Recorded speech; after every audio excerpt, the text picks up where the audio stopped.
The Principles of Psychology. By William James. Volume 1 of 2.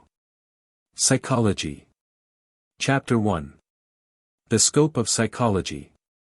Psychology is the science of mental life, both of its phenomena and of their conditions. The phenomena are such things as we call feelings, desires, cognitions, reasonings, decisions, and the like, and, superficially considered, their variety and complexity is such as to leave a chaotic impression on the observer. The most natural and consequently the earliest way of unifying the material was, first, to classify it as well as might be, and, secondly, to affiliate the diverse mental modes thus found, upon a simple entity, the personal soul, of which they are taken to be so many facultative manifestations. Now, for instance, the soul manifests its faculty of memory, now of reasoning, now of volition, or again its imagination or its appetite. This is the orthodox spiritualistic theory of scholasticism and of common sense. Another and a less obvious way of unifying the chaos is to seek common elements in the diverse mental facts rather than a common agent behind them, and to explain them constructively by the various forms of arrangement of these elements. As one explains houses by stones and bricks. The associationist schools of Herbart in Germany, and of Hume the Mills and Bain in Britain have thus constructed a psychology without a soul by taking discrete ideas, faint or vivid, and showing how, by their cohesions, repulsions, and forms of succession, such things as reminiscences, perceptions, emotions, volitions, passions, theories, and all the other furnishings of an individual's mind may be engendered. The very self or ego of the individual comes in this way to be viewed no longer as the pre-existing source of the representations, but rather as their last and most complicated fruit. Now, if we strive rigorously to simplify the phenomena in either of these ways, we soon become aware of inadequacies in our method. Any particular cognition, for example, or recollection, is accounted for on the soul theory by being referred to the spiritual faculties of cognition or of memory. These faculties themselves are thought of as absolute properties of the soul. That is, to take the case of memory, no reason is given why we should remember a fact as it happened, except that so to remember it constitutes the essence of our recollective power. We may, as spiritualists, try to explain our memory's failures and blunders by secondary causes. But its successes can invoke no factors save the existence of certain objective things to be remembered on the one hand, and of our faculty of memory on the other. When, for instance, I recall my graduation day, and drag all its incidents and emotions up from death's dateless night, no mechanical cause can explain this process.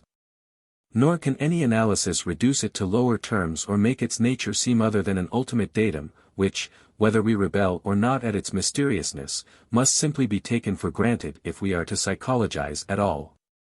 However the associationist may represent the present ideas as thronging and arranging themselves, still, the spiritualist insists, he has in the end to admit that something, be it brain, be it ideas, be it association, knows pastime as past, and fills it out with this or that event. And when the spiritualist calls memory an irreducible faculty, he says no more than this admission of the associationist already grants. And yet the admission is far from being a satisfactory simplification of the concrete facts. For why should this absolute God-given faculty retain so much better the events of yesterday than those of last year, and, best of all, those of an hour ago? Why, again, in old age should its grasp of childhood's events seem firmest? Why should illness and exhaustion enfeeble it? Why should repeating an experience strengthen our recollection of it? Why should drugs, fevers, asphyxia, and excitement resuscitate things long since forgotten? If we content ourselves with merely affirming that the faculty of memory is so peculiarly constituted by nature as to exhibit just these oddities, we seem little the better for having invoked it. For our explanation becomes as complicated as that of the crude facts with which we started. Moreover, there is something grotesque and irrational in the supposition that the soul is equipped with elementary powers of such an ingeniously intricate sort. Why should our memory cling more easily to the near than the remote? Why should it lose its grasp of proper sooner than of abstract names? Such peculiarities seem quite fantastic, and might, for aught we can see a priori, be the precise opposites of what they are. Evidently, then, the faculty does not exist absolutely, but works under conditions, and the quest of the conditions becomes the psychologist's most interesting task. However firmly he may hold to the soul and her remembering faculty, he must acknowledge that she never exerts the latter without a cue, and that something must always precede and remind us of whatever we are to recollect. An idea, says the associationist, an idea associated with the remembered thing. And this explains also why things repeatedly met with are more easily recollected, for their associates on the various occasions furnish so many distinct avenues of recall. But this does not explain the effects of fever, exhaustion, hypnotism, old age, and the like. And in general, the pure associationist's account of our mental life is almost as bewildering as that of the pure spiritualist. This multitude of ideas, existing absolutely, yet clinging together, and weaving an endless carpet of themselves, like dominoes in ceaseless change, or the bits of glass in a kaleidoscope, whence do they get their fantastic laws of clinging? And why do they cling in just the shapes they do? For this the associationist must introduce the order of experience in the outer world. The dance of the ideas is a copy, somewhat mutilated and altered, of the order of phenomena. But the slightest reflection shows that phenomena have absolutely no power to influence our ideas until they have first impressed our senses and our brain. The bare existence of a past fact is no ground for our remembering it. Unless we have seen it, or somehow undergone it, we shall never know of its having been. The expediences of the body are thus one of the conditions of the faculty of memory being what it is. And a very small amount of reflection on facts shows that one part of the body, namely, the brain, is the part whose experiences are directly concerned. If the nervous communication be cut off between the brain and other parts, the experiences of those other parts are non-existent for the mind. The eye is blind, the ear deaf, the hand insensible and motionless. And conversely, if the brain be injured, consciousness is abolished or altered, even although every other organ in the body be ready to play its normal part. A blow on the head, a sudden subtraction of blood, the pressure of an apoplectic hemorrhage, may have the first effect.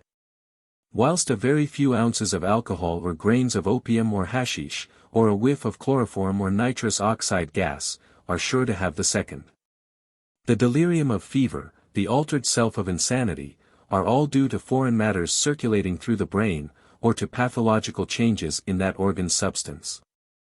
The fact that the brain is the one immediate bodily condition of the mental operations is indeed so universally admitted nowadays that I need spend no more time in illustrating it, but will simply postulate it and pass on.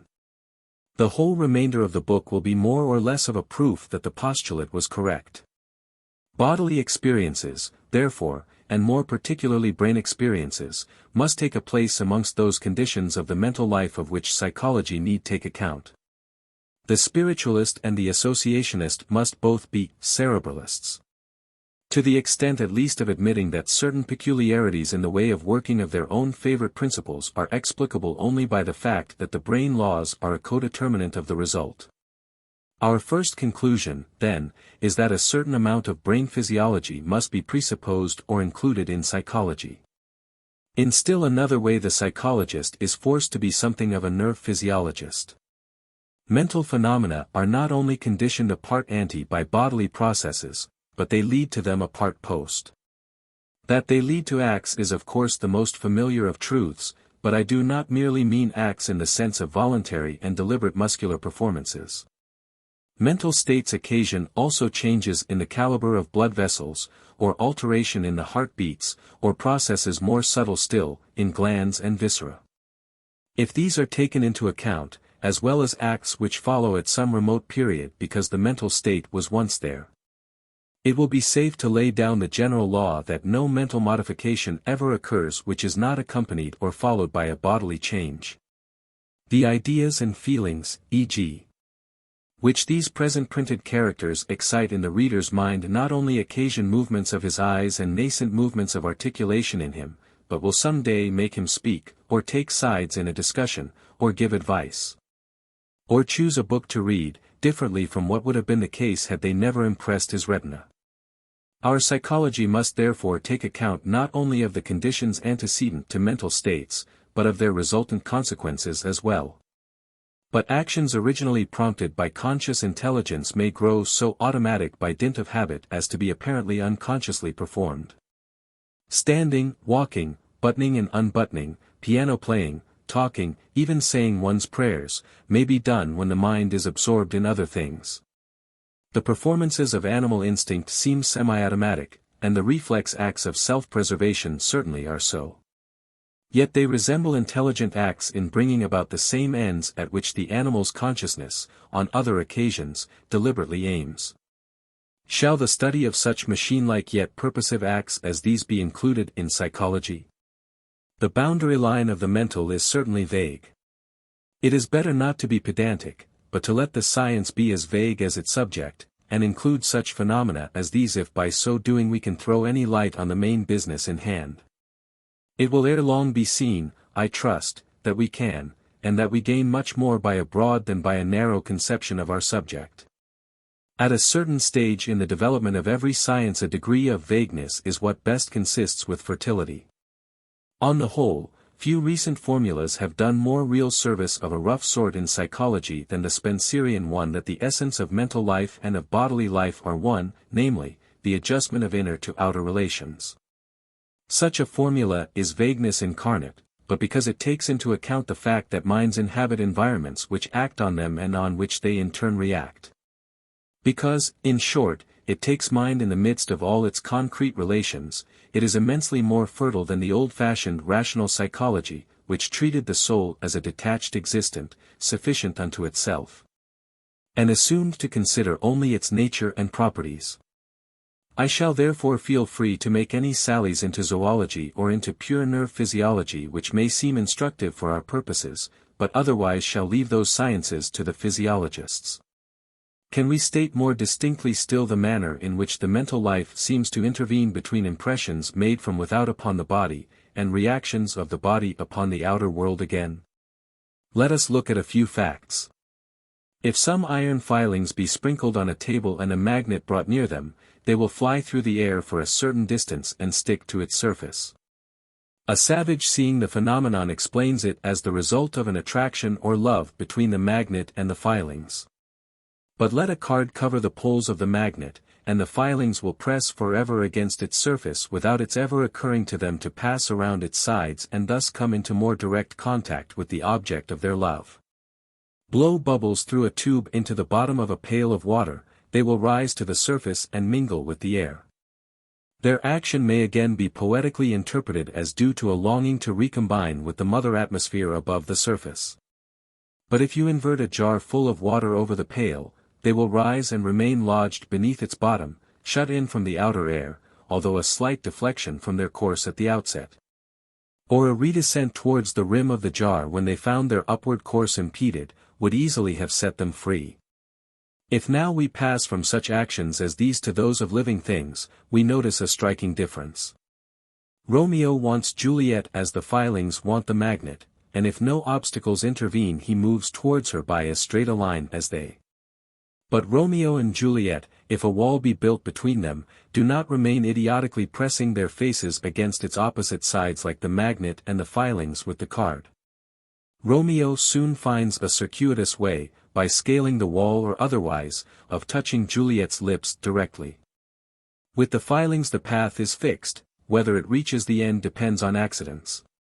With the lover it is the end which is fixed, the path may be modified indefinitely. Suppose a living frog in the position in which we placed our bubbles of air, namely, at the bottom of a jar of water. The want of breath will soon make him also long to rejoin the mother atmosphere, and he will take the shortest path to his end by swimming straight upwards. But if a jar full of water be inverted over him, he will not, like the bubbles, perpetually press his nose against its unyielding roof, but will restlessly explore the neighborhood until by redescending again he has discovered a path round its brim to the goal of his desires. Again the fixed end, the varying means. Such contrasts between living and inanimate performances end by leading men to deny that in the physical world final purposes exist at all. Loves and desires are today no longer imputed to particles of iron or of air. No one supposes now that the end of any activity which they may display is an ideal purpose presiding over the activity from its outset and soliciting or drawing it into being by a sort of vis affronte. The end, on the contrary, is deemed a mere passive result, pushed into being a tergo, having had, so to speak, no voice in its own production. Alter the pre-existing conditions, and with inorganic materials you bring forth each time a different apparent end. But with intelligent agents, altering the conditions changes the activity displayed, but not the end reached. For here the idea of the yet unrealized end cooperates with the conditions to determine what the activities shall be. The pursuance of future ends and the choice of means for their attainment are thus the mark and criterion of the presence of mentality in a phenomenon. We all use this test to discriminate between an intelligent and a mechanical performance. We impute no mentality to sticks and stones, because they never seem to move for the sake of anything, but always when pushed, and then indifferently and with no sign of choice. So we unhesitatingly call them senseless. Just so we form our decision upon the deepest of all philosophic problems: is the cosmos an expression of intelligence rational in its inward nature, or a brute external fact pure and simple? If we find ourselves, in contemplating it, unable to banish the impression that it is a realm of final purposes, that it exists for the sake of something, we place intelligence at the heart of it and have a religion. If, on the contrary, in surveying its irremediable flux, we can think of the present only as so much mere mechanical sprouting from the past, occurring with no reference to the future, we are atheists and materialists. In the lengthy discussions which psychologists have carried on about the amount of intelligence displayed by lower mammals, or the amount of consciousness involved in the functions of the nerve centers of reptiles, the same test has always been applied: is the character of the actions such that we must believe them to be performed for the sake of their result? The result in question, as we shall hereafter abundantly see, is as a rule a useful one. The animal is, on the whole, safer under the circumstances for bringing it forth. So far the action has a teleological character. But such mere outward teleology as this might still be the blind result of vis a tergo. The growth and movements of plants, the processes of development, digestion, secretion, etc., in animals, supply innumerable instances of performances useful to the individual which may nevertheless be, and by most of us are supposed to be, produced by automatic mechanism. The physiologist does not confidently assert conscious intelligence in the frog's spinal cord until he has shown that the useful result which the nervous machinery brings forth under a given irritation remains the same when the machinery is altered. If, to take the stock instance, the right knee of a headless frog be irritated with acid, the right foot will wipe it off. When, however, this foot is amputated, the animal will often raise the left foot to the spot and wipe the offending material away. Pfluger and Lewis reason from such facts in the following way: if the first reaction were the result of mere machinery, they say, if that irritated portion of the skin discharged the right leg as a trigger discharges its own barrel of a shotgun, then amputating the right foot would indeed frustrate the wiping, but would not make the left leg move. It would simply result in the right stump moving through the empty air, which is in fact the phenomenon sometimes observed. The right trigger makes no effort to discharge the left barrel if the right one be unloaded, nor does an electrical machine ever get restless because it can only emit sparks, and not hem pillowcases like a sewing machine.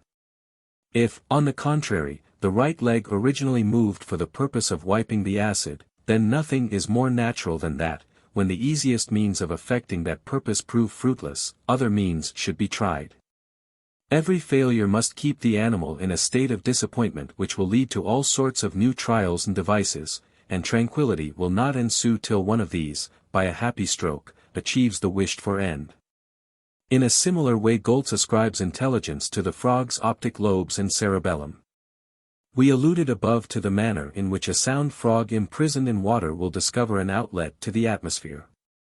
Goltz found that frogs deprived of their cerebral hemispheres would often exhibit a like ingenuity. Such a frog, after rising from the bottom and finding his farther upward progress checked by the glass bell which has been inverted over him, will not persist in butting his nose against the obstacle until dead of suffocation, but will often redescend and emerge from under its rim as if, not a definite mechanical propulsion upwards, but rather a conscious desire to reach the air by hook or crook were the mainspring of his activity. Goltz concluded from this that the hemispheres are not the sole seal of intellect in frogs. He made the same inference from observing that a brainless frog will turn over from his back to his belly when one of his legs is sewed up. Although the movements required are then very different from those excited under normal circumstances by the same annoying position. They seem determined, consequently, not merely by the antecedent irritant, but by the final end, though the irritant of course is what makes the end desired. Another brilliant German author, Liebmann, argues against the brain's mechanism accounting for mental action, by very similar considerations. A machine as such, he says, will bring forth right results when it is in good order, and wrong results if out of repair. But both kinds of result flow with equally fatal necessity from their conditions. We cannot suppose the clockwork whose structure fatally determines it to a certain rate of speed, noticing that this speed is too slow or too fast and vainly trying to correct it. Its conscience, if it have any, should be as good as that of the best chronometer, for both alike obey equally well the same eternal mechanical laws from behind. But if the brain be out of order and the man says, twice 4 are 2, instead of, twice 4 are 8, or else, I must go to the coal to buy the wharf, instead of, I must go to the wharf to buy the coal. Instantly there arises a consciousness of error. The wrong performance, though it obey the same mechanical law as the right, is nevertheless condemned as contradicting the inner law, the law from in front, the purpose or ideal for which the brain should act, whether it do so or not. We need not discuss here whether these writers in drawing their conclusion have done justice to all the premises involved in the cases they treat of. We quote their arguments only to show how they appeal to the principle that no actions but such as are done for an end, and show a choice of means, can be called indubitable expressions of mind. I shall then adopt this as the criterion by which to circumscribe the subject matter of this work so far as action enters into it. Many nervous performances will therefore be unmentioned, as being purely physiological. Nor will the anatomy of the nervous system and organs of sense be described anew. The reader will find in H. N. Martin's Human Body, in G. T. Ladd's Physiological Psychology, and in all the other standard anatomies and physiologies, a mass of information which we must regard as preliminary and take for granted in the present work. Of the functions of the cerebral hemispheres, however, since they directly subserve consciousness, it will be well to give some little account.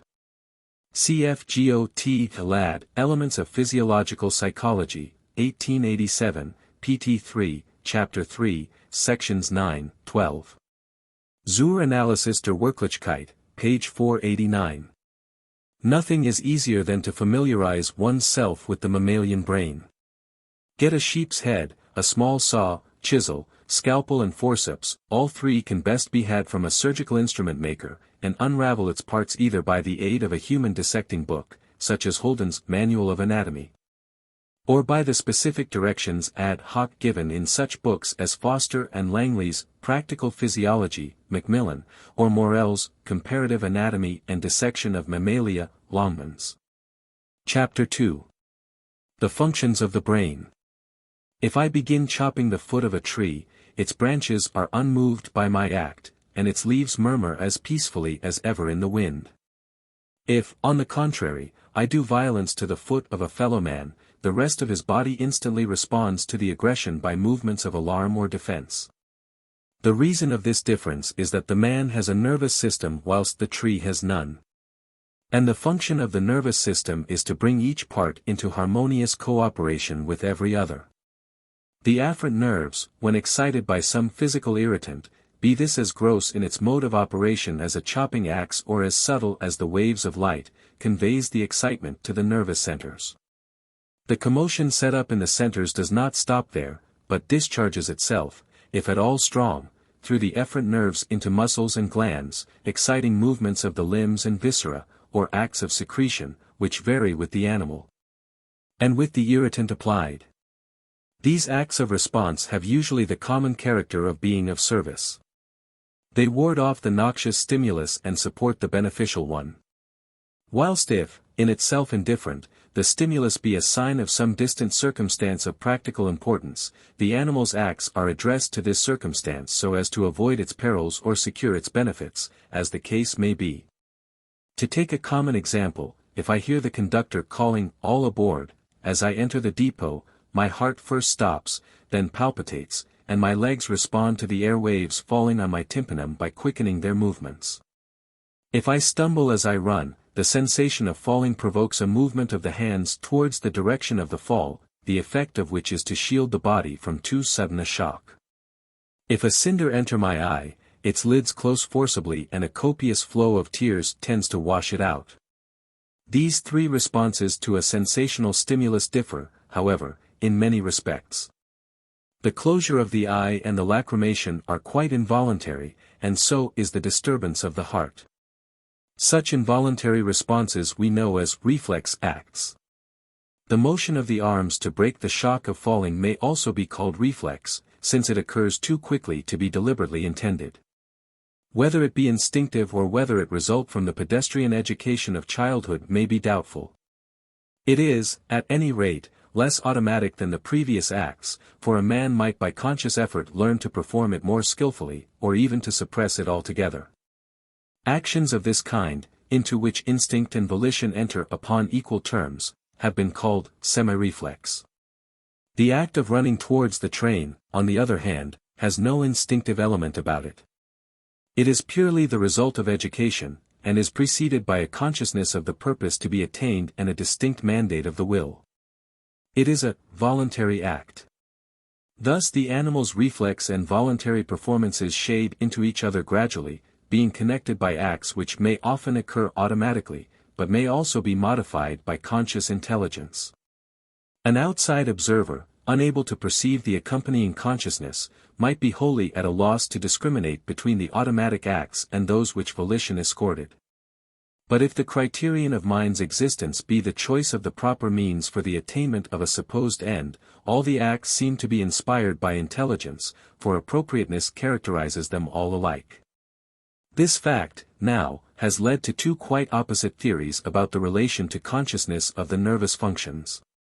Some authors, finding that the higher voluntary ones seem to require the guidance of feeling, conclude that over the lowest reflexes some such feeling also presides, though it may be a feeling of which we remain unconscious. Others, finding that reflex and semi-automatic acts may, notwithstanding their appropriateness, take place with an unconsciousness apparently complete, fly to the opposite extreme and maintain that the appropriateness even of voluntary actions owes nothing to the fact that consciousness attends them. They are, according to these writers, results of physiological mechanism pure and simple.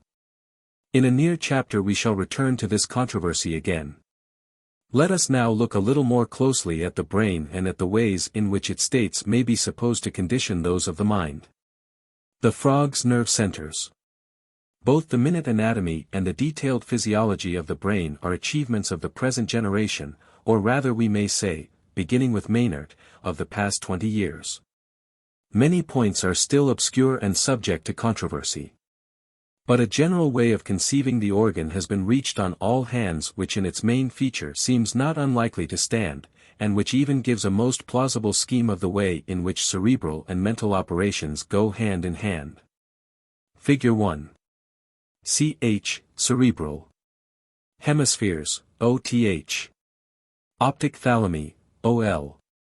Optic lobes, CB. Cerebellum, MO.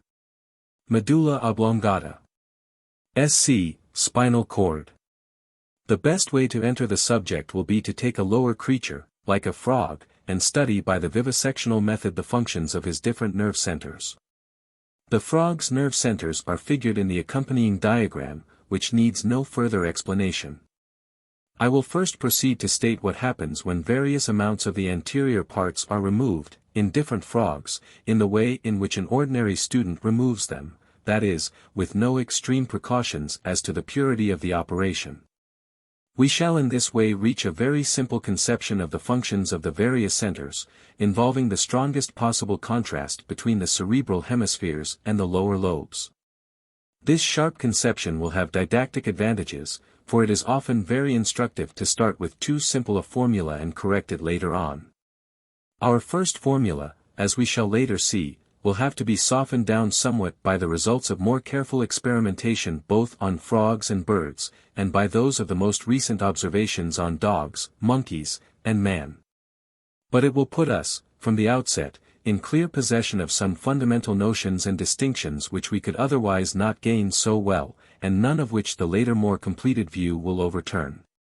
If, then, we reduce the frog's nervous system to the spinal cord alone, by making a section behind the base of the skull, between the spinal cord and the medulla oblongata, thereby cutting off the brain from all connection with the rest of the body, the frog will still continue to live, but with a very peculiarly modified activity.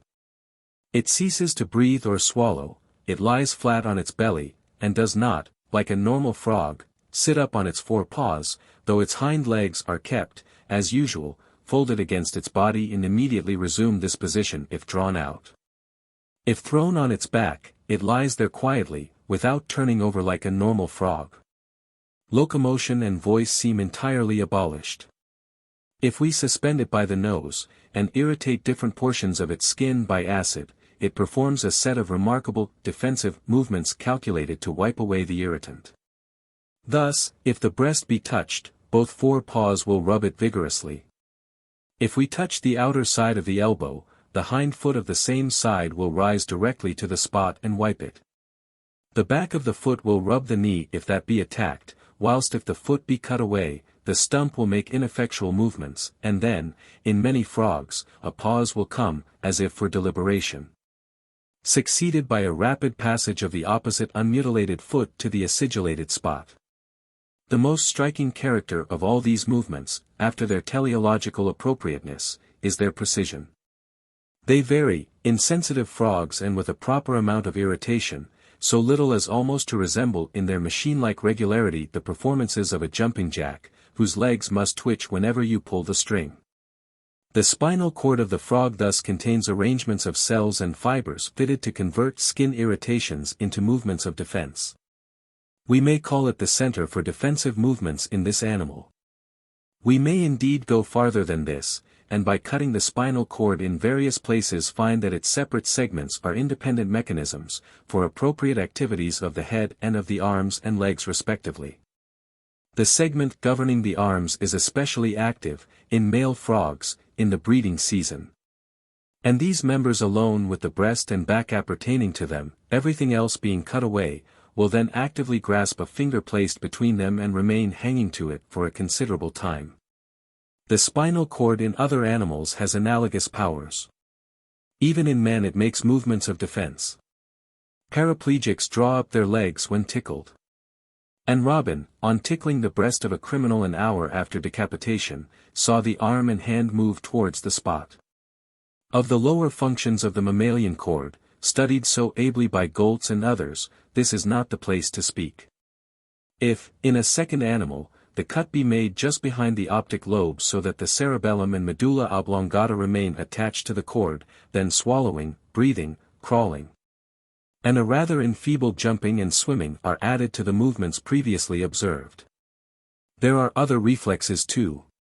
The animal, thrown on his back, immediately turns over to his belly. Placed in a shallow bowl, which is floated on water and made to rotate, he responds to the rotation by first turning his head and then waltzing around with his entire body, in the opposite direction to the whirling of the bowl. If his support be tilted so that his head points downwards, he points it up, he points it down if it be pointed upwards, to the right if it be pointed to the left, etc. But his reactions do not go farther than these movements of the head. He will not, like frogs whose thalami are preserved, climb up a board if the latter be tilted, but will slide off it to the ground. If the cut be made on another frog between the thalami and the optic lobes, the locomotion both on land and water becomes quite normal, and, in addition to the reflexes already shown by the lower centers, he croaks regularly whenever he is pinched under the arms. He compensates rotations, etc., by movements of the head, and turns over from his back, but still drops off his tilted board. As his optic nerves are destroyed by the usual operation, it is impossible to say whether he will avoid obstacles placed in his path. When, finally, a frog's cerebral hemispheres alone are cut off by a section between them and the thalami which preserves the latter, an unpracticed observer would not at first suspect anything abnormal about the animal. Not only is he capable, on proper instigation, of all the acts already described, but he guides himself by sight, so that if an obstacle be set up between him and the light, and he be forced to move forward, he either jumps over it or swerves to one side. He manifests sexual passion at the proper season, and, unlike an altogether brainless frog, which embraces anything placed between his arms, postpones this reflex act until a female of his own species is provided. Thus far, as aforesaid, a person unfamiliar with frogs might not suspect a mutilation, but even such a person would soon remark the almost entire absence of spontaneous motion, that is, motion unprovoked by any present incitation of sense. The continued movements of swimming, performed by the creature in the water, seem to be the fatal result of the contact of that fluid with its skin. They cease when a stick, for example, touches his hands. This is a sensible irritant towards which the feet are automatically drawn by reflex action, and on which the animal remains sitting. He manifests no hunger, and will suffer a fly to crawl over his nose unsnapped at. Fear, too, seems to have deserted him. In a word, he is an extremely complex machine whose actions, so far as they go, tend to self-preservation, but still a machine, in this sense, that it seems to contain no incalculable element. By applying the right sensory stimulus to him we are almost as certain of getting a fixed response as an organist is of hearing a certain tone when he pulls out a certain stop. But now if to the lower centers we add the cerebral hemispheres, or if, in other words, we make an intact animal the subject of our observations, all this is changed. In addition to the previous responses to present incitements of sense, our frog now goes through long and complex acts of locomotion spontaneously, or as if moved by what in ourselves we should call an idea.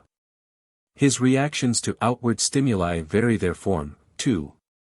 Instead of making simple defensive movements with his hind legs like a headless frog if touched, or of giving one or two leaps and then sitting still like a hemisphereless one, he makes persistent and varied efforts at escape, as if not the mere contact of the physiologist's hand, but the notion of danger suggested by it were now his spur.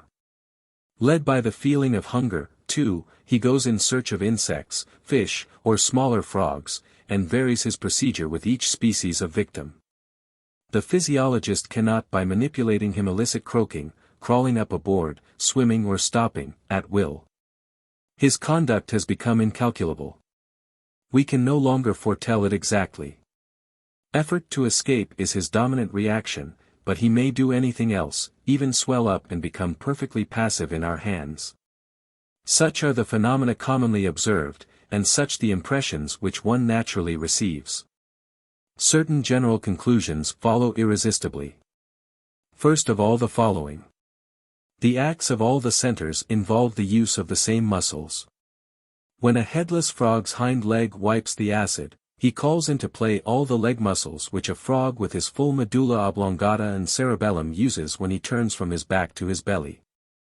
Their contractions are, however, combined differently in the two cases, so that the results vary widely. We must consequently conclude that specific arrangements of cells and fibers exist in the cord for wiping, in the medulla for turning over, etc. Similarly they exist in the thalami for jumping over seen obstacles and for balancing the moved body, in the optic lobes for creeping backwards, or what not. But in the hemispheres, since the presence of these organs brings no new elementary form of movement with it, but only determines differently the occasions on which the movements shall occur, making the usual stimuli less fatal and machine-like. We need suppose no such machinery directly coordinative of muscular contractions to exist. We may rather assume, when the mandate for a wiping movement is sent forth by the hemispheres, that a current goes straight to the wiping arrangement in the spinal cord, exciting this arrangement as a whole. Similarly, if an intact frog wishes to jump over a stone which he sees, all he need do is to excite from the hemispheres the jumping center in the thalami or wherever it may be, and the latter will provide for the details of the execution. It is like a general ordering a colonel to make a certain movement, but not telling him how it shall be done. The same muscle, then, is repeatedly represented at different heights. And at each it enters into a different combination with other muscles to cooperate in some special form of concerted movement. At each height the movement is discharged by some particular form of sensorial stimulus. Thus in the cord, the skin alone occasions movements, in the upper part of the optic lobes, the eyes are added, in the thalami, the semicircular canals would seem to play a part. Whilst the stimuli which discharge the hemispheres would seem not so much to be elementary sorts of sensation, as groups of sensations forming determinate objects or things. Prey is not pursued nor are enemies shunned by ordinary hemisphereless frogs.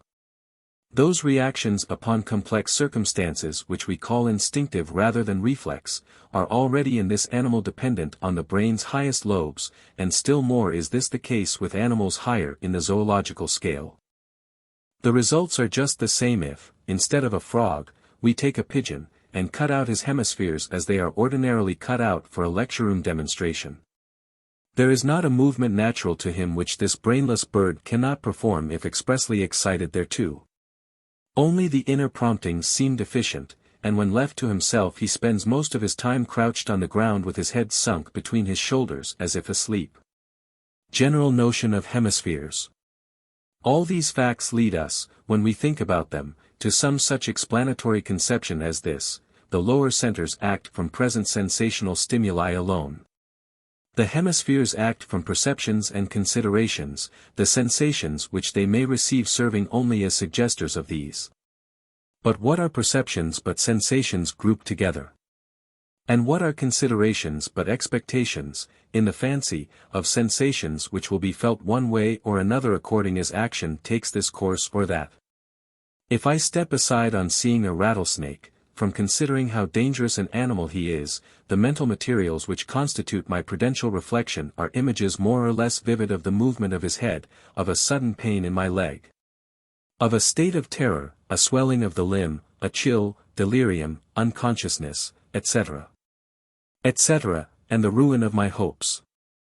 But all these images are constructed out of my past experiences. They are reproductions of what I have felt or witnessed.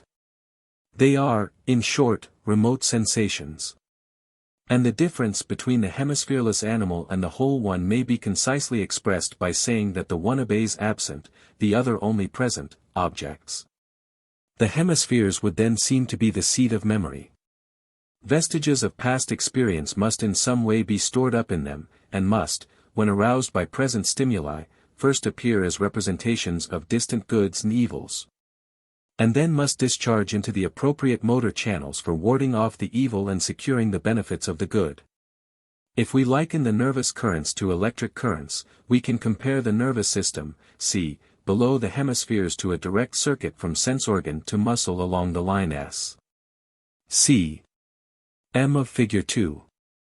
The hemisphere, H, adds the long circuit or loop line through which the current may pass when for any reason the direct line is not used. Figure 2. Thus, a tired wayfarer on a hot day throws himself on the damp earth beneath a maple tree. The sensations of delicious rest and coolness pouring themselves through the direct line would naturally discharge into the muscles of complete extension, he would abandon himself to the dangerous repose. But the loop line being open, part of the current is drafted along it, and awakens rheumatic or catarrhal reminiscences, which prevail over the instigations of sense, and make the man arise and pursue his way to where he may enjoy his rest more safely. Presently we shall examine the manner in which the hemispheric loop line may be supposed to serve as a reservoir for such reminiscences as these. Meanwhile I will ask the reader to notice some corollaries of its being such a reservoir. First, no animal without it can deliberate, pause, postpone, nicely weigh one motive against another, or compare. Prudence, in a word, is for such a creature an impossible virtue. Accordingly we see that nature removes those functions in the exercise of which prudence is a virtue from the lower centers and hands them over to the cerebrum. Wherever a creature has to deal with complex features of the environment, prudence is a virtue. The higher animals have so to deal, and the more complex the features, the higher we call the animals. The fewer of his acts, then, can such an animal perform without the help of the organs in question. In the frog many acts devolve wholly on the lower centers, in the bird fewer, in the rodent fewer still, in the dog very few indeed. And in apes and men hardly any at all. The advantages of this are obvious. Take the prehension of food as an example and suppose it to be a reflex performance of the lower centers. The animal will be condemned fatally and irresistibly to snap at it whenever presented, no matter what the circumstances may be. He can no more disobey this prompting than water can refuse to boil when a fire is kindled under the pot. His life will again and again pay the forfeit of his gluttony. Exposure to retaliation, to other enemies, to traps, to poisons, to the dangers of repletion, must be regular parts of his existence. His lack of all thought by which to weigh the danger against the attractiveness of the bait, and of all volition to remain hungry a little while longer, is the direct measure of his lowness in the mental scale. And those fishes which, like our kenners and sculpins, are no sooner thrown back from the hook into the water, than they automatically seize the hook again, would soon expiate the degradation of their intelligence by the extinction of their type. Did not their exaggerated fecundity atone for their imprudence? Appetite and the acts it prompts have consequently become in all higher vertebrates functions of the cerebrum. They disappear when the physiologist's knife has left the subordinate centers alone in place. The brainless pigeon will starve though left on a corn heap. Take again the sexual function.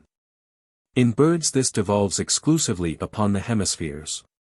When these are shorn away the pigeon pays no attention to the billings and cooings of its mate.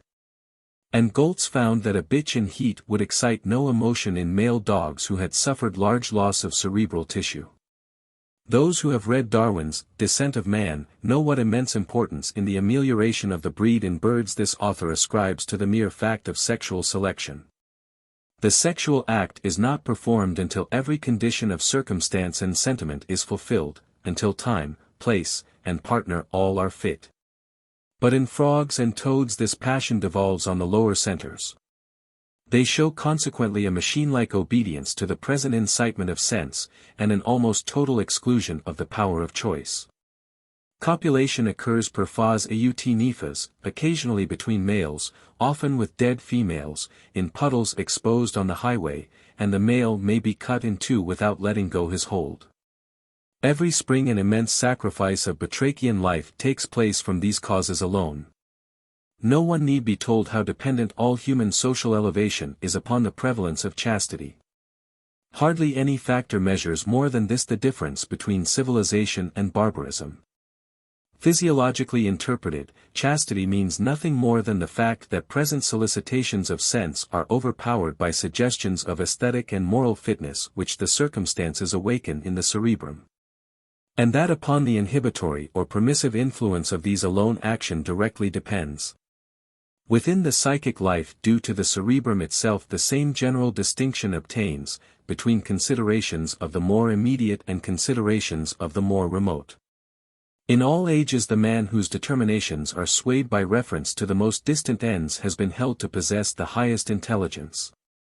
The tramp who lives from hour to hour, the bohemian whose engagements are from day to day.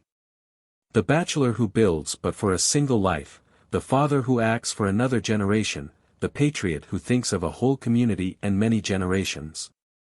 And finally, the philosopher and saint whose cares are for humanity and for eternity, these range themselves in an unbroken hierarchy, wherein each successive grade results from an increased manifestation of the special form of action by which the cerebral centers are distinguished from all below them. In the loop line, along which the memories and ideas of the distant are supposed to lie, the action, so far as it is a physical process, must be interpreted after the type of the action in the lower centers. If regarded here as a reflex process, it must be reflex there as well. The current in both places runs out into the muscles only after it has first run in.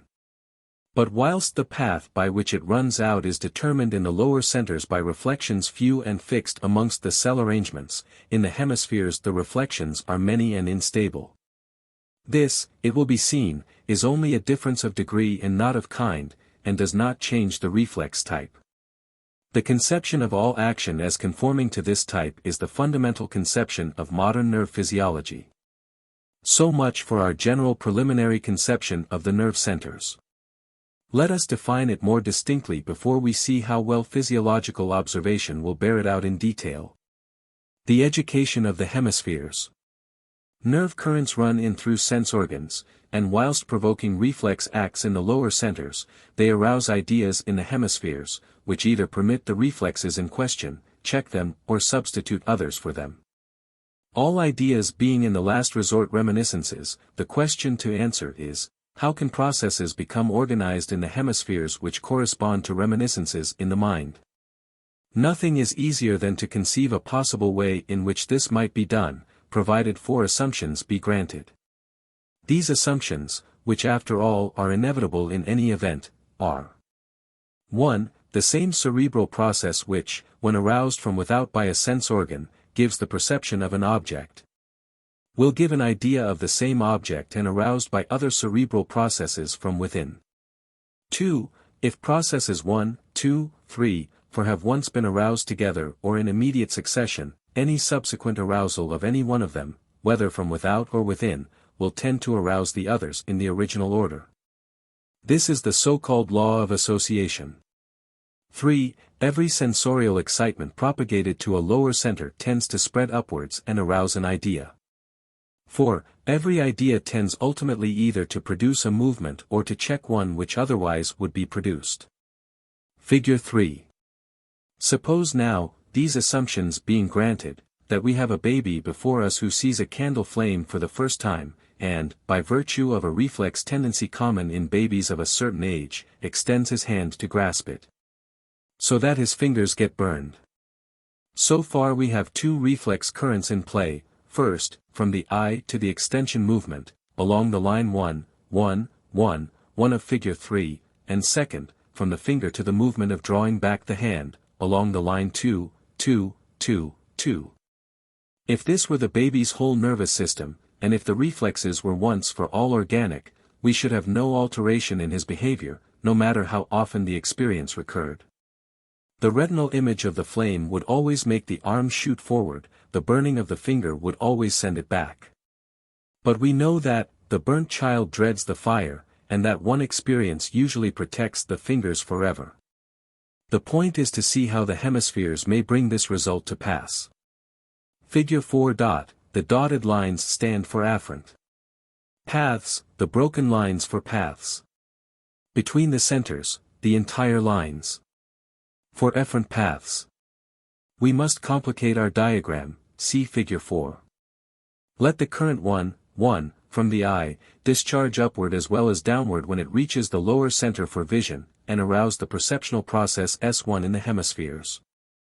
Let the feeling of the arm's extension also send up a current which leaves a trace of itself, M1, let the burnt finger leave an analogous trace, S2, and let the movement of retraction leave M2. These four processes will now, by virtue of assumption 2, be associated together by the path S1, M1, S2, M2, running from the first to the last, so that if anything touches off S1, ideas of the extension, of the burnt finger, and of the retraction will pass in rapid succession through the mind.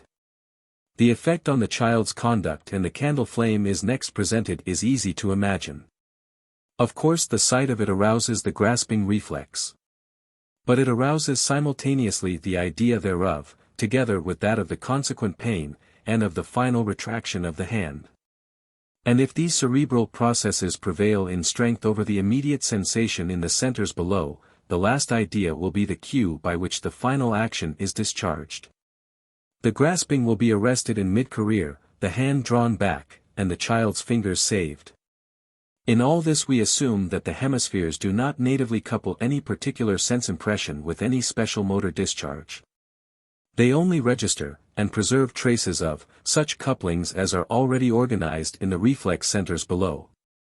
But this brings it inevitably about that, when a chain of experiences has been already registered and the first link is impressed once again from without, the last link will often be awakened in idea long before it can exist in fact.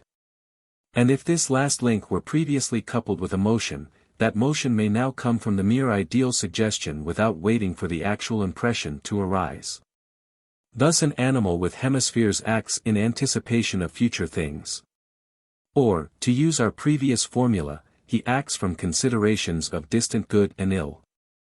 If we give the name of partners to the original couplings of impressions with motions in a reflex way, then we may say that the function of the hemispheres is simply to bring about exchanges among the partners. Movement Mn, which natively is sensation Sn's partner, becomes through the hemispheres the partner of sensation S1, S2, or S3. It is like the great commutating switchboard at a central telephone station. No new elementary process is involved. No impression nor any motion peculiar to the hemispheres, but any number of combinations impossible to the lower machinery taken alone, and an endless consequent increase in the possibilities of behavior on the creature's part. All this, as a mere scheme, is so clear and so concordant with the general look of the facts as almost to impose itself on our belief, but it is anything but clear in detail.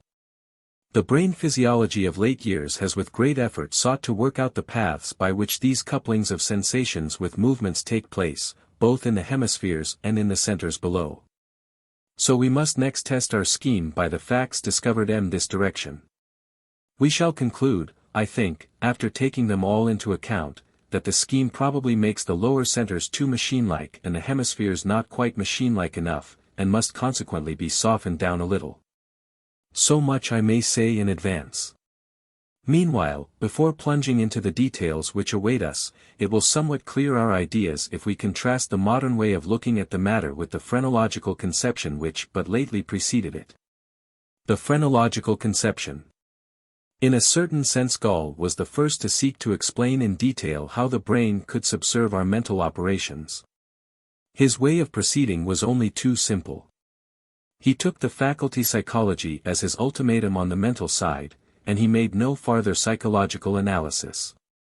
Wherever he found an individual with some strongly marked trait of character he examined his head. And if he found the latter prominent in a certain region, he said without more ado that that region was the organ of the trait or faculty in question.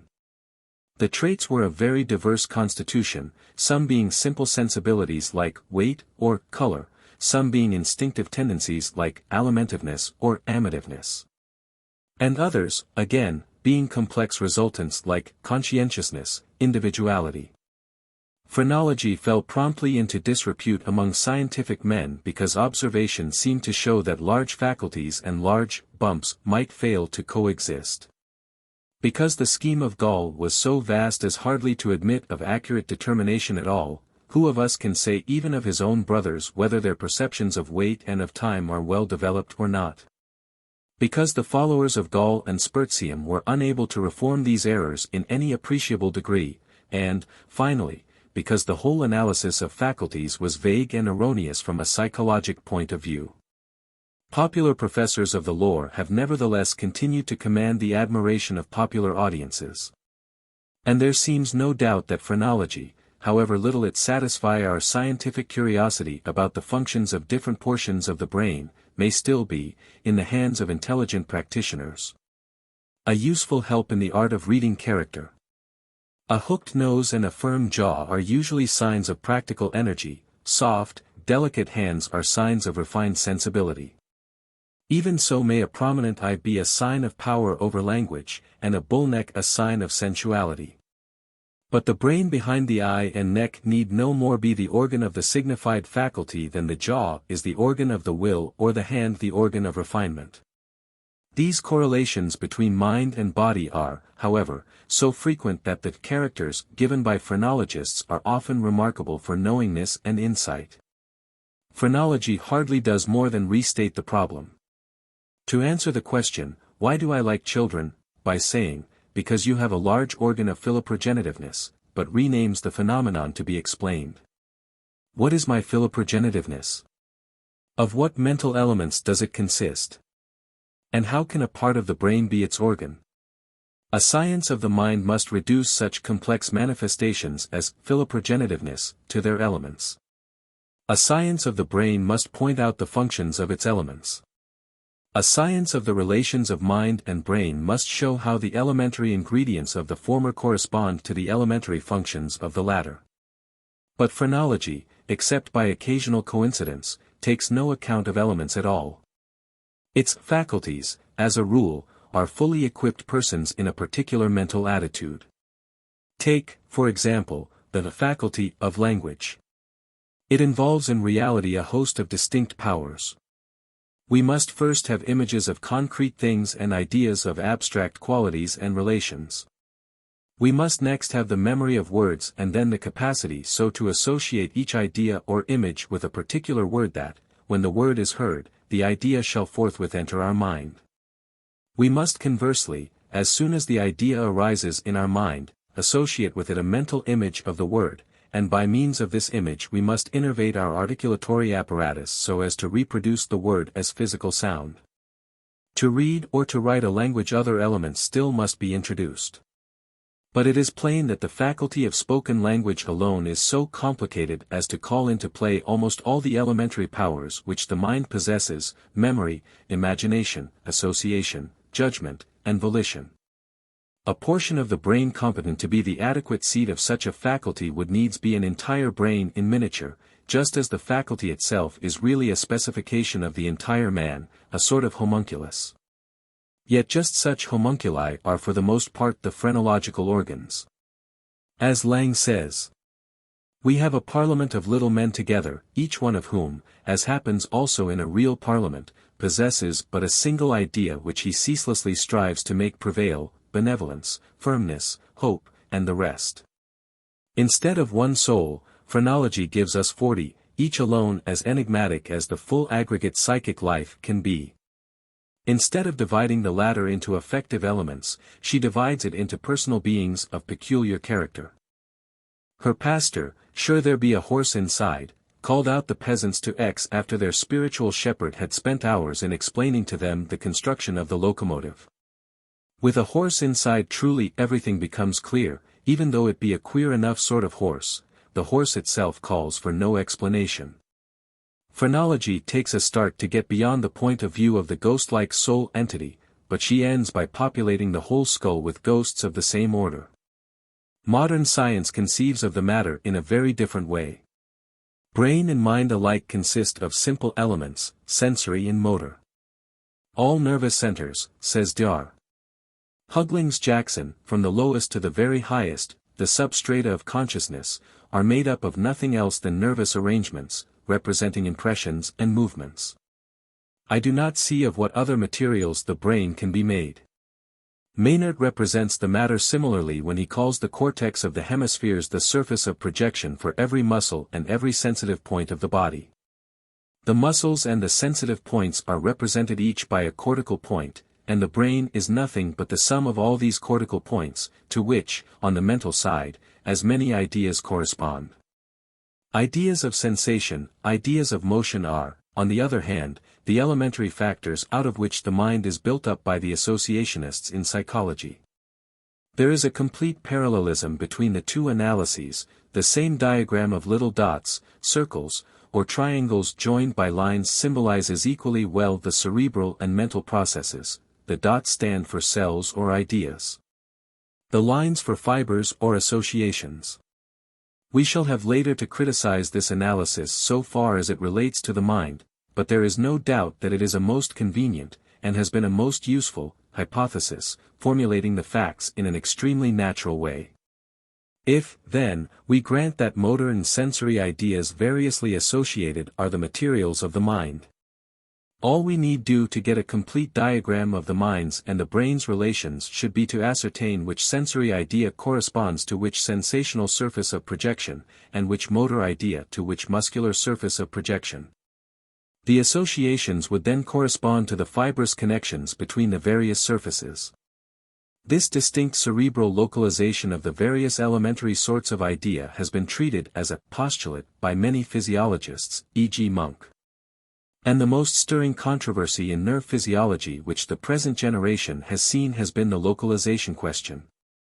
The localization of functions in the hemispheres. Up to 1870, the opinion which prevailed was that which the experiments of Flowerens on pigeons' brains had made plausible, namely, that the different functions of the hemispheres were not locally separated, but carried on each by the aid of the whole organ. Hitzig in 1870 showed, however, that in a dog's brain highly specialized movements could be produced by electric irritation of determinate regions of the cortex. And Ferrier and Munk, half a dozen years later, seemed to prove, either by irritations or excisions or both, that there were equally determinate regions connected with the senses of sight, touch, hearing, and smell. Munk's special sensorial localizations, however, disagreed with Ferrier's, and Goltz, from his extirpation experiments, came to a conclusion adverse to strict localization of any kind. The controversy is not yet over. I will not pretend to say anything more of it historically, but give a brief account of the condition in which matters at present stand. The one thing which is perfectly well established is this, that the central convolutions, on either side of the fissure of Rolando, and, at least in the monkey, the colloso-marginal convolution, which is continuous with them on the mesial surface where one hemisphere is applied against the other, form the region by which all the motor incitations which leave the cortex pass out, on their way to those executive centers in the region of the pons, medulla, and spinal cord from which the muscular contractions are discharged in the last resort. The existence of this so-called motor zone is established by the lines of evidence successively given below. 1. Cortical irritations. Electrical currents of small intensity applied to the surface of the said convolutions in dogs, monkeys, and other animals, produce well-defined movements in face, forelimb, hindlimb, tail, or trunk, according as one point or another of the surface is irritated. These movements affect almost invariably the side opposite to the brain irritations. If the left hemisphere be excited, the movement is of the right leg, side of face, etc. All the objections at first raised against the validity of these experiments have been overcome. The movements are certainly not due to irritations of the base of the brain by the downward spread of the current, for, a. mechanical irritations will produce them, though less easily than electrical. b. Shifting the electrodes to a point close by on the surface changes the movement in ways quite inexplicable by changed physical conduction of the current. c. If the cortical center for a certain movement be cut under with a sharp knife but left in situ, although the electric conductivity is physically unaltered by the operation, the physiological conductivity is gone and currents of the same strength no longer produce the movements which they did. d. The time interval between the application of the electric stimulus to the cortex and the resultant movement is what it would be if the cortex acted physiologically and not merely physically in transmitting the irritation. It is namely a well-known fact that when a nerve current has to pass through the spinal cord to excite a muscle by reflex action, the time is longer than if it passes directly down the motor nerve. The cells of the cord take a certain time to discharge.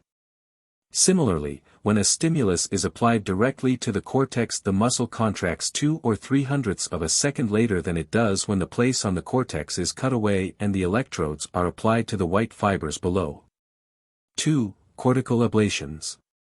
When the cortical spot which is found to produce a movement of the foreleg, in a dog, is excised, see spot 5 in figure 5, the leg in question becomes peculiarly affected. At first it seems paralyzed.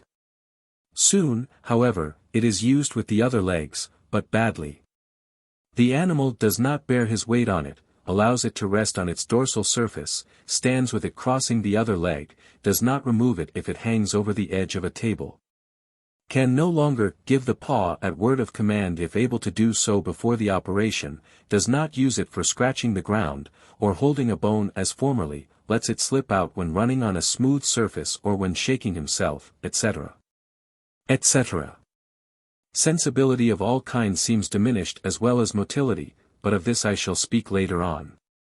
Moreover, the dog tends in voluntary movements to swerve towards the side of the brain lesion instead of going straight forward. All these symptoms gradually decrease, so that even with a very severe brain lesion the dog may be outwardly indistinguishable from a well dog after 8 or 10 weeks. Still, a slight chloroformization will reproduce the disturbances, even then. There is a certain appearance of ataxic incoordination in the movements. The dog lifts his 4 feet high and brings them down with more strength than usual, and yet the trouble is not ordinary lack of coordination. Neither is there paralysis. The strength of whatever movements are made is as great as ever. Dogs with extensive destruction of the motor zone can jump as high and bite as hard as ever they did, but they seem less easily moved to do anything with the affected parts. Dr. Loeb, who has studied the motor disturbances of dogs more carefully than anyone, conceives of them en masse as effects of an increased inertia in all the processes of innervation towards the side opposed to the lesion. All such movements require an unwanted effort for their execution, and when only the normally usual effort is made they fall behind in effectiveness. Figure 5. Left hemisphere of dog's brain, after Ferrier. A. The fissure of Sylvius. B. The crucial sulcus. O. The olfactory bulb. 1, 2, 3, 4 indicate the first, second, third, and fourth external convolutions respectively. 1, 4, and 5 are on the sigmoid gyrus. Figure 6. Left hemisphere of monkey's brain. Outer surface. Even when the entire motor zone of a dog is removed, there is no permanent paralysis of any part, but only this curious sort of relative inertia when the two sides of the body are compared. And this itself becomes hardly noticeable after a number of weeks have elapsed. Professor Goltz has described a dog whose entire left hemisphere was destroyed, and who retained only a slight motor inertia on the right half of the body. In particular he could use his right paw for holding a bone whilst gnawing it, or for reaching after a piece of meat. Had he been taught to give his paw before the operations, it would have been curious to see whether that faculty also came back. His tactile sensibility was permanently diminished on the right side.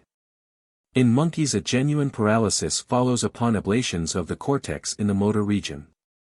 This paralysis affects parts of the body which vary with the brain parts removed. The monkey's opposite arm or leg hangs flaccid, or at most takes a small part in associated movements.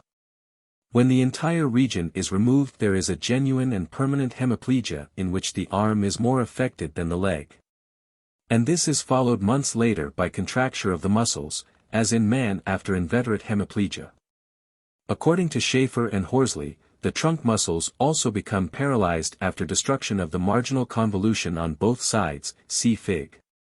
7. These differences between dogs and monkeys show the danger of drawing general conclusions from experiments done on any one sort of animal.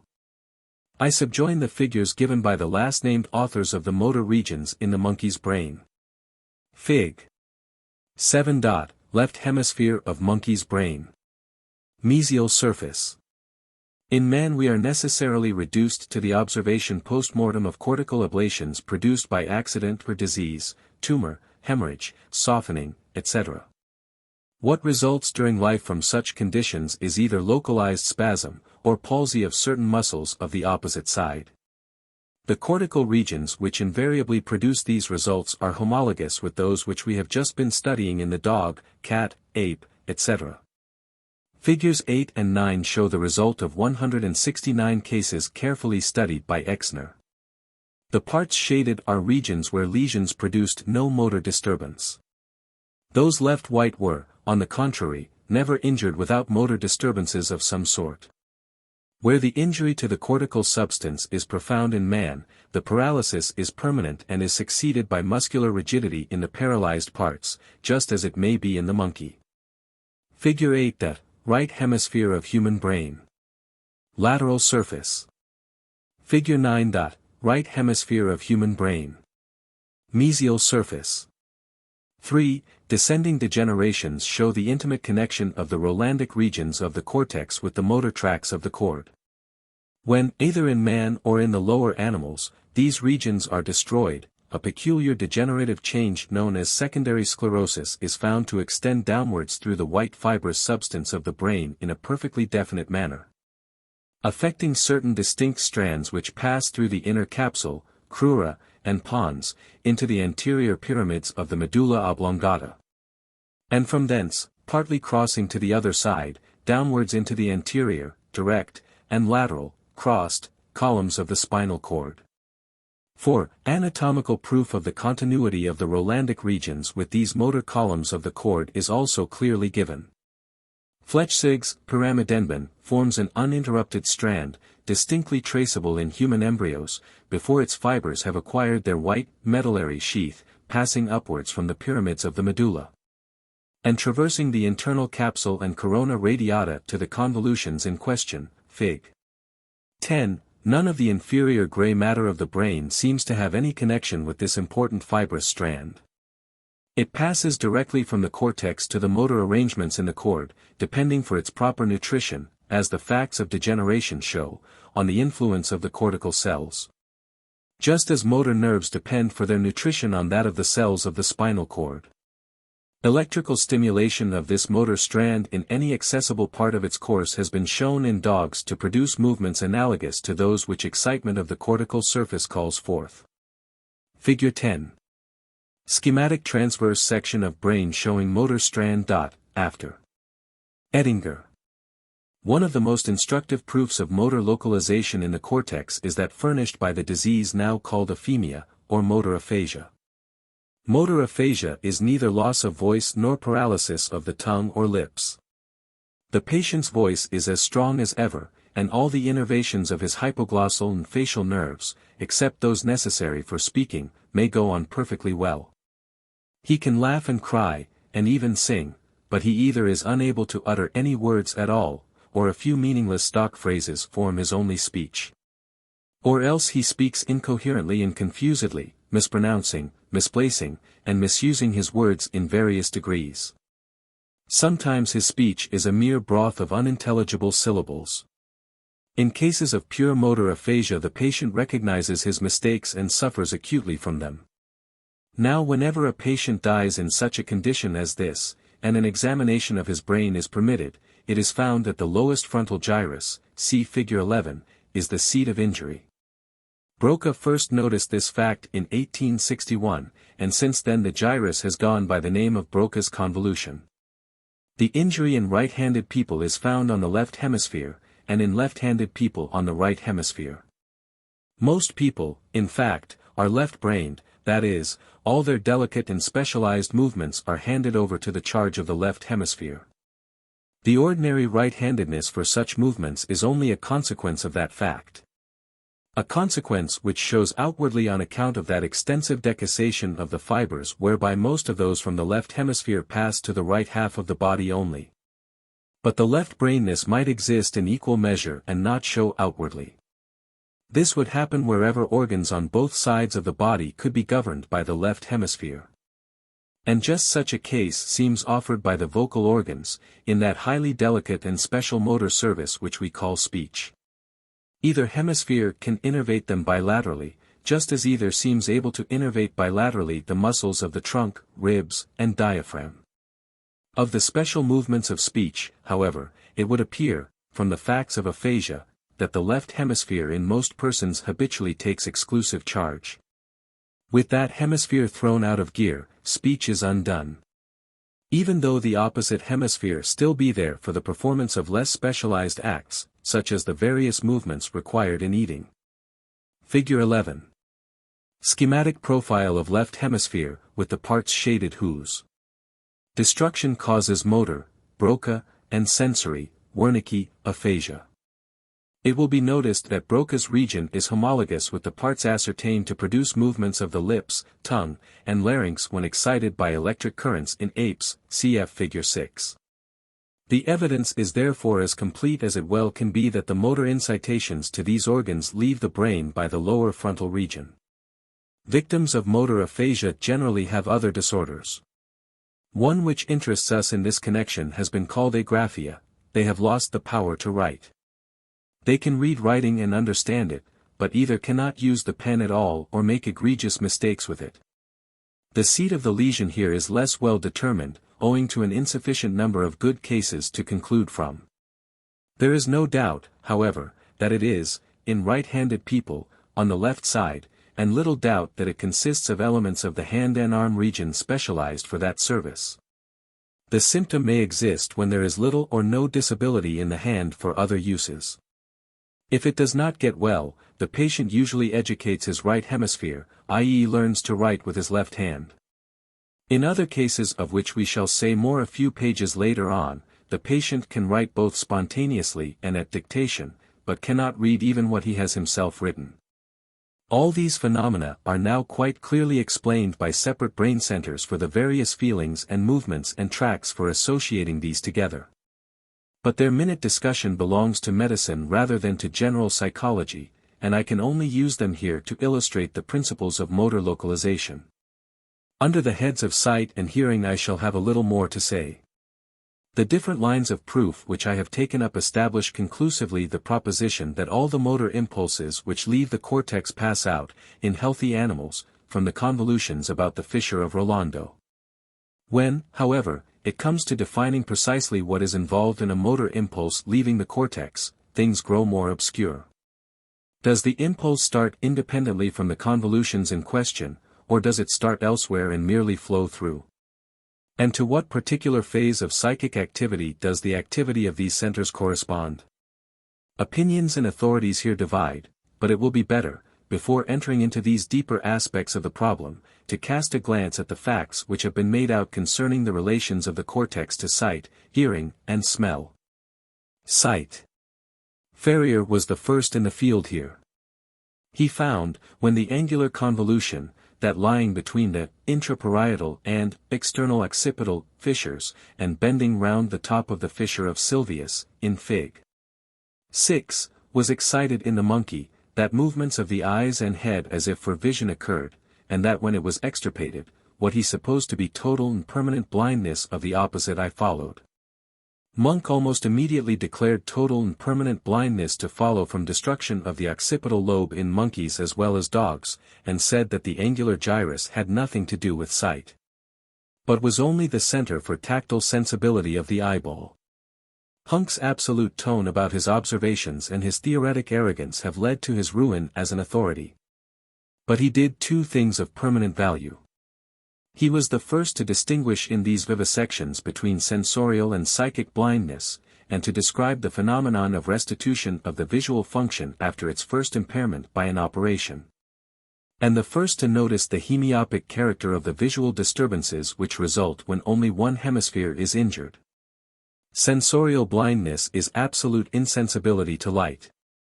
Psychic blindness is inability to recognize the meaning of the optical impressions, as when we see a page of Chinese print but it suggests nothing to us. A hemiopic disturbance of vision is one in which neither retina is affected in its totality, but in which, for example, the left portion of each retina is blind, so that the animal sees nothing situated in space towards its right. Later observations have corroborated this hemiopic character of all the disturbances of sight from injury to a single hemisphere in the higher animals. And the question whether an animal's apparent blindness is sensorial or only psychic has, since Munk's first publications, been the most urgent one to answer, in all observations relative to the function of sight. Goltz almost simultaneously with Ferrier and Munk reported experiments which led him to deny that the visual function was essentially bound up with any one localized portion of the hemispheres. Other divergent results soon came in from many quarters, so that, without going into the history of the matter any more, I may report the existing state of the case as follows. In fishes, frogs, and lizards vision persists when the hemispheres are entirely removed. This is admitted for frogs and fishes even by Munk, who denies it for birds. All of Munk's birds seemed totally blind sensorially, after removal of the hemispheres by his operation. The following of a candle by the head and winking at a threatened blow, which are ordinarily held to prove the retention of crude optical sensations by the lower centers in supposed hemisphereless pigeons, are by Munk ascribed to vestiges of the visual sphere of the cortex left behind by the imperfection of the operation. But Schrader, who operated after Monk and with every apparent guarantee of completeness, found that all his pigeons saw after 2 or 3 weeks had elapsed, and the inhibitions resulting from the wound had passed away. They invariably avoided even the slightest obstacles, flew very regularly towards certain perches, etc., differing toto scilla in these respects with certain simply blinded pigeons who were kept with them for comparison. They did not pick up food strewn on the ground, however. Schrader found that they would do this if even a small part of the frontal region of the hemispheres was left, and ascribes their non-self-feeding when deprived of their occipital cerebrum not to a visual, but to a motor, defect. A sort of alimentary aphasia. In presence of such discord as that between Monk and his opponents, one must carefully note how differently significant is loss, from preservation, of a function after an operation on the brain. The loss of the function does not necessarily show that it is dependent on the part cut out. But its preservation does show that it is not dependent, and this is true though the loss should be observed 99 times and the preservation only once in 100 similar excisions. That birds and mammals can be blinded by cortical ablation is undoubted, the only question is, must they be so? Only then can the cortex be certainly called the seat of sight. The blindness may always be due to one of those remote effects of the wound on distant parts, inhibitions, extensions of inflammation, interferences, in a word, upon which Brown Sequard and Goltz have rightly insisted. And the importance of which becomes more manifest every day. Such effects are transient, whereas the symptoms of deprivation, Ausfallserscheinungen, as Goltz calls them, which come from the actual loss of the cut-out region must from the nature of the case be permanent. Blindness in the pigeons, so far as it passes away, cannot possibly be charged to their seat of vision being lost, but only to some influence which temporarily depresses the activity of that seat. The same is true mutatis mutandis of all the other effects of operations, and as we pass to mammals we shall see still more the importance of the remark. In rabbits, loss of the entire cortex seems compatible with the preservation of enough sight to guide the poor animal's movements, and enable them to avoid obstacles. Christiani's observations and discussions seem conclusively to have established this, although Monk found that all his animals were made totally blind. In dogs also Monk found absolute stone blindness after ablation of the occipital lobes. He went farther and mapped out determinate portions of the cortex thereupon, which he considered correlated with definite segments of the 2 retinae, so that destruction of given portions of the cortex produces blindness of the retinal center, top, bottom, or right or left side, of the same or opposite eye. There seems little doubt that this definite correlation is mythological. Other observers, Hitzig, Goltz, Luciani, Loeb, Exner, etc., find, whatever part of the cortex may be ablated on one side, that there usually results a hemiopic disturbance of both eyes, slight and transient when the anterior lobes are the parts attacked, grave when an occipital lobe is the seat of injury, and lasting in proportion to the latter's extent. According to Loeb, the defect is a dimness of vision, hemiamblyopia, in which, however severe, the centers remain the best-seeing portions of the retina, just as they are in normal dogs. The lateral or temporal part of each retina seems to be in exclusive connection with the cortex of its own side. The center and nasal part of each seems, on the contrary, to be connected with the cortex of the opposite hemispheres. Loeb, who takes broader views than any one, conceives the hemiamblyopia as he conceives the motor disturbances, namely, as the expression of an increased inertia in the whole optical machinery, of which the result is to make the animal respond with greater effort to impressions coming from the half of space opposed to the side of the lesion. If a dog has right hemiamblyopia, say, and 2 pieces of meat are hung before him at once, he invariably turns first to the one on his left. But if the lesion be a slight one, shaking slightly the piece of meat on his right, this makes of it a stronger stimulus, makes him seize upon it first. If only one piece of meat be offered, he takes it, on whichever side it be. Figures 12 and 13. The dog's visual center according to Monk, the entire striated region, A, being the exclusive seat of vision, and the dark central circle, A1, being correlated with the retinal center of the opposite eye. When both occipital lobes are extensively destroyed, total blindness may result. Monk maps out his saisfare definitely, and says that blindness must result when the entire shaded part, marked A, in figures 12 and 13, is involved in the lesion. Discrepant reports of other observations he explains as due to incomplete ablation. Luciani, Goltz, and Landgrace, however, contend that they have made complete bilateral extirpations of Monk's saisfare more than once, and found a sort of crude indiscriminating sight of objects to return in a few weeks. The question whether a dog is blind or not is harder to solve than would at first appear, for simply blinded dogs, in places to which they are accustomed, show little of their loss and avoid all obstacles. Whilst dogs whose occipital lobes are gone may run against things frequently and yet see notwithstanding. The best proof that they may see is that which Goltz's dogs furnished. They carefully avoided, as it seemed, strips of sunshine or paper on the floor, as if they were solid obstacles. This no really blind dog would do. Luciani tested his dogs when hungry, a condition which sharpens their attention, by strewing pieces of meat and pieces of cork before them. If they went straight at them, they saw. And if they chose the meat and left the cork, they saw discriminatingly. The quarrel is very acrimonious. Indeed, the subject of localization of functions in the brain seems to have a peculiar effect on the temper of those who cultivate it experimentally. The amount of preserved vision which Goltz and Luciani report seems hardly to be worth considering, on the one hand. And on the other, Monk admits in his penultimate paper that out of 85 dogs he only succeeded 4 times in his operation of producing complete blindness by complete extirpation of his saisfare. The safe conclusion for us is that Luciani's diagram, figure 14, represents something like the truth. The occipital lobes are far more important for vision than any other part of the cortex, so that their complete destruction makes the animal almost blind. As for the crude sensibility to light which may then remain, nothing exact is known either about its nature or its seat. Figure 14. Distribution of the visual function in the cortex, according to Luciani. In the monkey, doctors also disagree. The truth seems, however, to be that the occipital lobes in this animal also are the part connected most intimately with the visual function. The function would seem to go on when very small portions of them are left, for Ferrier found no appreciable impairment of it after almost complete destruction of them on both sides. On the other hand, he found complete and permanent blindness to ensue when they and the angular gyri in addition were destroyed on both sides.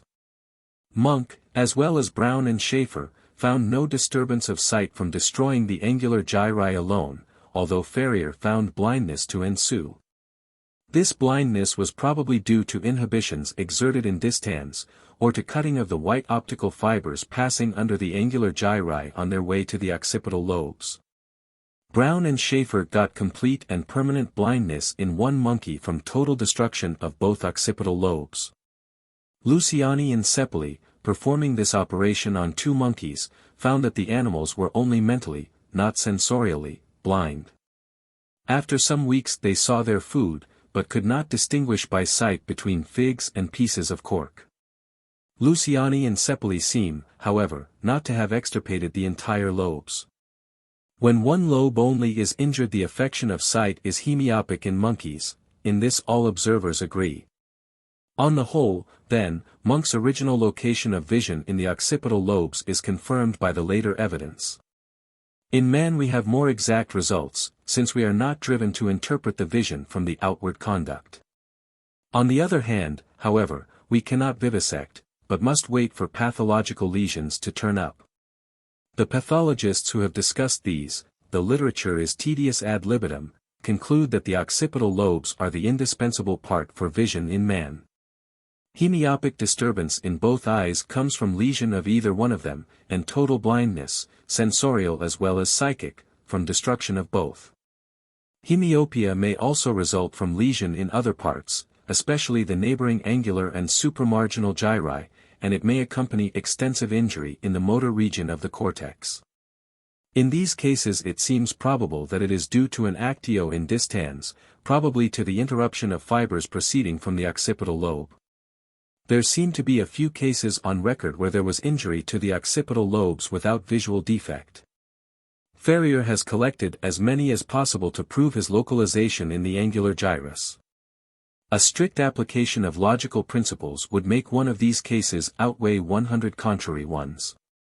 And yet, remembering how imperfect observations may be, and how individual brains may vary, it would certainly be rash for their sake to throw away the enormous amount of positive evidence for the occipital lobes. Individual variability is always a possible explanation of an anomalous case. There is no more prominent anatomical fact than that of the decussation of the pyramids, nor any more usual pathological fact than its consequence, that left-handed hemorrhages into the motor region produce right-handed paralyses. And yet the decussation is variable in amount, and seems sometimes to be absent altogether. If, in such a case as this last, the left brain were to become the seat of apoplexy, the left and not the right half of the body would be the one to suffer paralysis. The schema below, figure 15, copied from Dr. Seguin, expresses, on the whole, the probable truth about the regions concerned in vision. Not the entire occipital lobes, but the so-called cunei, and the first convolutions, are the cortical parts most intimately concerned. Notnagel agrees with Seguin in this limitation of the essential tracts. Figure 15. Scheme of the mechanism of vision, after Seguin. The cuneus convolution. Cu, of the right occipital lobe is supposed to be injured, and all the parts which lead to it are darkly shaded to show that they fail to exert their function. FOR. The intrahemispheric optical fibers. POC. Is the region of the lower optic centers. Corpora geniculata and quadrigemina. TOD is the right optic tract. C. The chiasma, FLD are the fibers going to the lateral or temporal half T of the right retina, and FCS are those going to the central or nasal half of the left retina. OD is the right and OS the left eyeball. The rightward half of each is therefore blind, in other words, the right nasal field, RNF, and the left temporal field, LTF, have become invisible to the subject with the lesion at Cu. A most interesting effect of cortical disorder is mental blindness. This consists not so much in insensibility to optical impressions, as in inability to understand them.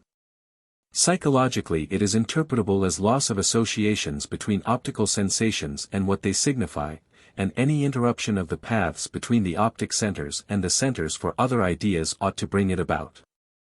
Thus, printed letters of the alphabet, or words, signify certain sounds and certain articulatory movements. If the connection between the articulating or auditory centers, on the one hand, and the visual centers on the other, be ruptured, we ought a priori to expect that the sight of words would fail to awaken the idea of their sound, or the movement for pronouncing them. We ought, in short, to have alexia, or inability to read, and this is just what we do have in many cases of extensive injury about the frontotemporal regions, as a complication of a phasic disease. Notnagel suggests that whilst the cuneus is the seat of optical sensations, the other parts of the occipital lobe may be the field of optical memories and ideas, from the loss of which mental blindness should ensue. In fact, all the medical authors speak of mental blindness as if it must consist in the loss of visual images from the memory. It seems to me, however, that this is a psychological misapprehension. A man whose power of visual imagination has decayed, no unusual phenomenon in its lighter grades, is not mentally blind in the least, for he recognizes perfectly all that he sees. On the other hand, he may be mentally blind, with his optical imagination well preserved, as in the interesting case published by Will Brand in 1887. In the still more interesting case of mental blindness recently published by Lee Sauer, though the patient made the most ludicrous mistakes, calling for instance a clothes brush a pair of spectacles, an umbrella a plant with flowers, an apple a portrait of a lady, etc. etc., he seemed, according to the reporter, to have his mental images fairly well preserved. It is in fact the momentary loss of our non-optical images which makes us mentally blind, just as it is that of our non-auditory images which makes us mentally deaf. I am mentally deaf if, hearing a bell, I can't recall how it looks. And mentally blind if, seeing it, I can't recall its sound or its name. As a matter of fact, I should have to be not merely mentally blind, but stone blind, if all my visual images were lost. For although I am blind to the right half of the field of view if my left occipital region is injured, and to the left half if my right region is injured, such hemianopsia does not deprive me of visual images. Experience seeming to show that the unaffected hemisphere is always sufficient for production of these. To abolish them entirely I should have to be deprived of both occipital lobes, and that would deprive me not only of my inward images of sight, but of my sight altogether. Recent pathological annals seem to offer a few such cases. Meanwhile there are a number of cases of mental blindness, especially for written language, coupled with hemianopsia, usually of the rightward field of view. These are all explicable by the breaking down, through disease, of the connecting tracts between the occipital lobes and other parts of the brain. Especially those which go to the centers for speech in the frontal and temporal regions of the left hemisphere. They are to be classed among disturbances of conduction or of association. And nowhere can I find any fact which should force us to believe that optical images need be lost in mental blindness, or that the cerebral centers for such images are locally distinct from those for direct sensations from the eyes. Where an object fails to be recognized by sight, it often happens that the patient will recognize and name it as soon as he touches it with his hand. This shows in an interesting way how numerous the associative paths are which all end by running out of the brain through the channel of speech. The hand path is open, though the eye path be closed. When mental blindness is most complete, neither sight, touch, nor sound avails to steer the patient, and a sort of dementia which has been called asymbolia or apraxia is the result. The commonest articles are not understood. The patient will put his breeches on one shoulder and his hat upon the other, will bite into the soap and lay his shoes on the table, or take his food into his hand and throw it down again, not knowing what to do with it, etc. Such disorder can only come from extensive brain injury. The method of degeneration corroborates the other evidence localizing the tracts of vision. In young animals one gets secondary degeneration of the occipital regions from destroying an eyeball, and, vice versa, degeneration of the optic nerves from destroying the occipital regions. The corpora geniculata, thalami, and subcortical fibers leading to the occipital lobes are also found atrophied in these cases. The phenomena are not uniform, but are indisputable. So that, taking all lines of evidence together, the special connection of vision with the occipital lobes is perfectly made out. It should be added, that the occipital lobes have frequently been found shrunken in cases of inveterate blindness in man. Hearing. Hearing is hardly as definitely localized as sight. In the dog, Luciani's diagram will show the regions which directly or indirectly affect it for the worse when injured. As with sight, one-sided lesions produce symptoms on both sides. The mixture of black dots and gray dots in the diagram is meant to represent this mixture of crossed and uncrossed connections, though of course no topographical exactitude is aimed at. Of all the region, the temporal lobe is the most important part, yet permanent absolute deafness did not result in a dog of Luciani's, even from bilateral destruction of both temporal lobes in their entirety. Figure 16. Luciani's hearing region. In the monkey, Ferrier and Yeo once found permanent deafness to follow destruction of the upper temporal convolution, the one just below the fissure of Sylvius in Figure 6, on both sides. Brown and Schaefer found, on the contrary, that in several monkeys this operation failed to noticeably affect the hearing. In one animal, indeed, both entire temporal lobes were destroyed. After a week or two of depression of the mental faculties this beast recovered and became one of the brightest monkeys possible, domineering over all his mates, and admitted by all who saw him to have all his senses, including hearing, perfectly acute. Terrible recriminations have, as usual, ensued between the investigators, Ferrier denying that Brown and Schaefer's ablations were complete, Schaefer that Ferrier's monkey was really deaf. In this unsatisfactory condition the subject must be left, although there seems no reason to doubt that Brown and Schaeffer's observation is the more important of the two. In man the temporal lobe is unquestionably the seat of the hearing function, and the superior convolution adjacent to the Sylvian fissure is its most important part. The phenomena of aphasia show this. We studied motor aphasia a few pages back. We must now consider sensory aphasia. Our knowledge of this disease has had 3 stages. We may talk of the period of Broca, the period of Wernicke, and the period of Charcot. What Broca's discovery was we have seen. Wernicke was the first to discriminate those cases in which the patient cannot even understand speech from those in which he can understand, only not talk, and to ascribe the former condition to lesion of the temporal lobe. The condition in question is word deafness, and the disease is auditory aphasia. The latest statistical survey of the subject is that by Dr. Alan Starr. In the 7 cases of pure word deafness which he has collected, cases in which the patient could read, talk, and write, but not understand what was said to him. The lesion was limited to the first and second temporal convolutions in their posterior 2/3. The lesion, in right-handed, i.e. left-brained, persons, is always on the left side, like the lesion in motor aphasia. Crude hearing would not be abolished, even were the left center for it utterly destroyed. The right center would still provide for that.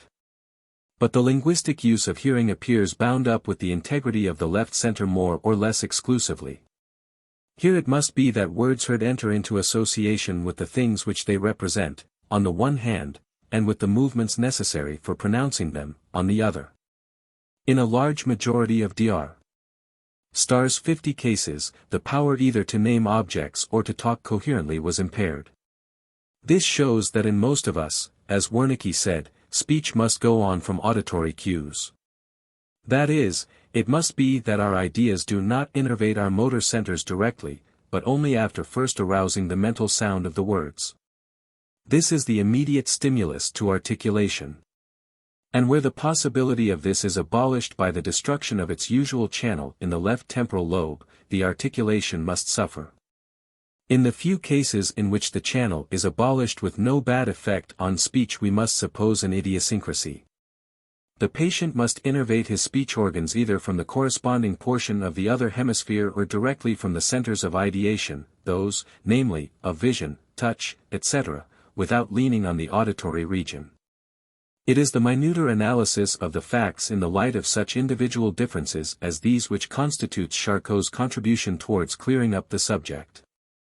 Every nameable thing, act, or relation has numerous properties, qualities, or aspects.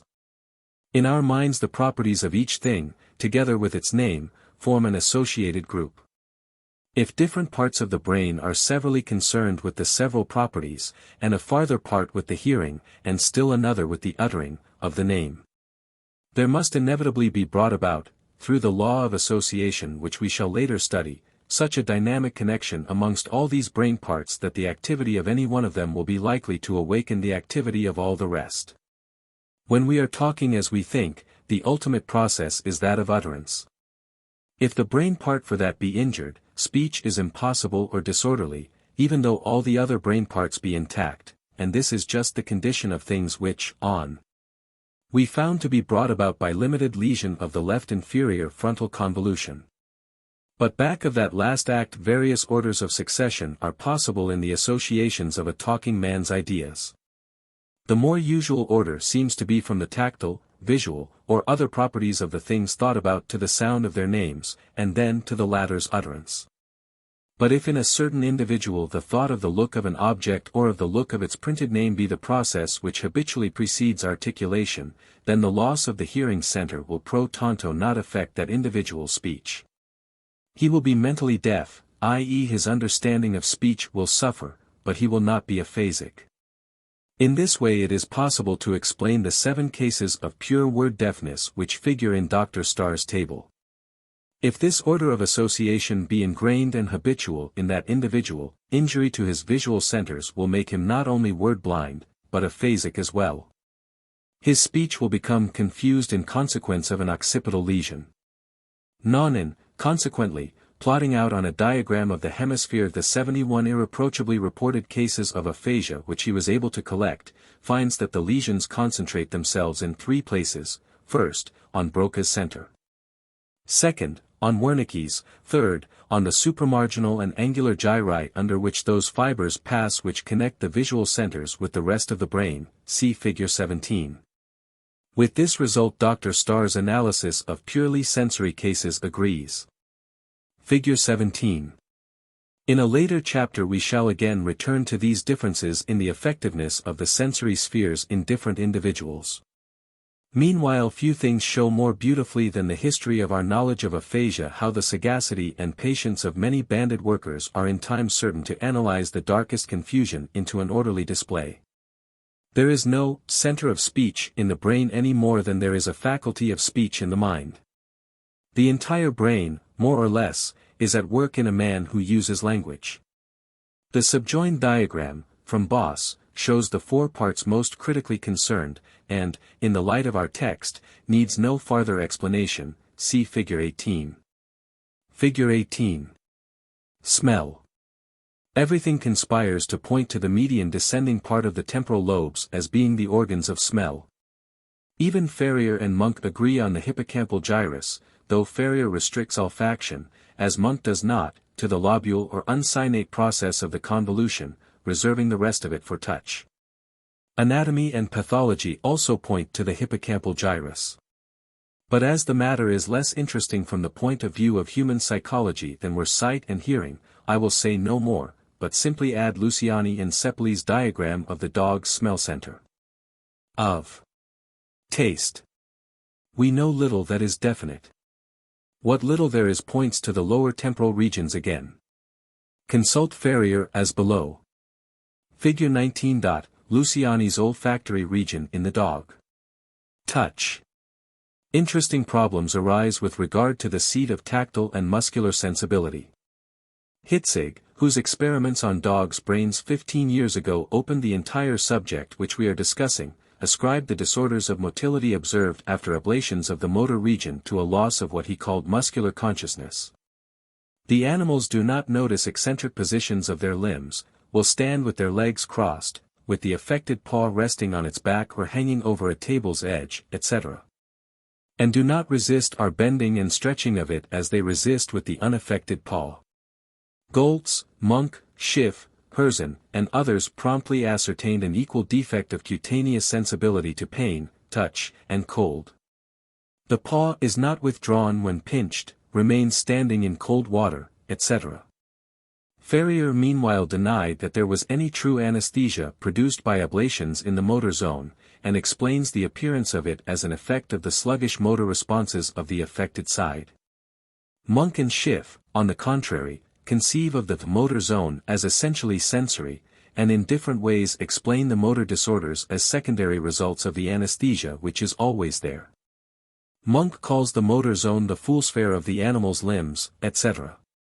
and makes it coordinate with the seisphere, the horsephere, etc., the entire cortex being, according to him, nothing but a projection surface for sensations, with no exclusively or essentially motor part. Such a view would be important if true, through its bearings on the psychology of volition. What is the truth? As regards the fact of cutaneous anesthesia from motor zone ablations, all other observers are against Ferrier, so that he is probably wrong in denying it. On the other hand, Monk and Schiff are wrong in making the motor symptoms depend on the anesthesia, for in certain rare cases they have been observed to exist not only without insensibility, but with actual hyperesthesia of the parts. The motor and sensory symptoms seem, therefore, to be independent variables. In monkeys the latest experiments are those of Horsley and Schaefer, whose results Ferrier accepts. They find that excision of the hippocampal convolution produces transient insensibility of the opposite side of the body, and that permanent insensibility is produced by destruction of its continuation upwards above the corpus callosum. The so-called gyrus fornicatus, the part just below the colloso-marginal fissure, in Fig. 7, the insensibility is at its maximum when the entire tract comprising both convolutions is destroyed. Ferrier says that the sensibility of monkeys is entirely unaffected by ablations of the motor zone, and Horsley and Schaefer consider it by no means necessarily abolished. Luciani found it diminished in his 3 experiments on apes. Figure 20. Luciani's tactile region in the dog. In man we have the fact that one-sided paralysis from disease of the opposite motor zone may or may not be accompanied with anesthesia of the parts. Luciani, who believes that the motor zone is also sensory, tries to minimize the value of this evidence by pointing to the insufficiency with which patients are examined. He himself believes that in dogs the tactile sphere extends backwards and forwards of the directly excitable region, into the frontal and parietal lobes, see figure 20. Notnagel considers that pathological evidence points in the same direction. And Dr. Mills, carefully reviewing the evidence, adds the gyri fornicatus and hippocampi to the cutaneomuscular region in man. If one compare Luciani's diagrams together, figs. 14, 16, 19, 20, one will see that the entire parietal region of the dog's skull is common to the 4 senses of sight, hearing, smell, and touch, including muscular feeling. The corresponding region in the human brain, upper parietal and supramarginal gyri, see figure 17, seems to be a somewhat similar place of conflux. Optical aphasias and motor and tactile disturbances all result from its injury, especially when that is on the left side. The lower we go in the animal scale the less differentiated the functions of the several brain parts seem to be. It may be that the region in question still represents in ourselves something like this primitive condition, and that the surrounding parts, in adapting themselves more and more to specialized and narrow functions, have left it as a sort of carrefour through which they send currents and converse. That it should be connected with musculocutaneous feeling is, however, no reason why the motor zone proper should not be so connected too. And the cases of paralysis from the motor zone with no accompanying anesthesia may be explicable without denying all sensory function to that region. For, as my colleague Dr. James Putnam informs me, sensibility is always harder to kill than motility, even where we know for a certainty that the lesion affects tracts that are both sensory and motor. Persons whose hand is paralyzed in its movements from compression of arm nerves during sleep, still feel with their fingers, and they may still feel in their feet when their legs are paralyzed by bruising of the spinal cord. In a similar way, the motor cortex might be sensitive as well as motor, and yet by this greater subtlety, or whatever the peculiarity may be, in the sensory currents. The sensibility might survive an amount of injury there by which the motility was destroyed. Notnagel considers that there are grounds for supposing the muscular sense to be exclusively connected with the parietal lobe and not with the motor zone. Disease of this lobe gives pure ataxy without palsy, and of the motor zone pure palsy without loss of muscular sense. He fails, however, to convince more competent critics than the present writer, so I conclude with them that as yet we have no decisive grounds for locating muscular and cutaneous feeling apart. Much still remains to be learned about the relations between musculocutaneous sensibility and the cortex, but one thing is certain, that neither the occipital, the forward frontal, nor the temporal lobes seem to have anything essential to do with it in man. It is knit up with the performances of the motor zone and of the convolutions backwards and midwards of them. The reader must remember this conclusion when we come to the chapter on the will. I must add a word about the connection of aphasia with the tactile sense. I spoke of those cases in which the patient can write but not read his own writing. He cannot read by his eyes. But he can read by the feeling in his fingers, if he retrace the letters in the air. It is convenient for such a patient to have a pen in hand whilst reading in this way, in order to make the usual feeling of writing more complete. In such a case we must suppose that the path between the optical and the graphic centers remains open, whilst that between the optical and the auditory and articulatory centers is closed. Only thus can we understand how the look of the writing should fail to suggest the sound of the words to the patient's mind, whilst it still suggests the proper movements of graphic imitation. These movements in their turn must of course be felt, and the feeling of them must be associated with the centers for hearing and pronouncing the words. The injury in cases like this where very special combinations fail, whilst others go on as usual, must always be supposed to be of the nature of increased resistance to the passage of certain currents of association. If any of the elements of mental function were destroyed, the incapacity would necessarily be much more formidable. A patient who can both read and write with his fingers most likely uses an identical graphic center, at once sensory and motor, for both operations. Dogs' motor centers, right hemisphere, according to Paneth. The points of the motor region are correlated as follows with muscles, the loops with the orbicularis. Palpebrarum, the plane. Crosses with the flexor, the crosses. Inscribed in circles with the extensor. Digitorum communis of the forepaw. The plane circles with the abductor pollicis. Longus, the double crosses with the extensor communis of the hind limb. I have now given, as far as the nature of this book will allow, a complete account of the present state of the localization question. In its main outlines it stands firm, though much has still to be discovered. The anterior frontal lobes, for example, so far as is yet known, have no definite functions. Goltz finds that dogs bereft of them both are incessantly in motion, and excitable by every small stimulus. They are irascible and amative in an extraordinary degree, and their sides grow bare with perpetual reflex scratching, but they show no local troubles of either motion or sensibility. In monkeys not even this lack of inhibitory ability is shown, and neither stimulation nor excision of the prefrontal lobes produces any symptoms whatever. One monkey of Horsley and Schaefer's was as tame, and did certain tricks as well, after as before the operation. It is probable that we have about reached the limits of what can be learned about brain functions from vivisecting inferior animals, and that we must hereafter look more exclusively to human pathology for light. The existence of separate speech and writing centers in the left hemisphere in man, the fact that palsy from cortical injury is so much more complete and enduring in man and the monkey than in dogs. And the farther fact that it seems more difficult to get complete sensorial blindness from cortical ablations in the lower animals than in man, all show that functions get more specially localized as evolution goes on. In birds localization seems hardly to exist, and in rodents it is much less conspicuous than in carnivora. Even for man, however, Munk's way of mapping out the cortex into absolute areas within which only one movement or sensation is represented is surely false. The truth seems to be rather that, although there is a correspondence of certain regions of the brain to certain regions of the body, yet the several parts within each bodily region are represented throughout the whole of the corresponding brain region like pepper and salt sprinkled from the same castor. This, however, does not prevent each part from having its focus at one spot within the brain region.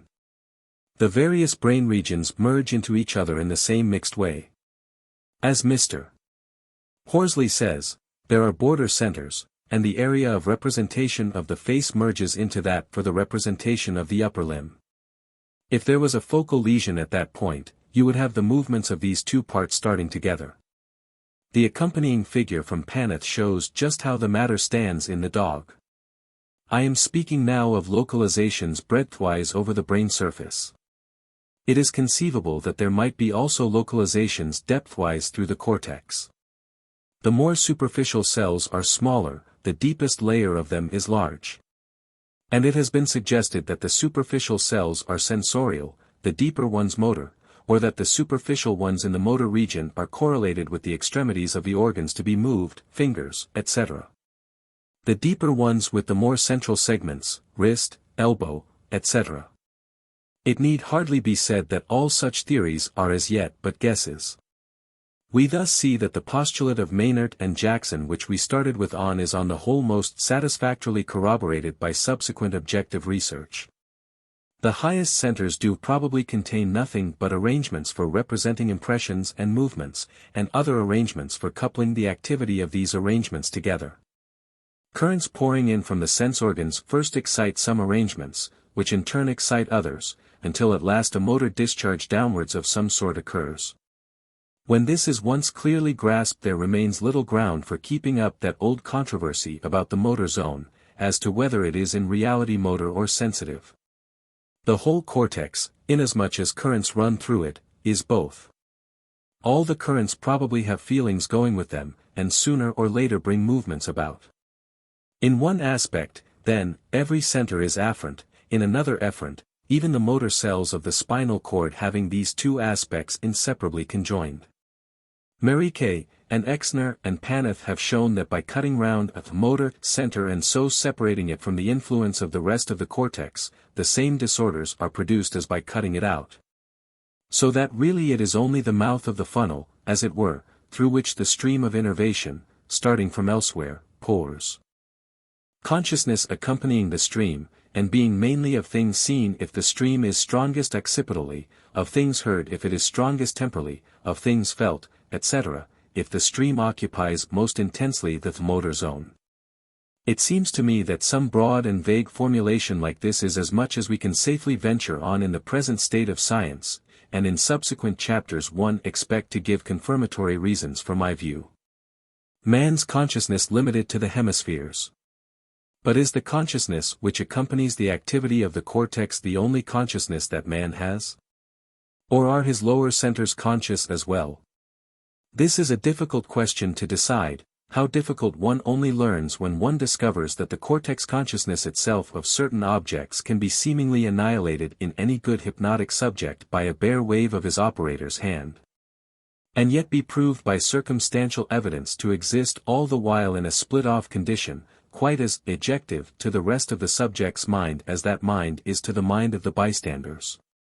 The lower centers themselves may conceivably all the while have a split-off consciousness of their own, similarly ejective to the cortex consciousness, but whether they have it or not can never be known from merely introspective evidence. Meanwhile the fact that occipital destruction in man may cause a blindness which is apparently absolute, no feeling remaining either of light or dark over one half of the field of view, would lead us to suppose that if our lower optical centers, the corpora quadrigemina, and thalami, do have any consciousness, it is at all events a consciousness which does not mix with that which accompanies the cortical activities, and which has nothing to do with our personal self. In lower animals this may not be so much the case. The traces of sight found, supra, in dogs and monkeys whose occipital lobes were entirely destroyed, may possibly have been due to the fact that the lower centers of these animals saw. And that what they saw was not ejective but objective to the remaining cortex, i.e., it formed part of one and the same inner world with the things which that cortex perceived.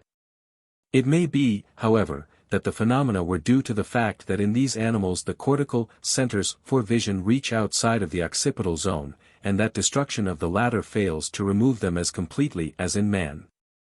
This, as we know, is the opinion of the experimenters themselves.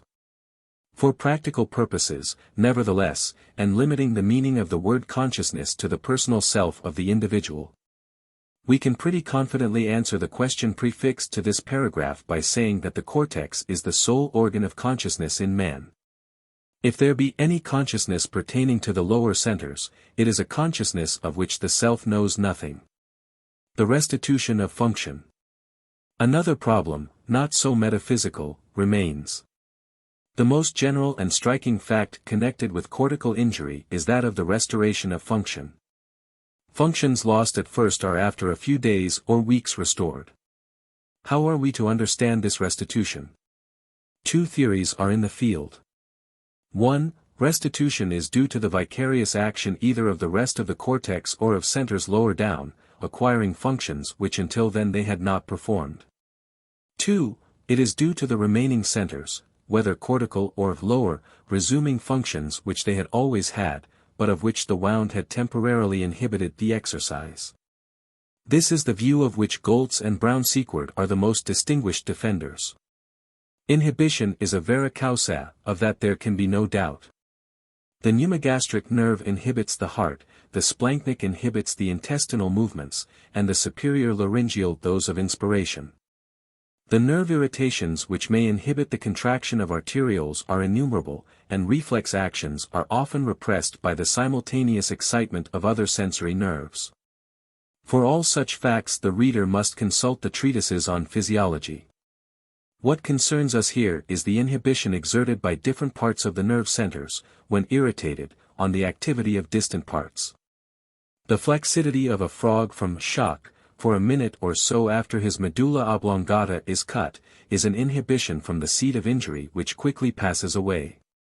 What is known as surgical shock, unconsciousness, pallor, dilatation of splanchnic blood vessels, and general syncope and collapse, in the human subject is an inhibition which lasts a longer time.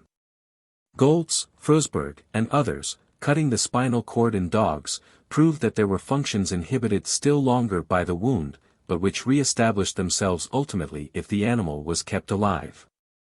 The lumbar region of the cord was thus found to contain independent vasomotor centers, centers for erection, for control of the sphincters, etc., which could be excited to activity by tactile stimuli and as readily re-inhibited by others simultaneously applied. We may therefore plausibly suppose that the rapid reappearance of motility, vision, etc., after their first disappearance in consequence of a cortical mutilation, is due to the passing off of inhibitions exerted by the irritated surface of the wound. The only question is whether all restorations of function must be explained in this one simple way, or whether some part of them may not be owing to the formation of entirely new paths in the remaining centers, by which they become educated to duties which they did not originally possess. In favor of an indefinite extension of the inhibition theory, facts may be cited such as the following: in dogs whose disturbances due to cortical lesion have disappeared, they may in consequence of some inner or outer accident reappear in all their intensity for 24 hours or so and then disappear again. In a dog made half-blind by an operation, and then shut up in the dark, vision comes back just as quickly as in other similar dogs whose sight is exercised systematically every day. A dog which has learned to beg before the operation recommences this practice quite spontaneously a week after a double-sided ablation of the motor zone.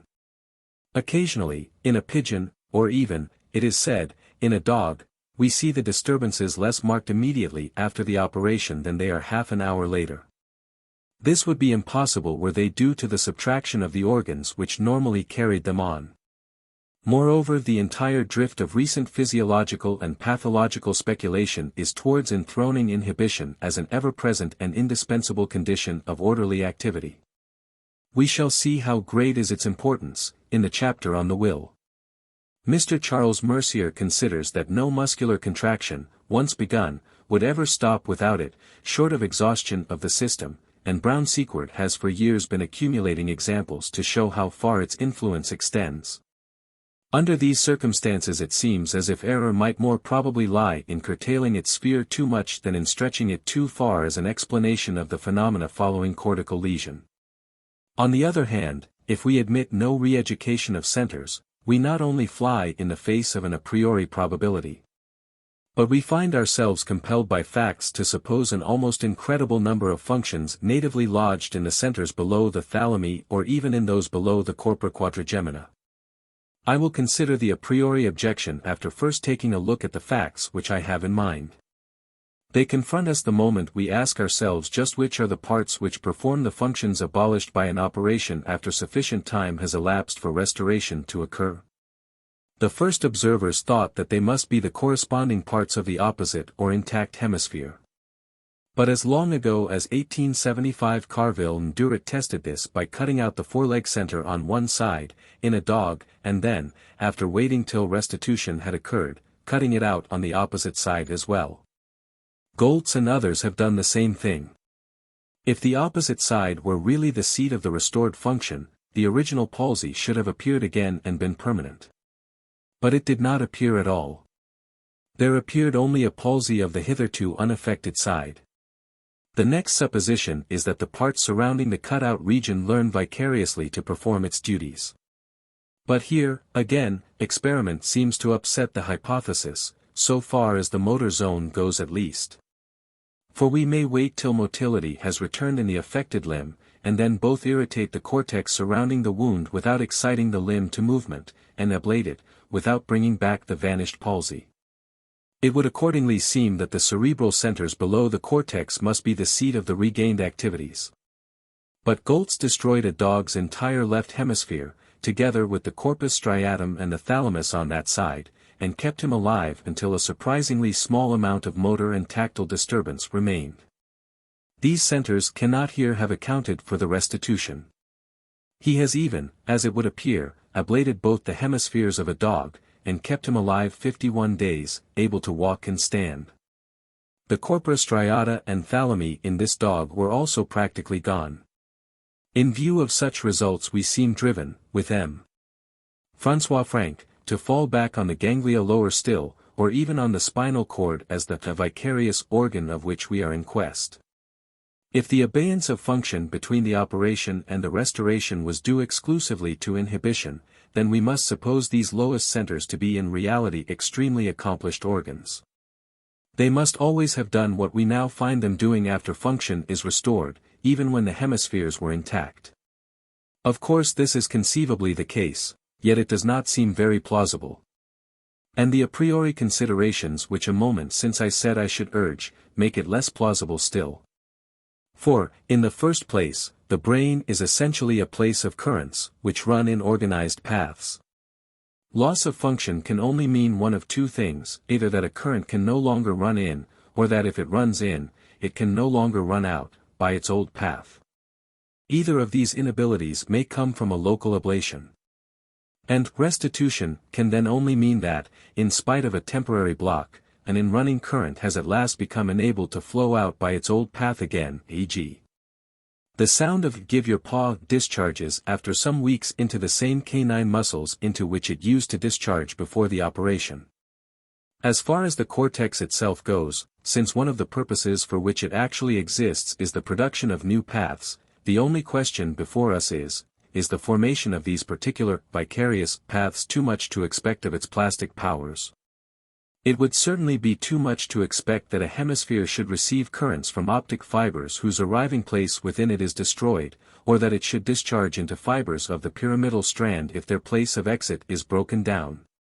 Such lesions as these must be irreparable within that hemisphere.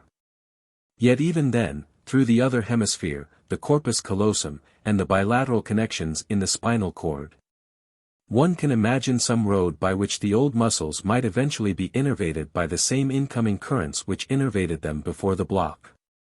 And for all minor interruptions, not involving the arriving place of the corticopedal or the place of exit of the corticofugal fibers, roundabout paths of some sort through the affected hemisphere itself must exist, for every point of it is, remotely at least, in potential communication with every other point.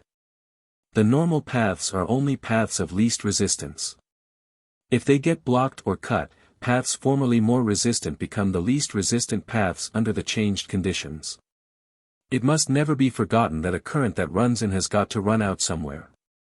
And if it only once succeeds by accident in striking into its old place of exit again, the thrill of satisfaction which the consciousness connected with the whole residual brain then receives will reinforce and fix the paths of that moment and make them more likely to be struck into again. The resultant feeling that the old habitual act is at last successfully back again, becomes itself a new stimulus which stamps all the existing currents in.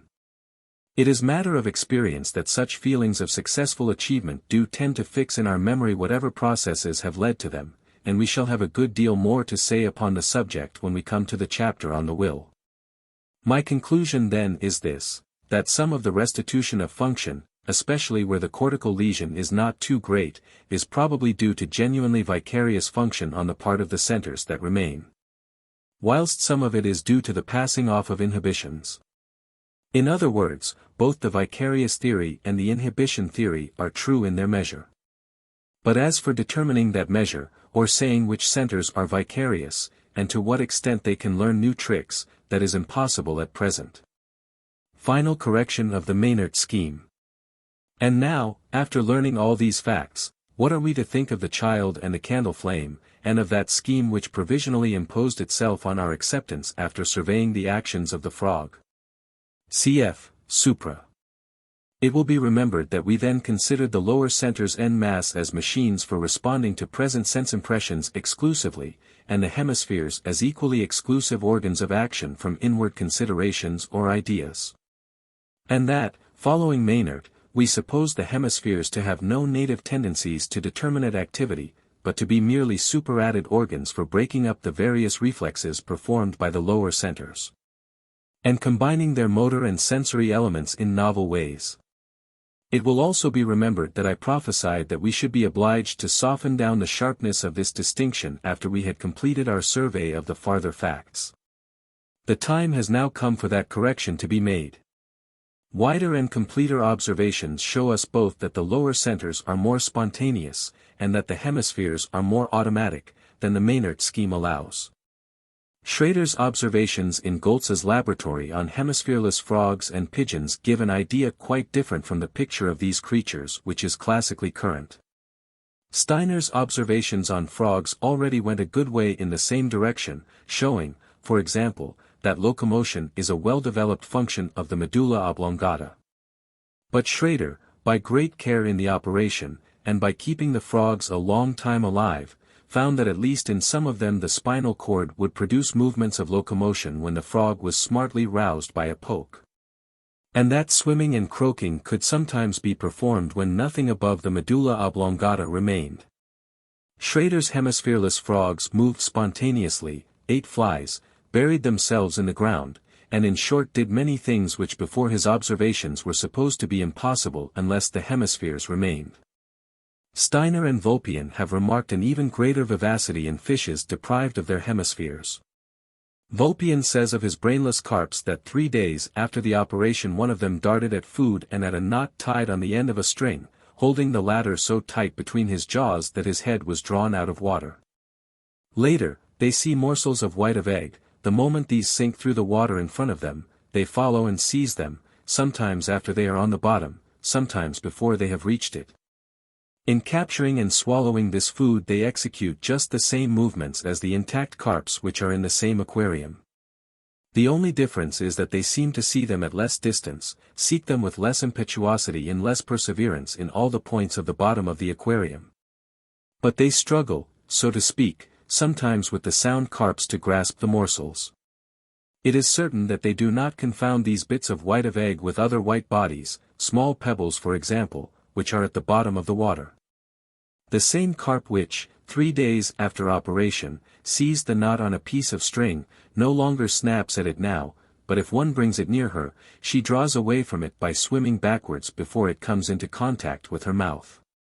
Already on, as the reader may remember, we instance those adaptations of conduct to new conditions, on the part of the frog's spinal cord and thalami, which led Pfluger and Lewis on the one hand and Goltz on the other to locate in these organs an intelligence akin to that of which the hemispheres are the seat.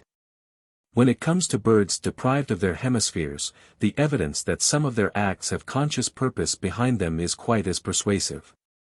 In pigeons Schrader found that the state of somnolence lasted only 3 or 4 days, after which time the birds began indefatigably to walk about the room. They climbed out of boxes in which they were put, jumped over or flew up upon obstacles, and their sight was so perfect that neither in walking nor flying did they ever strike any object in the room. They had also definite ends or purposes, flying straight for more convenient perching places when made uncomfortable by movements imparted to those on which they stood, and of several possible perches they always chose the most convenient. If we give the dove the choice of a horizontal bar, wreck, or an equally distant table to fly to, she always gives decided preference to the table. Indeed, she chooses the table even if it is several meters farther off than the bar or the chair. Placed on the back of a chair, she flies first to the seat and then to the floor, and in general, will forsake a high position, although it give her sufficiently firm support.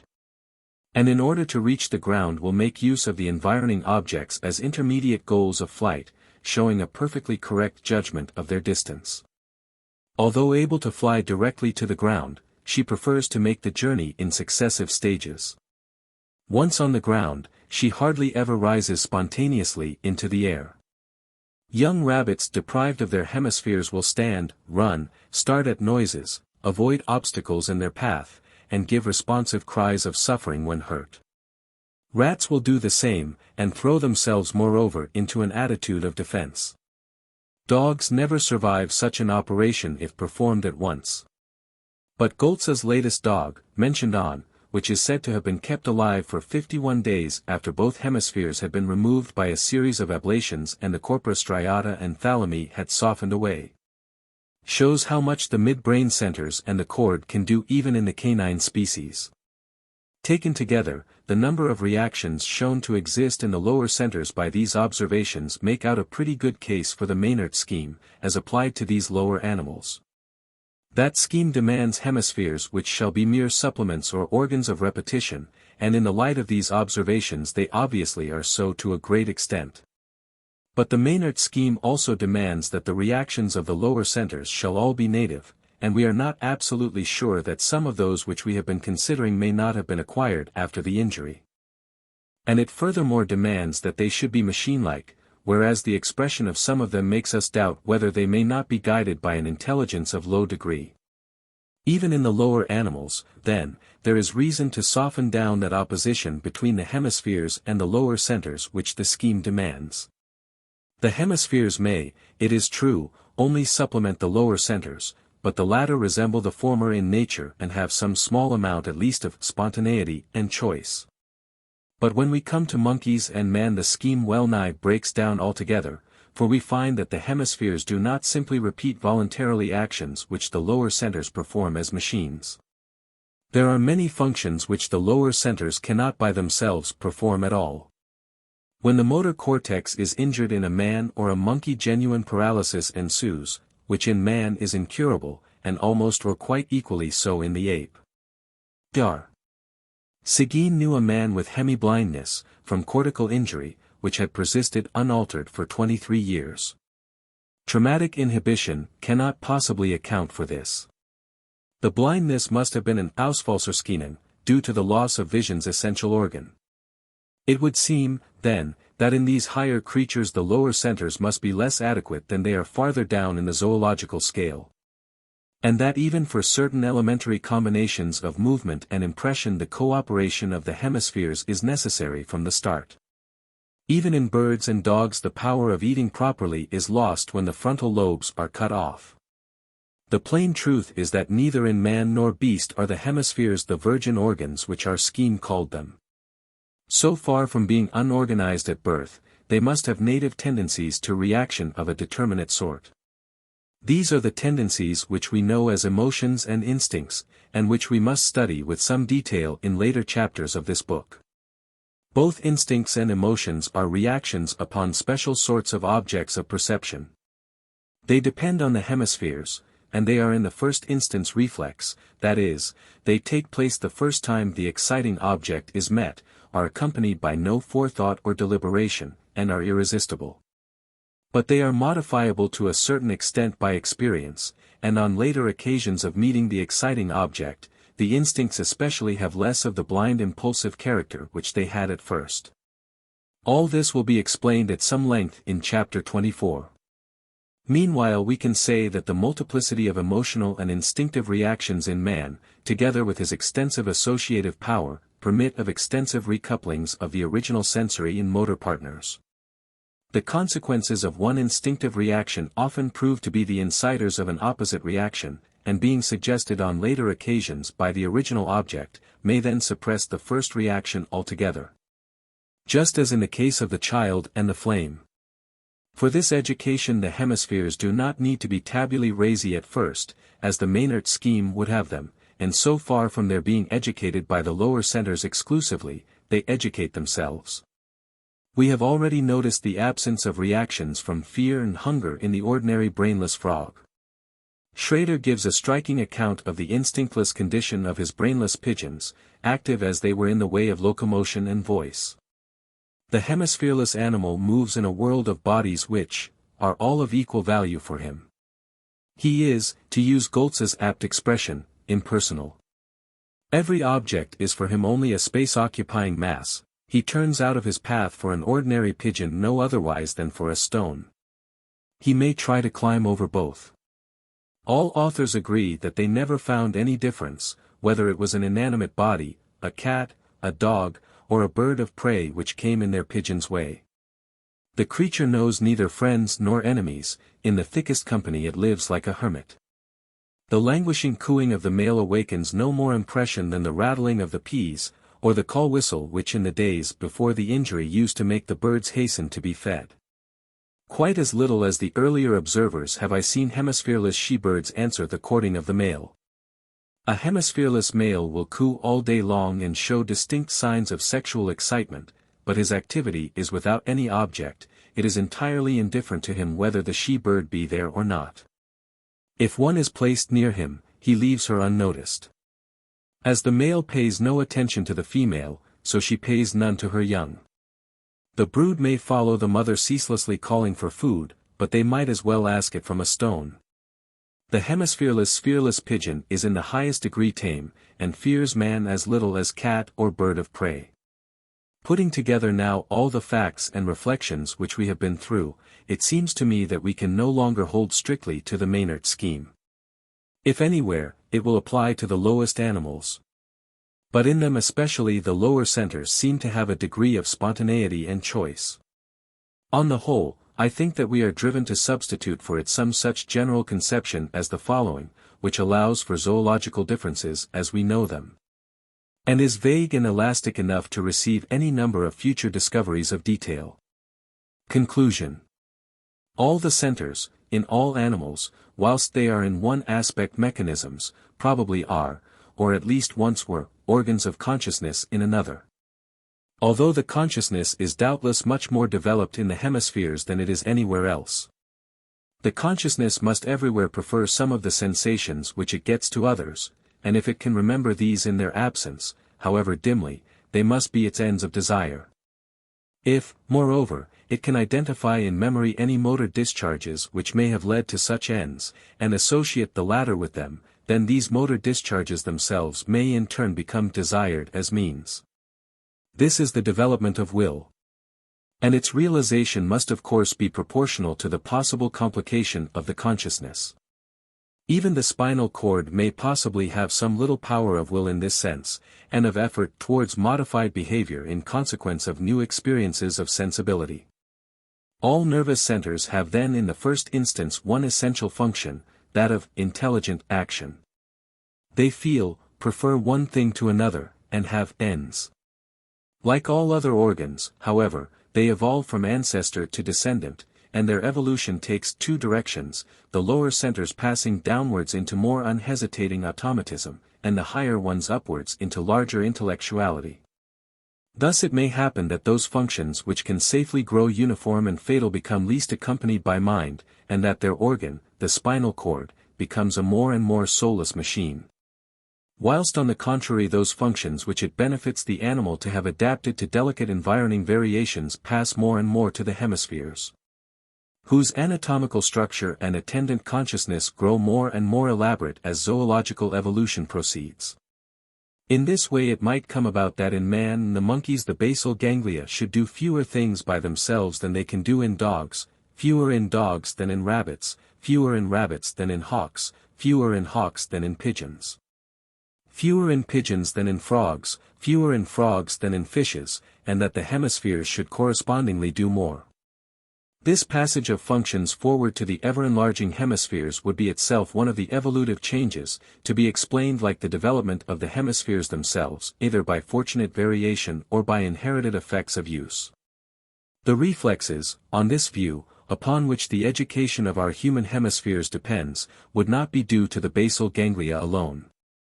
They would be tendencies in the hemispheres themselves, modifiable by education, unlike the reflexes of the medulla oblongata, pons, optic lobes and spinal cord.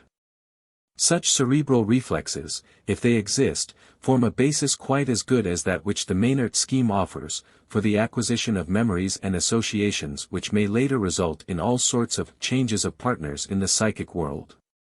The diagram of the baby and the candle, c, can be re-edited, if need be, as an entirely cortical transaction. The original tendency to touch will be a cortical instinct. The burn will leave an image in another part of the cortex, which, being recalled by association, will inhibit the touching tendency the next time the candle is perceived, and excite the tendency to withdraw, so that the retinal picture will, upon that next time, be coupled with the original motor partner of the pain. We thus get whatever psychological truth the Maynard scheme possesses without entangling ourselves on a dubious anatomy and physiology. Some such shadowy view of the evolution of the centers, of the relation of consciousness to them, and of the hemispheres to the other lobes, is, it seems to me, that in which it is safest to indulge. If it has no other advantage, it at any rate makes us realize how enormous are the gaps in our knowledge, the moment we try to cover the facts by any one formula of a general kind. It should be said that this particular cut commonly proves fatal. The text refers to the rare cases which survive. I confine myself to the frog for simplicity's sake. In higher animals, especially the ape and man, it would seem as if not only determinate combinations of muscles, but limited groups or even single muscles could be innervated from the hemispheres. I hope that the reader will take no umbrage at my so mixing the physical and mental, and talking of reflex acts and hemispheres and reminiscences in the same breath, as if they were homogeneous quantities and factors of one causal chain. I have done so deliberately. For although I admit that from the radically physical point of view it is easy to conceive of the chain of events amongst the cells and fibers as complete in itself, and that whilst so conceiving it one need make no mention of ideas, I yet suspect that point of view of being an unreal abstraction. Reflexes in centers may take place even where accompanying feelings or ideas guide them. In another chapter one shall try to show reasons for not abandoning this common-sense position. Meanwhile language lends itself so much more easily to the mixed way of describing, that I will continue to employ the latter. The more radical-minded reader can always read ideational process for idea. I shall call it hereafter for shortness the Maynard scheme. For the child and flame example, as well as the whole general notion that the hemispheres are a supernumerary surface for the projection and association of sensations and movements natively coupled in the centers below, is due to Th. Maynard, the Austrian anatomist. For a popular account of his views, see his pamphlet Zur Mechanik des Gehirnbaus, Vienna, 1874. His most recent development of them is embodied in his Psychiatry, a clinical treatise on diseases of the forebrain, translated by B. Sachs, New York, 1885. Geschichte de Materialismus, 2d edition, 2, page 345. West Riding Asylum Reports, 1876, p. 267.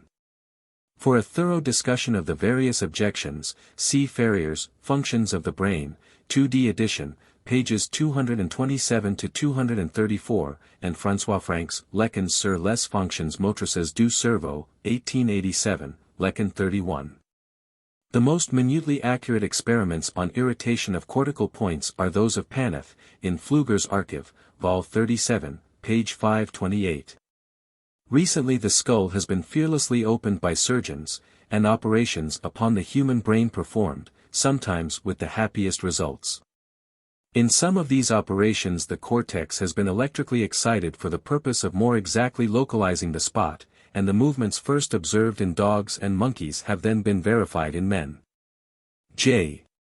Loeb, Beitrag zur Physiologie des Großhirns, Pfluger's Archive, 39, 293. I simplify the author's statement. Goltz, Pfluger's Archive, 42, 419. Hemiplegia means one-sided palsy. Philosophical Transactions, Volume 179, pages 6, 10, 1888. In a later paper, Ibid page 205, Messrs. Beaver and Horsley go into the localization still more minutely, showing spots from which single muscles or single digits can be made to contract. Notnagel und Nonnen. Die Lokalisation in den Gehirnkrankheiten, Wiesbaden, 1887, page 34. An accessible account of the history of our knowledge of motor aphasia is in W. A. Hammond's Treatise on the Diseases of the Nervous System, Chapter 7. The history up to 1885 may be found in a Christiani, zur Physiologie des Gehirns, Berlin, 1885. Pfluger's Archive, Volume 44, page 176. Monk, Berlin Academy Sitzunbericht, 1889, 31, returns to the charge, denying the extirpations of Schrader to be complete, microscopic portions of the Seysphere must remain. A. Christiani, zur Physio d. Gehirns, Berlin, 1885, chaps. 2, 3, 4, H. Monk, Berlin Acad. STZGSB, 1884, 24. Luciani und Seppeli, Die Funktionslokalisation auf der Großhirnrinde, Deutsch von Frankel, Leipzig, 1886, Dogs M. N. and S. Goltz in Pfluger's Archive, Volume 34, pages 490-6, Volume 42, page 454. Cf. also Monk, Berlin Acad. STZGSB, 1886, 7, 8, pages 113-121, and Loeb, Pfluger's Archive, Volume 39, page 337. Berlin Acad. Sitzungsbericht, 1886, 7, 8, page 124. H. Monk, Funktionen der Großhirnrinde, Berlin, 1881, pages 36-40.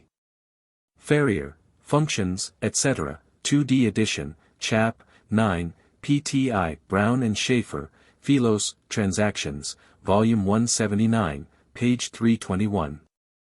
Luciani U. Seppeli, Opsit pages 131-138. Lanigres found traces of sight with both occipital lobes destroyed, and in one monkey even when angular gyri and occipital lobes were destroyed altogether. His paper is in the Archives de Médecine Experimentale for January and March, 1889. I only know it from the abstract in the Neurologisches Centralblatt, 1889, pages 108-420. The reporter doubts the evidence of vision in the monkey. It appears to have consisted in avoiding obstacles and in emotional disturbance in the presence of men. Localization of cerebral disease, 1878, pages 117-8. For cases see Flechsig, Die Leitungsbahnen in Gehirnu, Rückenmark, Leipzig, 1876, pages 112, 272, Exner's Untersuchungen, etc., page 83, Ferrier's localization, etc., page 11. François Franck's Cerveau Moteur, page 63, note. E. C. Seguin, Hemianopsia of Cerebral Origin, in Journal of Nervous and Mental Disease, Volume 13, page 30. Notnagel und Namen, über die Lokalisation der Gehirnkrankheiten, Wiesbaden, 1887, page 16. Die Seelenblindheit, etc., page 51 ff. The mental blindness was in this woman's case moderate in degree. Archive F. Psychiatry, Volume 21, page 222. Notnagel, Lock Sit page 22, says, Dies trifft aber nicht zu. He gives, however, no case in support of his opinion that double-sided cortical lesion may make one stone blind and yet not destroy one's visual images, so that I do not know whether it is an observation of fact or an a priori assumption. In a case published by C. S. Freund, Archive F. Psychiatry, Volume 20, the occipital lobes were injured, but their cortex was not destroyed, on both sides. There was still vision. Cf. I say, need, for I do not of course deny the possible coexistence of the two symptoms. Many a brain lesion might block optical associations and at the same time impair optical imagination, without entirely stopping vision. Such a case seems to have been the remarkable one from Charcot which I shall give rather fully in the chapter on imagination. Freund, in the articles cited above, über optische Aphasie und Seelenblindheit, and Bruns, ein Fall von Alexei, etc. In the Neurologisches Centralblatt for 1888, pages 581, 509, explain their cases by broken-down conduction. Wilbrand, whose painstaking monograph on mental blindness was referred to a moment ago, gives none but a priori reasons for his belief that the optical Erinnerungsfeld must be locally distinct from the worn, cf. The a priori reasons are really the other way. Mothner, Gehirnu Aug, 1881, page 487 ff, tries to show that the mental blindness of monks' dogs and apes after occipital mutilation was not such, but real dimness of sight. The best case of mental blindness yet reported is that by Lee Sauer, as above. The reader will also do well to read Bernard, de l'Aphasie, 1885, Chapter 5, Ballet, Le Langage Intérieur, 1886, Chapter 8, and Jazz. Boss's Little Book on Aphasia, 1887, page 74. For a case see Wernicke's Lerb. Die Gehirnkrankheiten, Volume 2, page 554, 1881. The latest account of them is the paper Über die optischen Zentren. Bahnen, by von Monaco in the Archiv für Psychiatry, Volume 20, page 714. Die Funktionslokalisation, etc., Dog X, see also page 161. Philos, Trans, Volume 179, page 312. Brain, Volume 11, page 10. Ibid, page 147. Der Aphasische Symptomenkomplex, 1874. See in Figure 11 the convolution marked Wernicke. The Pathology of Sensory Aphasia, Brain, July, 1889. Notnagel und Nonnen, op. Sit plates. Ballet's and Bernard's works cited on are the most accessible documents of Charcot's school. Bastian's book on the brain as an organ of mind, last 3 chapters, is also good. For details, see Ferrier's Functions, Chapter 9, pt 3, and Chas K. Mills, Transactions of Congress of American Physicians and Surgeons, 1888, Volume 1, page 278. Functions of the Brain, Chapter 10, Section 14. Über die Funktionen des Großhirnrind, 1881, page 50. Lesioni di Fisiologia Sperimentale sul Sistema Nervoso Encefalico, L. 73, page 527 ff. Also, Brain, Volume 9, page 298. Bechterew, Pfluger's Archive, Volume 35, page 137, found no anesthesia in a cat with motor symptoms from ablation of sigmoid gyrus. Luciani got hyperesthesia coexistent with cortical motor defect in a dog, by simultaneously hemisecting the spinal cord, Luciani U. Sepali, op. Sit p. 234, Goltz frequently found hyperesthesia of the whole body to accompany motor defect after ablation of both frontal lobes, and he once found it after ablating the motor zone, Pfluger's Archive, Volume 34, page 471. Philos, Transactions, Volume 179, p. 20 ff. Functions, page 375. pp. 15-17. Luciani U. Sepali, op. Sit pages 275-288. Op. Sit page 18. Trans of Congress, etc., page 272. See Exner's Unters. Ob. Localization, plate 25. Cf. Ferrier's Functions, etc., chapter 4, and chapter 10, sections 6-9. Op. Sit page 17. E.G. Star, Lock Sit page 272, Leiden, Beiträge zur Lehre v. die Lokalisation im Gehirn, 1888, page 72. Bernard, Op. Sit page 84. Philos, Trans, Volume 179, page 3. Trans of Congress of A.M. Phys. And SURG 1888, Volume 1, page 343. Beaver and Horsley's paper on electric stimulation of the monkey's brain is the most beautiful work yet done for precision. See Phil. Trans, Volume 179, page 205, especially the plates. Pfluger's Archive, Volume 37, page 523, 1885. By Lies in his generally preposterous book The Brain, also by Horsley. See Mercier, The Nervous System and the Mind, page 124. The frontal lobes as yet remain a puzzle. Wundt tries to explain them as an organ of apperception, Grundzüge d. Physiologische Psychology, 3D edition, volume 1, page 233 ff, but I confess myself unable to apprehend clearly the Wundtian philosophy so far as this word enters into it, so must be contented with this bare reference. Until quite recently it was common to talk of an ideational center as of something distinct from the aggregate of other centers. Fortunately this custom is already on the wane. Rech. Exp. Sur le fonctionnement des centres psychomoteurs, Brussels, 1885. Pfluger's Archive, Volume 44, page 544. I ought to add, however, that François Frank, Fonctions Motrices, p. 370, got, in Two Dogs and a Cat, a different result from this sort of circumvallation. For this word, C. T. K. Clifford's Lectures and Essays, 1879, Volume 2, page 72. See below. C. F. Ferrier's Functions, pages 120, 147, 414.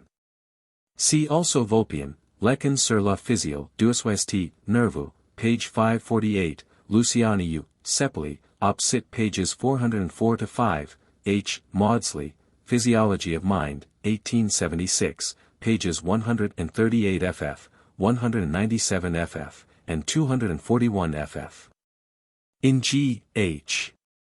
Lewis's Physical Basis of Mind, Problem 4, the reflex theory, a very full history of the question is given. Goltz, Pfluger's Archive, Volume 8, page 460, Frusberg, Ibid Volume 10, page 174. Goltz, Verrichtungen de Grossherns, page 78. Loeb, Pfluger's Archive, Volume 89, page 276. Ibid, page 289. Schrader, Ibid Volume 44, page 218. The Nervous System and the Mind, 1888, chaps. 3, 6, also in Brain, Volume 11, page 361. Brown-Sequard has given a resume of his opinions in the Archives de Physiologie for October 1889, 5 me. Siri, Volume 1, p. 751. Goltz first applied the inhibition theory to the brain in his Verrichtungen de Grossherns, page 39 ff. On the general philosophy of inhibition the reader may consult Brunton's Pharmacology in Therapeutics, page 154 ff, and also The Nature, volume 27, page 419 ff. E. G. Herzen, Hermann U. Schwalb's Jahresbericht for 1886, Physio, Apth. Page 38. Experiments on Newborn Puppies. François Frank, op. Cit. page 382. Results are somewhat contradictory. Pfluger's Archive, volume 42, page 419. Neurologisches Centralblatt, 1889, page 372. Op. Cit. page 387. CPP 378 to 388 for a discussion of the whole question. Compare also Wundt's Physio, Psych, 3D edition, I, 225 ff, and Luciani U. Sepeli, pages 243, 293. The chapters on habit, association, memory, and perception will change our present preliminary conjecture that is one of its essential uses, into an unshakable conviction. Pfluger's Archive, volume 41, page 75, 1887. Ibid, volume 44, p. 175, 1889. Untersuchungen über die Physiologie des Frosthirns. 1885. Locke, Cit. pages 80, 82-3.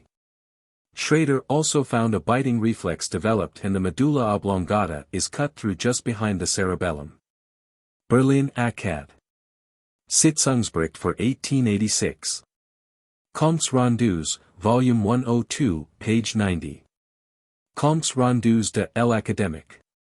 D. Sciences, volume 102, page 1530. Locke, Cit. page 210.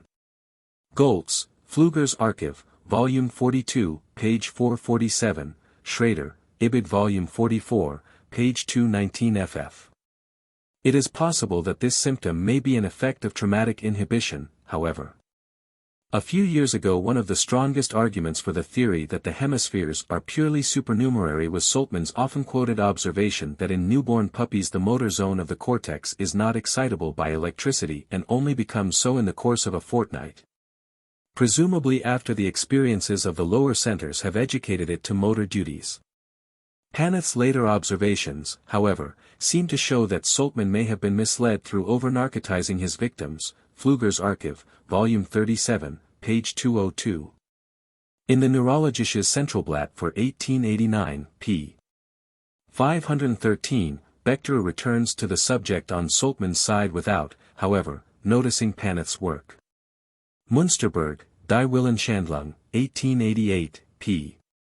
134, challenges Meinert's scheme in toto, saying that whilst we have in our personal experience plenty of examples of acts which were at first voluntary becoming secondarily automatic and reflex, we have no conscious record of a single originally reflex act growing voluntary.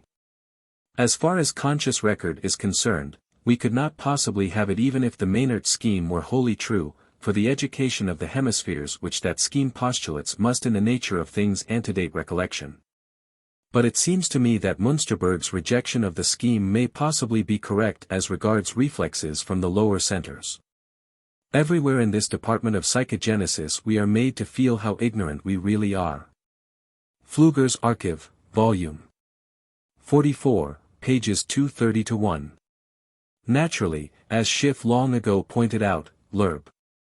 D. Musculue, Nervenphysiology, 1859, page 213 ff. The Rückenmarkseele, if it now exist, can have no higher sense consciousness, for its incoming currents are solely from the skin. But it may, in its dim way, both feel, prefer, and desire. See, for the view favorable to the text, G. H. Lewis, The Physiology of Common Life, 1860, Chapter 9. Goltz, Nervenzentren des Frosches 1869, pp. 102-130, thinks that the frog's cord has no adaptative power.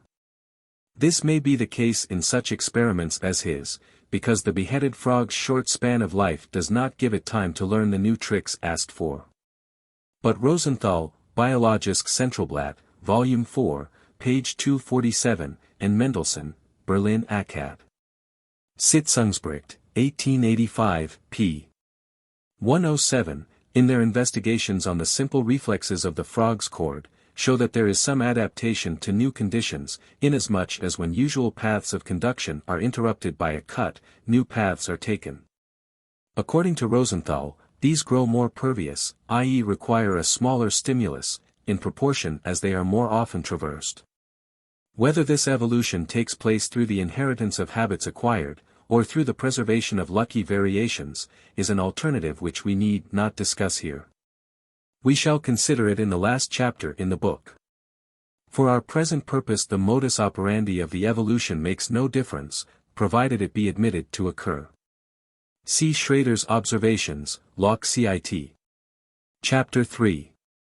On some general conditions of brain activity. The elementary properties of nerve tissue on which the brain functions depend are far from being satisfactorily made out. The scheme that suggests itself in the first instance to the mind, because it is so obvious, is certainly false. I mean the notion that each cell stands for an idea or part of an idea.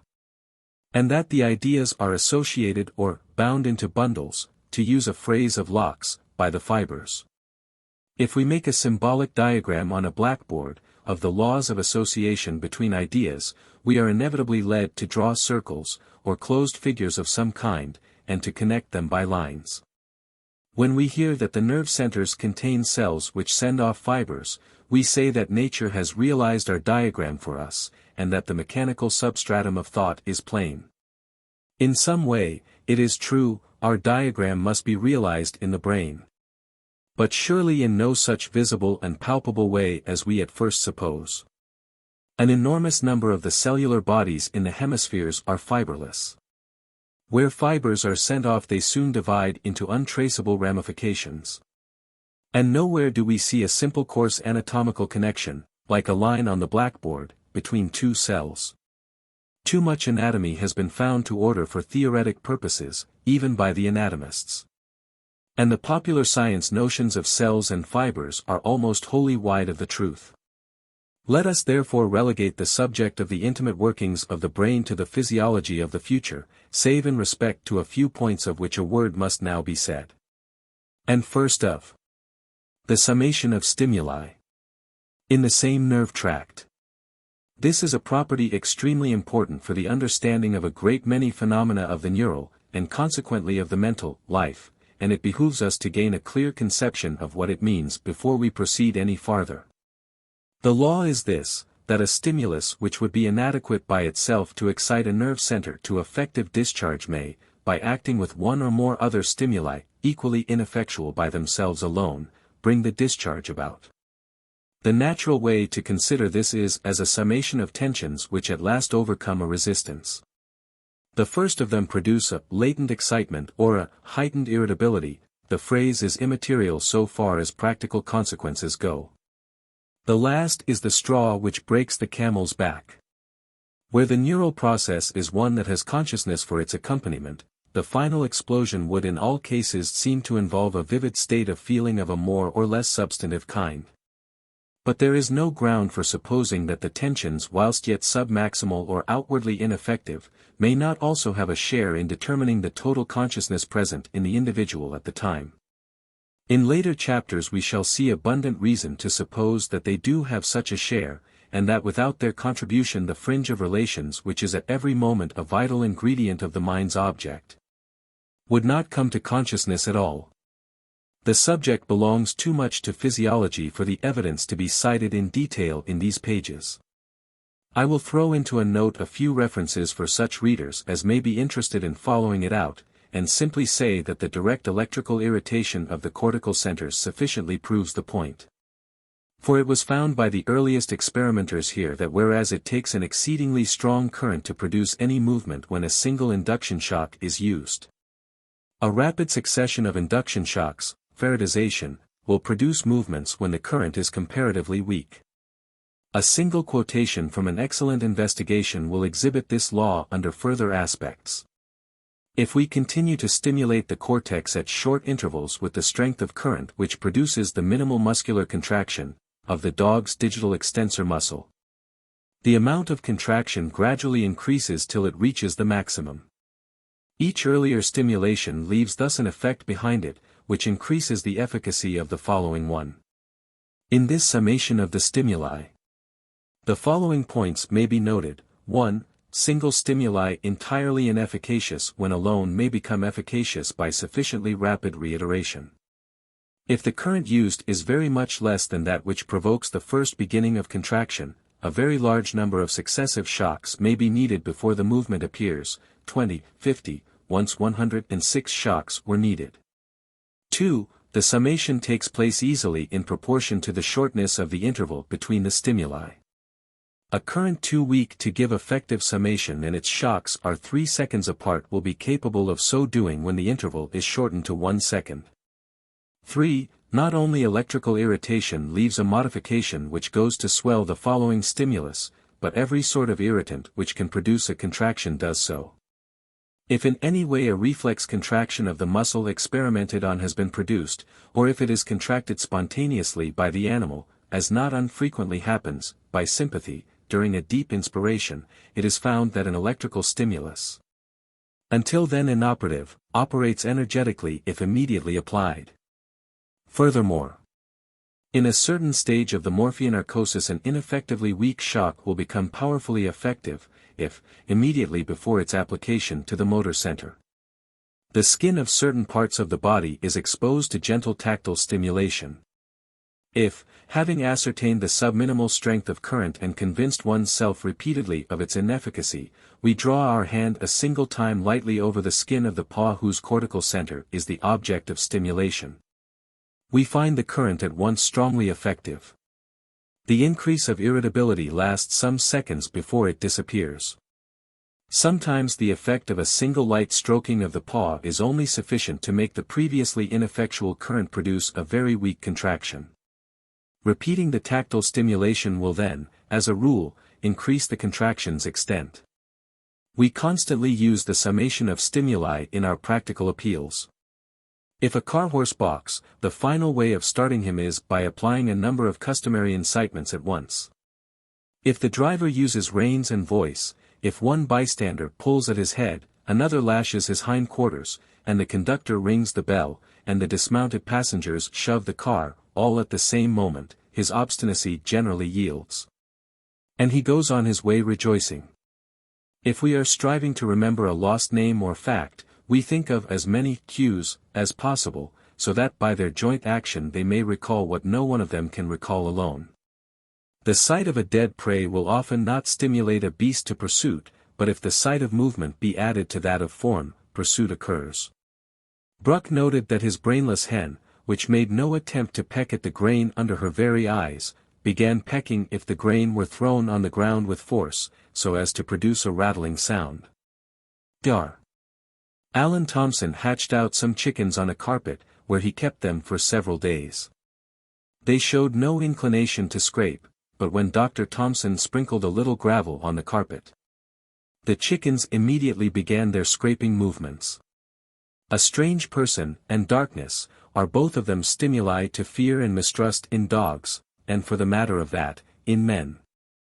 Neither circumstance alone may awaken outward manifestations, but together, i.e. when the strange man is met in the dark, the dog will be excited to violent defiance. Street hawkers well know the efficacy of summation, for they arrange themselves in a line upon the sidewalk, and the passer often buys from the last one of them, through the effect of the reiterated solicitation, what he refused to buy from the first in the row. Aphasia shows many examples of summation. A patient who cannot name an object simply shown him, will name it if he touches as well as sees it, etc. Instances of summation might be multiplied indefinitely, but it is hardly worth while to forestall subsequent chapters. Those on instinct, the stream of thought, attention, discrimination, association, memory, aesthetics, and will contain numerous exemplifications of the reach of the principle in the purely psychological field. Reaction time. One of the lines of experimental investigation most diligently followed of late years is that of the ascertainment of the time occupied by nervous events. Helmholtz led off by discovering the rapidity of the current in the sciatic nerve of the frog. But the methods he used were soon applied to the sensory nerves and the centers, and the results caused much popular scientific admiration when described as measurements of the velocity of thought. The phrase, quick as thought, had from time immemorial signified all that was wonderful and elusive of determination in the line of speed. And the way in which science laid her doomful hand upon this mystery reminded people of the day when Franklin first erepute Scylla Fulmen, foreshadowing the reign of a newer and colder race of gods. We shall take up the various operations measured, each in the chapter to which it more naturally pertains. I may say, however, immediately, that the phrase, velocity of thought, is misleading, for it is by no means clear in any of the cases what particular act of thought occurs during the time which is measured. Velocity of nerve action is liable to the same criticism, for in most cases we do not know what particular nerve processes occur. What the times in question really represent is the total duration of certain reactions upon stimuli. Certain of the conditions of the reaction are prepared beforehand. They consist in the assumption of those motor and sensory tensions which we name the expectant state. Just what happens during the actual time occupied by the reaction, in other words, just what is added to the pre-existent tensions to produce the actual discharge, is not made out at present either from the neural or from the mental point of view. The method is essentially the same in all these investigations. A signal of some sort is communicated to the subject, and at the same instant records itself on a time-registering apparatus. The subject then makes a muscular movement of some sort, which is the reaction, and which also records itself automatically. The time found to have elapsed between the two records is the total time of that observation. The time-registering instruments are of various types. One type is that of the revolving drum covered with smoked paper, on which one electric pen traces a line which the signal breaks and the reaction draws again. Whilst another electric pen, connected with a pendulum or a rod of metal vibrating at a known rate, traces alongside of the former line a timeline, of which each undulation or link stands for a certain fraction of a second, and against which the break in the reaction line can be measured. Compare Figure 21, where the line is broken by the signal at the first arrow, and continued again by the reaction at the second. Ludwig's kymograph, Mary's chronograph are good examples of this type of instrument. Figure 21. Another type of instrument is represented by the stopwatch, of which the most perfect form is Hipp's chronoscope. The hand on the dial measures intervals as short as 1/1000 of a second. The signal, by an appropriate electric connection, starts it. The reaction stops it, and by reading off its initial and terminal positions we have immediately and with no farther trouble the time we seek. A still simpler instrument, though one not very satisfactory in its working, is the psychodometer of Exner and Obersteiner, of which I picture a modification devised by my colleague Professor H. P. Bowditch, which works very well. Figure 22. Bowditch's reaction timer. F. Tuning fork carrying a little plate which holds the paper on which the electric pen M makes the tracing, and sliding in grooves on the baseboard.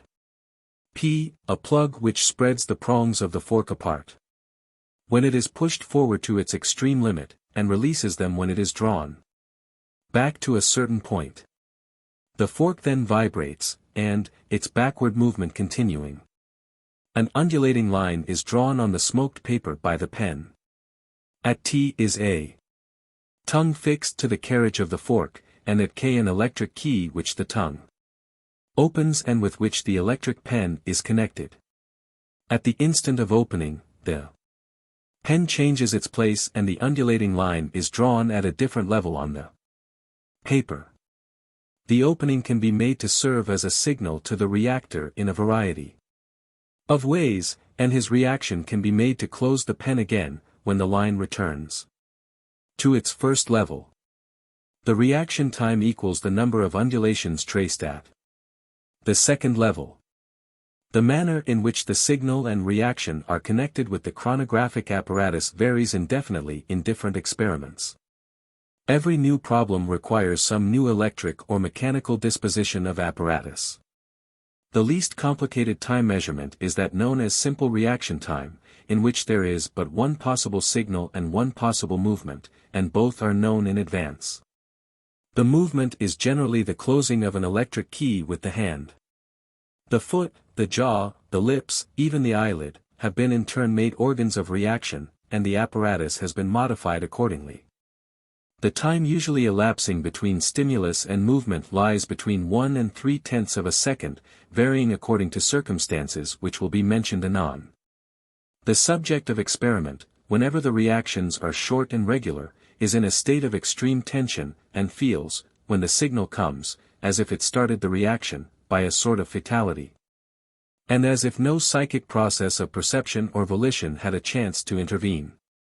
The whole succession is so rapid that perception seems to be retrospective, and the time order of events to be read off in memory rather than known at the moment. This at least is my own personal experience in the matter, and with it I find others to agree. The question is, what happens inside of us, either in brain or mind?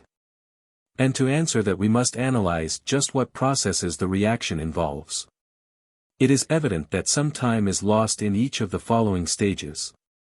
1. The stimulus excites the peripheral sense organ adequately for a current to pass into the sensory nerve. 2. The sensory nerve is traversed. 3.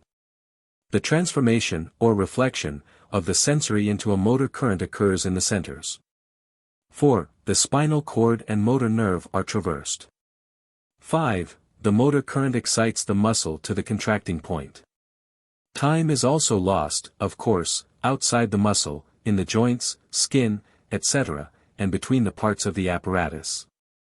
And when the stimulus which serves as signal is applied to the skin of the trunk or limbs, time is lost in the sensorial conduction through the spinal cord.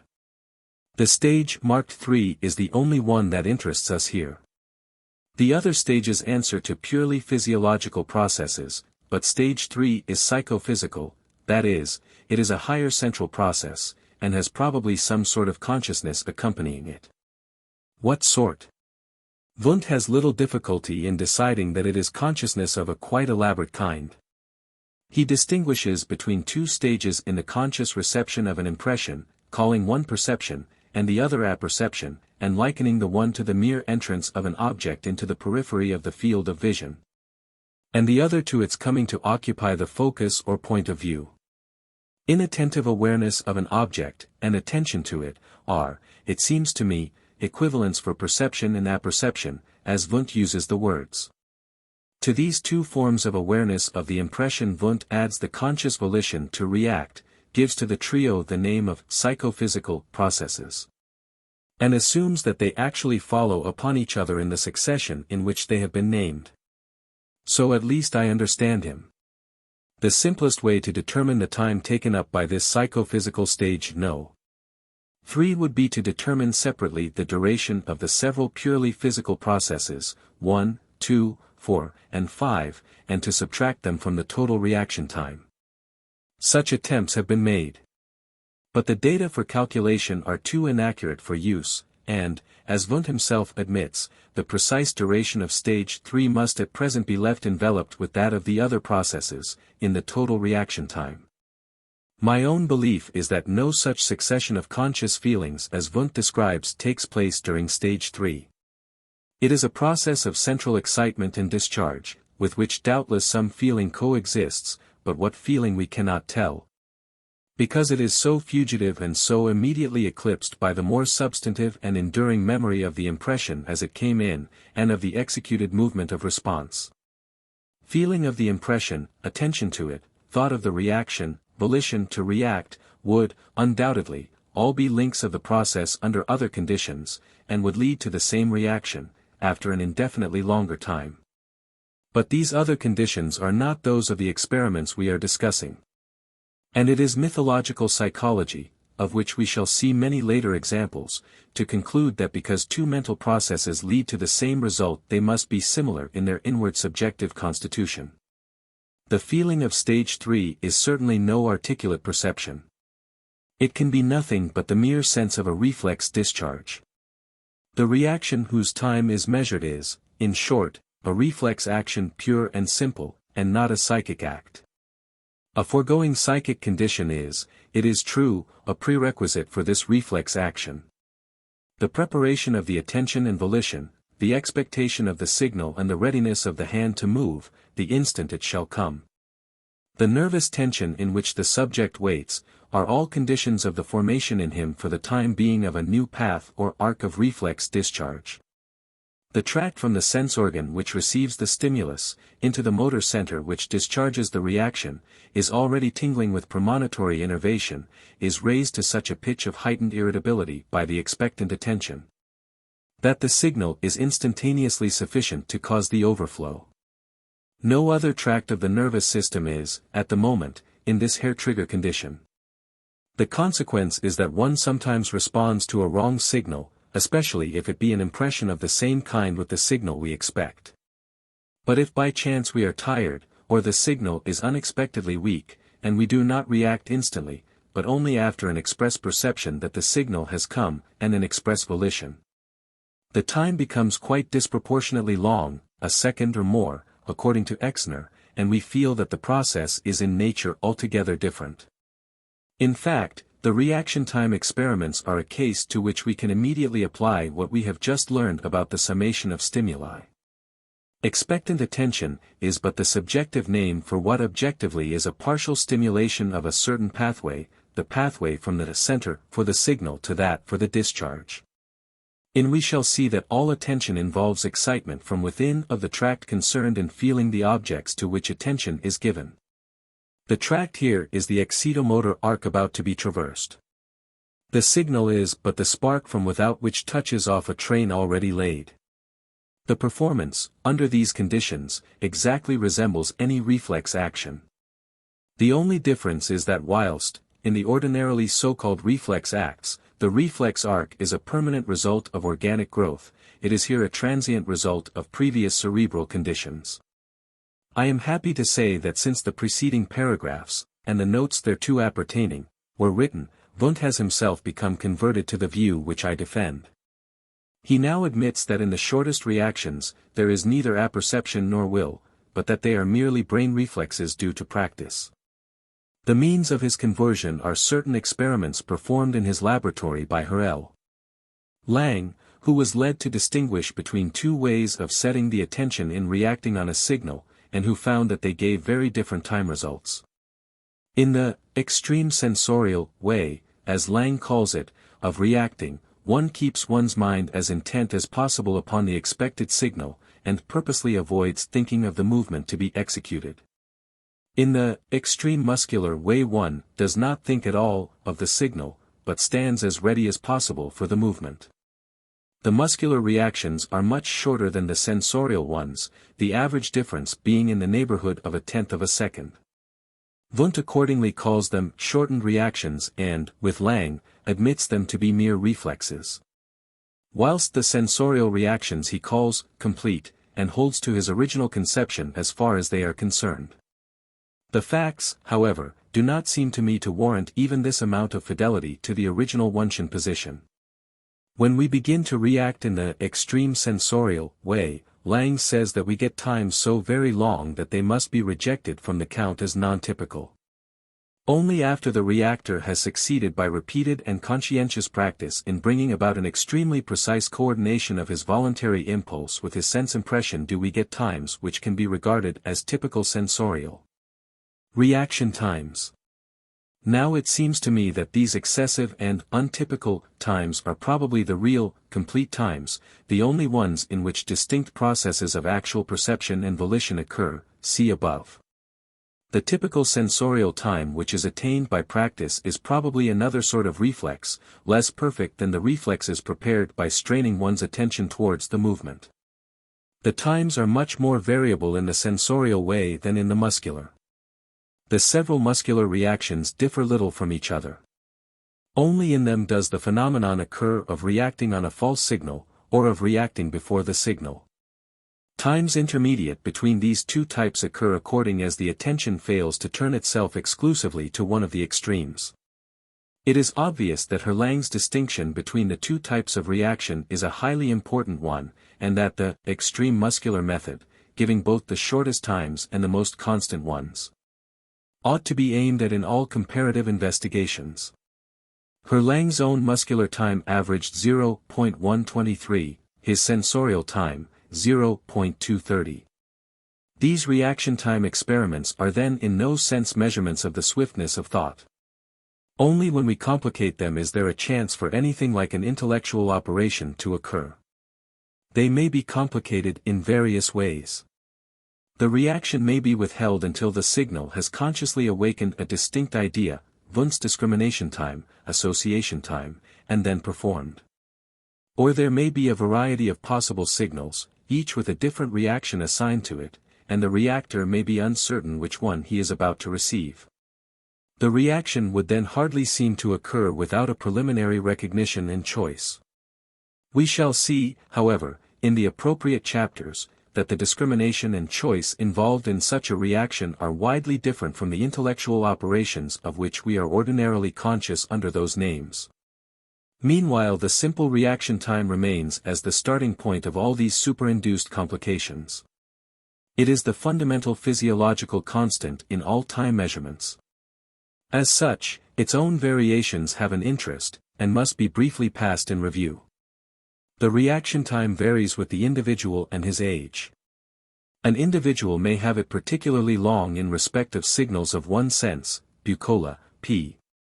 147, but not of others. Old and uncultivated people have it long, nearly a second, in an old pauper observed by Exner, Pfluger's Archiv, 7, 612-4. Children have it long, half a second, Herzen in Bucola, page 152. Practice shortens it to a quantity which is for each individual a minimum beyond which no farther reduction can be made. The aforesaid old pauper's time was, after much practice, reduced to 0.1866 seconds, Locke Sit page 626. Fatigue lengthens it.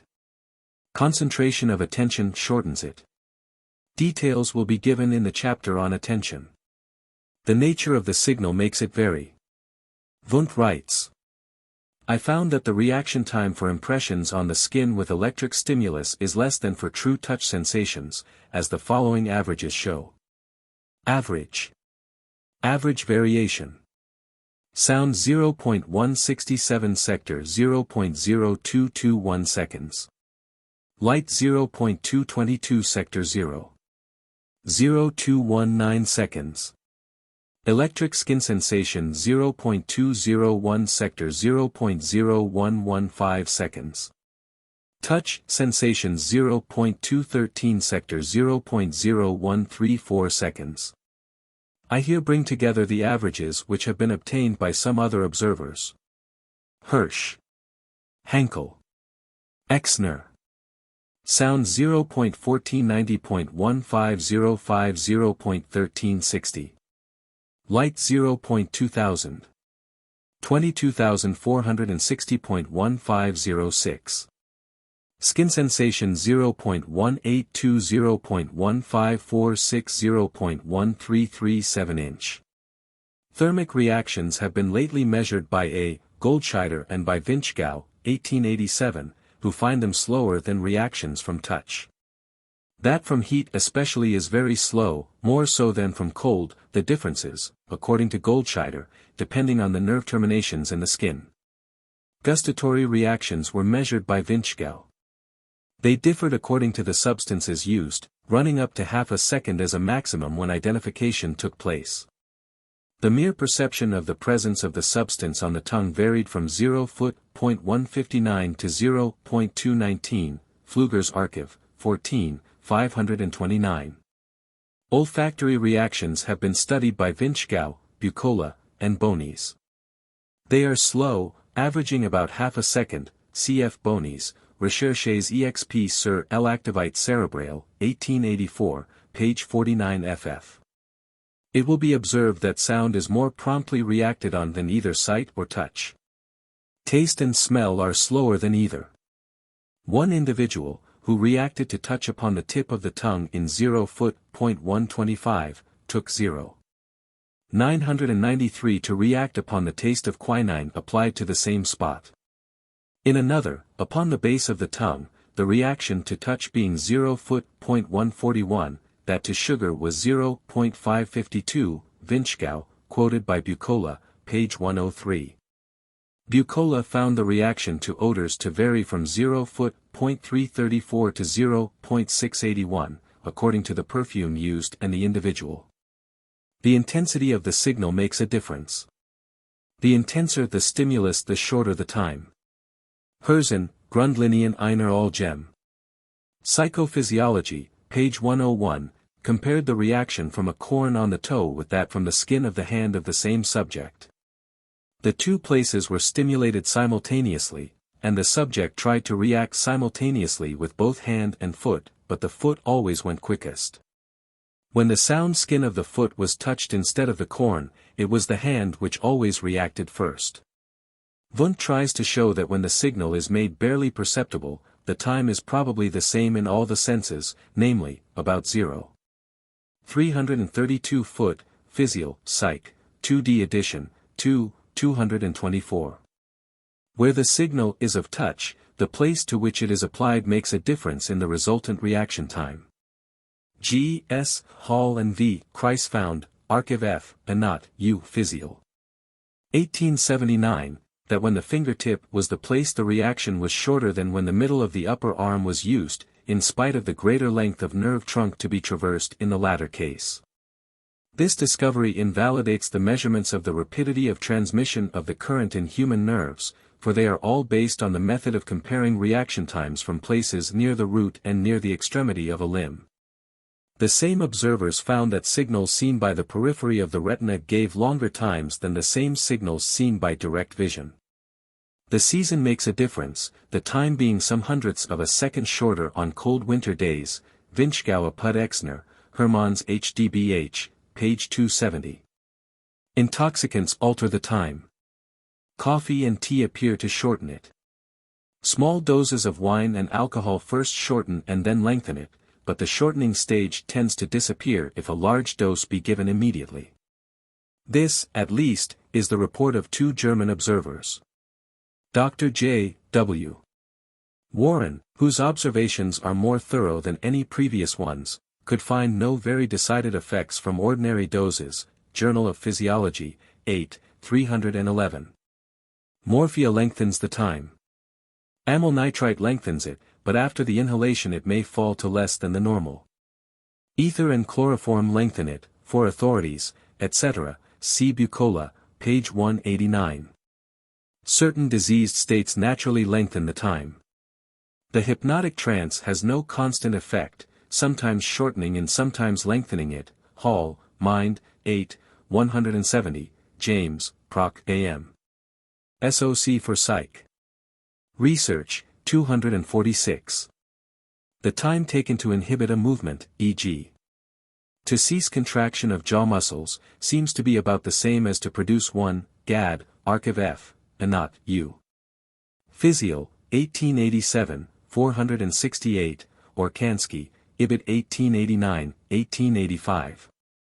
An immense amount of work has been done on reaction time, of which I have cited but a small part. It is a sort of work which appeals particularly to patient and exact minds, and they have not failed to profit by the opportunity. Cerebral blood supply.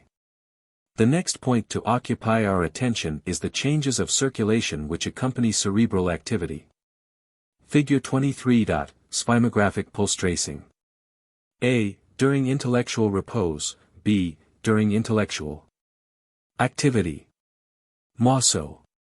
All parts of the cortex, when electrically excited, produce alterations both of respiration and circulation.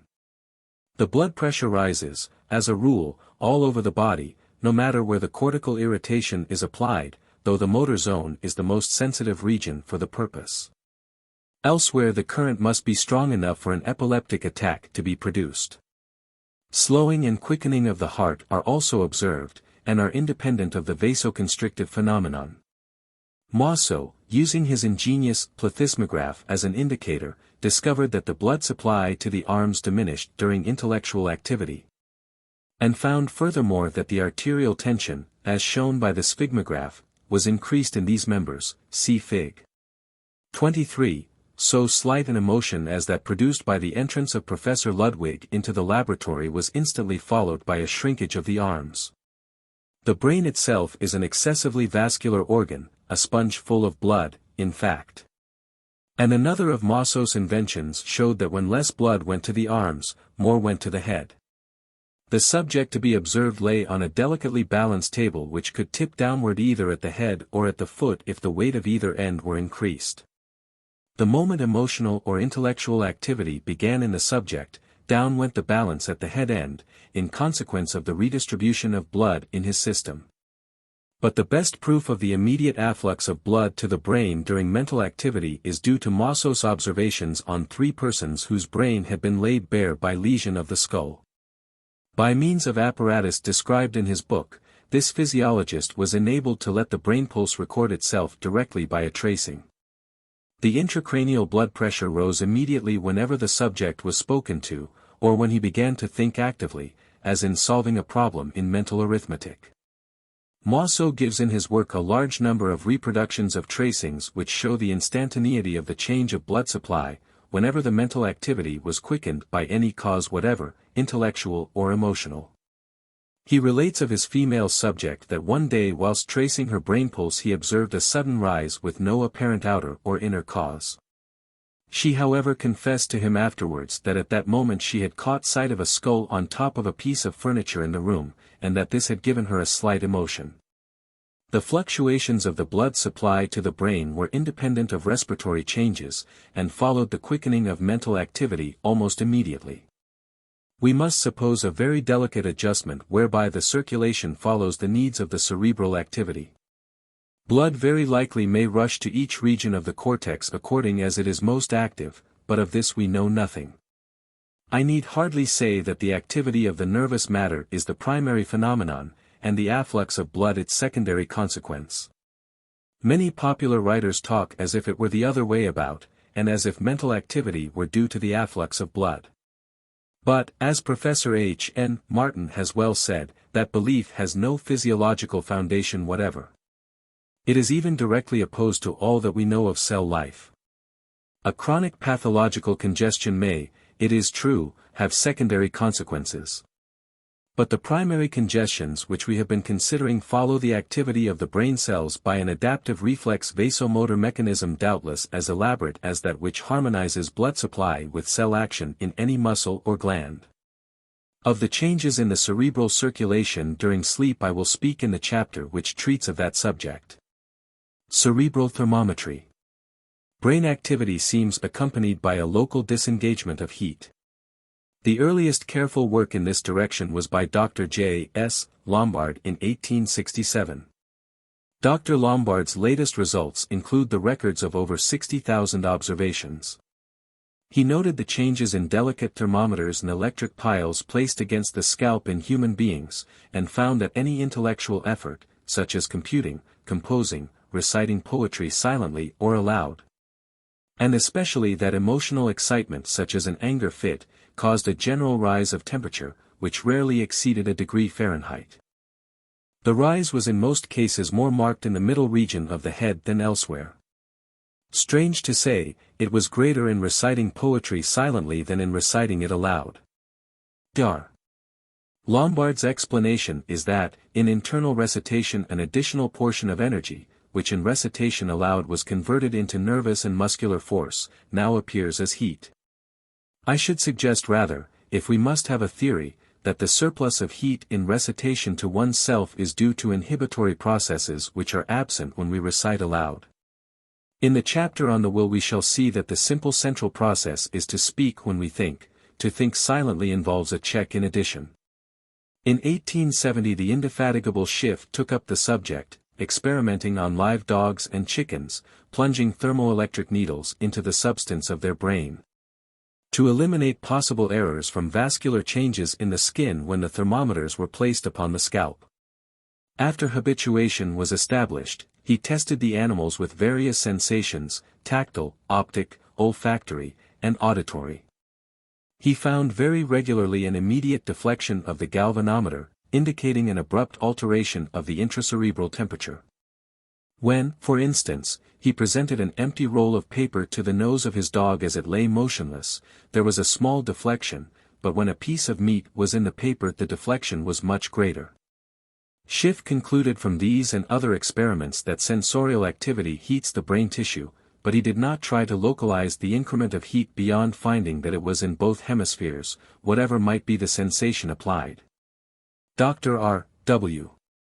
Amidon in 1880 made a farther step forward, in localizing the heat produced by voluntary muscular contractions. Applying a number of delicate surface thermometers simultaneously against the scalp, he found that when different muscles of the body were made to contract vigorously for 10 minutes or more, different regions of the scalp rose in temperature. That the regions were well focalized, and that the rise of temperature was often considerably over a Fahrenheit degree. As a result of his investigations he gives a diagram in which numbered regions represent the centers of highest temperature for the various special movements which were investigated. To a large extent they correspond to the centers for the same movements assigned by Ferrier and others on other grounds, only they cover more of the skull. Phosphorus and thought. Chemical action must of course accompany brain activity. But little definite is known of its exact nature. Cholesterol and creatine are both excrementitious products, and are both found in the brain. The subject belongs to chemistry rather than to psychology, and I only mention it here for the sake of saying a word about a widespread popular error about brain activity and phosphorus. Ohne Phosphor, kein Gedanke, was a noted war cry of the materialists during the excitement on that subject which filled Germany in the 60s. The brain, like every other organ of the body, contains phosphorus, and a score of other chemicals besides. Why the phosphorus should be picked out as its essence, no one knows. It would be equally true to say, ohne Wasser kein Gedanke, or ohne Kochsalz kein Gedanke, for thought would stop as quickly if the brain should dry up or lose its NaCl as if it lost its phosphorus. In America the phosphorus delusion has twined itself round a saying quoted, rightly or wrongly, from Professor L. Agassiz, to the effect that fishermen are more intelligent than farmers because they eat so much fish, which contains so much phosphorus. All the facts may be doubted. The only straight way to ascertain the importance of phosphorus to thought would be to find whether more is excreted by the brain during mental activity than during rest. Unfortunately we cannot do this directly, but can only gauge the amount of PO5 in the urine, which represents other organs as well as the brain, and this procedure, as Dr. Eade says, is like measuring the rise of water at the mouth of the Mississippi to tell where there has been a thunderstorm in Minnesota. It has been adopted, however, by a variety of observers, some of whom found the phosphates in the urine diminished, whilst others found them increased, by intellectual work. On the whole, it is impossible to trace any constant relation. In maniacal excitement less phosphorus than usual seems to be excreted. More is excreted during sleep. There are differences between the alkaline and earthy phosphates into which I will not enter, as my only aim is to show that the popular way of looking at the matter has no exact foundation. The fact that phosphorus preparations may do good in nervous exhaustion proves nothing as to the part played by phosphorus in mental activity. Like iron, arsenic, and other remedies, it is a stimulant or tonic, of whose intimate workings in the system we know absolutely nothing, and which moreover does good in an extremely small number of the cases in which it is prescribed. The phosphorus philosophers have often compared thought to a secretion. The brain secretes thought, as the kidneys secrete urine, or as the liver secretes bile, are phrases which one sometimes hears. The lame analogy need hardly be pointed out. The materials which the brain pours into the blood, cholesterol, creatine, xanthin, or whatever they may be, are the analogues of the urine and the bile, being in fact real material excreta. As far as these matters go, the brain is a ductless gland. But we know of nothing connected with liver and kidney activity which can be in the remotest degree compared with the stream of thought that accompanies the brain's material secretions. There remains another feature of general brain physiology, and indeed for psychological purposes the most important feature of all. I refer to the aptitude of the brain for acquiring habits. But I will treat of that in a chapter by itself.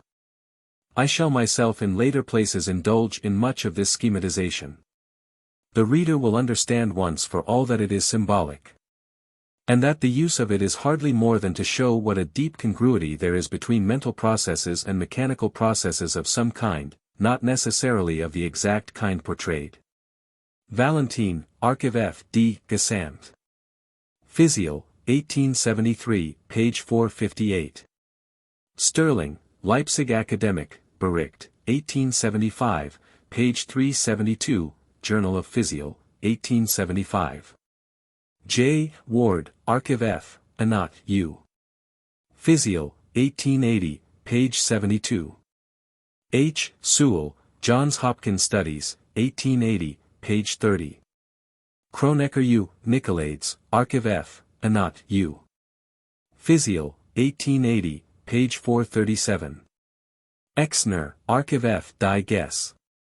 Physio, BD, 28, page 487, 1882. Eckhard, in Hermann's HDBCH-D, Physio, BD. I, THL, 2, page 31. François Frank, Lekens sur les fonctions motrices du cerveau, page 51 ff, 339. For the process of summation in nerves and muscles, cf. Hermann, Ibid THL, page 109, and volume 1, page 40. Also Wundt, Physio, Psych, 243 ff, Richer, Travaux du Laboratoire de Mary, 1877, page 97, Homedie l'Intelligence, pages 24 ff, 468. Revue Philosophique, t. 21, page 564. Kronecker U. Hall, Archiv F. Anat, U. Physio, 1879, Schönlein, Ibid 1882, page 357.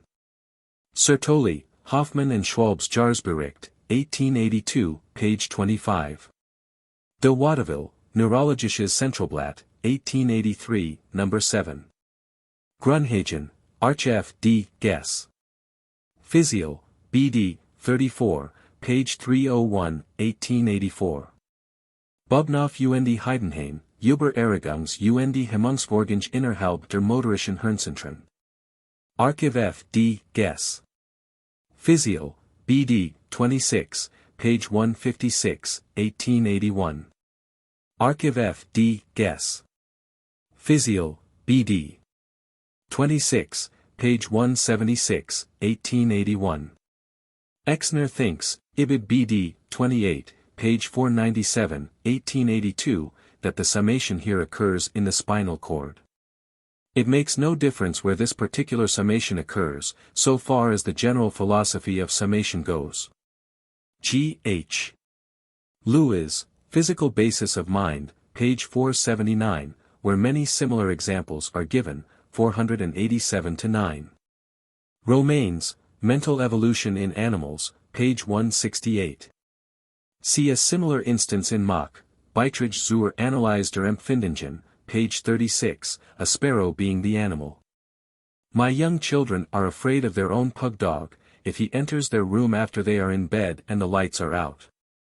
Compare this statement also, the first question to a peasant seldom proves more than a flapper to rouse the torpid adjustments of his ears. The invariable answer of a Scottish peasant is, "What's your wool?" That of the English, a vacant stare. A second and even a third question may be required to elicit an answer. R. Fowler, Some Observations on the Mental State of the Blind, and Deaf, and Dumb, Salisbury, 1843, page 14.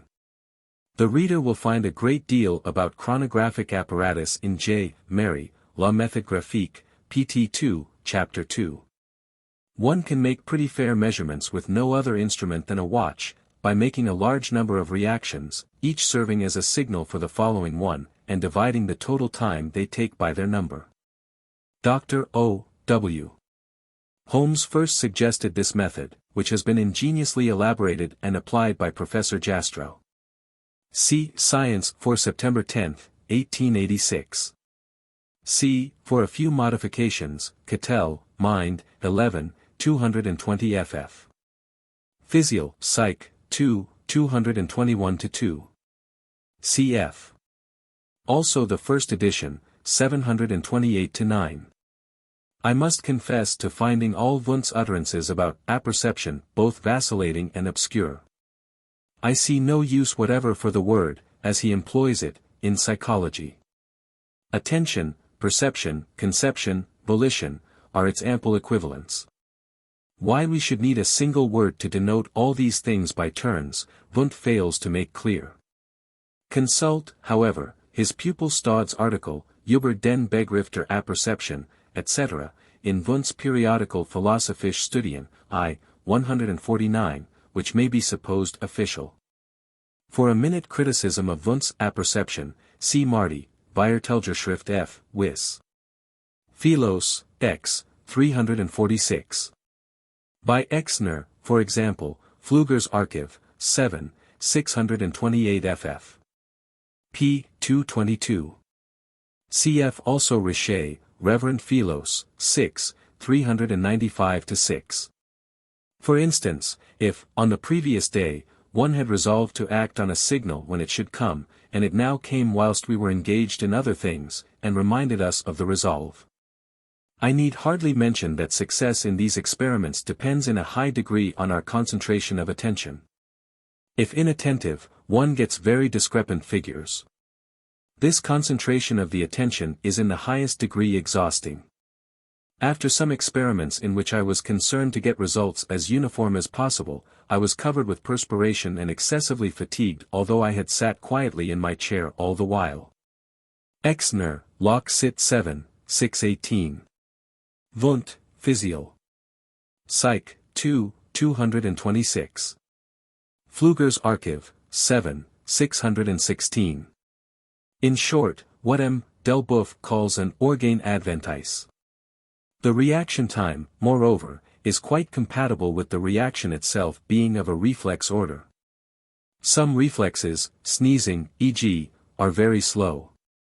The only time measurement of a reflex act in the human subject with which I am acquainted is Exner's measurement of winking, in Pfluger's Archiv F. D. Gesamt. Physial, BD, 8, page 526, 1874. He found that when the stimulus was a flash of light it took the wink 0.2168 seconds to occur. A strong electric shock to the cornea shortened the time to 0.0578 seconds. The ordinary reaction time is midway between these values. Exner reduces his times by eliminating the physiological process of conduction. His reduced minimum winking time is then 0.0471, IBID 531, whilst his reduced reaction time is 0.0828, IBID 7, 637. These figures have really no scientific value beyond that of showing, according to Exner's own belief, 7, 531, that reaction time and reflex time measure processes of essentially the same order. His description, moreover, of the process is an excellent description of a reflex act. Everyone, says he, who makes reaction time experiments for the first time is surprised to find how little he is master of his own movements, so soon as it becomes a question of executing them with a maximum of speed. Not only does their energy lie, as it were, outside the field of choice, but even the time in which the movement occurs depends only partly upon ourselves. We jerk our arm, and we can afterwards tell with astonishing precision whether we have jerked it quicker or slower than another time, although we have no power to jerk it exactly at the wished-for moment. Wundt himself admits that when we await a strong signal with tense preparation there is no consciousness of any duality of apperception and motor response, the two are continuous, Physio, Psych, 2, 226. Mr. Cattell's view is identical with the one I defend. I think, he says, that if the processes of perception and willing are present at all they are very rudimentary. The subject, by a voluntary effort, before the signal comes, puts the lines of communication between the center for the stimulus and the center for the coordination of motions, in a state of unstable equilibrium. When, therefore, a nervous impulse reaches the former center, it causes brain changes in two directions. An impulse moves along to the cortex and calls forth there a perception corresponding to the stimulus, while at the same time an impulse follows a line of small resistance to the center for the coordination of motions. And the proper nervous impulse, already prepared and waiting for the signal, is sent from the center to the muscle of the hand. When the reaction has often been made the entire cerebral process becomes automatic, the impulse of itself takes the well-traveled way to the motor center, and releases the motor impulse. Mind, 11, 232-3. Finally, Prof. Lipps has, in his elaborate way, Grundtatchen, 179-188, made mincemeat of the view that stage 3 involves either conscious perception or conscious will. Physio, Psych, 3D edition, 1887, Volume 2, page 266. Philosophische Studien, Volume 4, p. 479, 1888. Locke, Sit page 488. Locke, Sit page 487. Locke, Sit page 489. Lang has an interesting hypothesis as to the brain process concerned in the latter, for which I can only refer to his essay. The reader who wishes to know more about the matter will find a most faithful compilation of all that has been done, together with much original matter, in G. Bucola's Leg del Tempo, etc. See also Chapter 16 of Wundt's Physio, Psychology. Exner and Hermann's HDBCH, BD, 2, THL, 2, pages 252-280, also Ribot's Contempt, Germ. Psych. Chapter 8. The nature of the movement also seems to make it vary. Mr. B. I. Gilman and I reacted to the same signal by simply raising our hand, and again by carrying our hand towards our back.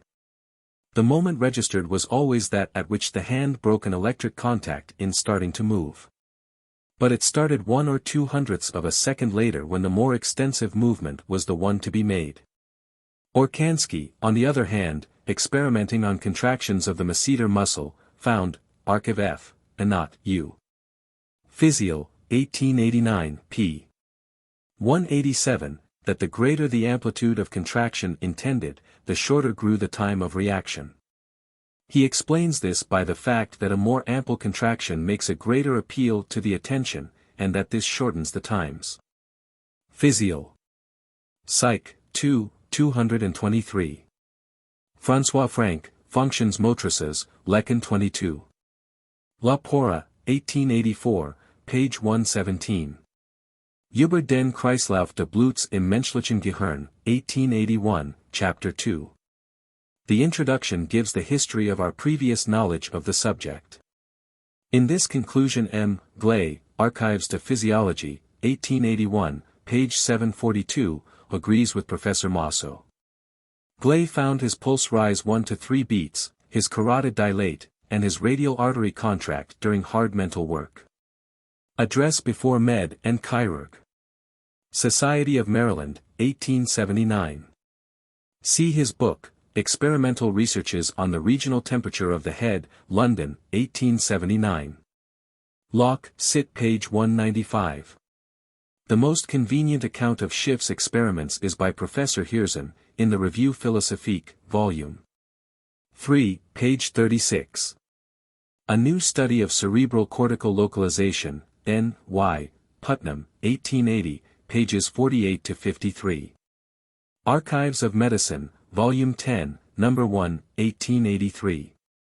Without multiplying references, I will simply cite Mendel, Archive F. Psychiatry, Volume 3, 1871, Myret, Archives de Neurology, Volume 9, 1885, and Bonis, Rech. Experimental sur l'activité cérébrale, 1887. Richer gives a partial bibliography in the Revue Scientifique, Volume 38, page 788, 1886. Chapter 4. Habit. When we look at living creatures from an outward point of view, one of the first things that strike us is that they are bundles of habits. In wild animals, the usual round of daily behavior seems a necessity implanted at birth. In animals domesticated, and especially in man, it seems, to a great extent, to be the result of education. The habits to which there is an innate tendency are called instincts. Some of those due to education would by most persons be called acts of reason. It thus appears that habit covers a very large part of life, and that one engaged in studying the objective manifestations of mind is bound at the very outset to define clearly just what its limits are. The moment one tries to define what habit is, one is led to the fundamental properties of matter. The laws of nature are nothing but the immutable habits which the different elementary sorts of matter follow in their actions and reactions upon each other. In the organic world, however, the habits are more variable than this. Even instincts vary from one individual to another of a kind, and are modified in the same individual, as we shall later see, to suit the exigencies of the case. The habits of an elementary particle of matter cannot change, on the principles of the atomistic philosophy, because the particle is itself an unchangeable thing. But those of a compound mass of matter can change, because they are in the last instance due to the structure of the compound, and either outward forces or inward tensions can, from one hour to another, turn that structure into something different from what it was. That is, they can do so if the body be plastic enough to maintain its integrity, and be not disrupted when its structure yields. The change of structure here spoken of need not involve the outward shape. It may be invisible and molecular, as when a bar of iron becomes magnetic or crystalline through the action of certain outward causes, or India rubber becomes friable, or plaster sets. All these changes are rather slow. The material in question opposes a certain resistance to the modifying cause, which it takes time to overcome, but the gradual yielding whereof often saves the material from being disintegrated altogether. When the structure has yielded, the same inertia becomes a condition of its comparative permanence in the new form, and of the new habits the body then manifests. Plasticity, then, in the wide sense of the word, means the possession of a structure weak enough to yield to an influence, but strong enough not to yield all at once. Each relatively stable phase of equilibrium in such a structure is marked by what we may call a new set of habits. Organic matter, especially nervous tissue, seems endowed with a very extraordinary degree of plasticity of this sort. So that we may without hesitation lay down as our first proposition the following, that the phenomena of habit in living beings are due to the plasticity of the organic materials of which their bodies are composed. But the philosophy of habit is thus, in the first instance, a chapter in physics rather than in physiology or psychology. That it is at bottom a physical principle is admitted by all good recent writers on the subject. They call attention to analogues of acquired habits exhibited by dead matter. Thus, M. Léon Dumont, whose essay on habit is perhaps the most philosophical account yet published, writes: "Every one knows how a garment, after having been worn a certain time, clings to the shape of the body better than when it was new. There has been a change in the tissue, and this change is a new habit of cohesion. A lock works better after being used some time. At the outset more force was required to overcome certain roughnesses in the mechanism. The overcoming of their resistance is a phenomenon of habituation. It costs less trouble to fold a paper when it has been folded already.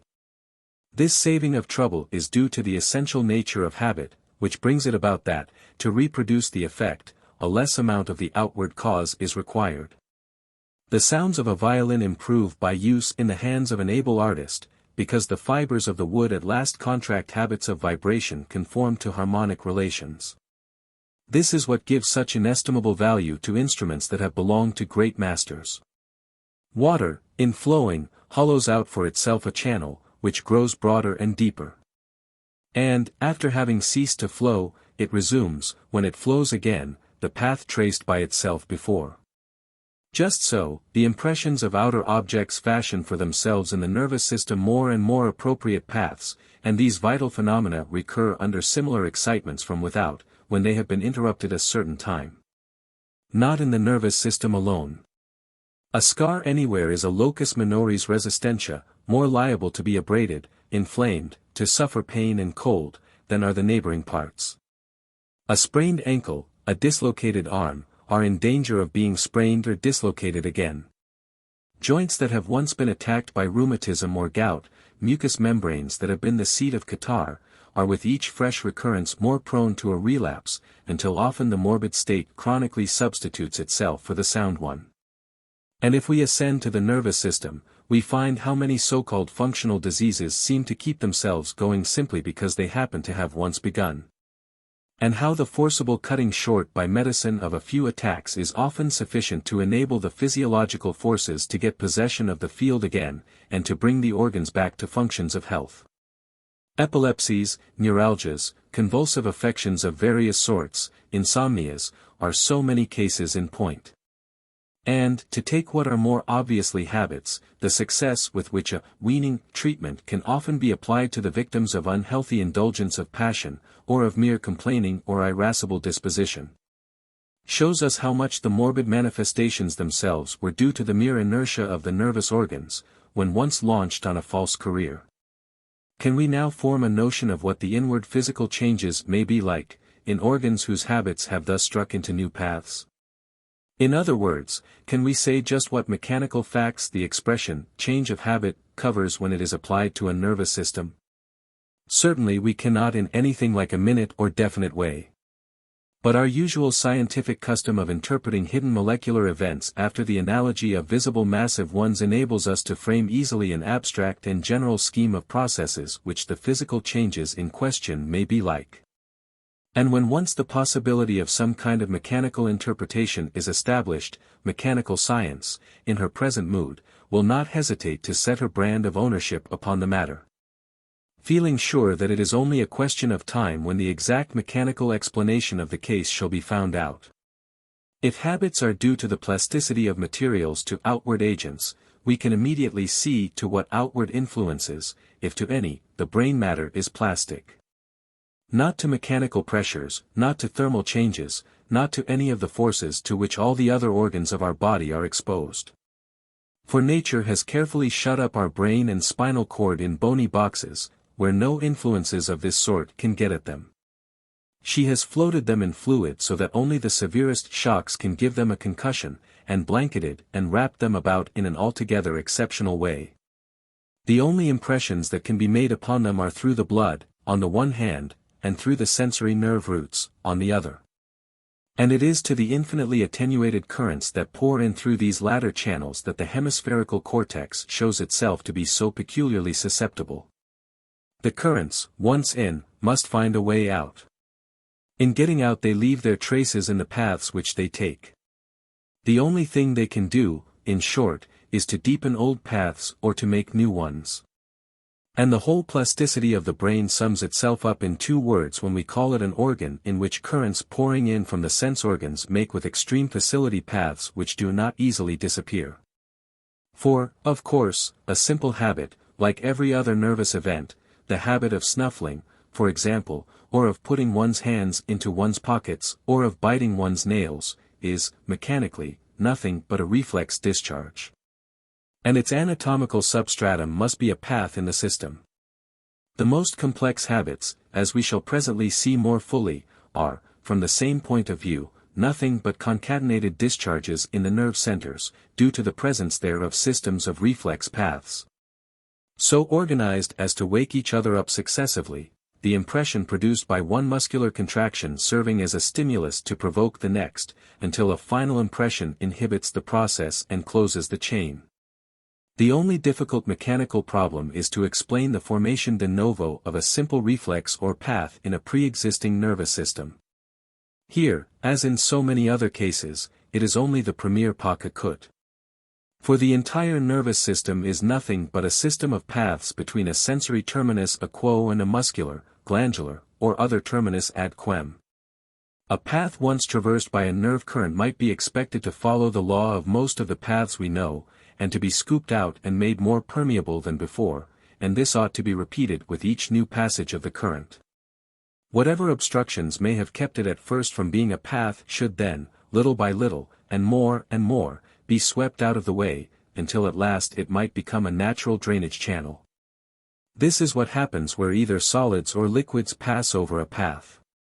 There seems no reason why it should not happen where the thing that passes is a mere wave of rearrangement in matter that does not displace itself, but merely changes chemically or turns itself round in place, or vibrates across the line.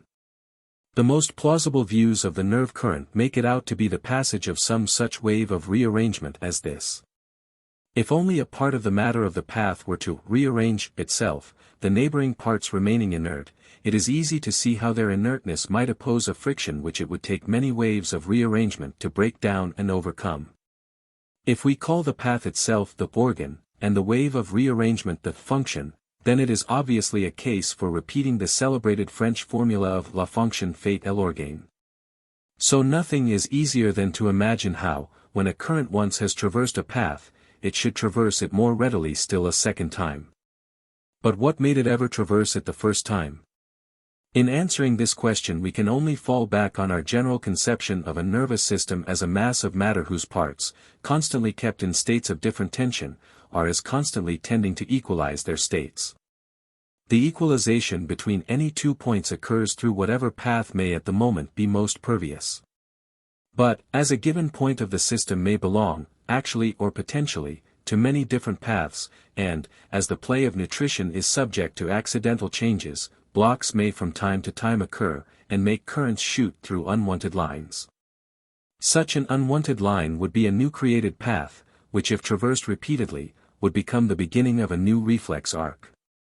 All this is vague to the last degree, and amounts to little more than saying that a new path may be formed by the sort of chances that in nervous material are likely to occur.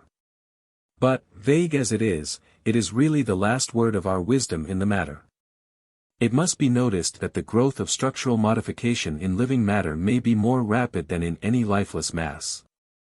Because the incessant nutritive renovation of which the living matter is the seat tends often to corroborate and fix the impressed modification, rather than to counteract it by renewing the original constitution of the tissue that has been impressed.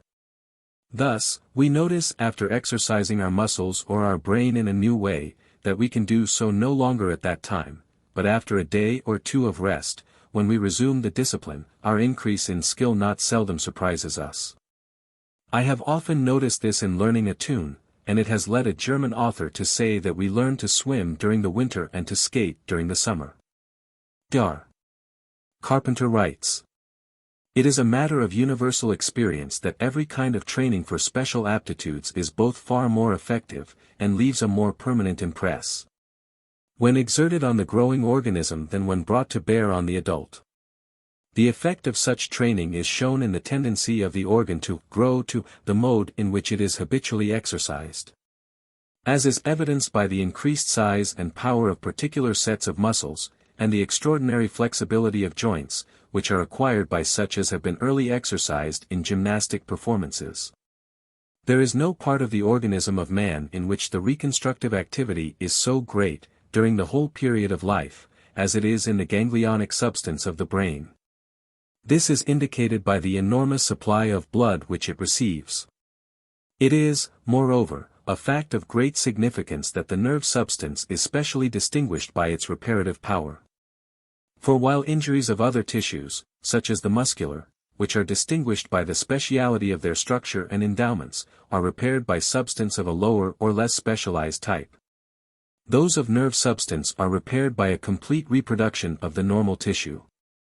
As is evidenced in the sensibility of the newly forming skin which is closing over an open wound, or in the recovery of the sensibility of a piece of transplanted skin, which has for a time been rendered insensible by the complete interruption of the continuity of its nerves. The most remarkable example of this reproduction, however, is afforded by the results of M. Brown-Sequard's experiments upon the gradual restoration of the functional activity of the spinal cord after its complete division, which takes place in a way that indicates rather a reproduction of the whole, or the lower part of the cord and of the nerves proceeding from it, than a mere reunion of divided surfaces. This reproduction is but a special manifestation of the reconstructive change which is always taking place in the nervous system. It being not less obvious to the eye of reason that the waste occasioned by its functional activity must be constantly repaired by the production of new tissue, then it is to the eye of sense that such reparation supplies an actual loss of substance by disease or injury. Now, in this constant and active reconstruction of the nervous system, we recognize a most marked conformity to the general plan manifested in the nutrition of the organism as a whole. For, in the first place, it is obvious that there is a tendency to the production of a determinate type of structure, which type is often not merely that of the species, but some special modification of it which characterized one or both of the progenitors. But this type is peculiarly liable to modification during the early period of life, in which the functional activity of the nervous system, and particularly of the brain, is extraordinarily great, and the reconstructive process proportionally active. And this modifiability expresses itself in the formation of the mechanism by which those secondarily automatic modes of movement come to be established, which, in man, take the place of those that are congenital in most of the animals beneath him. And those modes of sense perception come to be acquired, which are elsewhere clearly instinctive. For there can be no reasonable doubt that, in both cases, a nervous mechanism is developed in the course of this self-education, corresponding with that which the lower animals inherit from their parents. The plan of that rebuilding process, which is necessary to maintain the integrity of the organism generally, and which goes on with peculiar activity in this portion of it, is thus being incessantly modified. And in this manner all that portion of it which ministers to the external life of sense and motion that is shared by man with the animal kingdom at large, becomes at adult age the expression of the habits which the individual has acquired during the period of growth and development. Of these habits, some are common to the race generally, while others are peculiar to the individual, those of the former kind, such as walking erect, being universally acquired, save where physical inability prevents. While for the latter a special training is needed, which is usually the more effective the earlier it is begun, as is remarkably seen in the case of such feats of dexterity as require a conjoint education of the perceptive and of the motor powers. And when thus developed during the period of growth, so as to have become a part of the constitution of the adult, the acquired mechanism is thenceforth maintained in the ordinary course of the nutritive operations, so as to be ready for use when called upon, even after long inaction. What is so clearly true of the nervous apparatus of animal life can scarcely be otherwise than true of that which ministers to the automatic activity of the mind.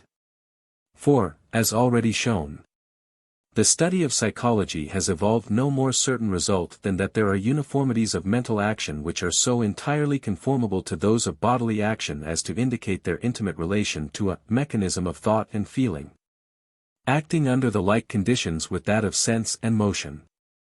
The psychical principles of association, indeed, and the physiological principles of nutrition, simply express, the former in terms of mind. The latter in terms of brain, the universally admitted fact that any sequence of mental action which has been frequently repeated tends to perpetuate itself. So that we find ourselves automatically prompted to think, feel, or do what we have been before accustomed to think, feel, or do, under like circumstances, without any consciously formed purpose, or anticipation of results.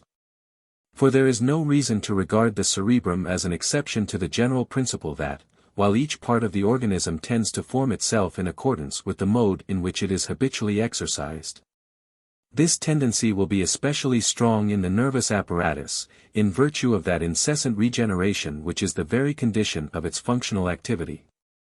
It scarcely, indeed, admits of doubt that every state of ideational consciousness which is either very strong or is habitually repeated leaves an organic impression on the cerebrum, in virtue of which that same state may be reproduced at any future time, in respondence to a suggestion fitted to excite it. The strength of early association is a fact so universally recognized that the expression of it has become proverbial. And this precisely accords with the physiological principle that, during the period of growth and development, the formative activity of the brain will be most amenable to directing influences. It is in this way that what is early learned by heart becomes branded in, as it were, upon the cerebrum, so that its traces are never lost, even though the conscious memory of it may have completely faded out. For, when the organic modification has been once fixed in the growing brain, it becomes a part of the normal fabric, and is regularly maintained by nutritive substitution, so that it may endure to the end of life, like the scar of a wound. Dar. Carpenter's phrase that our nervous system grows to the modes in which it has been exercised expresses the philosophy of habit in a nutshell. We may now trace some of the practical applications of the principle to human life. The first result of it is that habit simplifies the movements required to achieve a given result, makes them more accurate and diminishes fatigue. The beginner at the piano not only moves his finger up and down in order to depress the key, he moves the whole hand, the forearm and even the entire body, especially moving its least rigid part, the head. As if he would press down the key with that organ too. Often a contraction of the abdominal muscles occurs as well. Principally, however, the impulse is determined to the motion of the hand and of the single finger. This is, in the first place, because the movement of the finger is the movement thought of and, in the second place, because its movement and that of the key are the movements we try to perceive, along with the results of the latter on the ear. The more often the process is repeated, the more easily the movement follows, on account of the increase in permeability of the nerves engaged.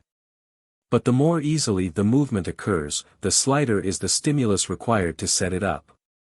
And the slighter the stimulus is, the more its effect is confined to the fingers alone. Thus, an impulse which originally spread its effects over the whole body, or at least over many of its movable parts, is gradually determined to a single definite organ, in which it affects the contraction of a few limited muscles. In this change the thoughts and perceptions which start the impulse acquire more and more intimate causal relations with a particular group of motor nerves. To recur to a simile, at least partially apt, imagine the nervous system to represent a drainage system, inclining, on the whole, towards certain muscles, but with the escape thither somewhat clogged. Then streams of water will, on the whole, tend most to fill the drains that go towards these muscles and to wash out the escape. In case of a sudden flushing, however, the whole system of channels will fill itself, and the water overflow everywhere before it escapes. But a moderate quantity of water invading the system will flow through the proper escape alone. Just so with the piano player. As soon as his impulse, which has gradually learned to confine itself to single muscles, grows extreme, it overflows into larger muscular regions. He usually plays with his fingers, his body being at rest. But no sooner does he get excited than his whole body becomes animated, and he moves his head and trunk, in particular, as if these also were organs with which he meant to belabor the keys. Man is born with a tendency to do more things than he has ready-made arrangements for in his nerve centers. Most of the performances of other animals are automatic. But in him the number of them is so enormous, that most of them must be the fruit of painful study. If practice did not make perfect, nor habit economized the expense of nervous and muscular energy, he would therefore be in a sorry plight. As Dr. Maudsley says, if an act became no easier after being done several times, if the careful direction of consciousness were necessary to its accomplishment on each occasion, it is evident that the whole activity of a lifetime might be confined to one or two deeds, that no progress could take place in development. A man might be occupied all day in dressing and undressing himself, the attitude of his body would absorb all his attention and energy. The washing of his hands or the fastening of a button would be as difficult to him on each occasion as to the child on its first trial, and he would, furthermore, be completely exhausted by his exertions. Think of the pains necessary to teach a child to stand, of the many efforts which it must make, and of the ease with which it at last stands, unconscious of any effort. For while secondarily automatic acts are accomplished with comparatively little weariness, in this regard approaching the organic movements, or the original reflex movements, the conscious effort of the will soon produces exhaustion. A spinal cord without memory would simply be an idiotic spinal cord. It is impossible for an individual to realize how much he owes to its automatic agency until disease has impaired its functions. The next result is that habit diminishes the conscious attention with which our acts are performed. One may state this abstractly thus: if an act require for its execution a chain, A, B, C, D, E, F, G, etc. of successive nervous events, then in the first performances of the action the conscious will must choose each of these events from a number of wrong alternatives that tend to present themselves. But habit soon brings it about that each event calls up its own appropriate successor without any alternative offering itself, and without any reference to the conscious will, until at last the whole chain, A, B, C, D, E, F, G, rattles itself off as soon as A occurs, just as if A and the rest of the chain were fused into a continuous stream. When we are learning to walk, to ride, to swim, skate, fence, write, play, or sing, we interrupt ourselves at every step by unnecessary movements and false notes. When we are proficients, on the contrary, the results not only follow with the very minimum of muscular action requisite to bring them forth, they also follow from a single instantaneous cue. The marksman sees the bird, and, before he knows it, he has aimed and shot. A gleam in his adversary's eye, a momentary pressure from his rapier, and the fencer finds that he has instantly made the right parry and return. A glance at the musical hieroglyphics, and the pianist's fingers have rippled through a cataract of notes. And not only is it the right thing at the right time that we thus involuntarily do, but the wrong thing also, if it be an habitual thing. Who is there that has never wound up his watch on taking off his waistcoat in the daytime, or taken his latch-key out on arriving at the doorstep of a friend? Very absent-minded persons in going to their bedroom to dress for dinner have been known to take off one garment after another and finally to get into bed. Merely because that was the habitual issue of the first few movements when performed at a later hour. The writer well remembers how, on revisiting Paris after 10 years' absence, and, finding himself in the street in which for one winter he had attended school, he lost himself in a brown study, from which he was awakened by finding himself upon the stairs which led to the apartment in a house many streets away in which he had lived during that earlier time, and to which his steps from the school had then habitually led. We all of us have a definite routine manner of performing certain daily offices connected with the toilet, with the opening and shutting of familiar cupboards, and the like. Our lower centers know the order of these movements, and show their knowledge by their surprise, if the objects are altered so as to oblige the movement to be made in a different way. But our higher thought centers know hardly anything about the matter. Few men can tell offhand which sock, shoe, or trousers leg they put on first. They must first mentally rehearse the act. And even that is often insufficient, the act must be performed. So of the questions, which valve of my double door opens first? Which way does my door swing? Etc. I cannot tell the answer, yet my hand never makes a mistake. No one can describe the order in which he brushes his hair or teeth, yet it is likely that the order is a pretty fixed one in all of us. These results may be expressed as follows. In action grown habitual, what instigates each new muscular contraction to take place in its appointed order is not a thought or a perception, but the sensation occasioned by the muscular contraction just finished. A strictly voluntary act has to be guided by idea, perception, and volition, throughout its whole course. In an habitual action, mere sensation is a sufficient guide, and the upper regions of brain and mind are set comparatively free. A diagram will make the matter clear. Figure 24. Let A, B, C, D, E, F, G represent an habitual chain of muscular contractions, and let A, B, C, D, E, F stand for the respective sensations which these contractions excite in us when they are successively performed. Such sensations will usually be of the muscles, skin, or joints of the parts moved, but they may also be effects of the movement upon the eye or the ear. Through them, and through them alone, we are made aware whether the contraction has or has not occurred. When the series, A, B, C, D, E, F, G, is being learned, each of these sensations becomes the object of a separate perception by the mind. By it we test each movement, to see if it be right before advancing to the next. We hesitate, compare, choose, revoke, reject, etc., by intellectual means. And the order by which the next movement is discharged is an express order from the ideational centers after this deliberation has been gone through. In habitual action, on the contrary, the only impulse which the centers of idea or perception need send down is the initial impulse, the command to start. This is represented in the diagram by V. It may be a thought of the first movement or of the last result, or a mere perception of some of the habitual conditions of the chain, the presence, e.g., of the keyboard near the hand. In the present case, no sooner has the conscious thought or volition instigated movement A, than A, through the sensation of its own occurrence, awakens B reflexly. B then excites C through B, and so on till the chain is ended, when the intellect generally takes cognizance of the final result. The process, in fact, resembles the passage of a wave of peristaltic motion down the bowels.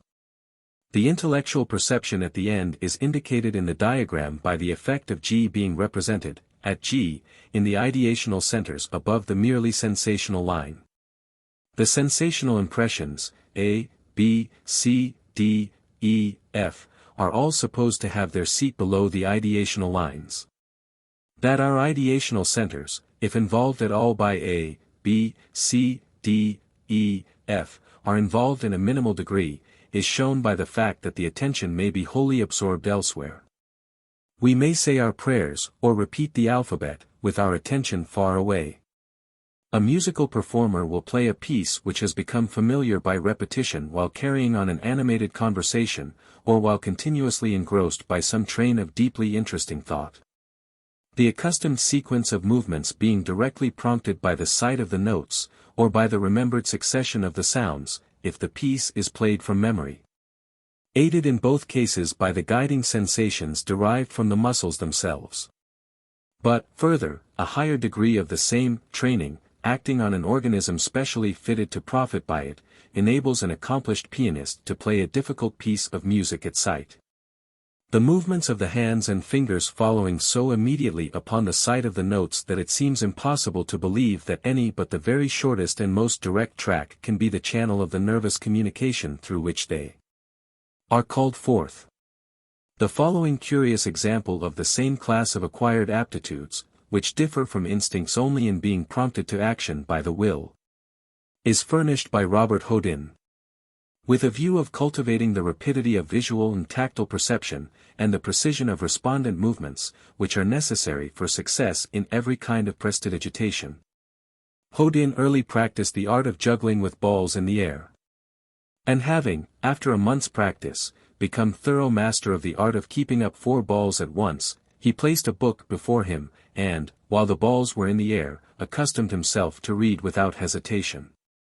This, he says, will probably seem to my readers very extraordinary, but I shall surprise them still more when I say that I have just amused myself with repeating this curious experiment.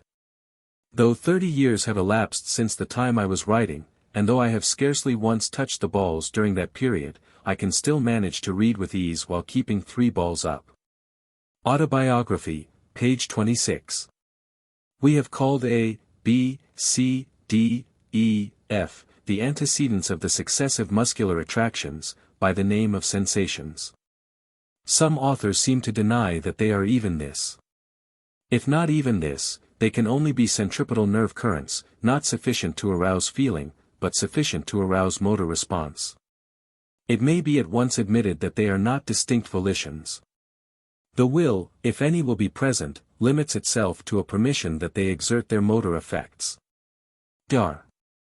Carpenter writes, there may still be metaphysicians who maintain that actions which were originally prompted by the will with a distinct intention, and which are still entirely under its control, can never cease to be volitional. And that either an infinitesimally small amount of will is required to sustain them when they have been once set going, or that the will is in a sort of pendulum-like oscillation between the two actions, the maintenance of the train of thought, and the maintenance of the train of movement. But if only an infinitesimally small amount of will is necessary to sustain them, is not this tantamount to saying that they go on by a force of their own? And does not the experience of the perfect continuity of our train of thought during the performance of movements that have become habitual, entirely negative the hypothesis of oscillation? Besides, if such an oscillation existed, there must be intervals in which each action goes on of itself, so that its essentially automatic character is virtually admitted.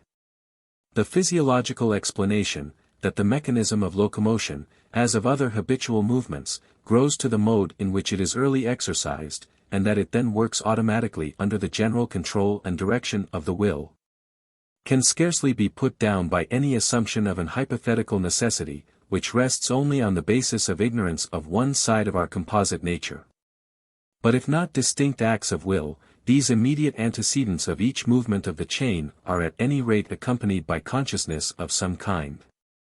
They are sensations to which we are usually inattentive, but which immediately call our attention if they go wrong. Schneider's account of these sensations deserves to be quoted. In the act of walking, he says, even when our attention is entirely off, we are continuously aware of certain muscular feelings, and we have, moreover, a feeling of certain impulses to keep our equilibrium and to set down one leg after another. It is doubtful whether we could preserve equilibrium if no sensation of our body's attitude were there, and doubtful whether we should advance our leg if we had no sensation of its movement as executed, and not even a minimal feeling of impulse to set it down. Knitting appears altogether mechanical, and the knitter keeps up her knitting even while she reads or is engaged in lively talk. But if we ask her how this be possible, she will hardly reply that the knitting goes on of itself. She will rather say that she has a feeling of it, that she feels in her hands that she knits and how she must knit, and that therefore the movements of knitting are called forth and regulated by the sensations associated therewithal, even when the attention is called away. So of every one who practices, apparently automatically, a long familiar handicraft. The smith turning his tongs as he smites the iron, the carpenter wielding his plane, the lace-maker with her bobbin, the weaver at his loom. All will answer the same question in the same way by saying that they have a feeling of the proper management of the implement in their hands.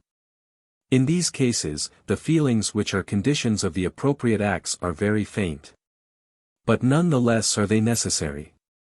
Imagine your hands not feeling. Your movements could then only be provoked by ideas, and if your ideas were then diverted away, the movements ought to come to a standstill, which is a consequence that seldom occurs. Again, an idea makes you take, for example, a violin into your left hand. But it is not necessary that your idea remain fixed on the contraction of the muscles of the left hand and fingers in order that the violin may continue to be held fast and not let fall. The sensations themselves which the holding of the instrument awakens in the hand, since they are associated with the motor impulse of grasping, are sufficient to cause this impulse, which then lasts as long as the feeling itself lasts, or until the impulse is inhibited by the idea of some antagonistic motion. And the same may be said of the manner in which the right hand holds the bow. It sometimes happens, in beginning these simultaneous combinations, that one movement or impulse will cease if the consciousness turned particularly toward another. Because at the outset the guiding sensations must all be strongly felt. The bow will perhaps slip from the fingers, because some of the muscles have relaxed. But the slipping is a cause of new sensations starting up in the hand, so that the attention is in a moment brought back to the grasping of the bow. The following experiment shows this well. When one begins to play on the violin, to keep him from raising his right elbow in playing a book is placed under his right armpit, which he is ordered to hold fast by keeping the upper arm tight against his body. The muscular feelings, and feelings of contact connected with the book, provoke an impulse to press it tight. But often it happens that the beginner, whose attention gets absorbed in the production of the notes, lets drop the book. Later, however, this never happens. The faintest sensations of contact suffice to awaken the impulse to keep it in its place, and the attention may be wholly absorbed by the notes and the fingering with the left hand.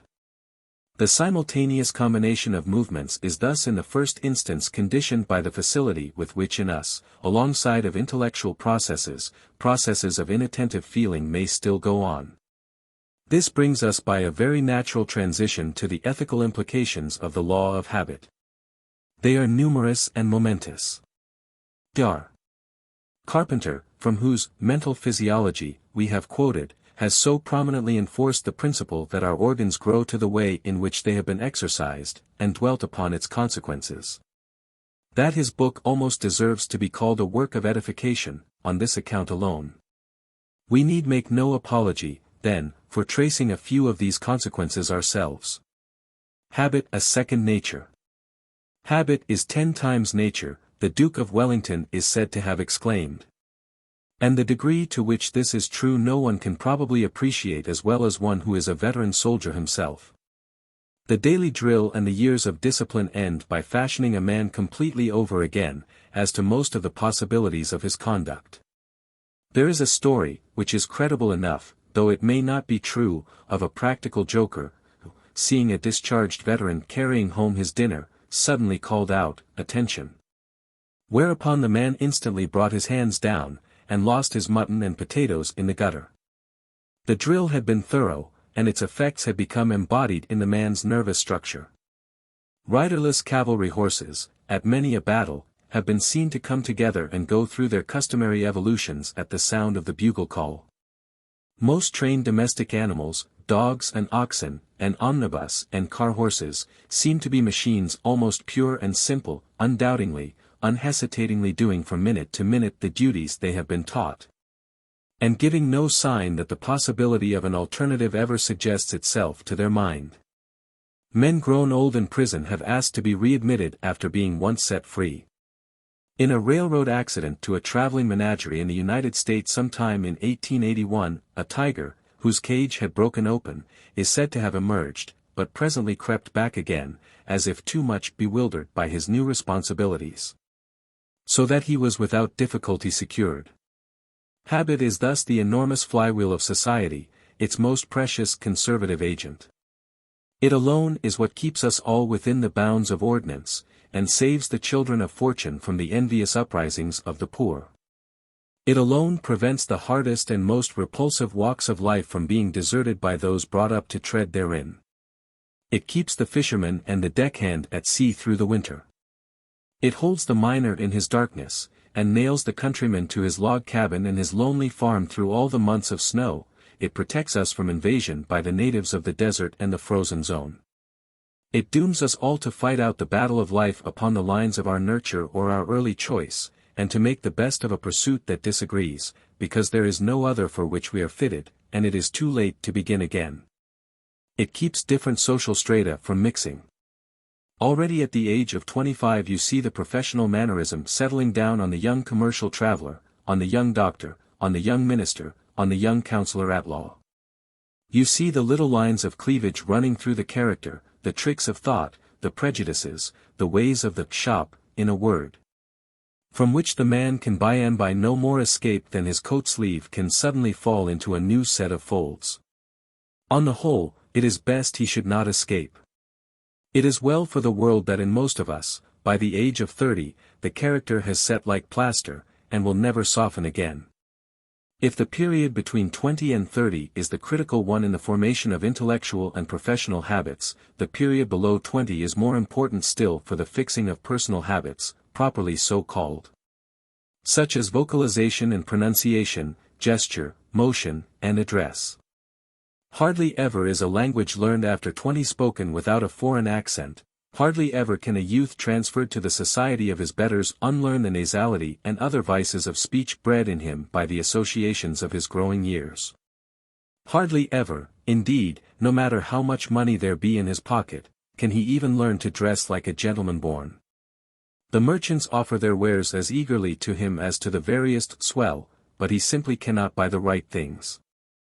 An invisible law, as strong as gravitation, keeps him within his orbit, arrayed this year as he was the last, and how his better-bred acquaintances contrive to get the things they wear will be for him a mystery till his dying day. The great thing, then, in all education, is to make our nervous system our ally instead of our enemy. It is to fund and capitalize our acquisitions, and live at ease upon the interest of the fund. For this we must make automatic and habitual, as early as possible, as many useful actions as we can, and guard against the growing into ways that are likely to be disadvantageous to us, as we should guard against the plague. The more of the details of our daily life we can hand over to the effortless custody of automatism, the more our higher powers of mind will be set free for their own proper work. There is no more miserable human being than one in whom nothing is habitual but indecision, and for whom the lighting of every cigar, the drinking of every cup, the time of rising and going to bed every day, and the beginning of every bit of work, are subjects of express volitional deliberation. Full half the time of such a man goes to the deciding, or regretting, of matters which ought to be so ingrained in him as practically not to exist for his consciousness at all. If there be such daily duties not yet ingrained in any one of my readers, let him begin this very hour to set the matter right. In Professor Bain's chapter on The Moral Habits there are some admirable practical remarks laid down. Two great maxims emerge from his treatment. The first is that in the acquisition of a new habit, or the leaving off of an old one, we must take care to launch ourselves with as strong and decided an initiative as possible. Accumulate all the possible circumstances which shall reinforce the right motives, put yourself assiduously in conditions that encourage the new way, make engagements incompatible with the old, take a public pledge, if the case allows. In short, envelop your resolution with every aid you know. This will give your new beginning such a momentum that the temptation to break down will not occur as soon as it otherwise might. And every day during which a breakdown is postponed adds to the chances of its not occurring at all. The second maxim is, never suffer an exception to occur till the new habit is securely rooted in your life. Each lapse is like the letting fall of a ball of string which one is carefully winding up, a single slip undoes more than a great many turns will wind again. Continuity of training is the great means of making the nervous system act infallibly right. As Professor Bain says, the peculiarity of the moral habits, contradistinguishing them from the intellectual acquisitions, is the presence of two hostile powers, one to be gradually raised into the ascendant over the other. It is necessary, above all things, in such a situation, never to lose a battle. Every gain on the wrong side undoes the effect of many conquests on the right. The essential precaution, therefore, is so to regulate the two opposing powers that the one may have a series of uninterrupted successes, until repetition has fortified it to such a degree as to enable it to cope with the opposition. Under any circumstances. This is the theoretically best career of mental progress. The need of securing success at the outset is imperative. Failure at first is apt to dampen the energy of all future attempts, whereas past experience of success nerves one to future vigor. Goethe says to a man who consulted him about an enterprise but mistrusted his own powers, ach. You need only blow on your hands. And the remark illustrates the effect on Goethe's spirits of his own habitually successful career. Prof. Baumann, from whom I borrow the anecdote, says that the collapse of barbarian nations when Europeans come among them is due to their despair of ever succeeding as the newcomers do in the larger tasks of life. Old ways are broken and new ones not formed. The question of tapering off in abandoning such habits as drink and opium indulgence, comes in here, and is a question about which experts differ within certain limits, and in regard to what may be best for an individual case. In the main, however, all expert opinion would agree that abrupt acquisition of the new habit is the best way, if there be a real possibility of carrying it out. We must be careful not to give the will so stiff a task as to ensure its defeat at the very outset. But, provided one can stand it, a sharp period of suffering, and then a free time, is the best thing to aim at, whether in giving up a habit like that of opium, or in simply changing one's hours of rising or of work.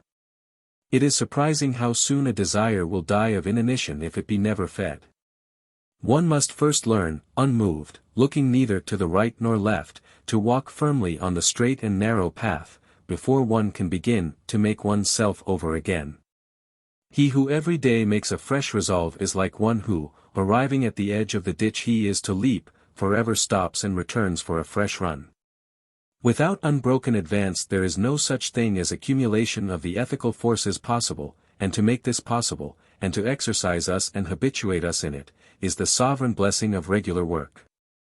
A third maxim may be added to the preceding pair: seize the very first possible opportunity to act on every resolution you make, and on every emotional prompting you may experience in the direction of the habits you aspire to gain. It is not in the moment of their forming, but in the moment of their producing motor effects, that resolves and aspirations communicate the new set to the brain. As the author last quoted remarks, the actual presence of the practical opportunity alone furnishes the fulcrum upon which the lever can rest, by means of which the moral will may multiply its strength, and raise itself aloft. He who has no solid ground to press against will never get beyond the stage of empty gesture-making. No matter how full a reservoir of maxims one may possess, and no matter how good one's sentiments may be, if one have not taken advantage of every concrete opportunity to act, one's character may remain entirely unaffected for the better. With mere good intentions, hell is proverbially paved. And this is an obvious consequence of the principles we have laid down. A character, as J. S. Mill says, is a completely fashioned will. And a will, in the sense in which he means it, is an aggregate of tendencies to act in a firm and prompt and definite way upon all the principal emergencies of life. A tendency to act only becomes effectively ingrained in us in proportion to the uninterrupted frequency with which the actions actually occur, and the brain grows to their use. Every time a resolve or a fine glow of feeling evaporates without bearing practical fruit is worse than a chance lost. It works so as positively to hinder future resolutions and emotions from taking the normal path of discharge. There is no more contemptible type of human character than that of the nerveless sentimentalist and dreamer, who spends his life in a weltering sea of sensibility and emotion, but who never does a manly concrete deed. Rousseau, inflaming all the mothers of France, by his eloquence, to follow nature and nurse their babies themselves, while he sends his own children to the foundling hospital, is the classical example of what I mean. But every one of us in his measure, whenever, after glowing for an abstractly formulated good, he practically ignores some actual case, among the squalid other particulars of which that same good lurks disguised. Tread straight on Rousseau's path. All goods are disguised by the vulgarity of their concomitants, in this workaday world, but woe to him who can only recognize them when he thinks them in their pure and abstract form. The habit of excessive novel reading and theatre-going will produce true monsters in this line. The weeping of a Russian lady over the fictitious personages in the play, while her coachman is freezing to death on his seat outside, is the sort of thing that everywhere happens on a less glaring scale. Even the habit of excessive indulgence in music, for those who are neither performers themselves nor musically gifted enough to take it in a purely intellectual way, has probably a relaxing effect upon the character. One becomes filled with emotions which habitually pass without prompting to any deed, and so the inertly sentimental condition is kept up. The remedy would be, never to suffer oneself to have an emotion at a concert, without expressing it afterward in some active way. Let the expression be the least thing in the world, speaking genially to one's aunt, or giving up one's seat in a horse-car, if nothing more heroic offers, but let it not fail to take place. These latter cases make us aware that it is not simply particular lines of discharge, but also general forms of discharge, that seem to be grooved out by habit in the brain. Just as, if we let our emotions evaporate, they get into a way of evaporating, so there is reason to suppose that if we often flinch from making an effort, before we know it the effort-making capacity will be gone. And that, if we suffer the wandering of our attention, presently it will wander all the time. Attention and effort are, as we shall see later, but two names for the same psychic fact.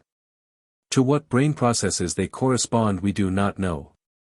The strongest reason for believing that they do depend on brain processes at all, and are not pure acts of the spirit, is just this fact, that they seem in some degree subject to the law of habit, which is a material law. As a final practical maxim, relative to these habits of the will, we may, then, offer something like this: keep the faculty of effort alive in you by a little gratuitous exercise every day. That is, be systematically ascetic or heroic in little unnecessary points, do every day or two something for no other reason than that you would rather not do it, so that when the hour of dire need draws nigh, it may find you not unnerved and untrained to stand the test. Asceticism of this sort is like the insurance which a man pays on his house and goods.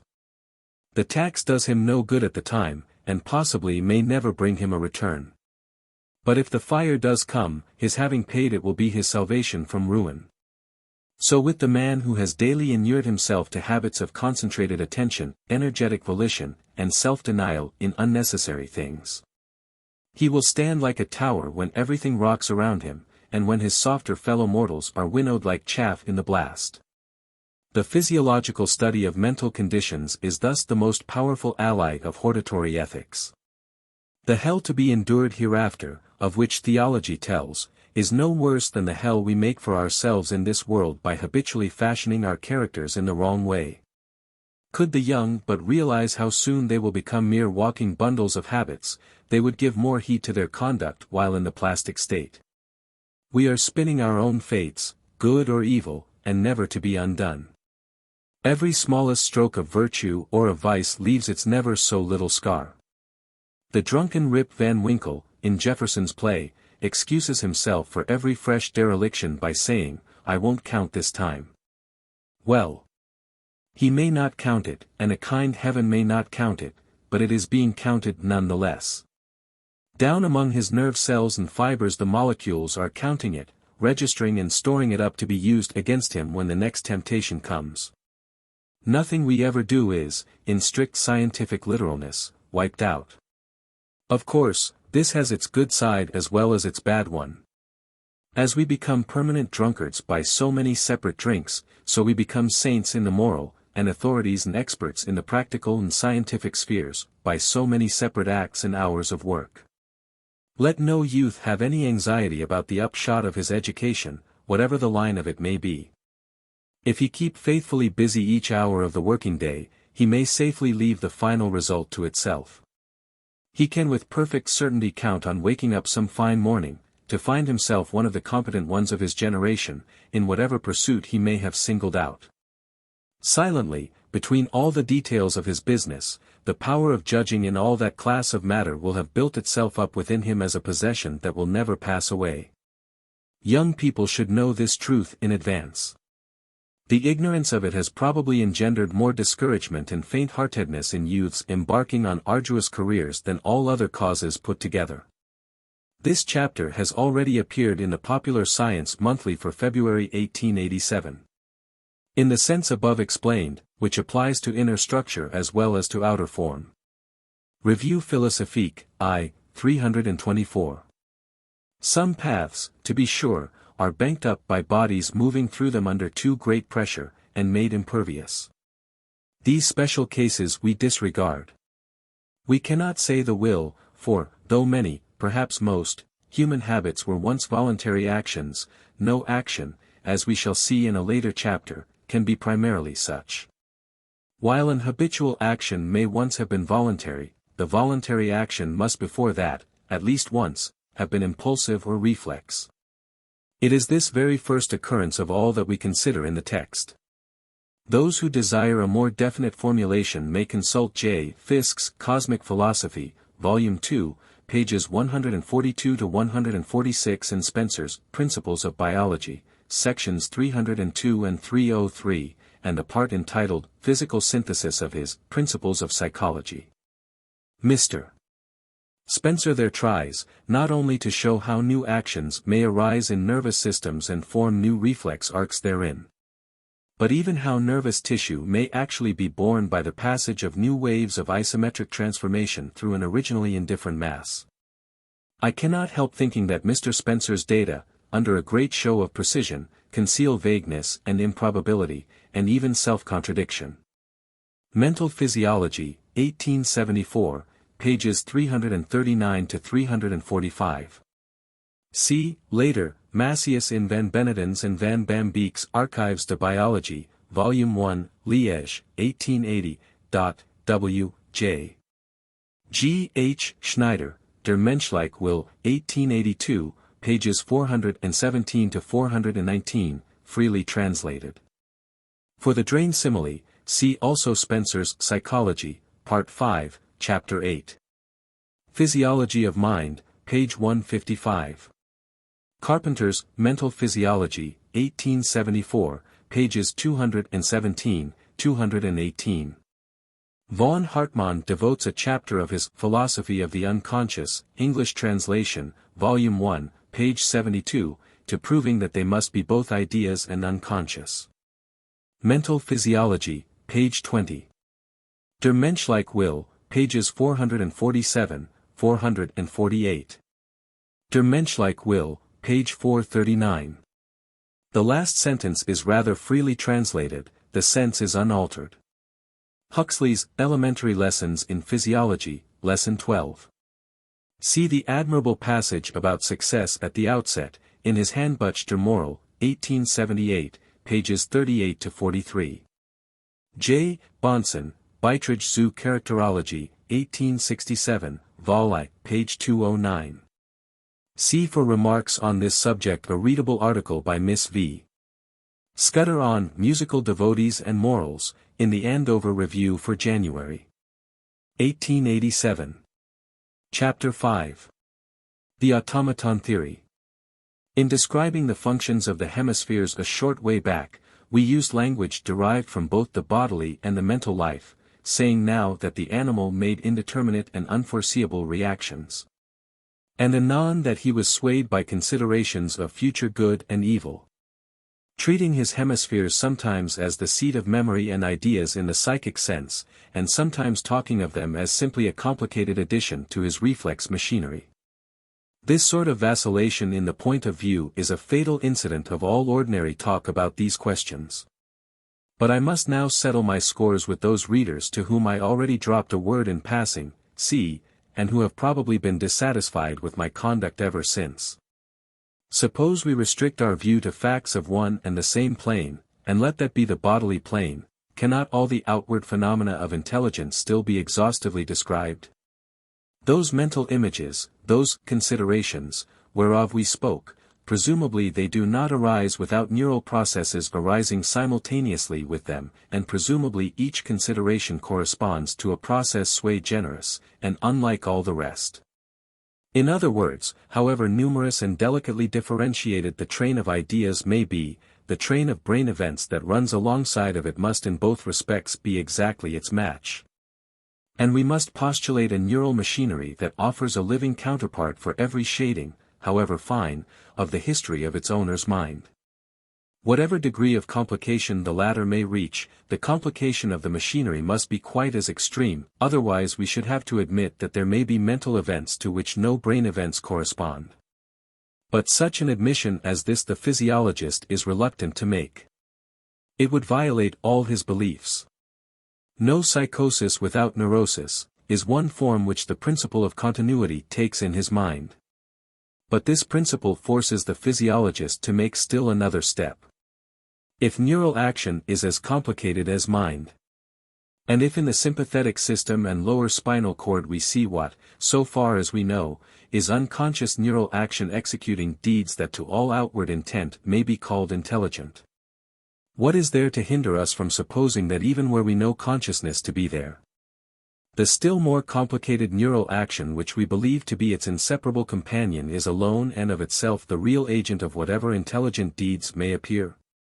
As actions of a certain degree of complexity are brought about by mere mechanism, why may not actions of a still greater degree of complexity be the result of a more refined mechanism?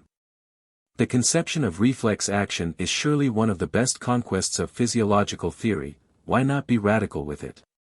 Why not say that just as the spinal cord is a machine with few reflexes, so the hemispheres are a machine with many, and that is all the difference? The principle of continuity would press us to accept this view. But what on this view could be the function of the consciousness itself? Mechanical function it would have none. The sense organs would awaken the brain cells. These would awaken each other in rational and orderly sequence, until the time for action came, and then the last brain vibration would discharge downward into the motor tracts. But this would be a quite autonomous chain of occurrences, and whatever mind went with it would be there only as an epiphenomenon, an inert spectator, a sort of foam, aura, or melody, as Mr. Hodgson says, whose opposition or whose furtherance would be alike powerless over the occurrences themselves. When talking, some time ago, we ought not, accordingly, as physiologists, to have said anything about considerations as guiding the animal. We ought to have said paths left in the hemispherical cortex by former currents, and nothing more. Now so simple and attractive is this conception from the consistently physiological point of view, that it is quite wonderful to see how late it was stumbled on in philosophy, and how few people, even when it has been explained to them, fully and easily realize its import. Much of the polemic writing against it is by men who have as yet failed to take it into their imaginations. Since this has been the case, it seems worth while to devote a few more words to making it plausible, before criticizing it ourselves. To Descartes belongs the credit of having first been bold enough to conceive of a completely self-sufficing nervous mechanism which should be able to perform complicated and apparently intelligent acts. By a singularly arbitrary restriction, however, Descartes stopped short at man, and while contending that in beasts the nervous machinery was all, he held that the higher acts of man were the result of the agency of his rational soul. The opinion that beasts have no consciousness at all was of course too paradoxical to maintain itself long as anything more than a curious item in the history of philosophy. And with its abandonment the very notion that the nervous system per se might work the work of intelligence, which was an integral, though detachable part of the whole theory, seemed also to slip out of men's conception, until, in this century, the elaboration of the doctrine of reflex action made it possible and natural that it should again arise. But it was not till 1870, I believe, that Mr. Hodgson made the decisive step, by saying that feelings, no matter how intensely they may be present, can have no causal efficacy whatever, and comparing them to the colors laid on the surface of a mosaic, of which the events in the nervous system are represented by the stones. Obviously the stones are held in place by each other and not by the several colors which they support. About the same time Mr. Spaulding, and a little later Messrs. Huxley and Clifford, gave great publicity to an identical doctrine, though in their case it was backed by less refined metaphysical considerations. A few sentences from Huxley and Clifford may be subjoined to make the matter entirely clear. Professor Huxley says, "The consciousness of brutes would appear to be related to the mechanism of their body simply as a collateral product of its working, and to be as completely without any power of modifying that working as the steam whistle which accompanies the work of a locomotive engine is without influence on its machinery. Their volition, if they have any, is an emotion indicative of physical changes, not a cause of such changes. The soul stands related to the body as the bell of a clock to the works, and consciousness answers to the sound which the bell gives out when it is struck. Thus far I have strictly confined myself to the automatism of brutes. It is quite true that, to the best of my judgment, the argumentation which applies to brutes holds equally good of men. And, therefore, that all states of consciousness in us, as in them, are immediately caused by molecular changes of the brain substance. It seems to me that in men, as in brutes, there is no proof that any state of consciousness is the cause of change in the motion of the matter of the organism. If these positions are well based, it follows that our mental conditions are simply the symbols in consciousness of the changes which take place automatically in the organism. And that, to take an extreme illustration, the feeling we call volition is not the cause of a voluntary act, but the symbol of that state of the brain which is the immediate cause of that act. We are conscious automata. Professor Clifford writes.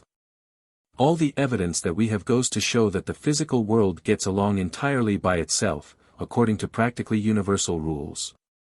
The train of physical facts between the stimulus sent into the eye, or to any one of our senses, and the exertion which follows it, and the train of physical facts which goes on in the brain, even when there is no stimulus and no exertion. These are perfectly complete physical trams, and every step is fully accounted for by mechanical conditions. The two things are on utterly different platforms. The physical facts go along by themselves, and the mental facts go along by themselves. There is a parallelism between them, but there is no interference of one with the other. Again, if anybody says that the will influences matter, the statement is not untrue, but it is nonsense. Such an assertion belongs to the crude materialism of the savage. The only thing which influences matter is the position of surrounding matter or the motion of surrounding matter. The assertion that another man's volition, a feeling in his consciousness that I cannot perceive, is part of the train of physical facts which I may perceive, this is neither true nor untrue, but nonsense. It is a combination of words whose corresponding ideas will not go together. Sometimes one series is known better, and sometimes the other, so that in telling a story we speak sometimes of mental and sometimes of material facts. A feeling of chill made a man run. Strictly speaking, the nervous disturbance which coexisted with that feeling of chill made him run, if we want to talk about material facts. Or the feeling of chill produced the form of subconsciousness which coexists with the motion of legs, if we want to talk about mental facts. When, therefore, we ask, what is the physical link between the ingoing message from chilled skin and the outgoing message which moves the leg? And the answer is, a man's will. We have as much right to be amused as if we had asked our friend with the picture what pigment was used in painting the cannon in the foreground, and received the answer, wrought iron. It will be found excellent practice in the mental operations required by this doctrine to imagine a train, the forepart of which is an engine and 3 carriages linked with iron couplings. And the hind part 3 other carriages linked with iron couplings. The bond between the 2 parts being made up out of the sentiments of amity subsisting between the stoker and the guard. To comprehend completely the consequences of the dogma so confidently enunciated, one should unflinchingly apply it to the most complicated examples. The movements of our tongues and pens, the flashings of our eyes in conversation, are of course events of a material order, and as such their causal antecedents must be exclusively material. If we knew thoroughly the nervous system of Shakespeare, and as thoroughly all his environing conditions, we should be able to show why at a certain period of his life his hand came to trace on certain sheets of paper those crabbed little black marks which we for shortness' sake call the manuscript of Hamlet. We should understand the rationale of every erasure and alteration therein, and we should understand all this without in the slightest degree acknowledging the existence of the thoughts in Shakespeare's mind. The words and sentences would be taken, not as signs of anything beyond themselves, but as little outward facts, pure and simple. In like manner we might exhaustively write the biography of those 200 pounds, more or less, of warmish albuminoid matter called Martin Luther, without ever implying that it felt. But, on the other hand, nothing in all this could prevent us from giving an equally complete account of either Luther's or Shakespeare's spiritual history, an account in which every gleam of thought and emotion should find its place. The mind history would run alongside of the body history of each man, and each point in the one would correspond to, but not react upon, a point in the other. So the melody floats from the harp string, but neither checks nor quickens its vibrations. So the shadow runs alongside the pedestrian, but in no way influences his steps. Another inference, apparently more paradoxical still, needs to be made, though, as far as I am aware, Dr. Hodgson is the only writer who has explicitly drawn it. That inference is that feelings, not causing nerve actions, cannot even cause each other. To ordinary common sense, felt pain is, as such, not only the cause of outward tears and cries, but also the cause of such inward events as sorrow, compunction, desire, or inventive thought. So the consciousness of good news is the direct producer of the feeling of joy, the awareness of premises that of the belief in conclusions. But according to the automaton theory, each of the feelings mentioned is only the correlate of some nerve movement whose cause lay wholly in a previous nerve movement. The first nerve movement called up the second. Whatever feeling was attached to the second consequently found itself following upon the feeling that was attached to the first. If, for example, good news was the consciousness correlated with the first movement, then joy turned out to be the correlate in consciousness of the second. But all the while the items of the nerve series were the only ones in causal continuity. The items of the conscious series, however inwardly rational their sequence, were simply juxtaposed. Reasons for the theory. The conscious automaton theory, as this conception is generally called, is thus a radical and simple conception of the manner in which certain facts may possibly occur. But between conception and belief, proof ought to lie. And when we ask, what proves that all this is more than a mere conception of the possible, it is not easy to get a sufficient reply. If we start from the frog's spinal cord and reason by continuity, saying, as that acts so intelligently, though unconscious, so the higher centers, though conscious, may have the intelligence they show quite as mechanically based. We are immediately met by the exact counter-argument from continuity, an argument actually urged by such writers as Pfluger and Lewis, which starts from the acts of the hemispheres. And says, as these owe their intelligence to the consciousness which we know to be there, so the intelligence of the spinal cord's acts must really be due to the invisible presence of a consciousness lower in degree. All arguments from continuity work in two ways, you can either level up or level down by their means. And it is clear that such arguments as these can eat each other up to all eternity. There remains a sort of philosophic faith, bred like most faiths from an aesthetic demand. Mental and physical events are, on all hands, admitted to present the strongest contrast in the entire field of being. The chasm which yawns between them is less easily bridged over by the mind than any interval we know. Why, then, not call it an absolute chasm, and say not only that the two worlds are different, but that they are independent? This gives us the comfort of all simple and absolute formulas, and it makes each chain homogeneous to our consideration. When talking of nervous tremors and bodily actions, we may feel secure against intrusion from an irrelevant mental world. When, on the other hand, we speak of feelings, we may with equal consistency use terms always of one denomination, and never be annoyed by what Aristotle calls slipping into another kind. The desire on the part of men educated in laboratories not to have their physical reasonings mixed up with such incommensurable factors as feelings is certainly very strong.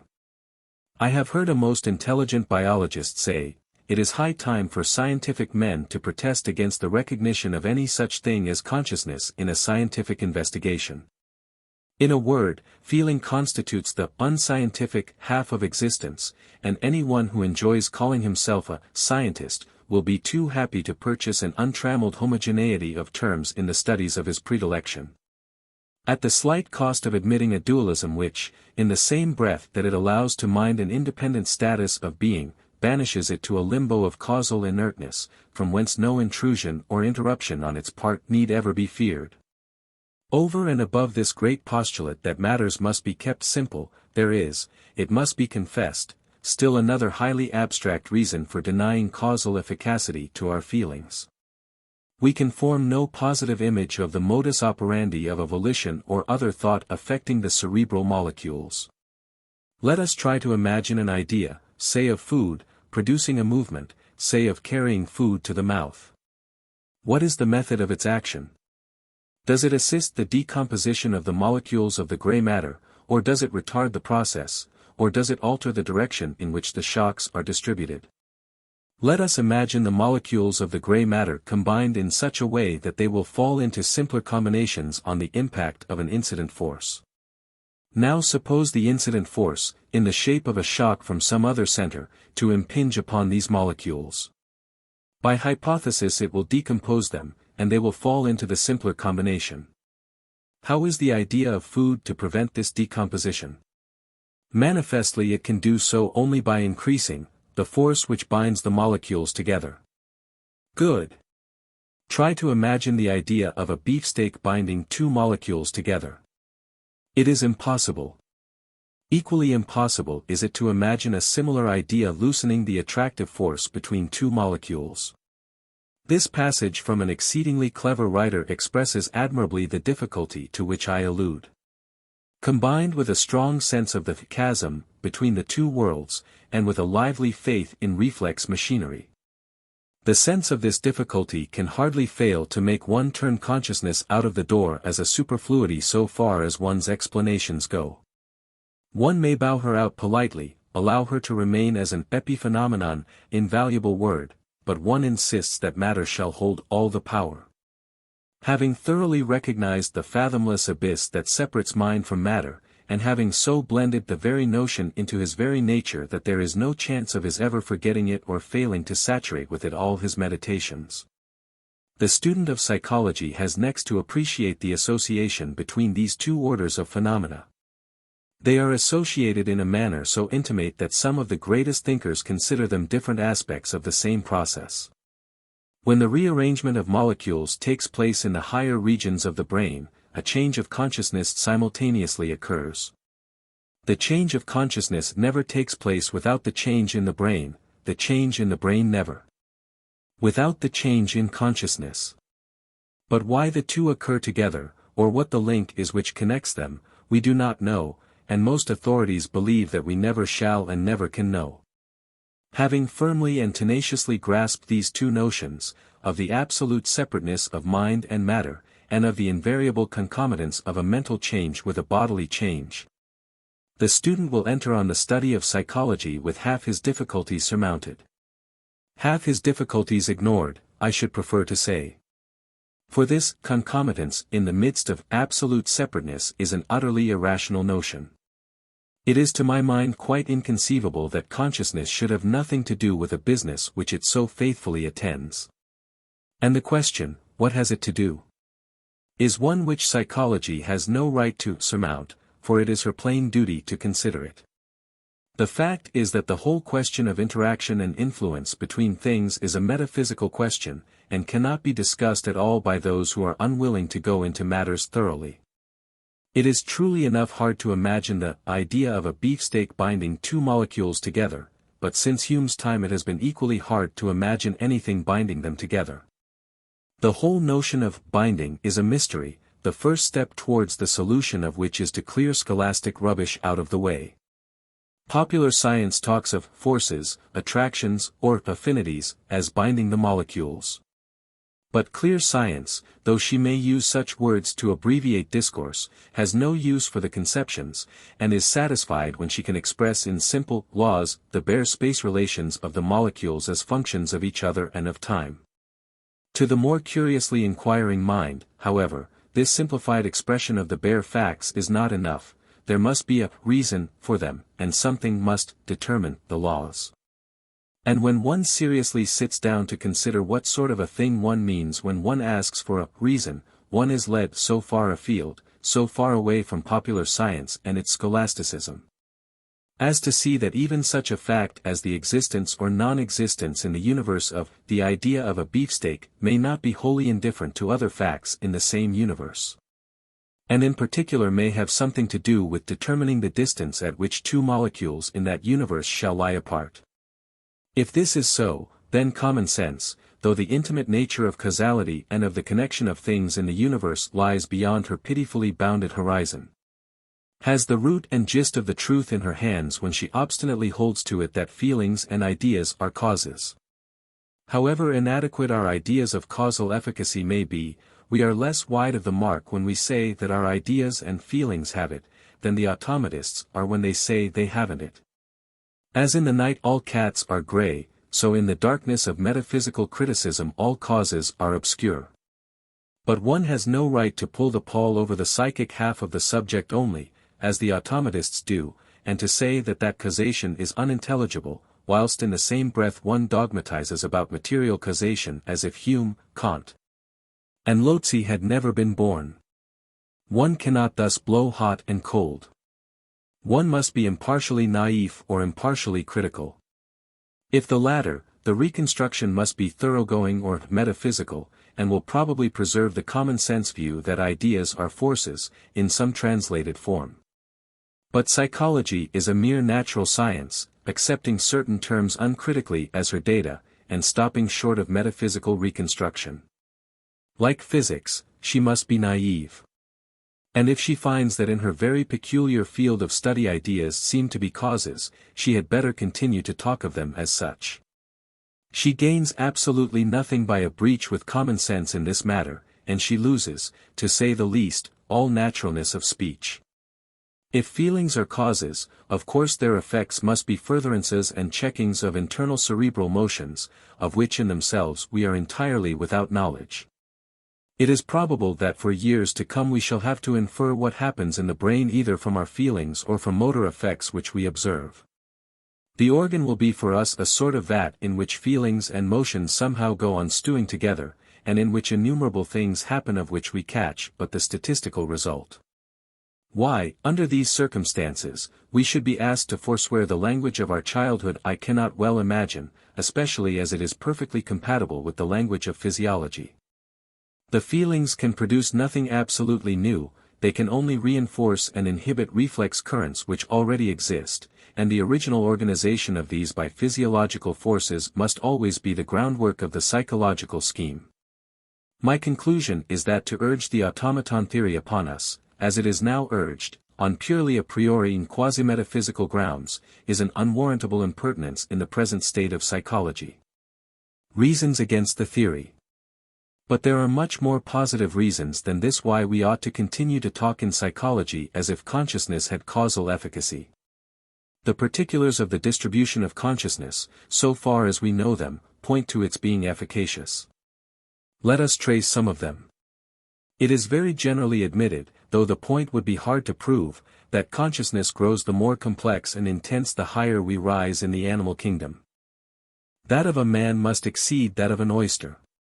From this point of view it seems an organ, superadded to the other organs which maintain the animal in the struggle for existence, and the presumption of course is that it helps him in some way in the struggle, just as they do.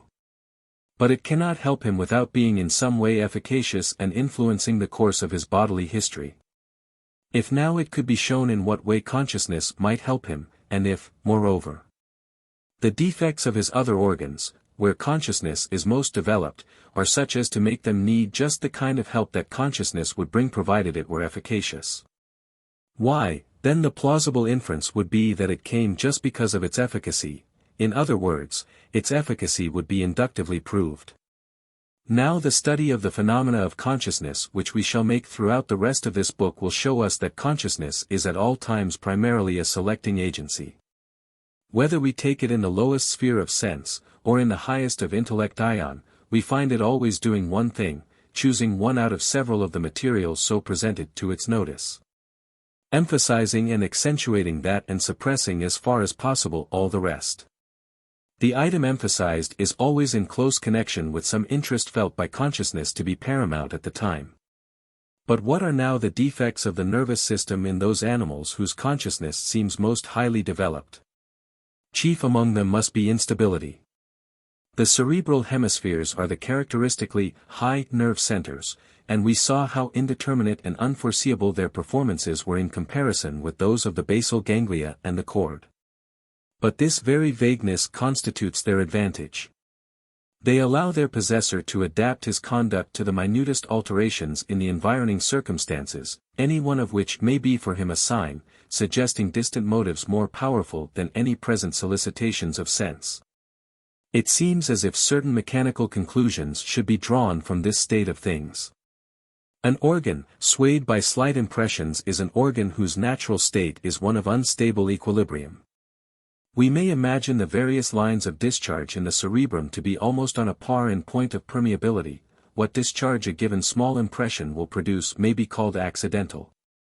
In the sense in which we say it is a matter of accident whether a raindrop falling on a mountain ridge descend the eastern or the western slope.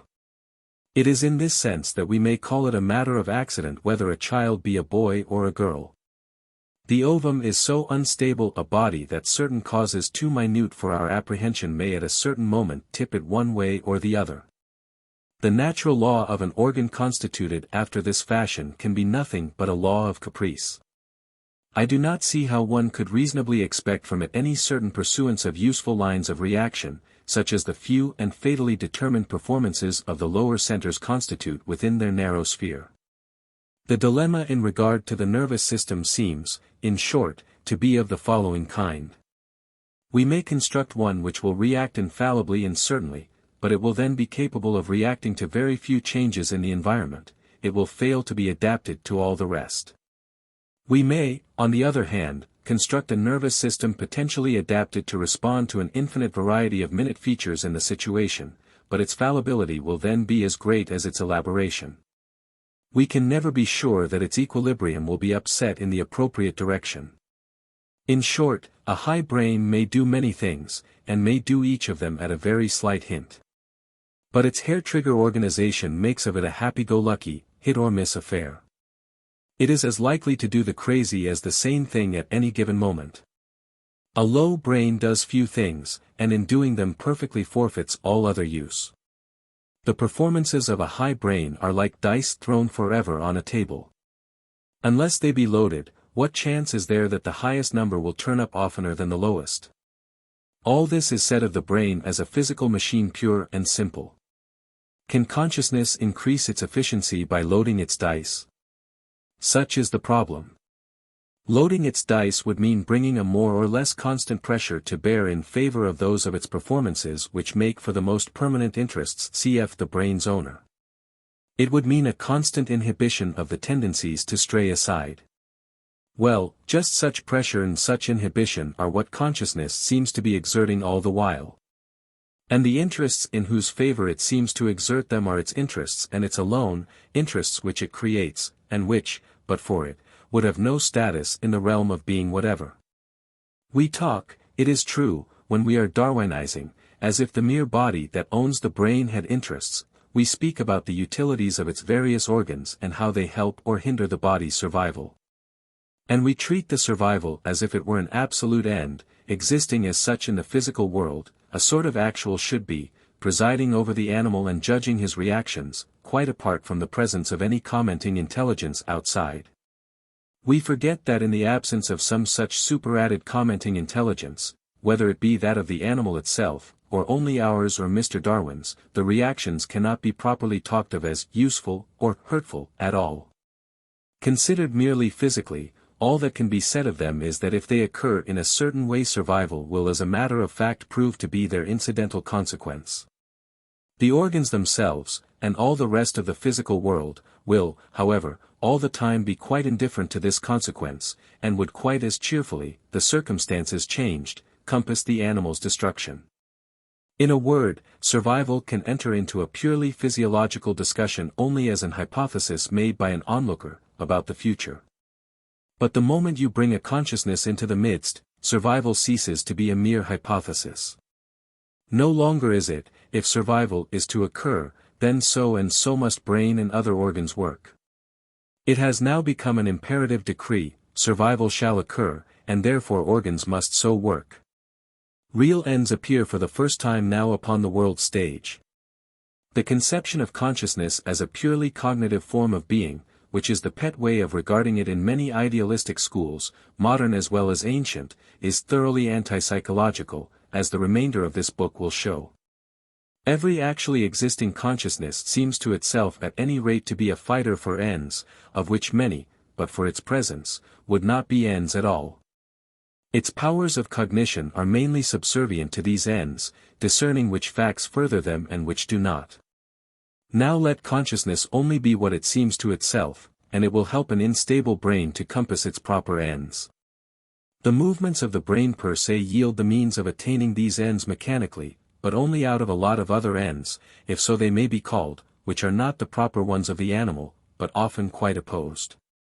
The brain is an instrument of possibilities, but of no certainties. But the consciousness, with its own ends present to it, and knowing also well which possibilities lead thereto and which away, will, if endowed with causal efficacy, reinforce the favorable possibilities and repress the unfavorable or indifferent ones. The nerve currents, coursing through the cells and fibers, must in this case be supposed strengthened by the fact of their awaking one consciousness and dampened by awaking another. How such reaction of the consciousness upon the currents may occur must remain at present unsolved. It is enough for my purpose to have shown that it may not uselessly exist, and that the matter is less simple than the brain automatists hold. All the facts of the natural history of consciousness lend color to this view. Consciousness, for example, is only intense when nerve processes are hesitant.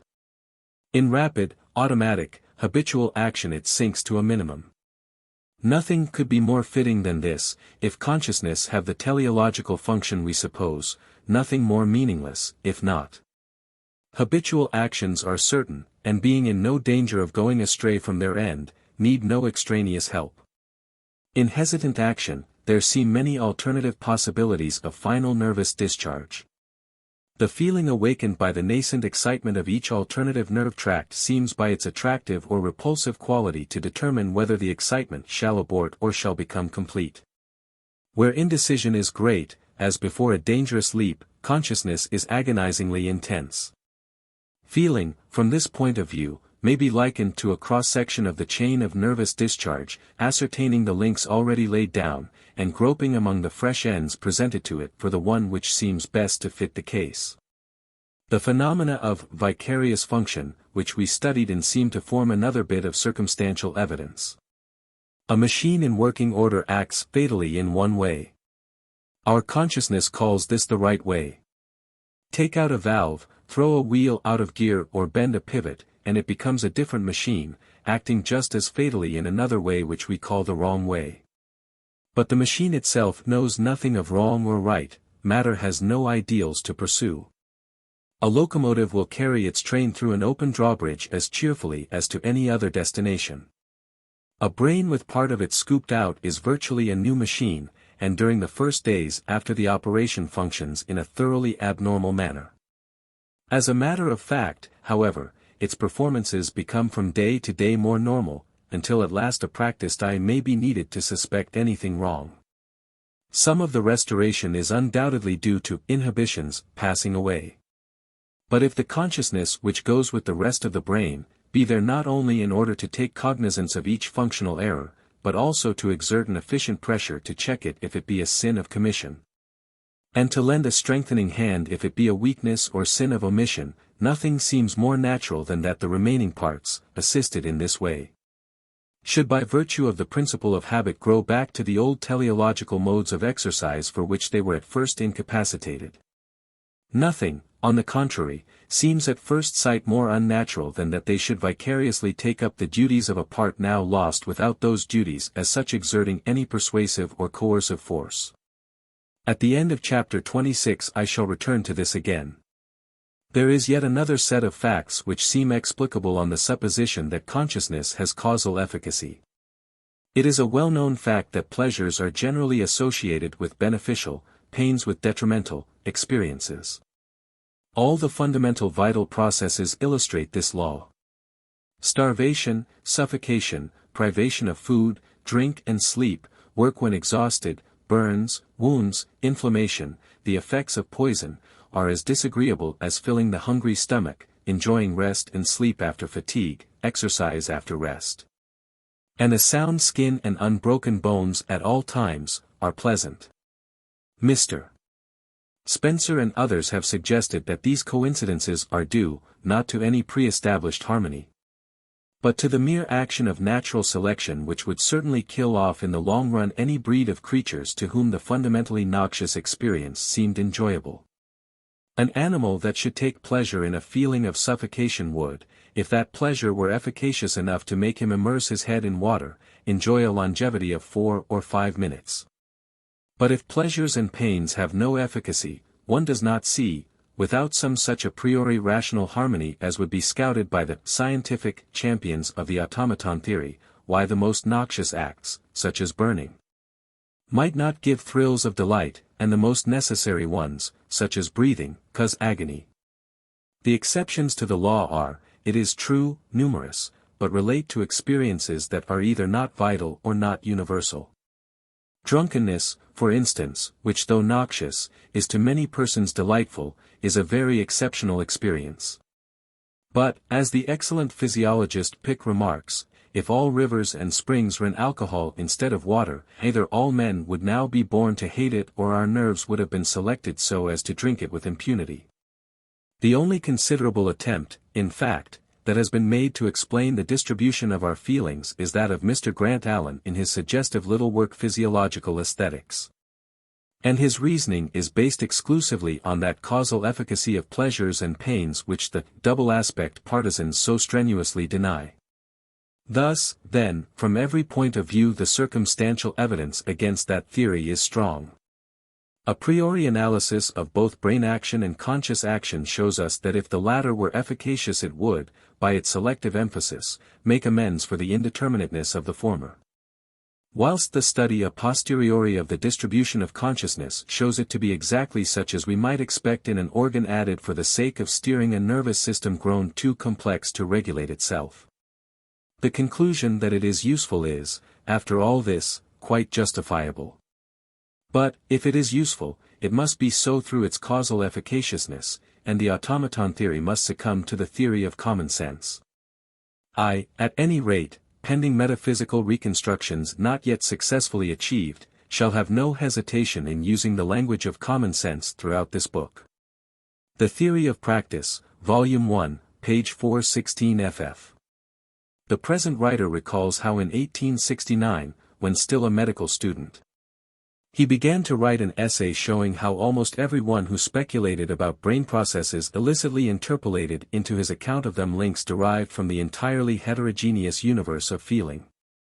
Spencer, Hodgson, In His Time and Space, Maudsley, Lockhart Clark, Bain, Drive S., Carpenter, and other authors were cited as having been guilty of the confusion. The writing was soon stopped because he perceived that the view which he was upholding against these authors was a pure conception, with no proofs to be adduced of its reality. Later it seemed to him that whatever proofs existed really told in favor of their view. Chas Mercier, The Nervous System and the Mind, 1888, page 9. Op. Cit. page 11. See in particular the end of Chapter 6. The Mind Stuff Theory. The reader who found himself swamped with too much metaphysics in the last chapter will have a still worse time of it in this one, which is exclusively metaphysical. Metaphysics means nothing but an unusually obstinate effort to think clearly. The fundamental conceptions of psychology are practically very clear to us, but theoretically they are very confused, and one easily makes the obscurest assumptions in this science without realizing, until challenged, what internal difficulties they involve. When these assumptions have once established themselves, as they have a way of doing in our very descriptions of the phenomenal facts, it is almost impossible to get rid of them afterwards or to make anyone see that they are not essential features of the subject.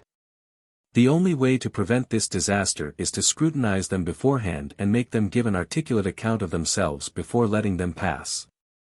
One of the obscurest of the assumptions of which I speak is the assumption that our mental states are composite in structure, made up of smaller states conjoined. This hypothesis has outward advantages which make it almost irresistibly attractive to the intellect, and yet it is inwardly quite unintelligible. Of its unintelligibility, however, half the writers on psychology seem unaware. As our own aim is to understand if possible, I make no apology for singling out this particular notion for very explicit treatment before taking up the descriptive part of our work. The theory of mind stuff is the theory that our mental states are compounds, expressed in its most radical form. Evolutionary psychology demands a mind dust. In a general theory of evolution the inorganic comes first, then the lowest forms of animal and vegetable life, then forms of life that possess mentality, and finally those like ourselves that possess it in a high degree. As long as we keep to the consideration of purely outward facts, even the most complicated facts of biology, our task as evolutionists is comparatively easy. We are dealing all the time with matter and its aggregations and separations. And although our treatment must perforce be hypothetical, this does not prevent it from being continuous. The point which as evolutionists we are bound to hold fast to is that all the new forms of being that make their appearance are really nothing more than results of the redistribution of the original and unchanging materials. The selfsame atoms which, chaotically dispersed, made the nebula, now, jammed and temporarily caught in peculiar positions, form our brains. And the evolution of the brains, if understood, would be simply the account of how the atoms came to be so caught and jammed. In this story no new natures, no factors not present at the beginning, are introduced at any later stage. But with the dawn of consciousness an entirely new nature seems to slip in, something whereof the potency was not given in the mere outward atoms of the original chaos. The enemies of evolution have been quick to pounce upon this undeniable discontinuity in the data of the world, and many of them, from the failure of evolutionary explanations at this point, have inferred their general incapacity all along the line. Every one admits the entire incommensurability of feeling as such with material motion as such. A motion became a feeling. No phrase that our lips can frame is so devoid of apprehensible meaning. Accordingly, even the vaguest of evolutionary enthusiasts, when deliberately comparing material with mental facts, have been as forward as anyone else to emphasize the chasm between the inner and the outer worlds. Can the oscillations of a molecule, says Mr. Spencer, be represented side by side with a nervous shock, he means a mental shock, and the two be recognized as one? No effort enables us to assimilate them. That a unit of feeling has nothing in common with a unit of motion becomes more than ever manifest when we bring the two into juxtaposition. And again, suppose it to have become quite clear that a shock in consciousness and a molecular motion are the subjective and objective faces of the same thing. We continue utterly incapable of uniting the two, so as to conceive that reality of which they are the opposite faces. In other words, incapable of perceiving in them any common character. So Tyndall, in that lucky paragraph which has been quoted so often that everyone knows it by heart. The passage from the physics of the brain to the corresponding facts of consciousness is unthinkable. Granted that a definite thought and a definite molecular action in the brain occur simultaneously. We do not possess the intellectual organ, nor apparently any rudiment of the organ, which would enable us to pass, by a process of reasoning, from one to the other. Or in this other passage, we can trace the development of a nervous system and correlate with it the parallel phenomena of sensation and thought. We see with undoubting certainty that they go hand in hand. But we try to soar in a vacuum the moment we seek to comprehend the connection between them. There is no fusion possible between the two classes of facts, no motor energy in the intellect of man to carry it without logical rupture from the one to the other. None the less easily, however, when the evolutionary afflatus is upon them, do the very same writers leap over the breach whose flagrancy they are the foremost to announce, and talk as if mind grew out of body in a continuous way. Mr. Spencer, looking back on his review of mental evolution, tells us how, in tracing up the increase we found ourselves passing without break from the phenomena of bodily life to the phenomena of mental life. And Mr. Tyndall, in the same Belfast address from which we just quoted, delivers his other famous passage. Abandoning all disguise. The confession that I feel bound to make before you is that I prolong the vision backward across the boundary of the experimental evidence, and discern in that matter which we, in our ignorance and notwithstanding our professed reverence for its Creator, have hitherto covered with opprobrium the promise and potency of every form and quality of life. Mental life included, as a matter of course. So strong a postulate is continuity. Now this book will tend to show that mental postulates are on the whole to be respected.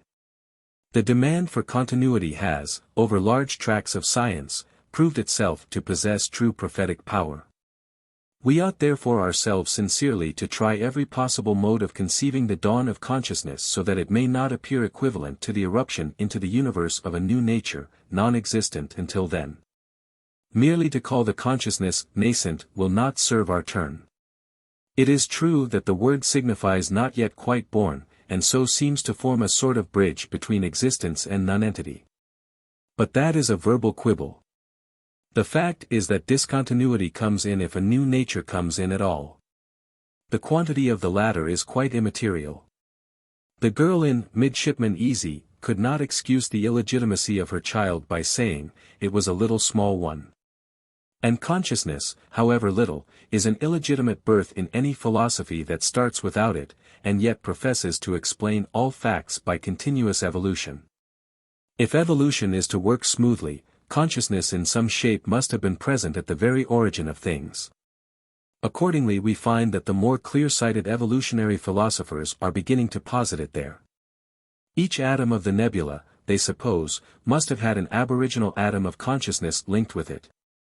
And, just as the material atoms have formed bodies and brains by massing themselves together, so the mental atoms, by an analogous process of aggregation, have fused into those larger consciousnesses which we know in ourselves and suppose to exist in our fellow animals. Some such doctrine of atomistic hylozoism as this is an indispensable part of a thoroughgoing philosophy of evolution. According to it, there must be an infinite number of degrees of consciousness, following the degrees of complication and aggregation of the primordial mind dust. To prove the separate existence of these degrees of consciousness by indirect evidence, since direct intuition of them is not to be had, becomes therefore the first duty of psychological evolutionism. Some alleged proofs that mind dust exists. Some of this duty we find already performed by a number of philosophers who, though not interested at all in evolution, have nevertheless on independent grounds convinced themselves of the existence of a vast amount of subconscious mental life. The criticism of this general opinion and its grounds will have to be postponed for a while. At present let us merely deal with the arguments assumed to prove aggregation of bits of mind stuff into distinctly sensible feelings. They are clear and admit of a clear reply. The German physiologist A. Fick, in 1862, was, so far as I know, the first to use them.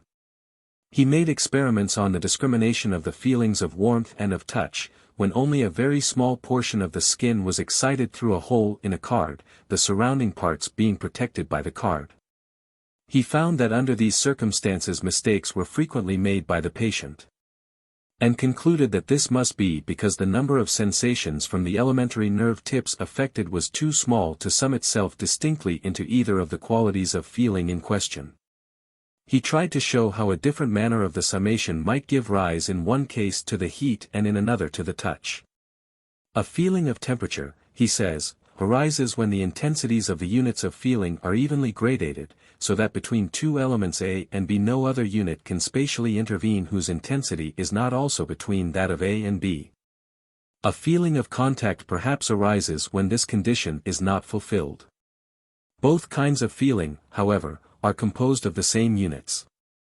But it is obviously far clearer to interpret such a gradation of intensities as a brain fact than as a mind fact.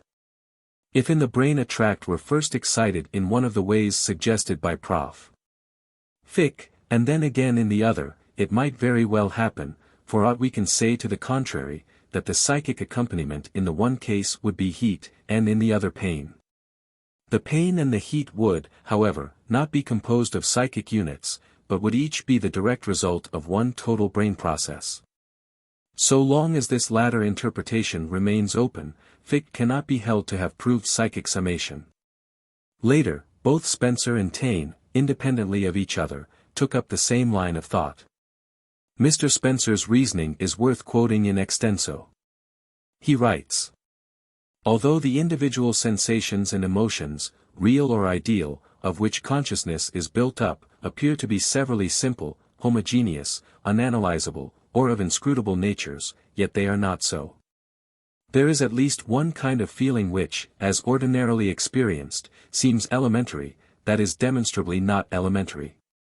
And after resolving it into its proximate components, we can scarcely help suspecting that other apparently elementary feelings are also compound, and may have proximate components like those which we can in this one instance identify. Musical sound is the name we give to this seemingly simple feeling which is clearly resolvable into simpler feelings. Well-known experiments prove that when equal blows or taps are made one after another at a rate not exceeding some 16 per second, the effect of each is perceived as a separate noise. But when the rapidity with which the blows follow one another exceeds this, the noises are no longer identified in separate states of consciousness, and there arises in place of them a continuous state of consciousness, called a tone. In further increasing the rapidity of the blows, the tone undergoes the change of quality distinguished as rise in pitch. And it continues to rise in pitch as the blows continue to increase in rapidity, until it reaches an acuteness beyond which it is no longer appreciable as a tone.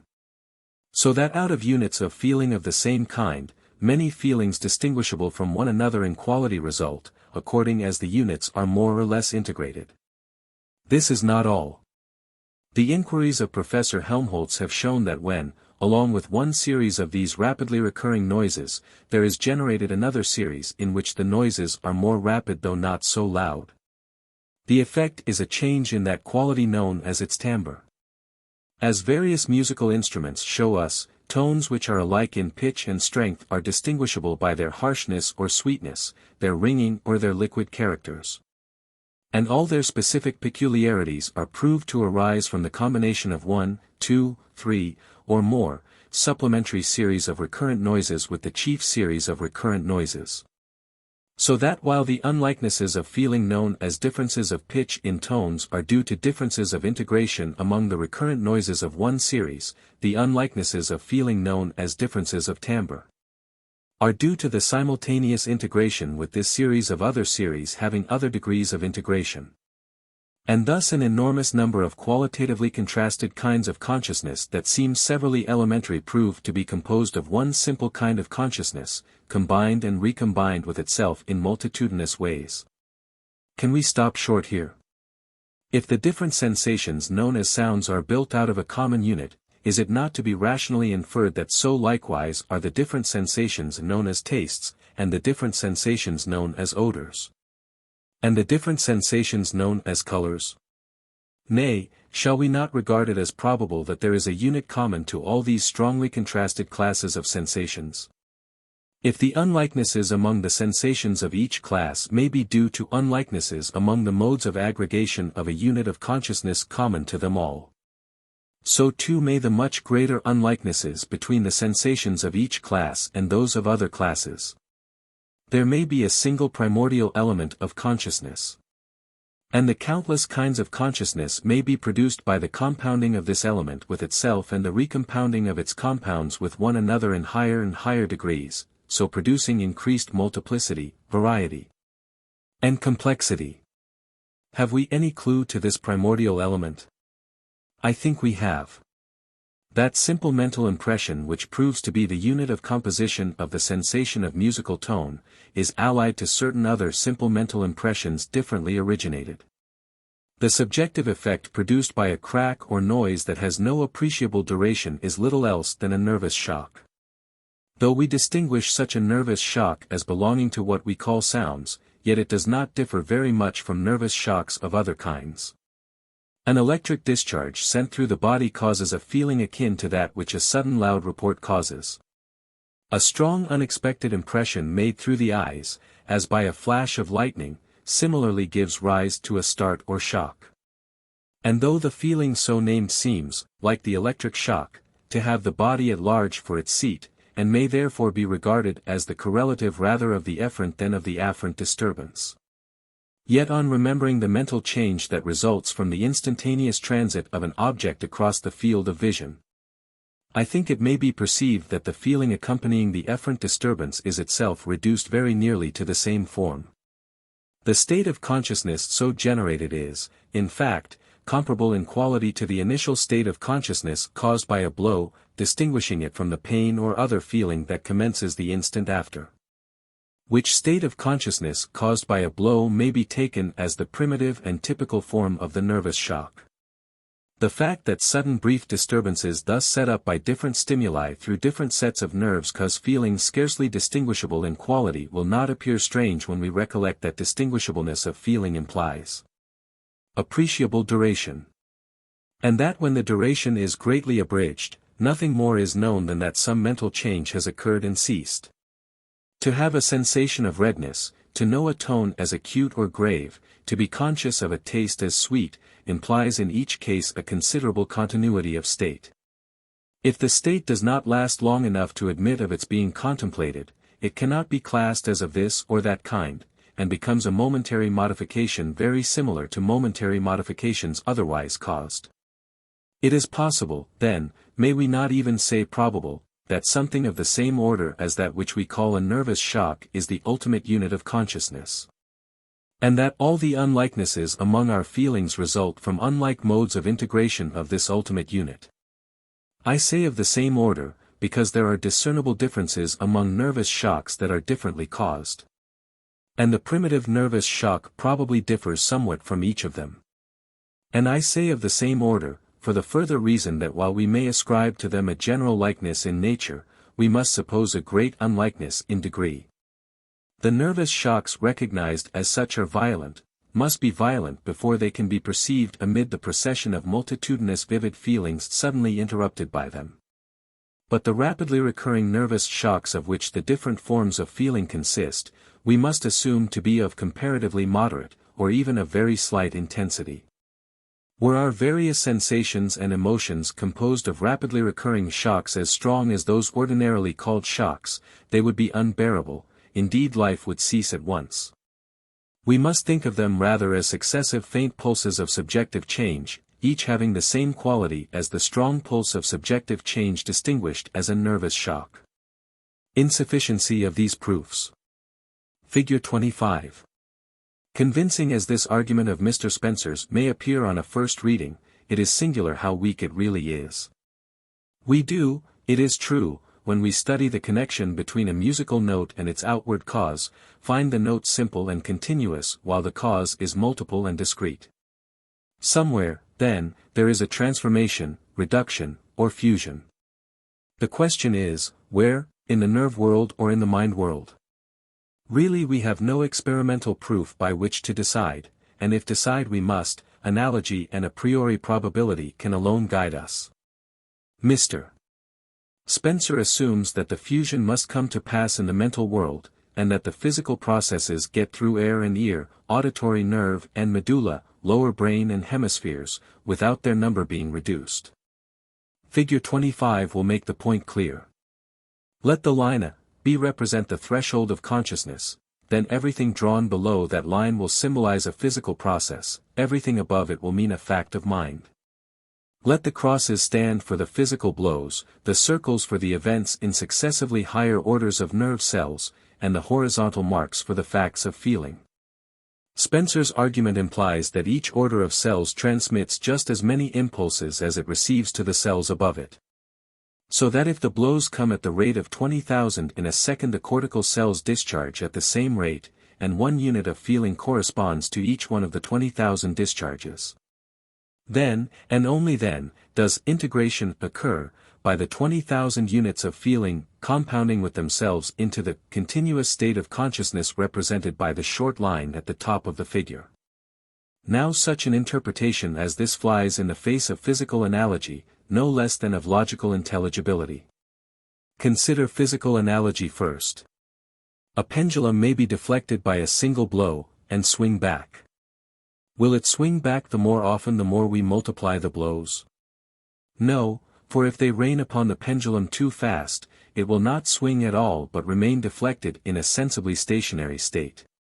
In other words, increasing the cause numerically need not equally increase numerically the effect. Blow through a tube, you get a certain musical note, and increasing the blowing increases for a certain time the loudness of the note. Will this be true indefinitely? No, for when a certain force is reached, the note, instead of growing louder, suddenly disappears and is replaced by its higher octave. Turn on the gas slightly and light it, you get a tiny flame. Turn on more gas, and the breadth of the flame increases. Will this relation increase indefinitely? No, again, for at a certain moment up shoots the flame into a ragged streamer and begins to hiss. Send slowly through the nerve of a frog's gastrocnemius muscle a succession of galvanic shocks, you get a succession of twitches. Increasing the number of shocks does not increase the twitching. On the contrary, it stops it, and we have the muscle in the apparently stationary state of contraction called tetanus. This last fact is the true analog of what must happen between the nerve cell and the sensory fiber. It is certain that cells are more inert than fibers, and that rapid vibrations in the latter can only arouse relatively simple processes or states in the former. The higher cells may have even a slower rate of explosion than the lower, and so the 20,000 supposed blows of the outer air may be integrated in the cortex into a very small number of cell discharges in a second.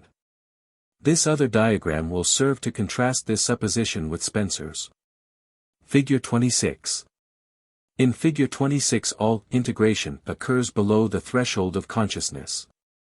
The frequency of cell events becomes more and more reduced as we approach the cells to which feeling is most directly attached, until at last we come to a condition of things symbolized by the larger ellipse, which may be taken to stand for some rather massive and slow process of tension and discharge in the cortical centers, to which, as a whole, the feeling of musical tone symbolized by the line at the top of the diagram simply and totally corresponds.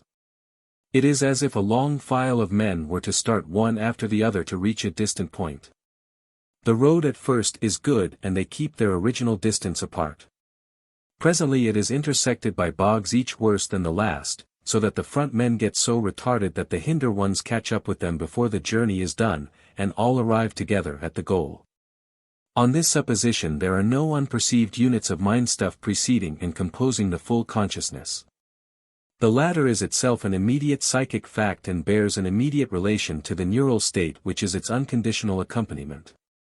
Did each neural shock give rise to its own psychic shock, and the psychic shocks then combine, it would be impossible to understand why severing one part of the central nervous system from another should break up the integrity of the consciousness.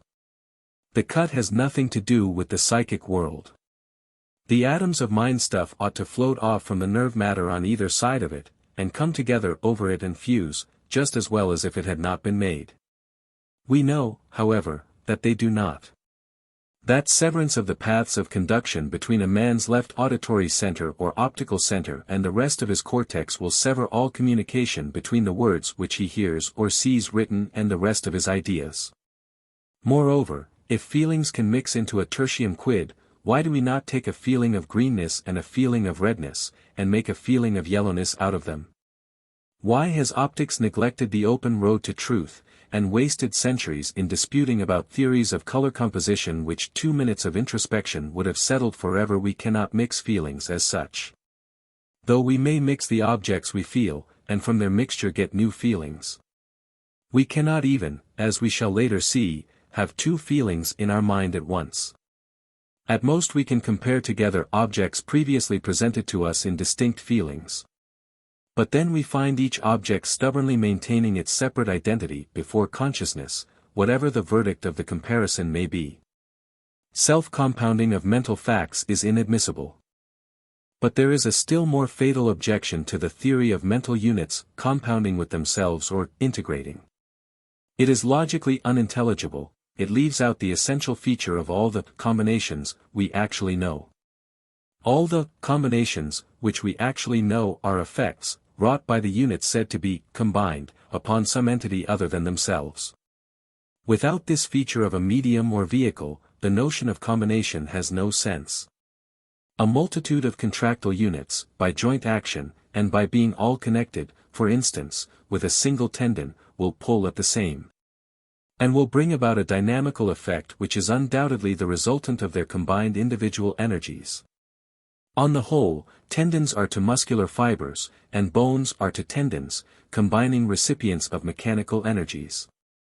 A medium of composition is indispensable to the summation of energies. To realize the complete dependence of mechanical resultants on a combining substratum, one may fancy for a moment all the individually contracting muscular elements severed from their attachments. They might then still be capable of contracting with the same energy as before, yet no cooperative result would be accomplished. The medium of dynamical combination would be wanting. The multiple energies, singly exerted on no common recipient, would lose themselves on entirely isolated and disconnected efforts. In other words, no possible number of entities, call them as you like, whether forces, material particles, or mental elements, can sum themselves together. Each remains, in the sum, what it always was. And the sum itself exists only for a bystander who happens to overlook the units and to apprehend the sum as such, or else it exists in the shape of some other effect on an entity external to the sum itself. Let it not be objected that H2 and O combine of themselves into water, and thenceforward exhibit new properties. They do not. The water is just the old atoms in the new position, HOH. The new properties are just their combined effects, when in this position, upon external media, such as our sense organs and the various reagents on which water may exert its properties and be known. Aggregations are organized wholes only when they behave as such in the presence of other things. A statue is an aggregation of particles of marble, but as such it has no unity. For the spectator it is one, in itself it is an aggregate.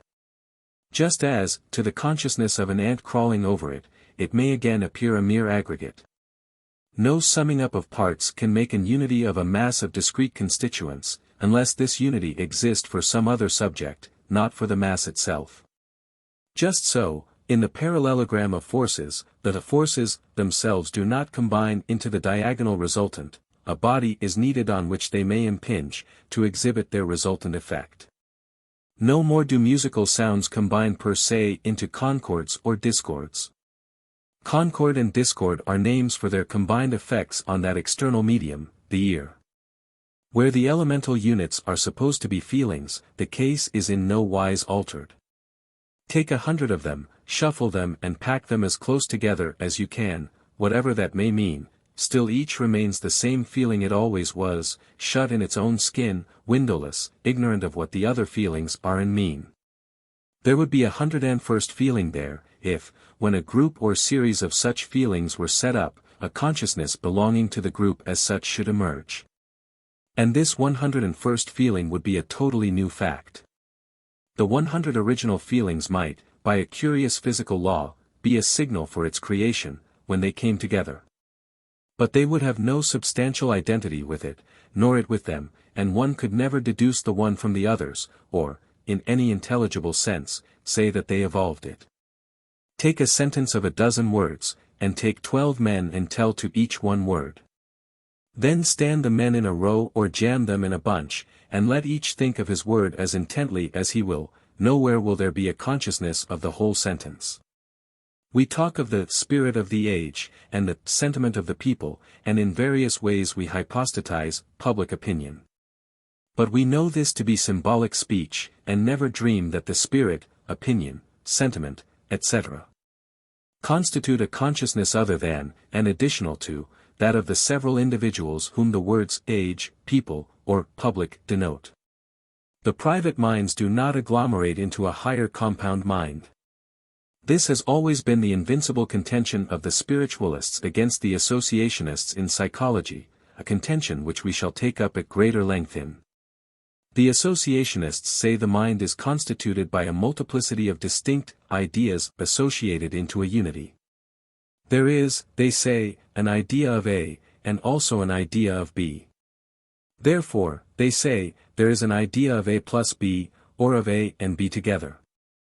Which is like saying that the mathematical square of A plus that of B is equal to the square of A plus B, a palpable untruth.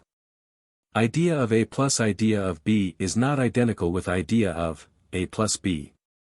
It is one, they are two, in it, what knows A also knows B. In them, what knows A is expressly posited as not knowing B, etc. In short, the two separate ideas can never by any logic be made to figure as one and the same thing as the associated idea. This is what the spiritualists keep saying. And since we do, as a matter of fact, have the compounded idea, and do know A and B together, they adopt a farther hypothesis to explain that fact. The separate ideas exist, they say, but affect a third entity, the soul. This has the compounded idea, if you please so to call it, and the compounded idea is an altogether new psychic fact to which the separate ideas stand in the relation, not of constituents, but of occasions of production. This argument of the spiritualists against the associationists has never been answered by the latter. It holds good against any talk about self-compounding amongst feelings, against any blending, or complication, or mental chemistry, or psychic synthesis, which supposes a resultant consciousness to float off from the constituents per se. In the absence of a supernumerary principle of consciousness which they may affect. The mind-stuff theory, in short, is unintelligible. Atoms of feeling cannot compose higher feelings, any more than atoms of matter can compose physical things. The things, for a clear-headed atomistic evolutionist, are not. Nothing is but the everlasting atoms. When grouped in a certain way, we name them this thing or that, but the thing we name has no existence out of our mind. So of the states of mind which are supposed to be compound because they know many different things together. Since indubitably such states do exist, they must exist as single new facts, effects, possibly, as the spiritualists say, on the soul, we will not decide that point here, but at any rate independent and integral. And not compounded of psychic atoms. Can states of mind be unconscious? The passion for unity and smoothness is in some minds so insatiate that, in spite of the logical clearness of these reasonings and conclusions, many will fail to be influenced by them. They establish a sort of disjointedness in things which in certain quarters will appear intolerable. They sweep away all chance of passing without break either from the material to the mental, or from the lower to the higher mental. And they thrust us back into a pluralism of consciousnesses, each arising discontinuously in the midst of two disconnected worlds, material and mental, which is even worse than the old notion of the separate creation of each particular soul. But the malcontents will hardly try to refute our reasonings by direct attack. It is more probable that, turning their back upon them altogether, they will devote themselves to sapping and mining the region roundabout until it is a bog of logical liquefaction, into the midst of which all definite conclusions of any sort may be trusted ere long to sink and disappear. Our reasonings have assumed that the integration of 1,000 psychic units must be either just the units over again, simply rebaptized, or else something real, but then other than and additional to those units. That if a certain existing fact is that of 1,000 feelings, it cannot at the same time be that of one feeling, for the essence of feeling is to be felt, and as a psychic existent feels, so it must be. If the one feeling feels like no one of the 1,000, in what sense can it be said to be the 1,000? These assumptions are what the monists will seek to undermine. The Hegelizers amongst them will take high ground at once, and say that the glory and beauty of the psychic life is that in it all contradictions find their reconciliation. And that it is just because the facts we are considering are facts of the self that they are both one and many at the same time. With this intellectual temper I confess that I cannot contend. As in striking at some unresisting gossamer with a club, one but overreaches oneself, and the thing one aims at gets no harm. So I leave this school to its devices. The other monists are of less deliquescent frame, and try to break down distinctness among mental states by making a distinction. This sounds paradoxical, but it is only ingenious. The distinction is that between the unconscious and the conscious being of the mental state. It is the sovereign means for believing what one likes in psychology, and of turning what might become a science into a tumbling ground for whimsies. It has numerous champions, and elaborate reasons to give for itself. We must therefore accord it due consideration. In discussing the question, do unconscious mental states exist? It will be best to give the list of so-called proofs as briefly as possible, and to follow each by its objection, as in scholastic books. First proof. The minimum visible, the minimum audibile, are objects composed of parts. How can the whole affect the sense unless each part does? And yet each part does so without being separately sensible. Leibniz calls the total consciousness an apperception, the supposed insensible consciousness by the name of Petit's perceptions. To judge of the latter, he says, I am accustomed to use the example of the roaring of the sea with which one is assailed when near the shore. To hear this noise as one does, one must hear the parts which compose its totality, that is, the noise of each wave, although this noise would not be noticed if its wave were alone.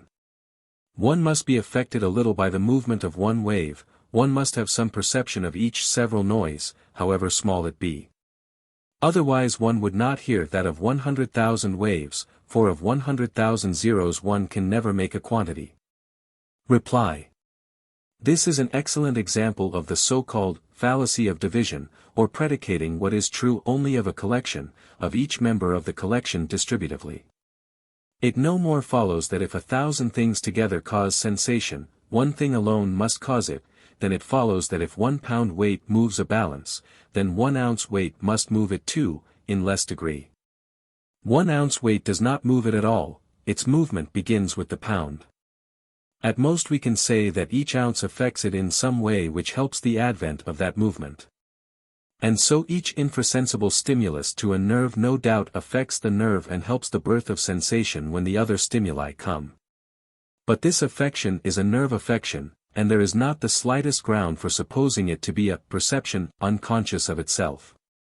A certain quantity of the cause may be a necessary condition to the production of any of the effect, when the latter is a mental state. Second proof. In all acquired dexterities and habits, secondarily automatic performances as they are called, we do what originally required a chain of deliberately conscious perceptions and volitions. As the actions still keep their intelligent character, intelligence must still preside over their execution. But since our consciousness seems all the while elsewhere engaged, such intelligence must consist of unconscious perceptions, inferences, and volitions. Reply. There is more than one alternative explanation in accordance with larger bodies of fact. One is that the perceptions and volitions in habitual actions may be performed consciously, only so quickly and inattentively that no memory of them remains. Another is that the consciousness of these actions exists, but is split off from the rest of the consciousness of the hemispheres. We shall find in numerous proofs of the reality of this split-off condition of portions of consciousness. Since in man the hemispheres indubitably cooperate in these secondarily automatic acts, it will not do to say either that they occur without consciousness or that their consciousness is that of the lower centers, which we know nothing about. But either lack of memory or split-off cortical consciousness will certainly account for all of the facts. Third proof. Thinking of A, we presently find ourselves thinking of C. Now B is the natural logical link between A and C, but we have no consciousness of having thought of B. It must have been in our mind unconsciously, and in that state affected the sequence of our ideas. Reply. Here again we have a choice between more plausible explanations. Either B was consciously there, but the next instant forgotten, or its brain tract alone was adequate to do the whole work of coupling A with C, without the idea B being aroused at all, whether consciously or unconsciously. Fourth proof. Problems unsolved when we go to bed are found solved in the morning when we wake. Somnambulists do rational things.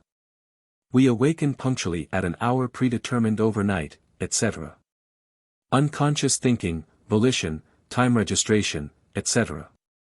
must have presided over these acts. Reply. Consciousness forgotten, as in the hypnotic trance. Fifth proof. Some patients will often, in an attack of epileptiform unconsciousness, go through complicated processes, such as eating a dinner in a restaurant and paying for it, or making a violent homicidal attack. In trance, artificial or pathological, long and complex performances, involving the use of the reasoning powers, are executed, of which the patient is wholly unaware on coming to. Reply. Rapid and complete obliviscence is certainly the explanation here. The analogue again is hypnotism.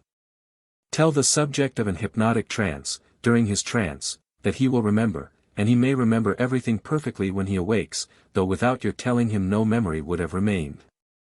The extremely rapid obliviscence of common dreams is a familiar fact. Sixth proof. In a musical concord the vibrations of the several notes are in relatively simple ratios. The mind must unconsciously count the vibrations, and be pleased by the simplicity which it finds. Reply. The brain process produced by the simple ratios may be as directly agreeable as the conscious process of comparing them would be. No counting, either conscious or unconscious, is required. Seventh proof. Every hour we make theoretic judgments and emotional reactions, and exhibit practical tendencies, for which we can give no explicit logical justification, but which are good inferences from certain premises. We know more than we can say.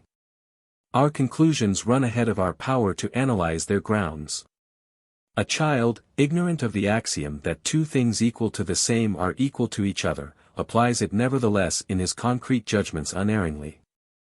A boor will use the dictum de omni et nullo who is unable to understand it in abstract terms. We seldom consciously think how our house is painted, what the shade of it is, what the pattern of our furniture is, or whether the door opens to the right or left, or out or in. But how quickly should we notice a change in any of these things? Think of the door you have most often opened, and tell, if you can, whether it opens to the right or left, out or in. Yet when you open the door you never put the hand on the wrong side to find the latch, nor try to push it when it opens with a pull. What is the precise characteristic in your friend's step that enables you to recognize it when he is coming? Did you ever consciously think the idea, if I run into a solid piece of matter I shall get hurt, or be hindered in my progress? And do you avoid running into obstacles because you ever distinctly conceived, or consciously acquired and thought, that idea? Most of our knowledge is at all times potential. We act in accordance with the whole drift of what we have learned, but few items rise into consciousness at the time. Many of them, however, we may recall at will. All this cooperation of unrealized principles and facts, of potential knowledge, with our actual thought is quite inexplicable unless we suppose the perpetual existence of an immense mass of ideas in an unconscious state. All of them exerting a steady pressure and influence upon our conscious thinking, and many of them in such continuity with it as ever and anon to become conscious themselves. Reply. No such mass of ideas is supposable. But there are all kinds of shortcuts in the brain. And processes not aroused strongly enough to give any idea distinct enough to be a premise, may, nevertheless, help to determine just that resultant process of whose psychic accompaniment the said idea would be a premise. If the idea existed at all. A certain overtone may be a feature of my friend's voice, and may conspire with the other tones thereof to arouse in my brain the process which suggests to my consciousness his name. And yet I may be ignorant of the overtone per se, and unable, even when he speaks, to tell whether it be there or no. It leads me to the idea of the name. But it produces in me no such cerebral process as that to which the idea of the overtone would correspond. And similarly of our learning. Each subject we learn leaves behind it a modification of the brain, which makes it impossible for the latter to react upon things just as it did before. And the result of the difference may be a tendency to act, though with no idea, much as we should if we were consciously thinking about the subject. The becoming conscious of the latter at will is equally readily explained as a result of the brain modification. This, as Wundt phrases it, is a predisposition to bring forth the conscious idea of the original subject, a predisposition which other stimuli and brain processes may convert into an actual result. But such a predisposition is no unconscious idea, it is only a particular collocation of the molecules in certain tracts of the brain. Eighth proof. Instincts, as pursuits of ends by appropriate means, are manifestations of intelligence. But as the ends are not foreseen, the intelligence must be unconscious. Reply. Chapter 24 will show that all the phenomena of instinct are explicable as actions of the nervous system, mechanically discharged by stimuli to the senses. Ninth proof. In sense perception we have results in abundance, which can only be explained as conclusions drawn by a process of unconscious inference from data given to sense. A small human image on the retina is referred, not to a pygmy, but to a distant man of normal size. A certain gray patch is inferred to be a white object seen in a dim light. Often the inference leads us astray, e.g. pale gray against pale green looks red, because we take a wrong premise to argue from. We think a green film is spread over everything. And knowing that under such a film a red thing would look gray, we wrongly infer from the gray appearance that a red thing must be there. Our study of space perception in Chapter 18 will give abundant additional examples both of the truthful and illusory percepts which have been explained to result from unconscious logic operations. Reply. That chapter will also in many cases refute this explanation. Color and light contrast are certainly purely sensational affairs, in which inference plays no part. This has been satisfactorily proved by Herring, and shall be treated of again in Chapter 17. Our rapid judgments of size, shape, distance, and the like, are best explained as processes of simple cerebral association. Certain sense impressions directly stimulate brain tracts, of whose activity ready-made conscious percepts are the immediate psychic counterparts. They do this by a mechanism either connate or acquired by habit. It is to be remarked that Wundt and Helmholtz, who in their earlier writings did more than anyone to give vogue to the notion that unconscious inference is a vital factor in sense perception, have seen fit on later occasions to modify their views and to admit that results like those of reasoning may accrue without any actual reasoning process unconsciously taking place. Maybe the excessive and riotous applications made by Hartmann of their principle have led them to this change. It would be natural to feel towards him as the sailor in the story felt towards the horse who got his foot into the stirrup. If you're going to get on, I must get off. Hartmann fairly boxes the compass of the universe with the principle of unconscious thought. For him there is no nameable thing that does not exemplify it. But his logic is so lax and his failure to consider the most obvious alternatives so complete that it would, on the whole, be a waste of time to look at his arguments in detail. The same is true of Schopenhauer, in whom the mythology reaches its climax.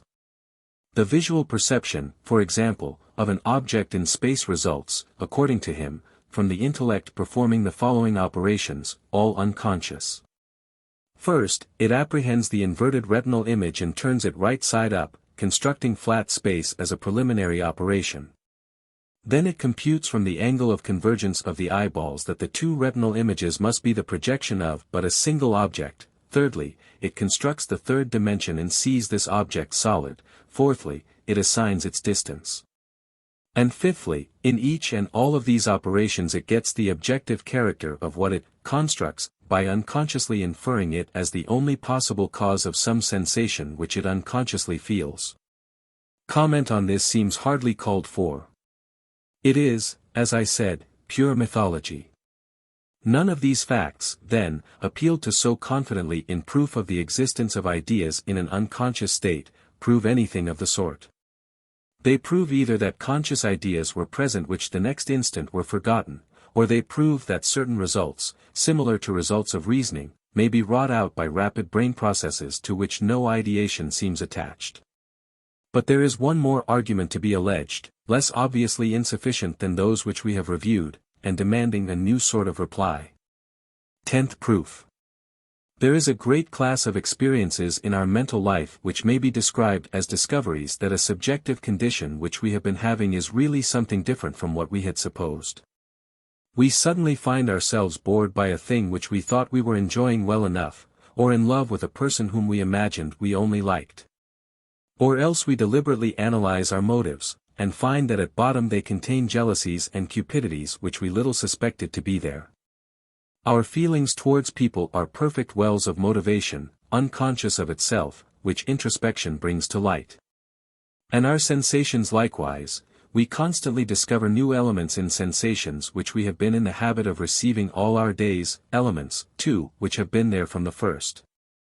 Since otherwise we should have been unable to distinguish the sensations containing them from others nearly allied. The elements must exist, for we use them to discriminate by, but they must exist in an unconscious state, since we so completely fail to single them out.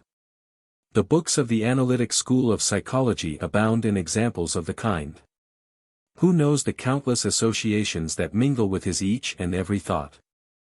Who can pick apart all the nameless feelings that stream in at every moment from his various internal organs, muscles, heart, glands, lungs, etc., and compose in their totality his sense of bodily life?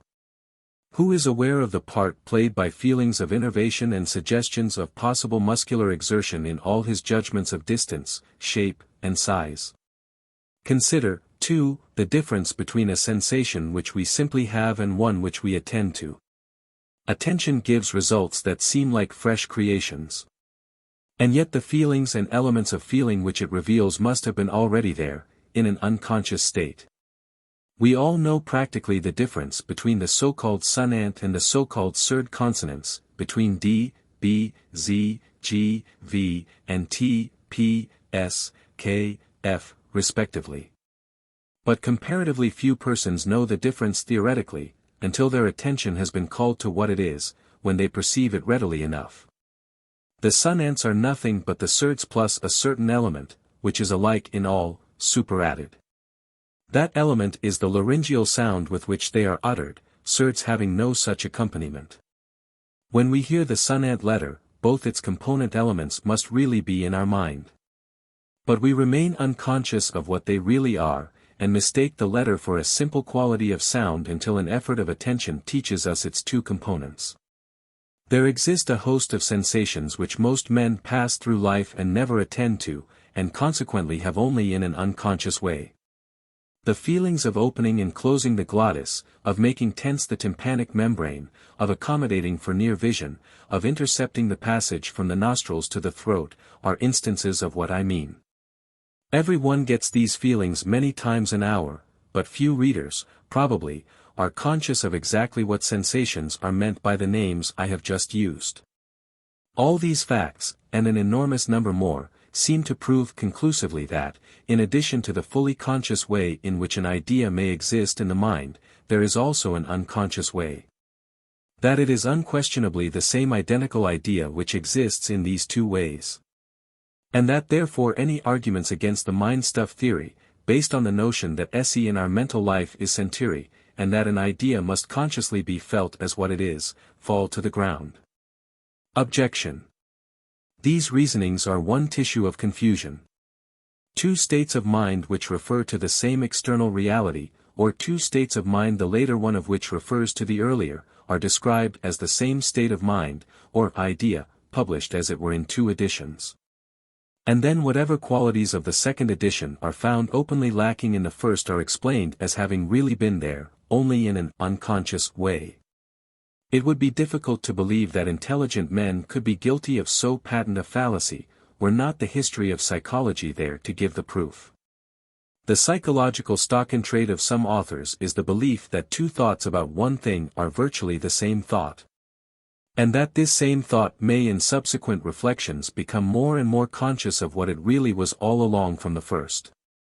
But once make the distinction between simply having an idea at the moment of its presence and subsequently knowing all sorts of things about it. Make moreover that between a state of mind itself, taken as a subjective fact, on the one hand, and the objective thing it knows, on the other, and one has no difficulty in escaping from the labyrinth.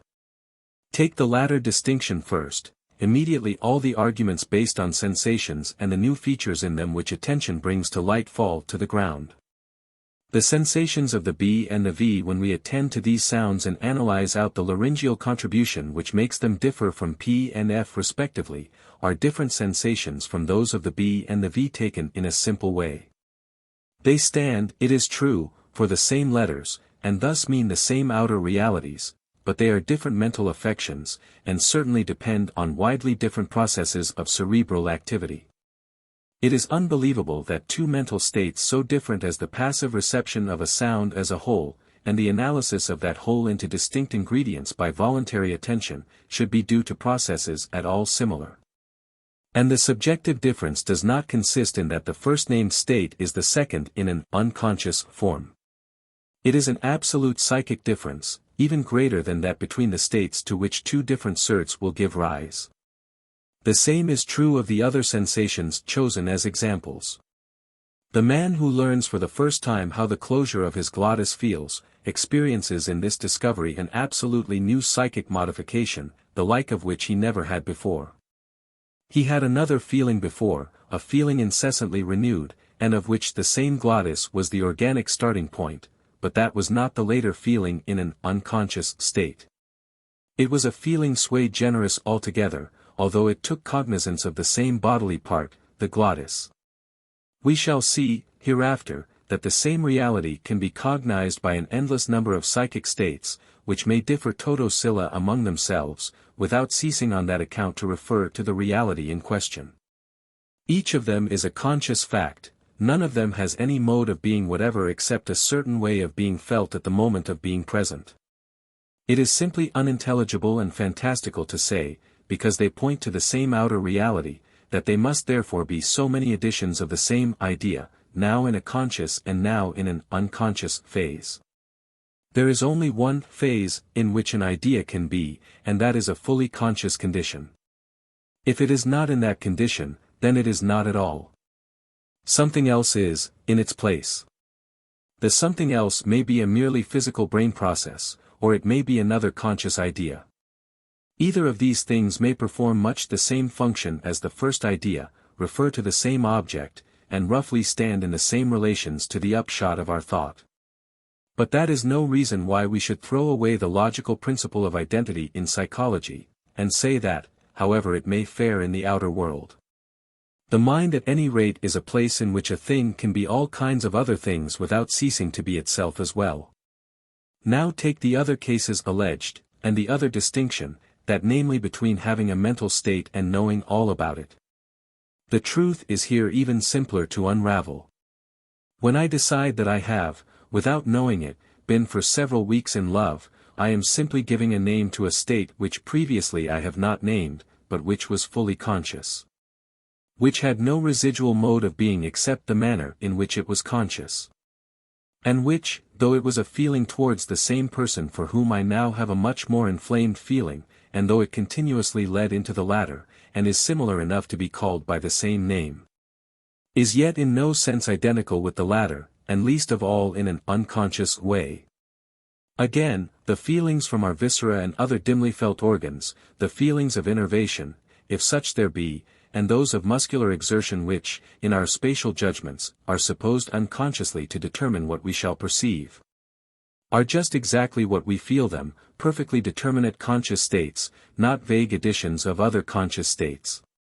They may be faint and weak, they may be very vague cognizers of the same realities which other conscious states cognize and name exactly, they may be unconscious of much in the reality which the other states are conscious of. But that does not make them in themselves a whit dim or vague or unconscious. They are eternally as they feel when they exist, and can, neither actually nor potentially, be identified with anything else than their own faint selves. A faint feeling may be looked back upon and classified and understood in its relations to what went before or after it in the stream of thought. But it, on the one hand, and the later state of mind which knows all these things about it, on the other, are surely not two conditions, one conscious and the other unconscious, of the same identical psychic fact. It is the destiny of thought that, on the whole, our early ideas are superseded by later ones, giving fuller accounts of the same realities. But none the less do the earlier and the later ideas preserve their own several substantive identities as so many several successive states of mind. To believe the contrary would make any definite science of psychology impossible. The only identity to be found among our successive ideas is their similarity of cognitive or representative function as dealing with the same objects. Identity of being, there is none. And I believe that throughout the rest of this volume the reader will reap the advantages of the simpler way of formulating the facts which is here begun. So we seem not only to have ascertained the unintelligibility of the notion that a mental fact can be two things at once, and that what seems like one feeling, of blueness for example, or of hatred, may really and unconsciously be 10,000 elementary feelings which do not resemble blueness or hatred at all, but we find that we can express all the observed facts in other ways. The mind-stuff theory, however, though scotched, is, we may be sure, not killed. If we ascribe consciousness to unicellular animalcules, then single cells can have it, an analogy should make us ascribe it to the several cells of the brain, each individually taken. And what a convenience would it not be for the psychologist if, by the adding together of various doses of this separate cell consciousness, he could treat thought as a kind of stuff or material, to be measured out in great or small amount, increased and subtracted from, and bailed about at will. He feels an imperious craving to be allowed to construct synthetically the successive mental states which he describes. The mind-stuff theory so easily admits of the construction being made, that it seems certain that man's unconquerable mind will devote much future pertinacity and ingenuity to setting it on its legs again and getting it into some sort of plausible working order. I will therefore conclude the chapter with some consideration of the remaining difficulties which beset the matter as it at present stands. Difficulty of stating the connection between mind and brain. It will be remembered that in our criticism of the theory of the integration of successive conscious units into a feeling of musical pitch, we decided that whatever integration there was that of the air pulses into a simpler and simpler sort of physical effect, as the propagations of material change got higher and higher in the nervous system. At last, we said, there results some simple and massive process in the auditory centers of the hemispherical cortex, to which, as a whole, the feeling of musical pitch directly corresponds. Already, in discussing the localization of functions in the brain, I had said, that consciousness accompanies the stream of innervation through that organ and varies in quality with the character of the currents. Being mainly of things seen if the occipital lobes are much involved, of things heard if the action is focalized in the temporal lobes, etc. etc. And I had added that a vague formula like this was as much as one could safely venture on in the actual state of physiology. The facts of mental deafness and blindness, of auditory and optical aphasia, show us that the whole brain must act together if certain thoughts are to occur. The consciousness, which is itself an integral thing not made of parts, corresponds to the entire activity of the brain, whatever that may be, at the moment. This is a way of expressing the relation of mind and brain from which I shall not depart during the remainder of the book, because it expresses the bare phenomenal fact with no hypothesis, and is exposed to no such logical objections as we have found to cling to the theory of ideas in combination. Nevertheless, this formula which is so unobjectionable if taken vaguely, positivistically, or scientifically, as a mere empirical law of concomitance between our thoughts and our brain, tumbles to pieces entirely if we assume to represent anything more intimate or ultimate by it. The ultimate of ultimate problems, of course, in the study of the relations of thought and brain, is to understand why and how such disparate things are connected at all. But before that problem is solved, if it ever is solved, there is a less ultimate problem which must first be settled. Before the connection of thought and brain can be explained, it must at least be stated in an elementary form. And there are great difficulties about so stating it. To state it in elementary form one must reduce it to its lowest terms and know which mental fact and which cerebral fact are, so to speak, in immediate juxtaposition. We must find the minimal mental fact whose being reposes directly on a brain fact, and we must similarly find the minimal brain event which will have a mental counterpart at all. Between the mental and the physical minima thus found there will be an immediate relation, the expression of which, if we had it, would be the elementary psychophysic law.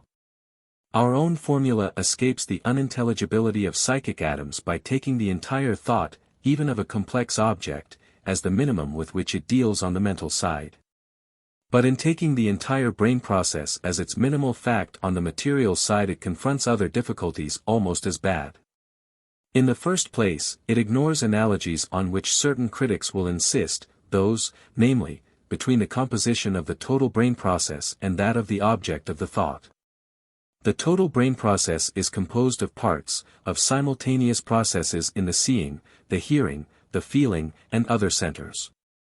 The object thought of is also composed of parts, some of which are seen, others heard, others perceived by touch and muscular manipulation. How then, these critics will say, should the thought not itself be composed of parts, each the counterpart of a part of the object and of a part of the brain process? So natural is this way of looking at the matter that it has given rise to what is on the whole the most flourishing of all psychological systems, that of the Lockean school of associated ideas, of which school the mind-stuff theory is nothing but the last and subtlest offshoot. The second difficulty is deeper still. The entire brain process is not a physical fact at all. It is the appearance to an onlooking mind of a multitude of physical facts. Entire brain is nothing but our name for the way in which a million of molecules arranged in certain positions may affect our sense. On the principles of the corpuscular or mechanical philosophy, the only realities are the separate molecules, or at most the cells. Their aggregation into a brain is a fiction of popular speech. Such a fiction cannot serve as the objectively real counterpart to any psychic state whatever. Only a genuinely physical fact can so serve. But the molecular fact is the only genuine physical fact, whereupon we seem, if we are to have an elementary psychophysic law at all, thrust right back upon something like the mind-stuff theory, for the molecular fact. Being an element of the brain, would seem naturally to correspond, not to the total thoughts, but to elements in the thought. What shall we do? Many would find relief at this point in celebrating the mystery of the unknowable and the awe, which we should feel at having such a principle to take final charge of our perplexities. Others would rejoice that the finite and separatist view of things with which we started had at last developed its contradictions, and was about to lead us dialectically upwards to some higher synthesis in which inconsistencies cease from troubling and logic is at rest. It may be a constitutional infirmity, but I can take no comfort in such devices for making a luxury of intellectual defeat. They are but spiritual chloroform. Better live on the ragged edge, better gnaw the file forever. The material monad theory. The most rational thing to do is to suspect that there may be a third possibility, an alternative supposition which we have not considered. Now there is an alternative supposition, a supposition moreover which has been frequently made in the history of philosophy, and which is freer from logical objections than either of the views we have ourselves discussed. It may be called the theory of polyzoism or multiple monadism. And it conceives the matter thus. Every brain cell has its own individual consciousness, which no other cell knows anything about, all individual consciousnesses being ejective to each other. There is, however, among the cells one central or pontifical one to which our consciousness is attached. But the events of all the other cells physically influence this arch cell. And through producing their joint effects on it, these other cells may be said to combine. The arch cell is, in fact, one of those external media, without which we saw that no fusion or integration of a number of things can occur. The physical modifications of the arch cell thus form a sequence of results in the production whereof every other cell has a share, so that, as one might say, every other cell is represented therein. And similarly, the conscious correlates to these physical modifications form a sequence of thoughts or feelings, each one of which is, as to its substantive being, an integral and uncompounded psychic thing. But each one of which may, in the exercise of its cognitive function, be aware of things many and complicated in proportion to the number of other cells that have helped to modify the central cell. By a conception of this sort, one incurs neither of the internal contradictions which we found to beset the other two theories. One has no unintelligible self-combining of psychic units to account for on the one hand. And on the other hand, one need not treat as the physical counterpart of the stream of consciousness under observation, total brain activity, which is non-existent as a genuinely physical fact. But, to offset these advantages, one has physiological difficulties and improbabilities. There is no cell or group of cells in the brain of such anatomical or functional preeminence as to appear to be the keystone or center of gravity of the whole system. And even if there were such a cell, the theory of multiple monadism would, in strictness of thought, have no right to stop at it and treat it as a unit. The cell is no more a unit, materially considered, than the total brain is a unit. It is a compound of molecules, just as the brain is a compound of cells and fibers. And the molecules, according to the prevalent physical theories, are in turn compounds of atoms. The theory in question, therefore, if radically carried out, must set up for its elementary and irreducible psychophysic couple, not the cell and its consciousness, but the primordial and eternal atom and its consciousness. We are back at Leibnizian monadism, and therewith leave physiology behind us and dive into regions inaccessible to experience and verification. And our doctrine, although not self-contradictory, becomes so remote and unreal as to be almost as bad as if it were. Speculative minds alone will take an interest in it, and metaphysics, not psychology, will be responsible for its career. That the career may be a successful one must be admitted as a possibility. A theory which Leibniz, Herbart, and Lotze have taken under their protection must have some sort of a destiny. The soul theory. But is this my last word? By no means. Many readers have certainly been saying to themselves for the last few pages, why on earth doesn't a poor man say the soul and have done with it? Other readers, of anti-spiritualistic training and prepossessions, advanced thinkers, or popular evolutionists, will perhaps be a little surprised to find this much despised word now sprung upon them at the end of so physiological a train of thought.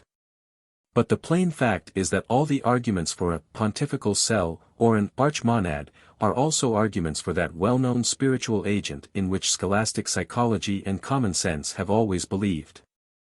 And my only reason for beating the bushes so, and not bringing it in earlier as a possible solution of our difficulties, has been that by this procedure I might perhaps force some of these materialistic minds to feel the more strongly the logical respectability of the spiritualistic position.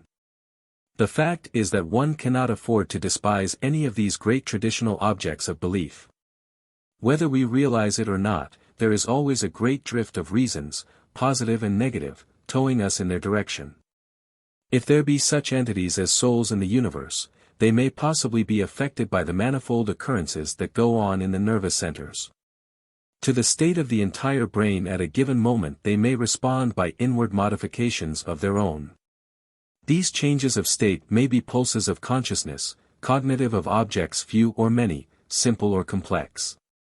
The soul would be thus a medium upon which, to use our earlier phraseology, the manifold brain processes combine their effects. Not needing to consider it as the inner aspect of any arch molecule or brain cell, we escape that physiological improbability. And as its pulses of consciousness are unitary and integral affairs from the outset, we escape the absurdity of supposing feelings which exist separately and then, fuse together, by themselves. The separateness is in the brain world, on this theory, and the unity in the soul world. And the only trouble that remains to haunt us is the metaphysical one of understanding how one sort of world or existent thing can affect or influence another at all. This trouble, however, since it also exists inside of both worlds, and involves neither physical improbability nor logical contradiction, is relatively small. I confess, therefore, that to posit a soul influenced in some mysterious way by the brain states and responding to them by conscious affections of its own, seems to me the line of least logical resistance, so far as we yet have attained. If it does not strictly explain anything, it is at any rate less positively objectionable than either mind stuff or a material monad creed. The bare phenomenon, however, the immediately known thing which on the mental side is in apposition with the entire brain process is the state of consciousness and not the soul itself. Many of the stanchest believers in the soul admit that we know it only as an inference from experiencing its states. Accordingly, we must return to its consideration again, and ask ourselves whether, after all, the ascertainment of a blank unmediated correspondence, term for term, of the succession of states of consciousness with the succession of total brain processes, be not the simplest psychophysic formula, and the last word of a psychology which contents itself with verifiable laws, and seeks only to be clear, and to avoid unsafe hypotheses. Such a mere admission of the empirical parallelism will there appear the wisest course. By keeping to it, our psychology will remain positivistic and non-metaphysical. And although this is certainly only a provisional halting place, and things must some day be more thoroughly thought out, we shall abide there in this book, and just as we have rejected mind dust, we shall take no account of the soul. The spiritualistic reader may nevertheless believe in the soul if he will. Whilst the positivistic one who wishes to give a tinge of mystery to the expression of his positivism can continue to say that nature in her unfathomable designs has mixed us of clay and flame, of brain and mind. That the two things hang indubitably together and determine each other's being, but how or why, no mortal may ever know. Psychol, Section 62. Ibid, Section 272. Fragments of Science, 5th edition, page 420. Belfast Address, Nature, August 20, 1874, page 318. I cannot help remarking that the disparity between motions and feelings on which these authors lay so much stress, is somewhat less absolute than at first sight it seems. There are categories common to the two worlds. Not only temporal succession, as Helmholtz admits, physical, optic, p. 445, but such attributes as intensity, volume, simplicity or complication, smooth or impeded change, rest or agitation, are habitually predicated of both physical facts and mental facts. Where such analogies obtain, the things do have something in common. Psychology, section 131. Nature, as above, 317-8. Nascent is Mr. Spencer's great word. In showing how at a certain point consciousness must appear upon the evolving scene, this author fairly outdoes himself in vagueness. In its higher forms, instinct is probably accompanied by a rudimentary consciousness. There cannot be coordination of many stimuli without some ganglion through which they are all brought into relation. In the process of bringing them into relation, this ganglion must be subject to the influence of each, must undergo many changes. And the quick succession of changes in a ganglion, implying as it does perpetual experiences of differences and likenesses, constitutes the raw material of consciousness. The implication is that as fast as instinct is developed, some kind of consciousness becomes nascent. Psychology, section 195. The words raw material and implication, which I have italicized, are the words which do the evolving. They are supposed to have all the rigor which the synthetic philosophy requires. In the following passage, when impressions pass through a common center of communication in succession, much as people might pass into a theater through a turnstile, consciousness, non-existent until then, is supposed to result. Separate impressions are received by the senses, by different parts of the body. If they go no further than the places at which they are received, they are useless. Or if only some of them are brought into relation with one another, they are useless. That an effectual adjustment may be made, they must be all brought into relation with one another. But this implies some center of communication common to them all, through which they severally pass. And as they cannot pass through it simultaneously, they must pass through it in succession. So that as the external phenomena responded to become greater in number and more complicated in kind, the variety and rapidity of the changes to which this common center of communication is subject must increase, there must result an unbroken series of these changes, there must arise a consciousness. Hence the progress of the correspondence between the organism and its environment necessitates a gradual reduction of the sensorial changes to a succession. And by so doing evolves a distinct consciousness, a consciousness that becomes higher as the succession becomes more rapid and the correspondence more complete. Ibid, section 179. It is true that in the Fortnightly Review, volume 14, page 716, Mr. Spencer denies that he means by this passage to tell us anything about the origin of consciousness at all. It resembles, however, too many other places in his psychology, e.g. sections 43, 110, 244, not to be taken as a serious attempt to explain how consciousness must at a certain point be evolved. That, when a critic calls his attention to the inanity of his words, Mr. Spencer should say he never meant anything particular by them, is simply an example of the scandalous vagueness with which this sort of chromophilosophy is carried on. His own words are, mistakes are made in the sense that he admits having been touched, when in reality it was radiant heat that affected his skin. In our own before-mentioned experiments there was never any deception on the entire palmar side of the hand or on the face. On the back of the hand in one case in a series of 60 stimulations 4 mistakes occurred, in another case 2 mistakes in 45 stimulations.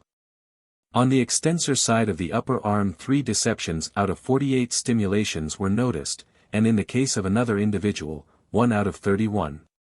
In one case over the spine 3 deceptions in a series of 11 excitations were observed, in another, 4 out of 19.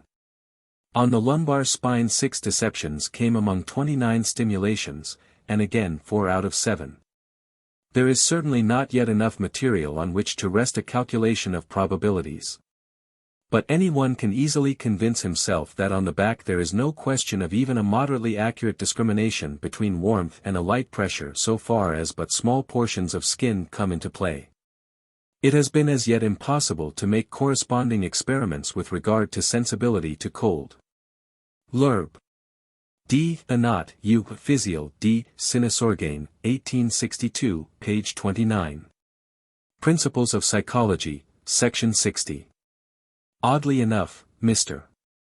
Spencer seems quite unaware of the general function of the theory of elementary units of mind stuff in the evolutionary philosophy. We have seen it to be absolutely indispensable, if that philosophy is to work, to postulate consciousness in the nebula, the simplest way being, of course, to suppose every atom animated. Mr. Spencer, however, will have it, e.g. First Principles, section 71, that consciousness is only the occasional result of the transformation of a certain amount of physical force to which it is equivalent. Presumably a brain must already be there before any such transformation can take place, and so the argument quoted in the text stands as a mere local detail, without general bearings. The compounding of colors may be dealt with in an identical way. Helmholtz has shown that if green light and red light fall simultaneously on the retina, we see the color yellow. The mind stuff theory would interpret this as a ease where the feeling green and the feeling red combine into the tertium quid of feeling yellow. What really occurs is no doubt that a third kind of nerve process is set up when the combined lights impinge on the retina, not simply the process of red plus the process of green, but something quite different from both or either. Of course, then, there are no feelings, either of red or of green, present to the mind at all. But the feeling of yellow which is there, answers as directly to the nerve process which momentarily then exists, as the feelings of green and red would answer to their respective nerve processes did the latter happen to be taking place. Cf. Mill's Logic, Book 6, Chapter 4, Section 3. I find in my students an almost invincible tendency to think that we can immediately perceive that feelings do combine. What? They say, is not the taste of lemonade composed of that of lemon plus that of sugar? This is taking the combining of objects for that of feelings. The physical lemonade contains both the lemon and the sugar, but its taste does not contain their tastes, for if there are any two things which are certainly not present in the taste of lemonade, those are the lemon sour on the one hand and the sugar sweet on the other. These tastes are absent utterly. The entirely new taste which is present resembles, it is true, both those tastes, but in we shall see that resemblance cannot always be held to involve partial identity. E. Montgomery, in Mind, v. 18-19. See also. J. Royce, Mind, 6, page 376. Lotze has set forth the truth of this law more clearly and copiously than any other writer. Unfortunately he is too lengthy to quote. See his Microcosmos, Book 2, CHI, Section 5, Metaphysic, Sections 242, 260. Outlines of Metaphysics, Part 2, Chapter 1, Sections 3, 4, 5. Compare also Reed's Intellectual Powers, SAV, Chapter 3, Ad Fin, Bound's Metaphysics, pages 361-76, St. J. Mivart, Nature and Thought, pages 98-101, E. Gurney, Monism, in Mind, 6, 153. And the article by Professor Royce, just quoted, on Mind Stuff and Reality. In defense of the mind stuff view, C. W. K. Clifford, Mind, 3, 57, reprinted in his Lectures and Essays, 2, 71, G. T. Fechner, Psychophysic, B.D., 2, Cap. XLV, H. Taine, On Intelligence, Book 3, E. Heckel, Zellseelen U. Seelenzellen, in Gesamelt Pop. Vortridge, B.D., I, page 143, W. S. Duncan, Conscious Matter, Passim, H. Zollner, Natur D. Cum 10, pages 320 ff. Alfred Barrett, Physical Ethic and Physical Metempiric, Passim, J. Sowery, Hylozoismus, in Cosmos, v. Jarg, Heft X, page 241, Main, Mind, I, 292, 431, 566, 2, 129, 402, ID Review Philos, 2, 86, 88, 419, 3, 51, 502, 4, 402, F. W. Frankland, Mind, 6, 116, Whitaker, Mind, 6, 498, Historical, Morton Prince, The Nature of Mind and Human Automatism, 1885, Real, Der Philosophische Kritisismus, BD, 2, Thiel 2, 2 Ter Abschnitt, 2 Tes Cap, 1887.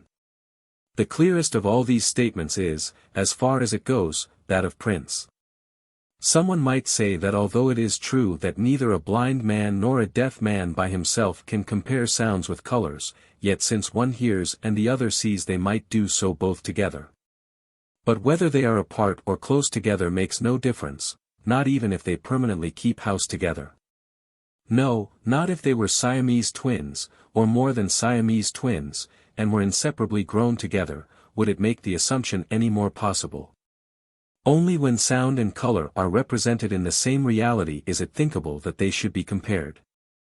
Brentano, Psychology, page 209. The reader must observe that we are reasoning altogether about the logic of the mind-stuff theory, about whether it can exist in the constitution of higher mental states by viewing them as identical with lower ones summed together. We say the two sorts of fact are not identical, a higher state is not a lot of lower states, it is itself. When, however, a lot of lower states have come together, or when certain brain conditions occur together which, if they occurred separately, would produce a lot of lower states, we have not for a moment pretended that a higher state may not emerge. In fact it does emerge under those conditions, and our will be mainly devoted to the proof of this fact. But such emergence is that of a new psychic entity, and is toto silla different from such an integration of the lower states as the mind-stuff theory affirms. It may seem strange to suppose that anyone should mistake criticism of a certain theory about a fact for doubt of the fact itself. And yet the confusion is made in high quarters enough to justify our remarks. Mr. J. Ward, in his article Psychology in the Encyclopaedia Britannica, speaking of the hypothesis that a series of feelings can be aware of itself as a series, says, page 39, paradox is too mild a word for it, even contradiction will hardly suffice. Whereupon, Professor Bain takes him thus to task, as to a series of states being aware of itself, I confess I see no insurmountable difficulty. It may be a fact, or not a fact, it may be a very clumsy expression for what it is applied to. But it is neither paradox nor contradiction. A series merely contradicts an individual, or it may be two or more individuals as coexisting, but that is too general to exclude the possibility of self-knowledge. It certainly does not bring the property of self-knowledge into the foreground, which, however, is not the same as denying it. An algebraic series might know itself, without any contradiction, the only thing against it is the want of evidence of the fact. Mind, 11, 459. Prof. Bain thinks, then, that all the bother is about the difficulty of seeing how a series of feelings can have the knowledge of itself added to it. As if anybody ever was troubled about that. That, notoriously enough, is a fact. Our consciousness is a series of feelings to which every now and then is added a retrospective consciousness that they have come and gone. What Mr. Ward and I are troubled about is merely the silliness of the mind-stuffists and associationists continuing to say that the series of states is the awareness of itself. That if the states be posited severally, their collective consciousness is eo ipso given, and that we need no farther explanation or evidence of the fact. The writers about unconscious cerebration seem sometimes to mean that and sometimes unconscious thought. The arguments which follow are culled from various quarters. The reader will find them most systematically urged by E. Von Hartmann, Philosophy of the Unconscious, Volume 1, and by E. Kalsnet, La vie inconsciente de l'esprit, 1880. Consult also T. Laycock, Mind and Brain, Volume 1, Chapter 5, 1860, W. B. Carpenter, Mental Physiology, Chapter 13, F. P. Cobby, Darwinism in Morals and Other Essays, Essay 11, Unconscious Cerebration, 1872, F. Bowen, Modern Philosophy, pages 428 to 480, R. H. Hutton, Contemporary Review, Volume 24, page 201, J. S. Mill, Exam. Of Hamilton, Chapter 15, G. H. Lewis, Problems of Life and Mind, 3D Series, Prob. 2, Chapter 10, and also Prob. 3, Chapter 2, D. G. Thompson, A System of Psychology, Chapter 33, J. M. Baldwin, Handbook of Psychology, Chapter 4. Nouveaux Essays, Avant-propos. J. S. Mill, Exam. Of Hamilton, Chapter 15. C. F. Dougald Stewart, Elements, Chapter 2. J. E. Maud, The Unconscious in Education, Volume 1, page 401, 1882. Zur Lehrvorlixin, 1878. C. F. Wundt, Über den Einfluss der Philosophie, etc. Antrittsrede, 1876, pages 10 to 11, Helmholtz, Die Tatsachen in der Wahrnehmung, 1879, page 27. C. F. Satz vom Grand, pages 59 to 65. Compare also F. Zollner's Natur der Kometen, pages 342 ff and 425. Cf. The statements from Helmholtz to be found later in. The text was written before Professor Lipsa's Grundtatschen des Seelenlebens, 1883, came into my hands. In Chapter 3 of that book the notion of unconscious thought is subjected to the clearest and most searching criticism which it has yet received. Some passages are so similar to what I have myself written that I must quote them in a note. After proving that dimness and clearness, incompleteness and completeness do not pertain to a state of mind as such, since every state of mind must be exactly what it is, and nothing else, but only pertain to the way in which states of mind stand for objects, which they more or less dimly, more or less clearly, represent. Lips takes the case of those sensations which attention is said to make more clear. I perceive an object, he says, now in clear daylight and again at night. Call the content of the day perception A, and that of the evening perception A1. There will probably be a considerable difference between A and A1. The colors of A will be varied and intense, and will be sharply bounded by each other. Those of A1 will be less luminous, and less strongly contrasted, and will approach a common gray or brown, and merge more into each other. Both percepts, however, as such, are completely determinate and distinct from all others. The colors of A1 appear before my eye neither more nor less decidedly dark and blurred than the colors of A appear bright and sharply bounded. But now I know, or believe I know, that one and the same real object corresponds to both A and A1. I am convinced, moreover, that A represents A better than does A1. Instead, however, of giving to my conviction this, its only correct, expression, and keeping the content of my consciousness and the real object, the representation and what it means, distinct from each other. I substitute the real object for the content of the consciousness, and talk of the experience as if it consisted in one and the same object, namely, the surreptitiously introduced real one, constituting twice over the content of my consciousness. Once in a clear and distinct, the other time in an obscure and vague fashion. I talk now of a distincter and of a less distinct consciousness of A, whereas I am only justified in talking of two consciousnesses, A and A1, equally distinct in C, but to which the supposed external object corresponds with different degrees of distinctness. p. 38-9. Chapter 7. The Methods and Snares of Psychology. We have now finished the physiological preliminaries of our subject and must in the remaining chapters study the mental states themselves whose cerebral conditions and concomitants we have been considering hitherto. Beyond the brain, however, there is an outer world to which the brain states themselves correspond. And it will be well, ere we advance farther, to say a word about the relation of the mind to this larger sphere of physical fact. Psychology is a natural science. That is, the mind which the psychologist studies is the mind of distinct individuals inhabiting definite portions of a real space and of a real time. With any other sort of mind, absolute intelligence, mind unattached to a particular body, or mind not subject to the course of time, the psychologist as such has nothing to do. Mind, in his mouth, is only a class name for minds. Fortunate will it be if his more modest inquiry result in any generalizations which the philosopher devoted to absolute intelligence as such can use. To the psychologist, then, the minds he studies are objects, in a world of other objects. Even when he introspectively analyzes his own mind, and tells what he finds there, he talks about it in an objective way. He says, for instance, that under certain circumstances the color gray appears to him green, and calls the appearance an illusion. This implies that he compares two objects, a real color seen under certain conditions, and a mental perception which he believes to represent it, and that he declares the relation between them to be of a certain kind.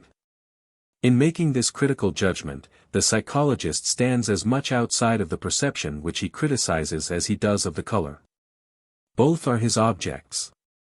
And if this is true of him when he reflects on his own conscious states, how much truer is it when he treats of those of others? In German philosophy, since Kant, the word Erkenntnistheory, criticism of the faculty of knowledge, plays a great part. Now the psychologist necessarily becomes such an Erkenntnistheoretiker. But the knowledge he theorizes about is not the bare function of knowledge which Kant criticizes. He does not inquire into the possibility of knowledge überhaupt.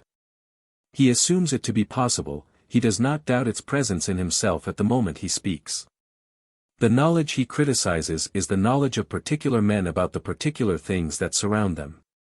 This he may, upon occasion, in the light of his own unquestioned knowledge, pronounce true or false, and trace the reasons by which it has become one or the other. It is highly important that this natural science point of view should be understood at the outset. Otherwise more may be demanded of the psychologist than he ought to be expected to perform. A diagram will exhibit more emphatically what the assumptions of psychology must be. 1. The psychologist 2. The thought studied 3. The thought's object 4. The psychologist's reality. These 4 squares contain the irreducible data of psychology. Number 1, the psychologist, believes nos. 2, 3, and 4, which together form his total object, to be realities, and reports them and their mutual relations as truly as he can without troubling himself with the puzzle of how he can report them at all. About such ultimate puzzles he in the main need trouble himself no more than the geometer, the chemist, or the botanist do, who make precisely the same assumptions as he. Of certain fallacies to which the psychologist is exposed by reason of his peculiar point of view, that of being a reporter of subjective as well as of objective facts, we must presently speak.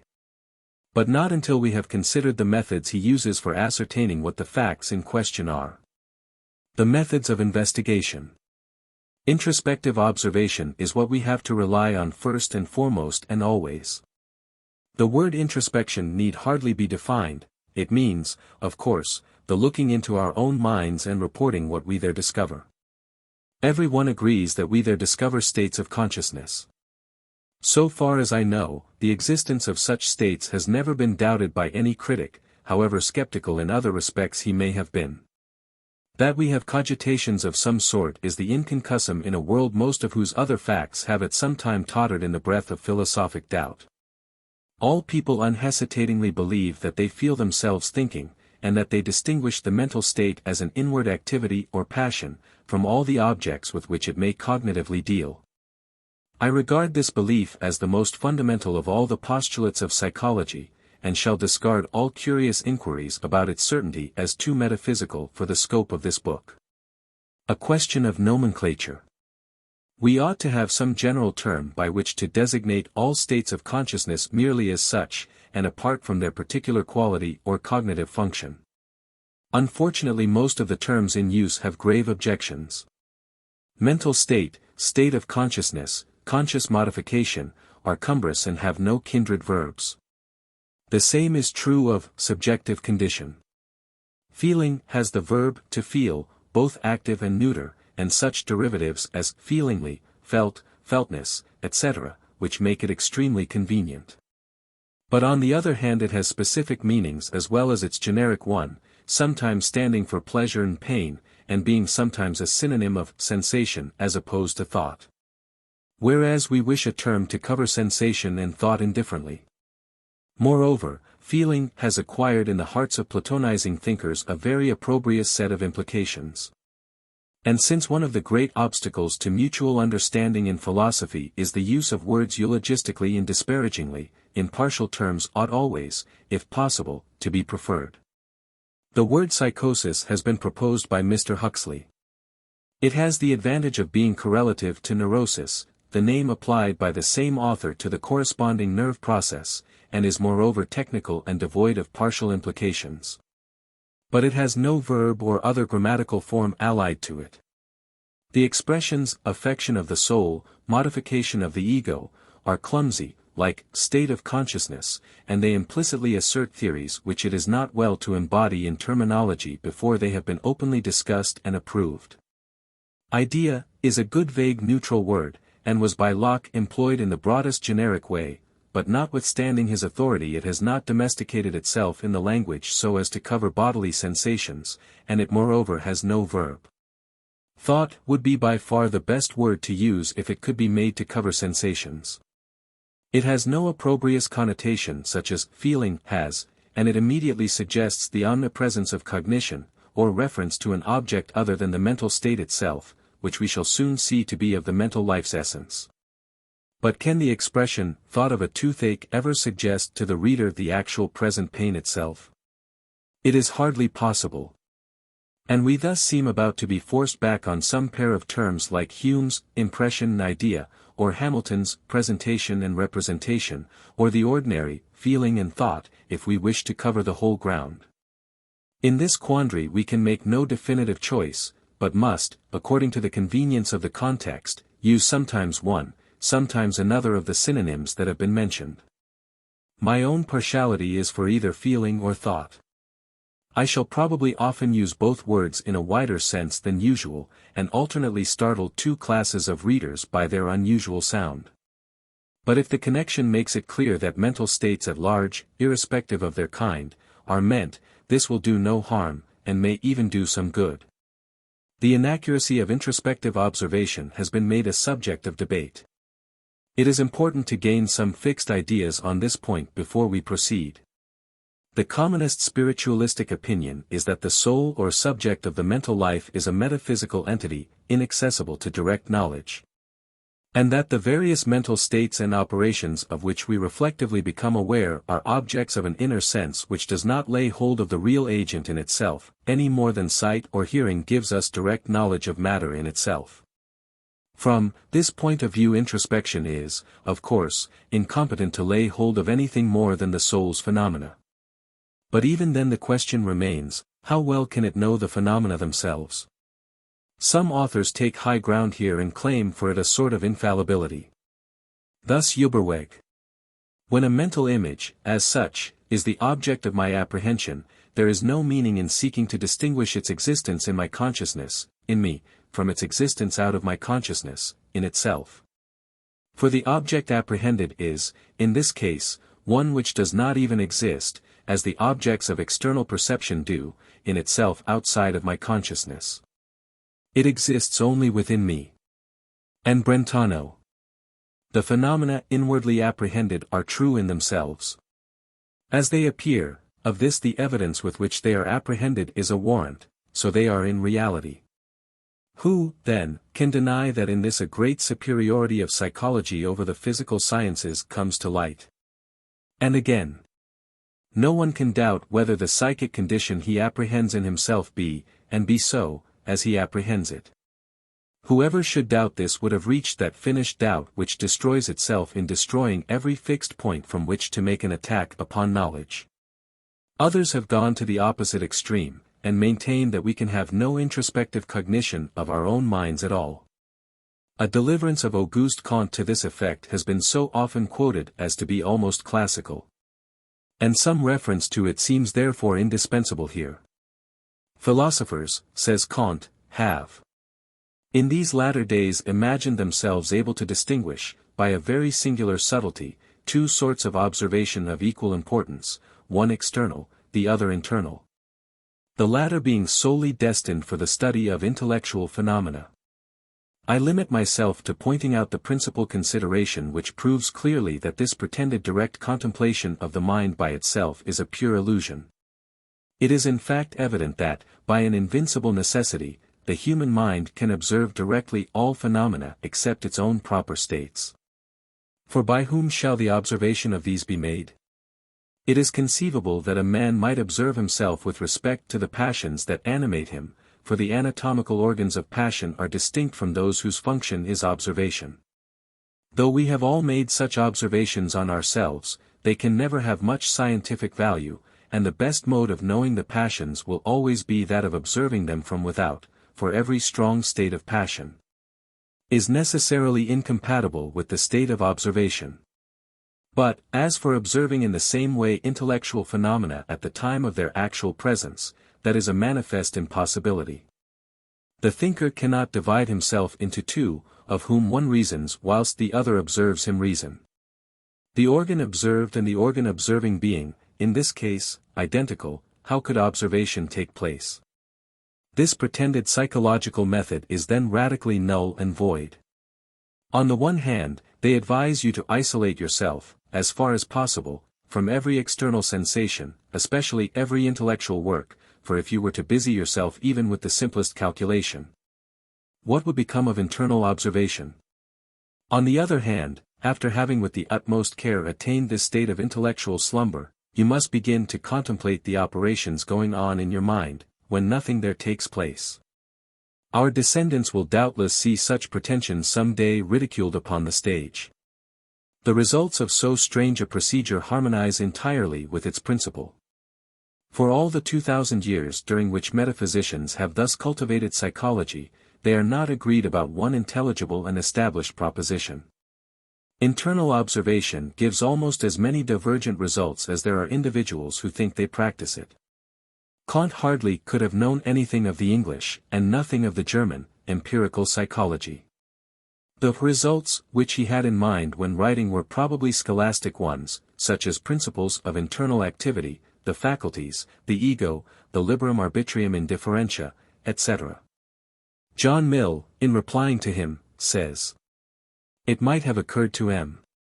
Kant that a fact may be studied through the medium of memory, not at the very moment of our perceiving it, but the moment after, and this is really the mode in which our best knowledge of our intellectual acts is generally acquired. We reflect on what we have been doing when the act is past, but when its impression in the memory is still fresh. Unless in one of these ways, we could not have acquired the knowledge which nobody denies us to have, of what passes in our minds." M. Kant would scarcely have affirmed that we are not aware of our own intellectual operations. We know of our observings and our reasonings either at the very time, or by memory the moment after. In either case, by direct knowledge and not, like things done by us in a state of somnambulism, merely by their results.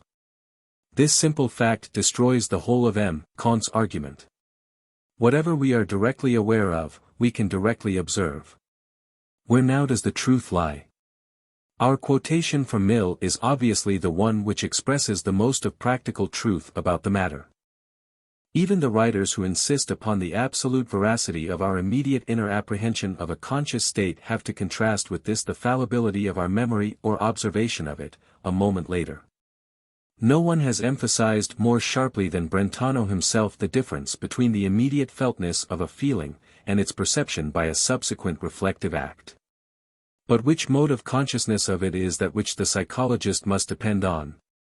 If to have feelings or thoughts in their immediacy were enough, babies in the cradle would be psychologists, and infallible ones. But the psychologist must not only have his mental states in their absolute veritableness, he must report them and write about them, name them, classify and compare them and trace their relations to other things. Whilst alive they are their own property, it is only post mortem that they become his prey. And as in the naming, classing, and knowing of things in general we are notoriously fallible, why not also here? Kant is quite right in laying stress on the fact that a feeling, to be named, judged, or perceived, must be already past. No subjective state, whilst present, is its own object is always something else. There are, it is true, cases in which we appear to be naming our present feeling, and so to be experiencing and observing the same inner fact at a single stroke, as when we say, I feel tired, I am angry, etc. But these are illusory, and a little attention unmasks the illusion. The present conscious state, when I say, I feel tired, is not the direct state of tire, when I say, I feel angry, it is not the direct state of anger. It is the state of saying I feel tired, of saying I feel angry, entirely different matters. So different that the fatigue and anger apparently included in them are considerable modifications of the fatigue and anger directly felt the previous instant. The act of naming them has momentarily detracted from their force. The only sound grounds on which the infallible veracity of the introspective judgment might be maintained are empirical. If we had reason to think it has never yet deceived us, we might continue to trust it. This is the ground actually maintained by Hermor. The illusions of our senses, says this author, have undermined our belief in the reality of the outer world. But in the sphere of inner observation our confidence is intact, for we have never found ourselves to be in error about the reality of an act of thought or feeling. We have never been misled into thinking we were not in doubt or in anger when these conditions were really states of our consciousness. But sound as the reasoning here would be, were the premises correct, I fear the latter cannot pass.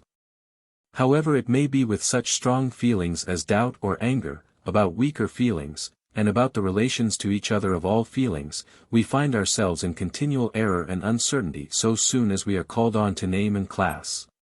And not merely to feel. Who can be sure of the exact order of his feelings when they are excessively rapid?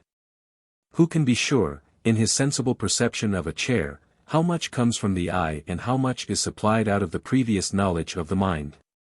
Who can compare with precision the quantities of disparate feelings even where the feelings are very much alike? For instance, where an object is felt now against the back and now against the cheek, which feeling is most extensive? Who can be sure that two given feelings are or are not exactly the same? Who can tell which is briefer or longer than the other when both occupy but an instant of time? Who knows, of many actions, for what motive they were done, or if for any motive at all? Who can enumerate all the distinct ingredients of such a complicated feeling as anger? And who can tell offhand whether or no a perception of distance be a compound or a simple state of mind? The whole mind-stuff controversy would stop if we could decide conclusively by introspection that what seem to us elementary feelings are really elementary and not compound. Mr.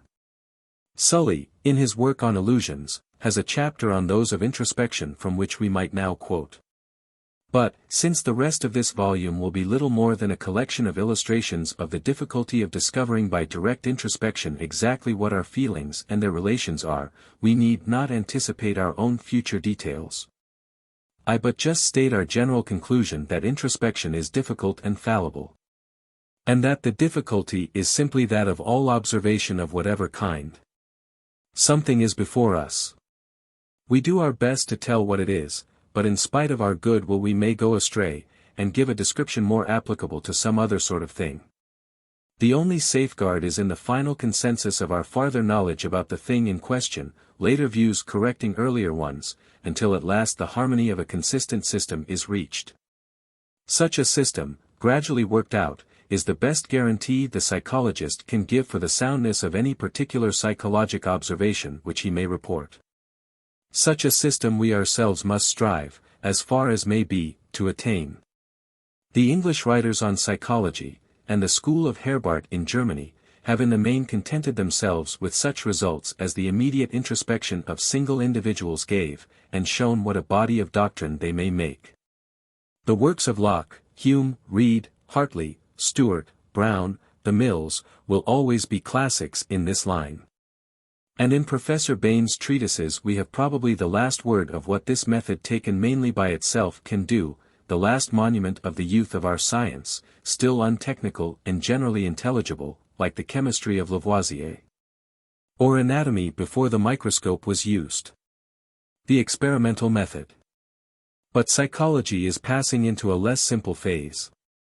Within a few years what one may call a microscopic psychology has arisen in Germany, carried on by experimental methods, asking of course every moment for introspective data, but eliminating their uncertainty by operating on a large scale and taking statistical means. This method taxes patience to the utmost, and could hardly have arisen in a country whose natives could be bored. Such Germans as Weber, Fechner, Weyrauch, and Wundt obviously cannot. And their success has brought into the field an array of younger experimental psychologists, bent on studying the elements of the mental life, dissecting them out from the gross results in which they are embedded, and as far as possible reducing them to quantitative scales. The simple and open method of attack having done what it can, the method of patience, starving out, and harassing to death is tried. The mind must submit to a regular siege, in which minute advantages gained night and day by the forces that hem her in must sum themselves up at last into her overthrow. There is little of the grand style about these new prism, pendulum, and chronograph philosophers. They mean business, not chivalry. What generous divination, and that superiority in virtue which was thought by Cicero to give a man the best insight into nature, have failed to do, their spying and scraping, their deadly tenacity and almost diabolic cunning, will doubtless some day bring about. No general description of the methods of experimental psychology would be instructive to one unfamiliar with the instances of their application, so we will waste no words upon the attempt. The principal fields of experimentation so far have been, 1. The connection of conscious states with their physical conditions, including the whole of brain physiology, and the recent minutely cultivated physiology of the sense organs, together with what is technically known as psychophysics, or the laws of correlation between sensations and the outward stimuli by which they are aroused. 2. The analysis of space perception into its sensational elements. 3. The measurement of the duration of the simplest mental processes. 4. That of the accuracy of reproduction in the memory of sensible experiences and of intervals of space and time. 5. That of the manner in which simple mental states influence each other, call each other up, or inhibit each other's reproduction. 6. That of the number of facts which consciousness can simultaneously discern. Finally, 7. That of the elementary laws of obsolescence and retention.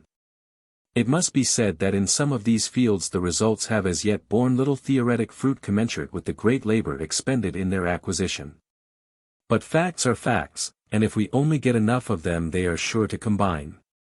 New ground will from year to year be broken, and theoretic results will grow. Meanwhile the experimental method has quite changed the face of the science so far as the latter is a record of mere work done. The comparative method, finally, supplements the introspective and experimental methods.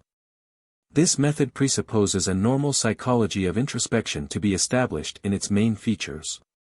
But where the origin of these features, or their dependence upon one another, is in question, it is of the utmost importance to trace the phenomenon considered through all its possible variations of type and combination. So it has come to pass that instincts of animals are ransacked to throw light on our own. And that the reasoning faculties of bees and ants, the minds of savages, infants, madmen, idiots, the deaf and blind, criminals, and eccentrics, are all invoked in support of this or that special theory about some part of our own mental life. The history of sciences, moral and political institutions, and languages, as types of mental product, are pressed into the same service. Messrs. Darwin and Galton have set the example of circulars of questions sent out by the hundred to those supposed able to reply. The custom has spread, and it will be well for us in the next generation if such circulars be not ranked among the common pests of life.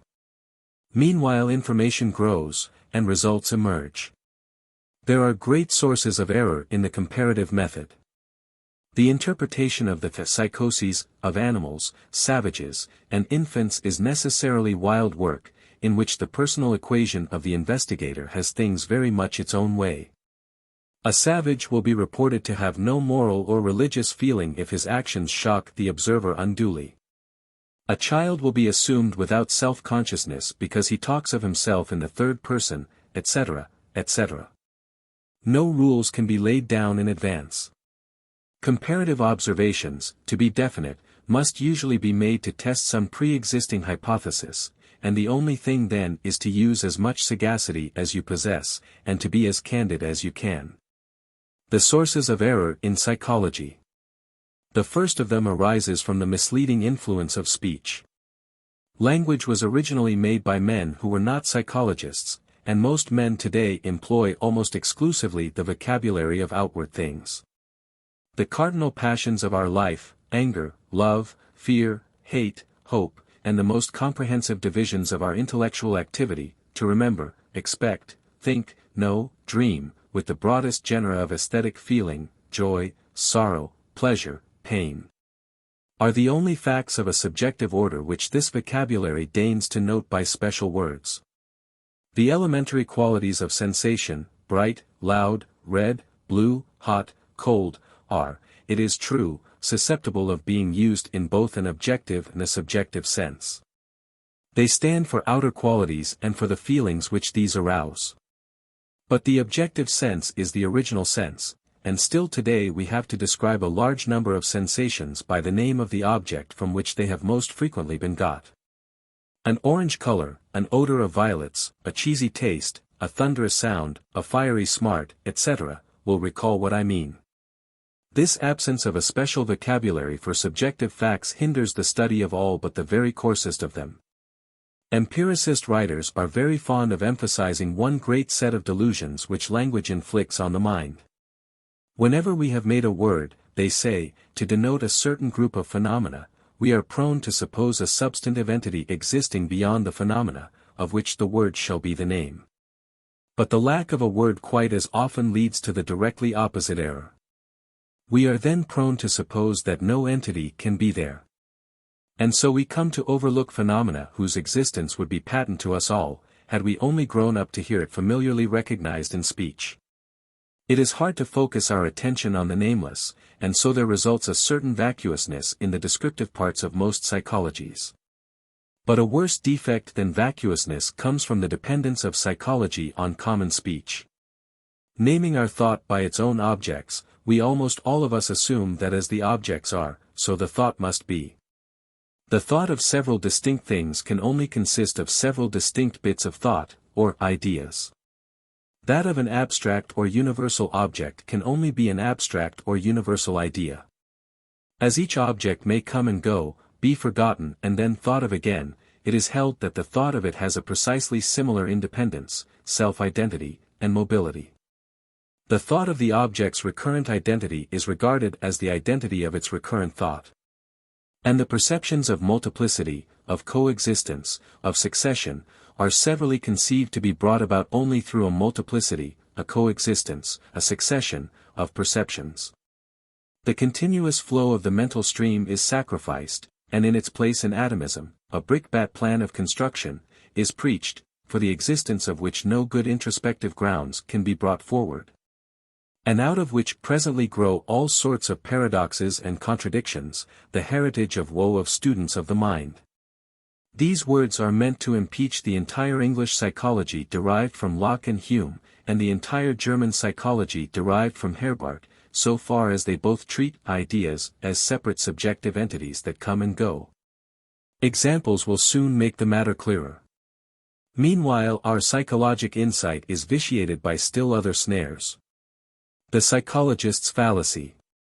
The great snare of the psychologist is the confusion of his own standpoint with that of the mental fact about which he is making his report. I shall hereafter call this the psychologist's fallacy par excellence.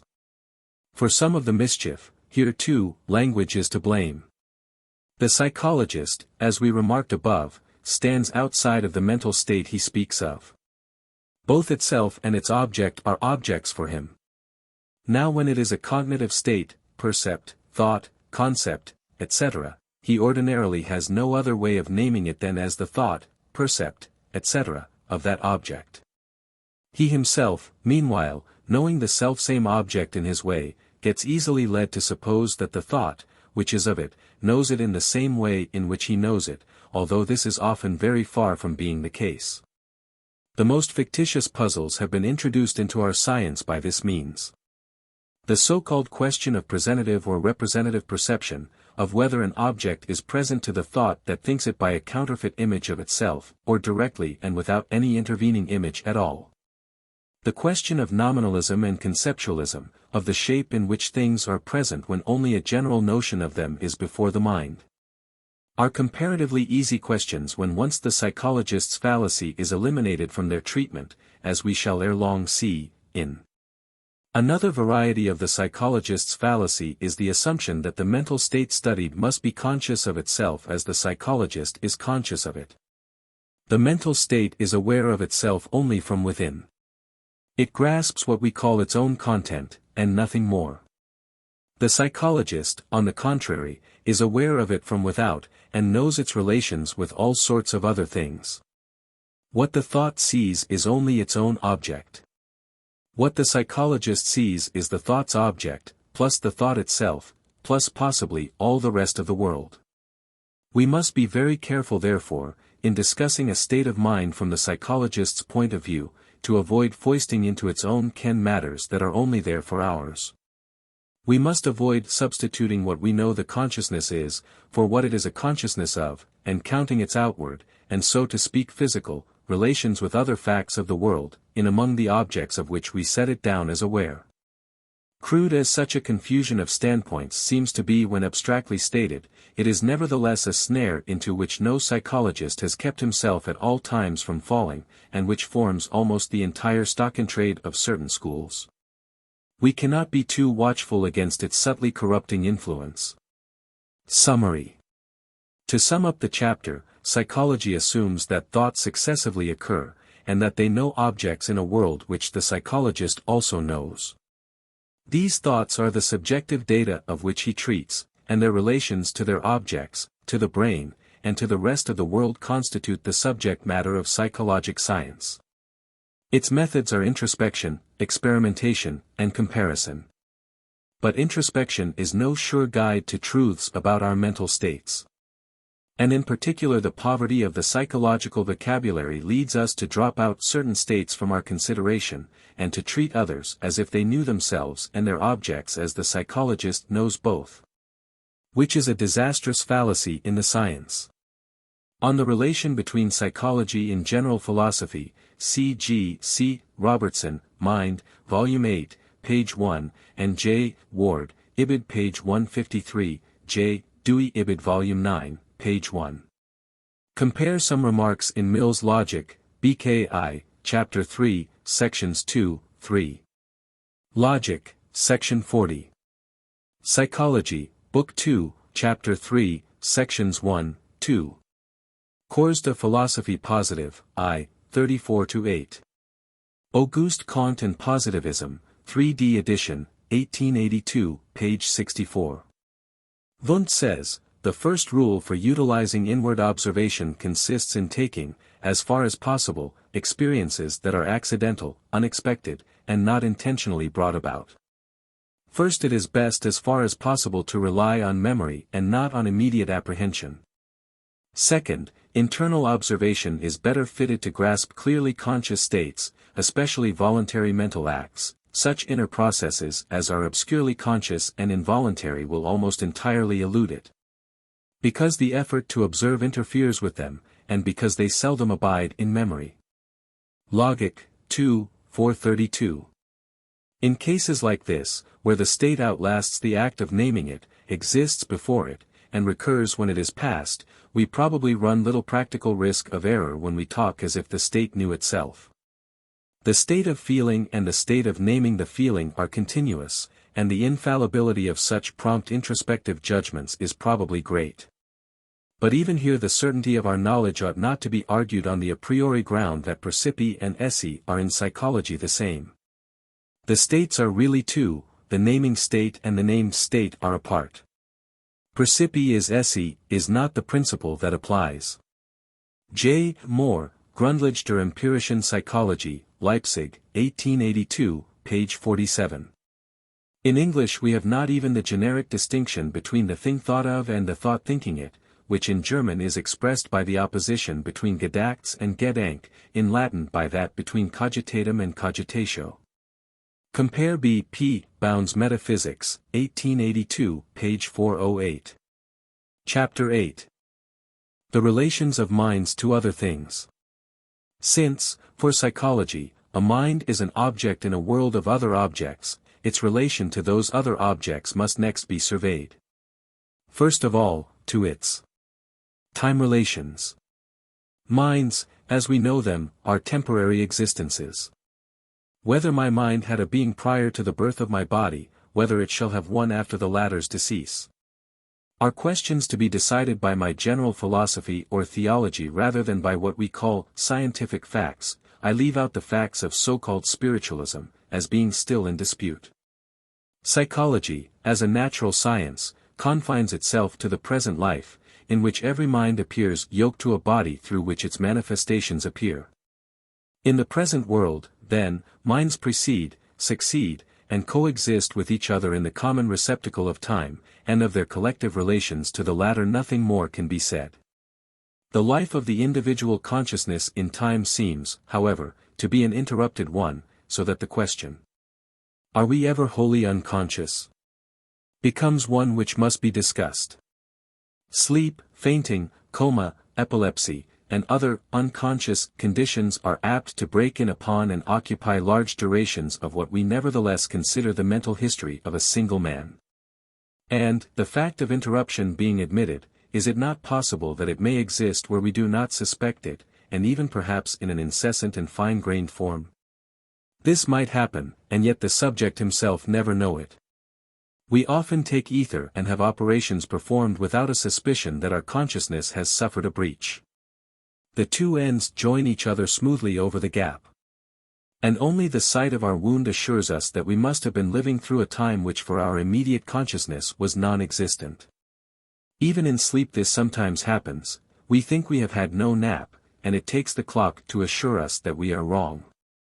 We thus may live through a real outward time, a time known by the psychologist who studies us, and yet not feel the time, or infer it from any inward sign. The question is, how often does this happen? Is consciousness really discontinuous, incessantly interrupted and recommencing, from the psychologist's point of view? And does it only seem continuous to itself by an illusion analogous to that of the zoetrope? Or is it at most times as continuous outwardly as it inwardly seems? It must be confessed that we can give no rigorous answer to this question. Cartesians, who hold that the essence of the soul is to think, can of course solve it a priori, and explain the appearance of thoughtless intervals either by lapses in our ordinary memory, or by the sinking of consciousness to a minimal state, in which perhaps all that it feels is a bare existence which leaves no particulars behind to be recalled. If, however, one have no doctrine about the soul or its essence, one is free to take the appearances for what they seem to be, and to admit that the mind, as well as the body, may go to sleep. Locke was the first prominent champion of this latter view, and the pages in which he attacks the Cartesian belief are as spirited as any in his essay. Every drowsy nod shakes their doctrine who teach that their soul is always thinking. He will not believe that men so easily forget. M. Geoffroy and Sir W. Hamilton, attacking the question in the same empirical way, are led to an opposite conclusion. Their reasons, briefly stated, are these. In somnambulism, natural or induced, there is often a great display of intellectual activity, followed by complete oblivion of all that has passed. On being suddenly awakened from a sleep, however profound, we always catch ourselves in the middle of a dream. Common dreams are often remembered for a few minutes after waking, and then irretrievably lost. Frequently, when awake and absent-minded, we are visited by thoughts and images which the next instant we cannot recall. Our insensibility to habitual noises, etc., whilst awake, proves that we can neglect to attend to that which we nevertheless feel. Similarly in sleep, we grow inured, and sleep soundly in presence of sensations of sound, cold, contact, etc., which at first prevented our complete repose. We have learned to neglect them whilst asleep as we should whilst awake. The mere sense impressions are the same when the sleep is deep as when it is light. The difference must lie in a judgment on the part of the apparently slumbering mind that they are not worth noticing. This discrimination is equally shown by nurses of the sick and mothers of infants, who will sleep through much noise of an irrelevant sort, but waken at the slightest stirring of the patient or the babe. This last fact shows the sense organ to be pervious for sounds. Many people have a remarkable faculty of registering when asleep the flight of time. They will habitually wake up at the same minute day after day, or will wake punctually at an unusual hour determined upon overnight. How can this knowledge of the hour, more accurate often than anything the waking consciousness shows, be possible without mental activity during the interval? Such are what we may call the classical reasons for admitting that the mind is active even when the person afterwards ignores the fact. Of late years, or rather, one may say, of late months, they have been reinforced by a lot of curious observations made on hysterical and hypnotic subjects, which prove the existence of a highly developed consciousness in places where it has hitherto not been suspected at all. These observations throw such a novel light upon human nature that I must give them in some detail. That at least 4 different and in a certain sense rival observers should agree in the same conclusion justifies us in accepting the conclusion as true. Unconsciousness in hysterics. One of the most constant symptoms in persons suffering from hysteric disease in its extreme forms consists in alterations of the natural sensibility of various parts and organs of the body. Usually the alteration is in the direction of defect or anesthesia. One or both eyes are blind, or colorblind, or there is hemianopsia, blindness to one half the field of view, or the field is contracted. Hearing, taste, smell may similarly disappear, in part or in totality. Still more striking are the cutaneous anesthesias. The old witch-finders looking for the devil's seals learned well the existence of those insensible patches on the skin of their victims, to which the minute physical examinations of recent medicine have but recently attracted attention again. They may be scattered anywhere, but are very apt to affect one side of the body. Not infrequently they affect an entire lateral half, from head to foot. And the insensible skin of, say, the left side will then be found separated from the naturally sensitive skin of the right by a perfectly sharp line of demarcation down the middle of the front and back. Sometimes, most remarkable of all, the entire skin, hands, feet, face, everything, and the mucous membranes, muscles and joints so far as they can be explored, become completely insensible without the other vital functions becoming gravely disturbed. These hysterical anesthesias can be made to disappear more or less completely by various odd processes. It has been recently found that magnets, plates of metal, or the electrodes of a battery, placed against the skin, have this peculiar power. And when one side is relieved in this way, the anesthesia is often found to have transferred itself to the opposite side, which until then was well. Whether these strange effects of magnets and metals be due to their direct physiological action, or to a prior effect on the patient's mind, expectant attention or suggestion, is still a mooted question.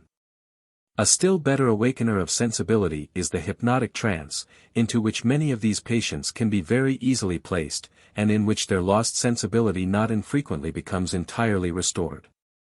Such returns of sensibility succeed the times of insensibility and alternate with them. But Messrs. Pierre Janet and A. Binet have shown that during the times of anesthesia, and coexisting with it, sensibility to the anesthetic parts is also there, in the form of a secondary consciousness entirely cut off from the primary or normal one, but susceptible of being tapped and made to testify to its existence in various odd ways. Chief amongst these is what M. Janet calls the method of distraction. These hysterics are apt to possess a very narrow field of attention, and to be unable to think of more than one thing at a time. When talking with any person they forget everything else. When Lucy talked directly with any one, says M. Janet, she ceased to be able to hear any other person. You may stand behind her, call her by name, shout abuse into her ears, without making her turn round, or place yourself before her, show her objects, touch her, etc., without attracting her notice. When finally she becomes aware of you, she thinks you have just come into the room again, and greets you accordingly. This singular forgetfulness makes her liable to tell all her secrets aloud, unrestrained by the presence of unsuitable auditors. Now M. Janet found in several subjects like this that if he came up behind them whilst they were plunged in conversation with a third party, and addressed them in a whisper, telling them to raise their hand or perform other simple acts, they would obey the order given, although their talking intelligence was quite unconscious of receiving it. Leading them from one thing to another, he made them reply by signs to his whispered questions, and finally made them answer in writing, if a pencil were placed in their hand. The primary consciousness meanwhile went on with the conversation, entirely unaware of these performances on the hand's part. The consciousness which presided over these latter appeared in its turn to be quite as little disturbed by the upper consciousness's concerns. This proof by automatic writing of a secondary consciousness's existence is the most cogent and striking one, but a crowd of other facts prove the same thing. If I run through them rapidly, the reader will probably be convinced. The apparently anesthetic hand of these subjects, for one thing, will often adapt itself discriminatingly to whatever object may be put into it. With a pencil it will make writing movements. Into a pair of scissors it will put its fingers and will open and shut them, etc., etc. The primary consciousness, so to call it, is meanwhile unable to say whether or no anything is in the hand, if the latter be hidden from sight. I put a pair of eyeglasses into Leonie's anesthetic hand, this hand opens it and raises it towards the nose, but halfway thither it enters the field of vision of Leonie, who sees it and stops stupefied. Why, says she, I have an eyeglass in my left hand. M. Binet found a very curious sort of connection between the apparently anesthetic skin and the mind in some Salpêtrière subjects. Things placed in the hand were not felt, but thought of, apparently in visual terms, and in no wise referred by the subject to their starting point in the hand's sensation. A key, a knife, placed in the hand occasioned ideas of a key or a knife, but the hand felt nothing. Similarly the subject thought of the number 3, 6, etc. If the hand or finger was bent 3 or 6 times by the operator, or if he stroked it 3, 6, etc., times. In certain individuals there was found a still odder phenomenon, which reminds one of that curious idiosyncrasy of colored hearing of which a few cases have been lately described with great care by foreign writers. These individuals, namely, saw the impression received by the hand, but could not feel it, and the thing seen appeared by no means associated with the hand, but more like an independent vision, which usually interested and surprised the patient. Her hand being hidden by a screen, she was ordered to look at another screen and to tell of any visual image which might project itself thereon.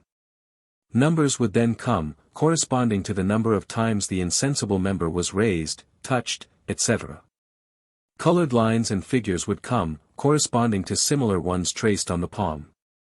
The hand itself or its fingers would come when manipulated, and finally objects placed in it would come, but on the hand itself nothing would ever be felt. Of course simulation would not be hard here, but M. Binet disbelieves this, usually very shallow, explanation to be a probable one in cases in question. The usual way in which doctors measure the delicacy of our touch is by the compass points. 2 points are normally felt as one whenever they are too close together for discrimination, but what is too close on one part of the skin may seem very far apart on another. In the middle of the back or on the thigh, less than 3 inches may be too close, on the fingertip 1/10 of an inch is far enough apart. Now, as tested in this way, with the appeal made to the primary consciousness, which talks through the mouth and seems to hold the field alone, a certain person's skin may be entirely anesthetic and not feel the compass points at all. And yet this same skin will prove to have a perfectly normal sensibility if the appeal be made to that other secondary or subconsciousness, which expresses itself automatically by writing or by movements of the hand. M. Binet, M. Pierre Janet and M. Jules Janet have all found this. The subject, whenever touched, would signify 1 point or 2 points, as accurately as if she were a normal person. She would signify it only by these movements. And of the movements themselves her primary self would be as unconscious as of the facts they signified, for what the submerged consciousness makes the hand do automatically is unknown to the consciousness which uses the mouth. Messrs. Bernheim and Petries have also proved, by observations too complicated to be given in this spot, that the hysterical blindness is no real blindness at all. The eye of an hysteric which is totally blind when the other or seeing eye is shut, will do its share of vision perfectly well when both eyes are open together. But even where both eyes are semi-blind from hysterical disease, the method of automatic writing proves that their perceptions exist, only cut off from communication with the upper consciousness. M.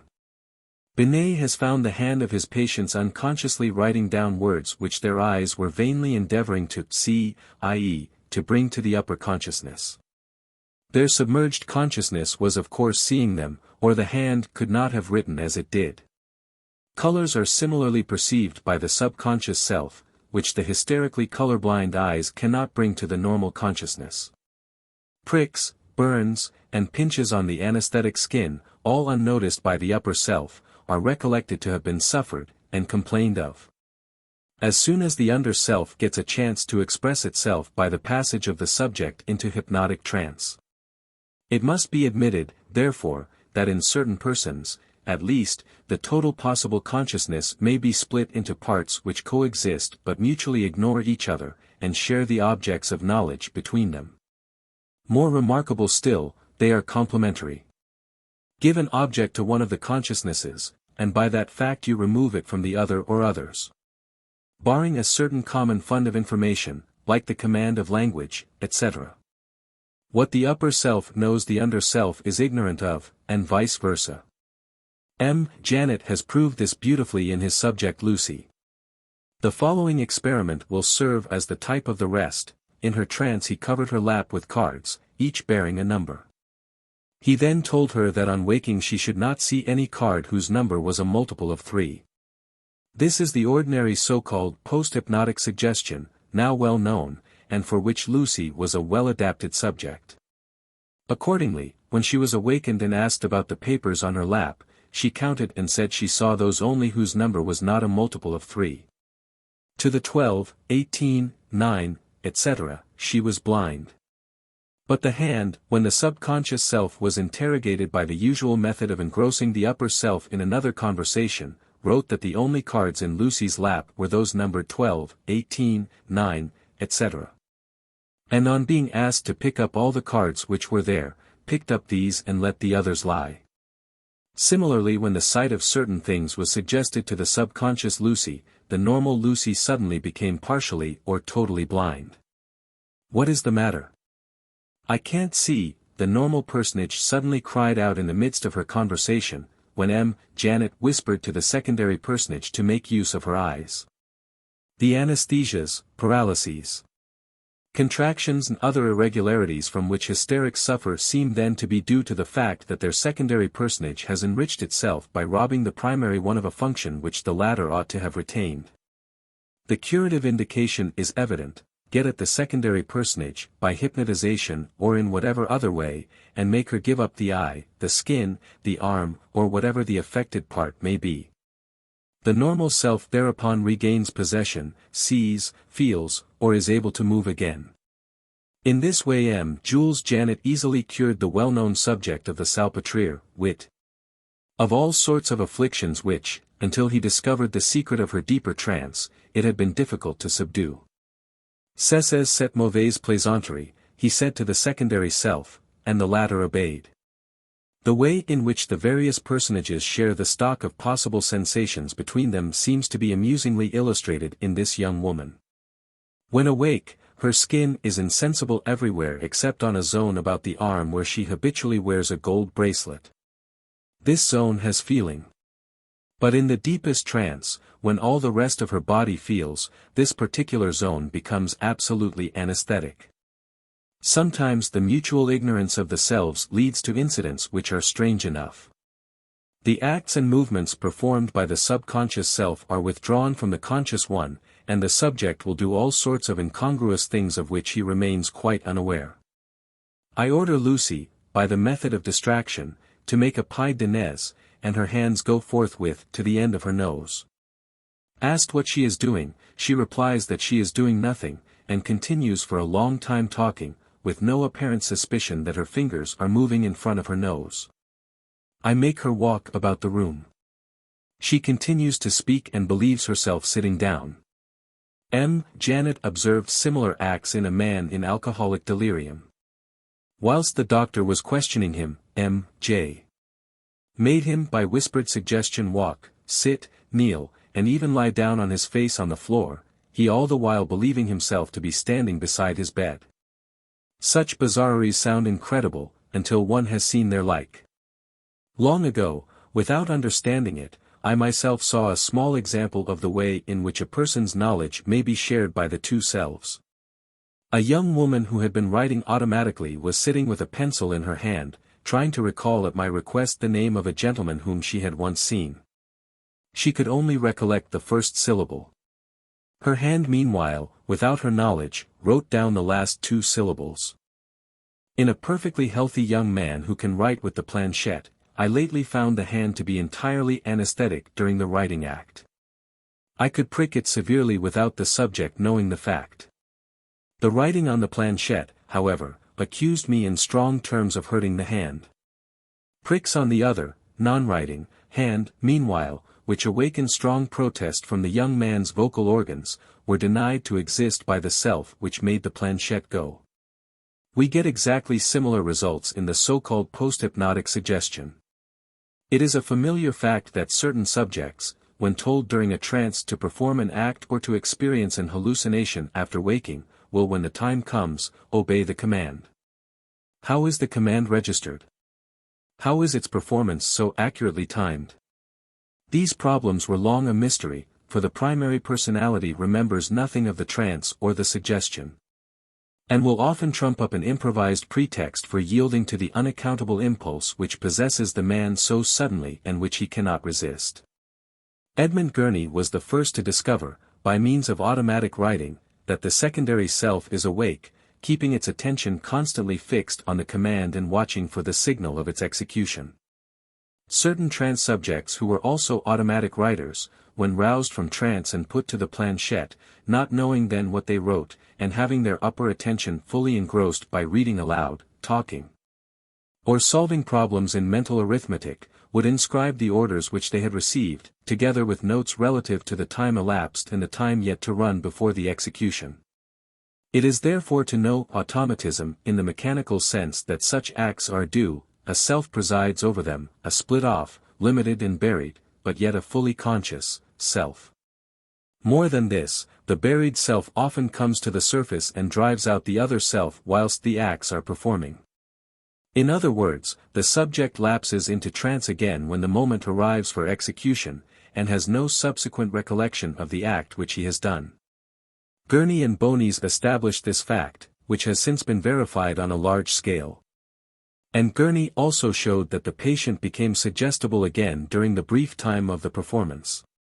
Janet's observations, in their turn, well illustrate the phenomenon. I tell Lucy to keep her arms raised after she shall have awakened. Hardly is she in the normal state, when up go her arms above her head, but she pays no attention to them. She goes, comes, converses, holding her arms high in the air. If asked what her arms are doing, she is surprised at such a question, and says very sincerely, "My hands are doing nothing, they are just like yours." I command her to weep, and when awake she really sobs, but continues in the midst of her tears to talk of very gay matters. The sobbing over, there remained no trace of this grief, which seemed to have been quite subconscious. The primary self often has to invent an hallucination by which to mask and hide from its own view the deeds which the other self is enacting. Leonie 3 writes real letters whilst Leonie 1 believes that she is knitting. Or Lucy 2 really comes to the doctor's office, whilst Lucy 1 believes herself to be at home. This is a sort of delirium. The alphabet, or the series of numbers, when handed over to the attention of the secondary personage may for the time be lost to the normal self. Whilst the hand writes the alphabet, obediently to command, that a subject, to her great stupefaction, finds herself unable to recall it, etc. Few things are more curious than these relations of mutual exclusion, of which all gradations exist between the several partial consciousnesses. How far this splitting up of the mind into separate consciousnesses may exist in each one of us is a problem.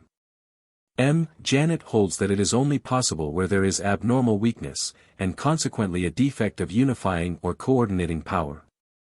An hysterical woman abandons part of her consciousness because she is too weak nervously to hold it together. The abandoned part meanwhile may solidify into a secondary or subconscious self. In a perfectly sound subject, on the other hand, what is dropped out of mind at one moment keeps coming back at the next.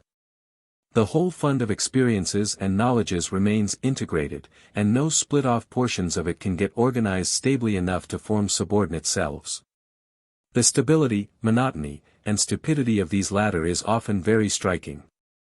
The post-hypnotic subconsciousness seems to think of nothing but the order which it last received, the cataleptic subconsciousness, of nothing but the last position imprinted on the limb. Janet could cause definitely circumscribed reddening and tumefaction of the skin on two of his subjects, by suggesting to them in hypnotism the hallucination of a mustard poultice of any special shape. J. Tout le temps pense à votre cynicisme, says the subject, when put back into trance after the suggestion has taken effect. A man N, whom Janet operated on at long intervals, was between whiles tampered with by another operator, and when put to sleep again by Janet, said he was too far away to receive orders, being in Algiers. The other operator, having suggested that hallucination, had forgotten to remove it before waking the subject from his trance, and the poor passive transpersonality had stuck for weeks in the stagnant dream. Leonie's subconscious performances having been illustrated to a caller, by a pied de nez executed with her left hand in the course of conversation, when, a year later, she meets him again, up goes the same hand to her nose again. Without Leonie's normal self suspecting the fact. All these facts, taken together, form unquestionably the beginning of an inquiry which is destined to throw a new light into the very abysses of our nature. It is for that reason that I have cited them at such length in this early chapter of the book. They prove one thing conclusively, namely, that we must never take a person's testimony, however sincere, that he has felt nothing, as proof positive that no feeling has been there. It may have been there as part of the consciousness of a secondary personage, of whose experiences the primary one whom we are consulting can naturally give no account. In hypnotic subjects, as we shall see in a later chapter, just as it is the easiest thing in the world to paralyze a movement or member by simple suggestion, so it is easy to produce what is called a systematized anesthesia by word of command. A systematized anesthesia means an insensibility, not to any one element of things, but to some one concrete thing or class of things. The subject is made blind or deaf to a certain person in the room and to no one else, and thereupon denies that that person is present, or has spoken, etc. M.P. Janet's Lucy, blind to some of the numbered cards in her lap, above, is a case in point. Now when the object is simple, like a red wafer or a black cross, the subject, although he denies that he sees it when he looks straight at it, nevertheless gets a negative after-image of it when he looks away again, showing that the optical impression of it has been received. Moreover, reflection shows that such a subject must distinguish the object from others like it in order to be blind to it. Make him blind to one person in the room, set all the persons in a row, and tell him to count them. He will count all but that one. But how can he tell which one not to count without recognizing who he is? In like manner, make a stroke on paper or blackboard, and tell him it is not there, and he will see nothing but the clean paper or board. Next, he not looking, surround the original stroke with other strokes exactly like it, and ask him what he sees. He will point out one by one all the new strokes, and omit the original one every time, no matter how numerous the new strokes may be, or in what order they are arranged. Similarly, if the original single stroke to which he is blind be doubled by a prism of some 16 degrees placed before one of his eyes, both being kept open, he will say that he now sees one stroke, and point in the direction in which the image seen through the prism lies, ignoring still the original stroke. Obviously, then, he is not blind to the kind of stroke in the least. He is blind only to one individual stroke of that kind in a particular position on the board or paper, that is to a particular complex object. And, paradoxical as it may seem to say so, he must distinguish it with great accuracy from others like it, in order to remain blind to it when the others are brought near. He discriminates it, as a preliminary to not seeing it at all.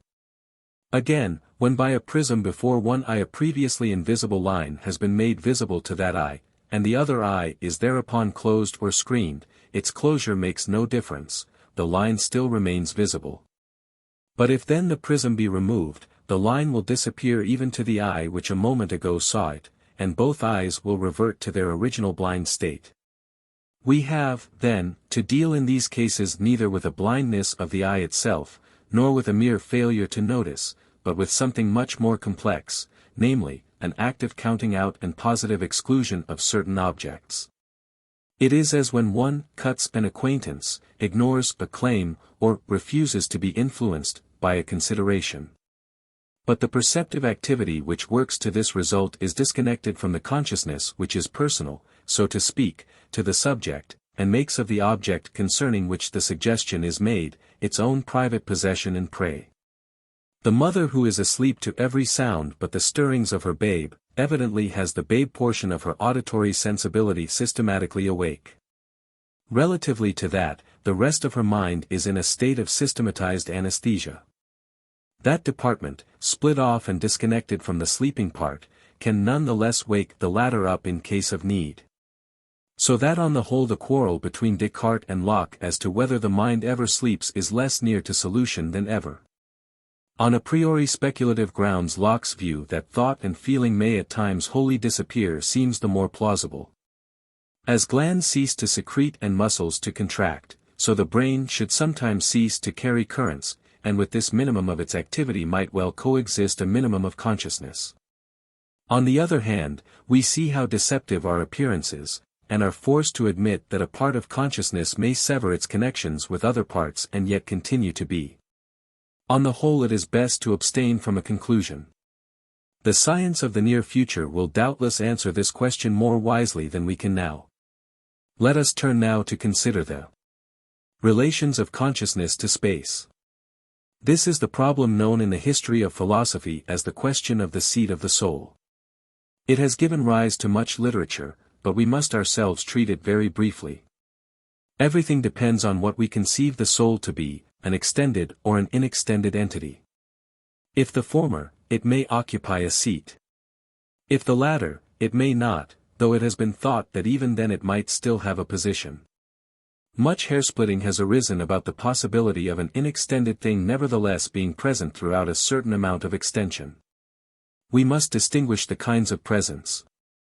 In some manner our consciousness is present to everything with which it is in relation.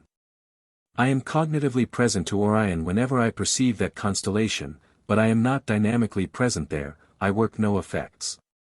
To my brain, however, I am dynamically present, inasmuch as my thoughts and feelings seem to react upon the processes thereof. If, then, by the seat of the mind is meant nothing more than the locality with which it stands in immediate dynamic relations, we are certain to be right in saying that its seat is somewhere in the cortex of the brain. Descartes, as is well known, thought that the inextended soul was immediately present to the pineal gland. Others, as Lotze in his earlier days, N.W. Volkmann, think its position must be at some point of the structuralist matrix of the anatomical brain elements, at which point they suppose that all nerve currents may cross and combine. The scholastic doctrine is that the soul is totally present, both in the whole and in each and every part of the body. This mode of presence is said to be due to the soul's inextended nature and to its simplicity. Two extended entities could only correspond in space with one another, part to part, but not so does the soul, which has no parts, correspond with the body. Sir William Hamilton and Professor Bowen defend something like this view. I.H. Fichte, Ulrici, and, among American philosophers, Mr. J. E. Walter, maintain the soul to be a space-filling principle. Fichte calls it the inner body, Ulrici likens it to a fluid of non-molecular composition.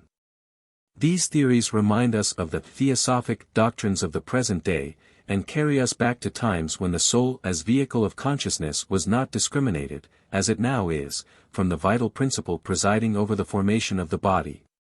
Plato gave head, breast, and abdomen to the immortal reason, the courage, and the appetites, as their seats respectively. Aristotle argues that the heart is the sole seat. Elsewhere we find the blood, the brain, the lungs, the liver, the kidneys even, in turn assigned as seat of the whole or part of the soul. The truth is that if the thinking principle is extended we neither know its form nor its seat. Whilst if unextended, it is absurd to speak of its having any space relations at all. Space relations we shall see hereafter to be sensible things. The only objects that can have mutual relations of position are objects that are perceived coexisting in the same felt space. A thing not perceived at all, such as the inextended soul must be, cannot coexist with any perceived objects in this way. No lines can be felt stretching from it to the other objects. It can form no terminus to any space interval. It can therefore in no intelligible sense enjoy position.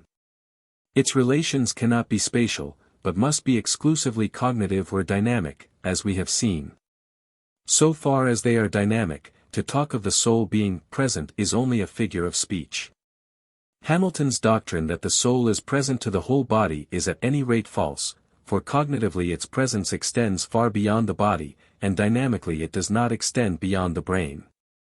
The relations of minds to other objects are either relations to other minds, or to material things. The material things are either the mind's own brain, on the one hand, or anything else, on the other. The relations of a mind to its own brain are of a unique and utterly mysterious sort. We discussed them in the last 2 chapters, and can add nothing to that account. The mind's relations to other objects than the brain are cognitive and emotional relations exclusively, so far as we know. It knows them, and it inwardly welcomes or rejects them, but it has no other dealings with them. When it seems to act upon them, it only does so through the intermediary of its own body, so that not it but the body is what acts on them, and the brain must first act upon the body. The same is true when other things seem to act on it, they only act on the body, and through that on its brain. All that it can do directly is to know other things, misknow, or ignore them, and to find that they interest it, in this fashion or in that. Now the relation of knowing is the most mysterious thing in the world. If we ask how one thing can know another we are led into the heart of Erkenntnis theory and metaphysics. The psychologist, for his part, does not consider the matter so curiously as this.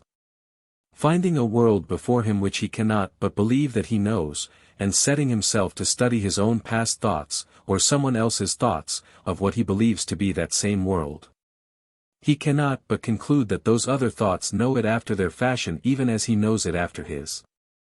Knowledge becomes for him an ultimate relation that must be admitted, whether it be explained or not, just like difference or resemblance, which no one seeks to explain. Were our topic absolute mind instead of being the concrete minds of individuals dwelling in the natural world, we could not tell whether that mind had the function of knowing or not, as knowing is commonly understood. We might learn the complexion of its thoughts, but, as we should have no realities outside of it to compare them with, for if we had, the mind would not be absolute, we could not criticize them, and find them either right or wrong. And we should have to call them simply the thoughts, and not the knowledge, of the absolute mind. Finite minds, however, can be judged in a different way, because the psychologist himself can go bail for the independent reality of the objects of which they think. He knows these to exist outside as well as inside the minds in question. He thus knows whether the minds think and know, or only think, and though his knowledge is of course that of a fallible mortal, there is nothing in the conditions that should make it more likely to be wrong in this case than in any other. Now by what tests does the psychologist decide whether the state of mind he is studying is a bit of knowledge, or only a subjective fact not referring to anything outside itself? He uses the tests we all practically use. If the state of mind resembles his own idea of a certain reality, or if without resembling his idea of it, it seems to imply that reality and refer to it by operating upon it through the bodily organs. Or even if it resembles and operates on some other reality that implies, and leads up to, and terminates in, the first one, in either or all of these cases the psychologist admits that the state of mind takes cognizance, directly or remotely, distinctly or vaguely, truly or falsely, of the reality's nature and position in the world. If, on the other hand, the mental state under examination neither resembles nor operates on any of the realities known to the psychologist, he calls it a subjective state pure and simple, possessed of no cognitive worth. If, again, it resemble a reality or a set of realities as he knows them, but altogether fail to operate on them or modify their course by producing bodily motions which the psychologist sees, then the psychologist, like all of us, may be in doubt. Let the mental state, for example, occur during the sleep of its subject. Let the latter dream of the death of a certain man, and let the man simultaneously die. Is the dream a mere coincidence, or a veritable cognition of the death? Such puzzling cases are what the societies for psychical research are collecting and trying to interpret in the most reasonable way. If the dream were the only one of the kind the subject ever had in his life, if the context of the death in the dream differed in many particulars from the real death's context, and if the dream led to no action about the death, unquestionably we should all call it a strange coincidence, and not besides. But if the death in the dream had a long context, agreeing point for point with every feature that attended the real death, if the subject were constantly having such dreams, all equally perfect, and if on awaking he had a habit of acting immediately as if they were true and so getting the start of his more tardily informed neighbors, we should probably all have to admit that he had some mysterious kind of clairvoyant power, that his dreams in an inscrutable way knew just those realities which they figured, and that the word coincidence failed to touch the root of the matter. And whatever doubts anyone preserved would completely vanish if it should appear that from the midst of his dream he had the power of interfering with the course of the reality, and making the events in it turn this way or that, according as he dreamed they should. Then at least it would be certain that he and the psychologist were dealing with the same. It is by such tests as these that we are convinced that the waking minds of our fellows and our own minds know the same external world. The psychologist's attitude towards cognition will be so important in the sequel that we must not leave it until it is made perfectly clear. It is a thoroughgoing dualism. It supposes two elements, mind knowing and thing known, and treats them as irreducible. Neither gets out of itself or into the other, neither in any way is the other, neither makes the other. They just stand face to face in a common world, and one simply knows, or is known unto, its counterpart. This singular relation is not to be expressed in any lower terms, or translated into any more intelligible name. Some sort of signal must be given by the thing to the mind's brain, or the knowing will not occur. We find as a matter of fact that the mere existence of a thing outside the brain is not a sufficient cause for our knowing it. It must strike the brain in some way, as well as be there, to be known. But the brain being struck, the knowledge is constituted by a new construction that occurs altogether in the mind. The thing remains the same whether known or not. And when once there, the knowledge may remain there, whatever becomes of the thing. By the ancients, and by unreflecting people perhaps today, knowledge is explained as the passage of something from without into the mind, the latter, so far, at least, as its sensible affections go, being passive and receptive. But even in mere sense impression the duplication of the object by an inner construction must take place. Consider, with Professor Bown, what happens when two people converse together and know each other's mind. No thoughts leave the mind of one and cross into the mind of the other.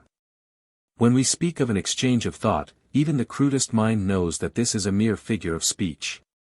To perceive another's thought, we must construct his thought within ourselves. This thought is our own and is strictly original with us. At the same time we owe it to the other. And if it had not originated with him, it would probably not have originated with us. But what has the other done? This, by an entirely mysterious world order, the speaker is enabled to produce a series of signs which are totally unlike the thought, but which, by virtue of the same mysterious order, act as a series of incitements upon the hearer. so that he constructs within himself the corresponding mental state. The act of the speaker consists in availing himself of the proper incitements. The act of the hearer is immediately only the reaction of the soul against the incitement. All communion between finite minds is of this sort. Probably no reflecting person would deny this conclusion, but when we say that what is thus true of perception of another's thought is equally true of the perception of the outer world in general, many minds will be disposed to question. And not a few will deny it outright. Yet there is no alternative but to affirm that to perceive the universe we must construct it in thought, and that our knowledge of the universe is but the unfolding of the mind's inner nature. By describing the mind as a waxen tablet, and things as impressing themselves upon it, we seem to get great insight until we think to ask where this extended tablet is, and how things stamp themselves on it. And how the perceptive act would be explained even if they did.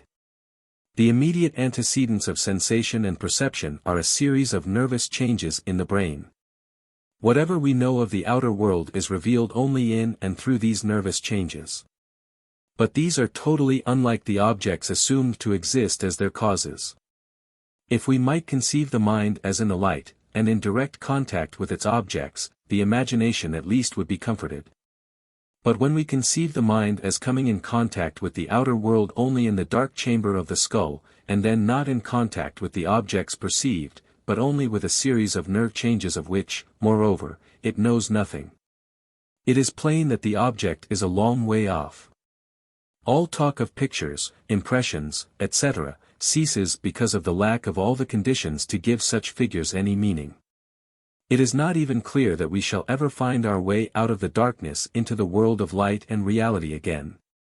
We begin with complete trust in physics and the senses, and are forthwith led away from the object into a nervous labyrinth, where the object is entirely displaced by a set of nervous changes which are totally unlike anything but themselves. Finally, we land in the dark chamber of the skull. The object has gone completely, and knowledge has not yet appeared.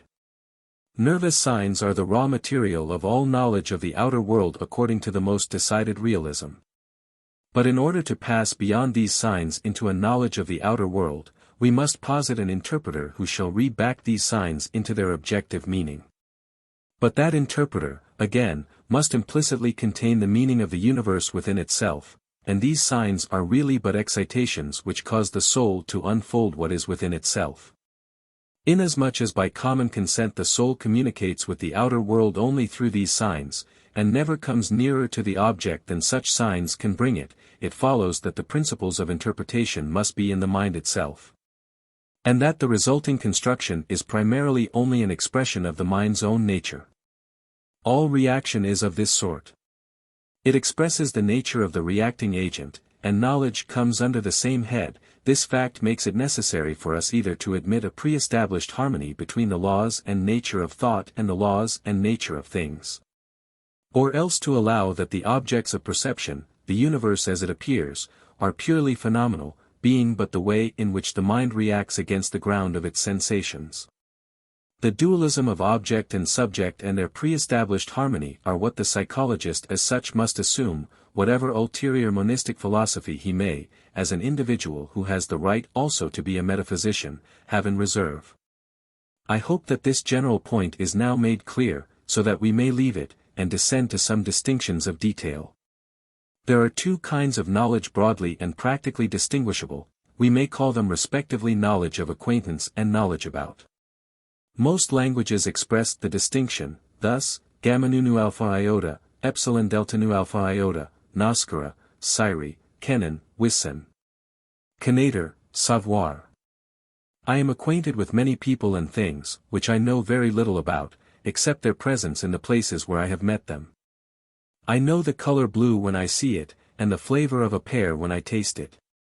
I know an inch when I move my finger through it, a second of time, when I feel it pass, an effort of attention when I make it, a difference between two things when I notice it.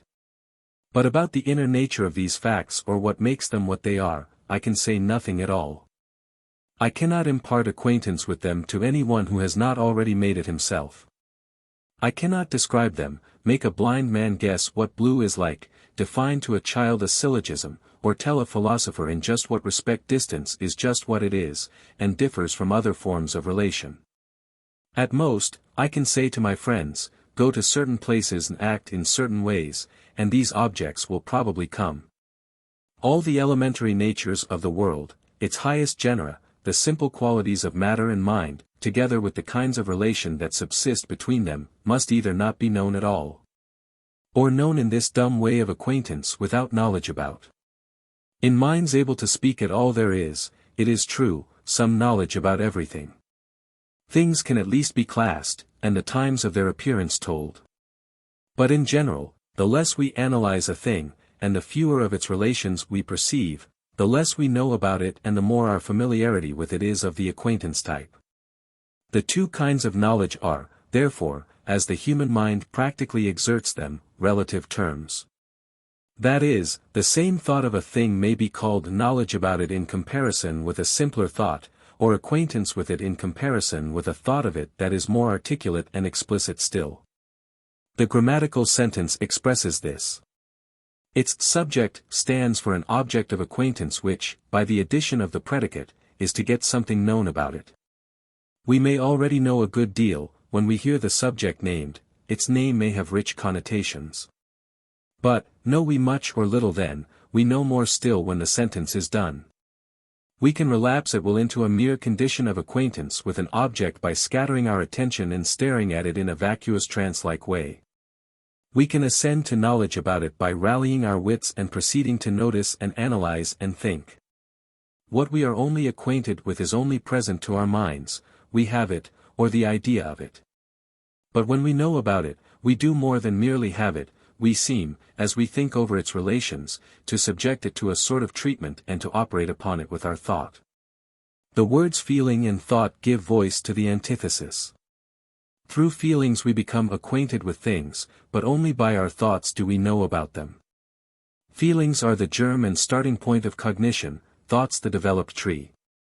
The minimum of grammatical subject, of objective presence, of reality known about, the mere beginning of knowledge, must be named by the word that says the least. Such a word is the interjection, as lo, there, echo, voila, or the article or demonstrative pronoun introducing the sentence, as the, it, that.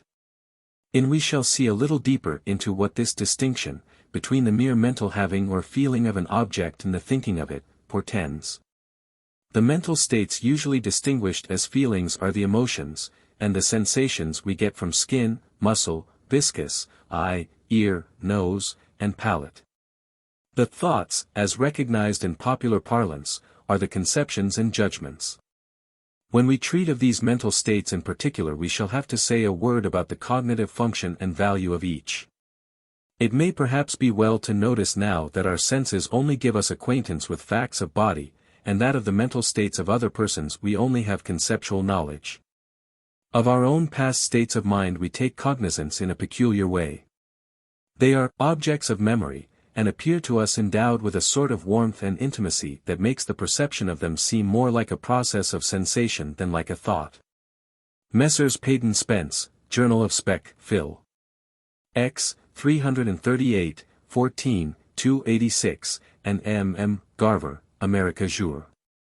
Of Science, 3D Series, XX, 189, argue, the one from speculative, the other from experimental grounds, that, the physical condition of consciousness being neural vibration. The consciousness must itself be incessantly interrupted by unconsciousness, about 50 times a second, according to Garver.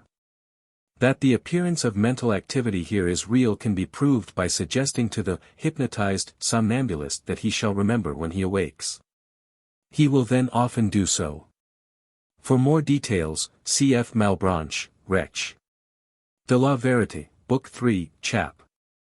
I. J. Locke, Essay Conc. H. U. Book 3, Chi. C. Wolf, Psychol. Rationalis, Section 59, Sir W. Hamilton, Lectures on Metaph, Lecture 17, J. Bascom, Science of Mind, Section 12, T. H. Geoffroy, Mélanges Philos, du Sommel, H.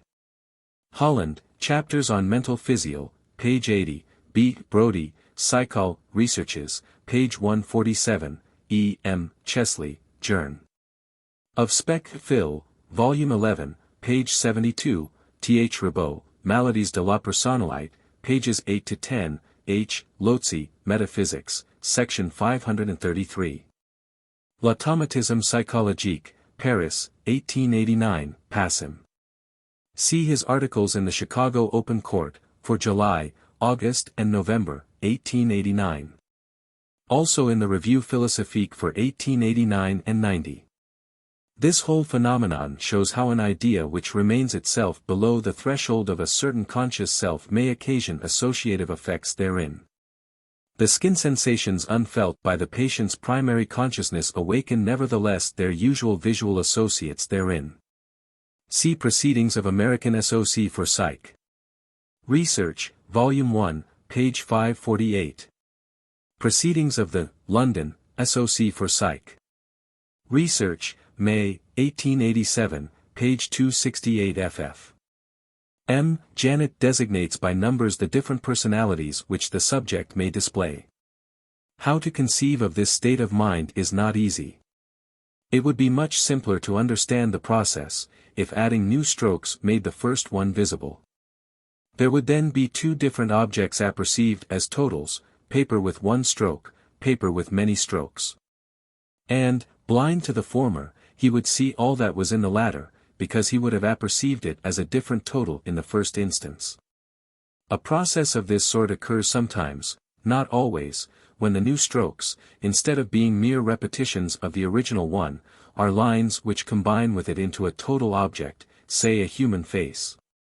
The subject of the trance then may regain his sight of the line to which he had previously been blind, by seeing it as part of the face. Perception of Space and Matter, 1879, Part 2, Chapter 3. For a very good condensed history of the various opinions, C. W. Volkmann von Volkmar, Lehrbuch D. Psychology, Section 16, A&M. Complete references to Sir W. Hamilton are given in J. E. Walter, Perception of Space and Matter, pages 65 to 6. Most contemporary writers ignore the question of the soul's seat. Lotzi is the only one who seems to have been much concerned about it, and his views have varied. Cf. Medizinische Psychol, Section 10. Microcosmos, Book 3, ch. 2. Metaphysic, BK.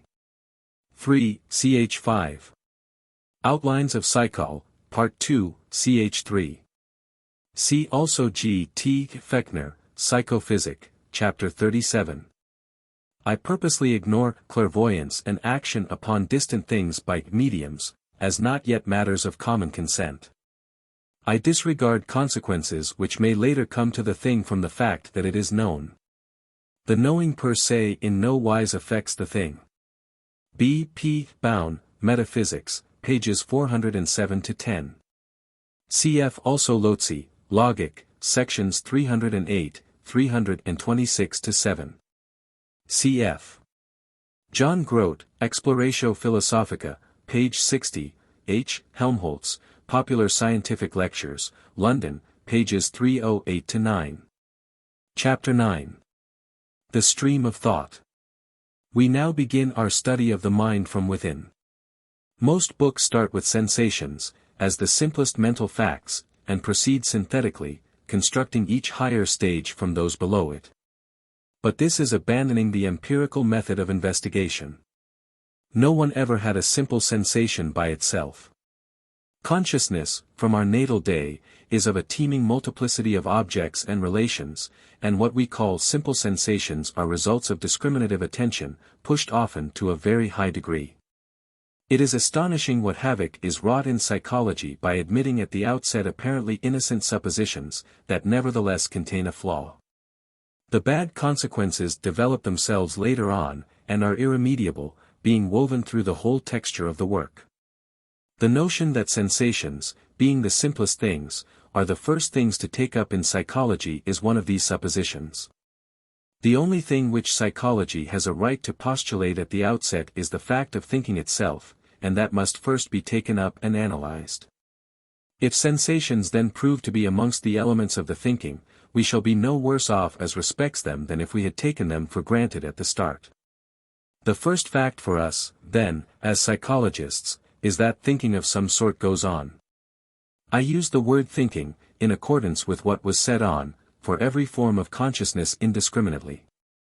If we could say in English it thinks, as we say, it rains, or it blows, we should be stating the fact most simply and with the minimum of assumption. As we cannot, we must simply say that thought goes on. 5 characters in thought. How does it go on?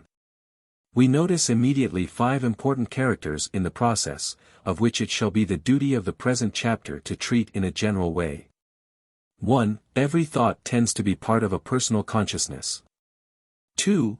Within each personal consciousness thought is always changing.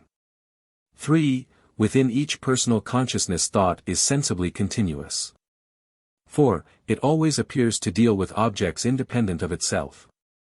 5. It is interested in some parts of these objects to the exclusion of others, and welcomes or rejects, chooses from among them, in a word, all the while. In considering these 5 points successively, we shall have to plunge in medias residential as regards our vocabulary and use psychological terms which can only be adequately defined in later chapters of the book. But everyone knows what the terms mean in a rough way, and it is only in a rough way that we are now to take them. This chapter is like a painter's first charcoal sketch upon his canvas, in which no niceties appear. 1. Thought tends to personal form. When I say every thought is part of a personal consciousness is one of the terms in question.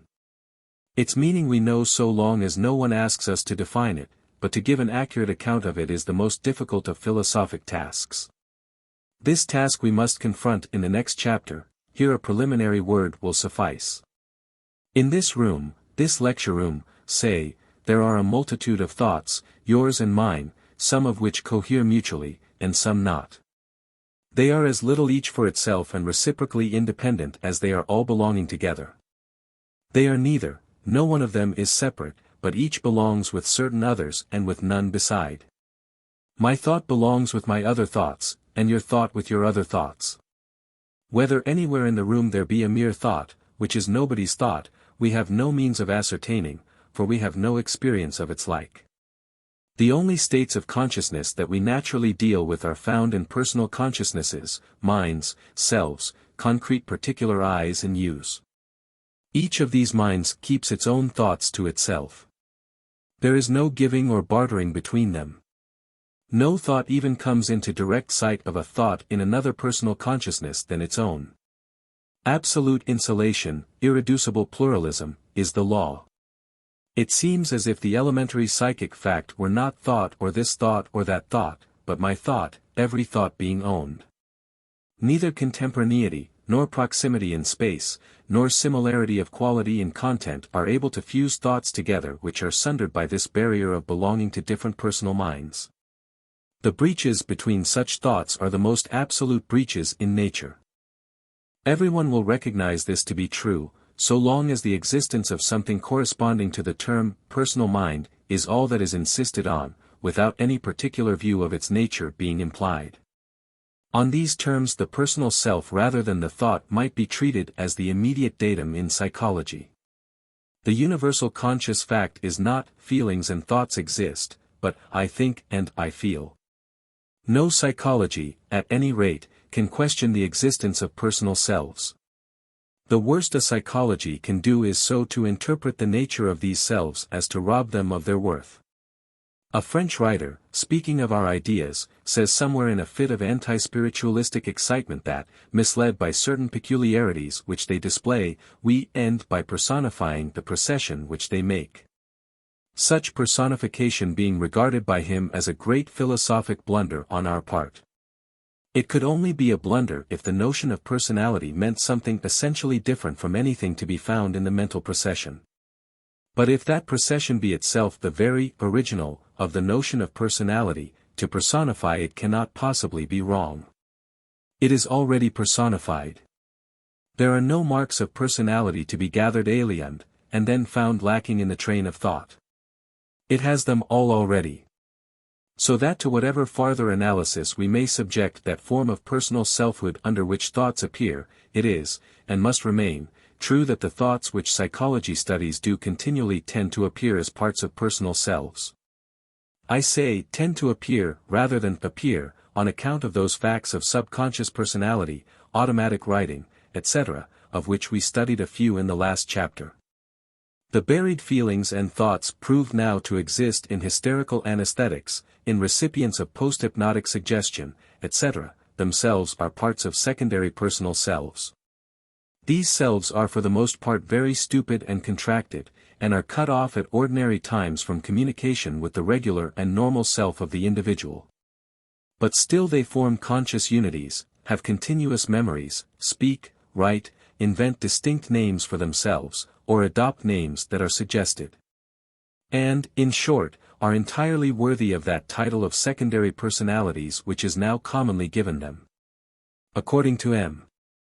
Janet, these secondary personalities are always abnormal, and result from the splitting of what ought to be a single complete self into two parts, of which one lurks in the background whilst the other appears on the surface as the only self the man or woman has.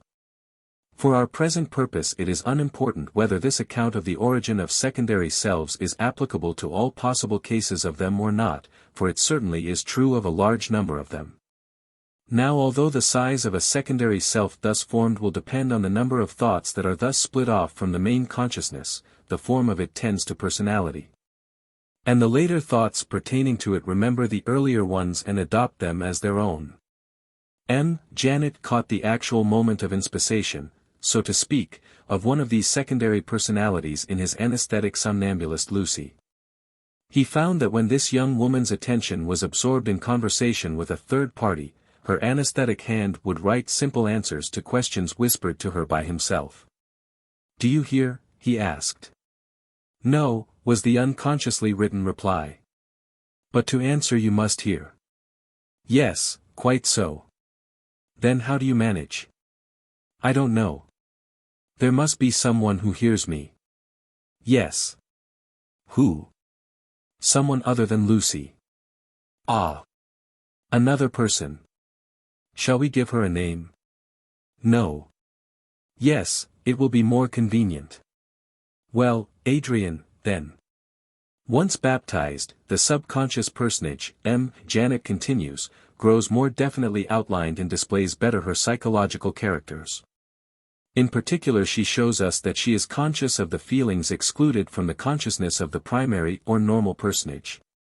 She it is who tells us that I am pinching the arm or touching the little finger in which Lucy for so long has had no tactile sensations. In other cases the adoption of the name by the secondary self is more spontaneous.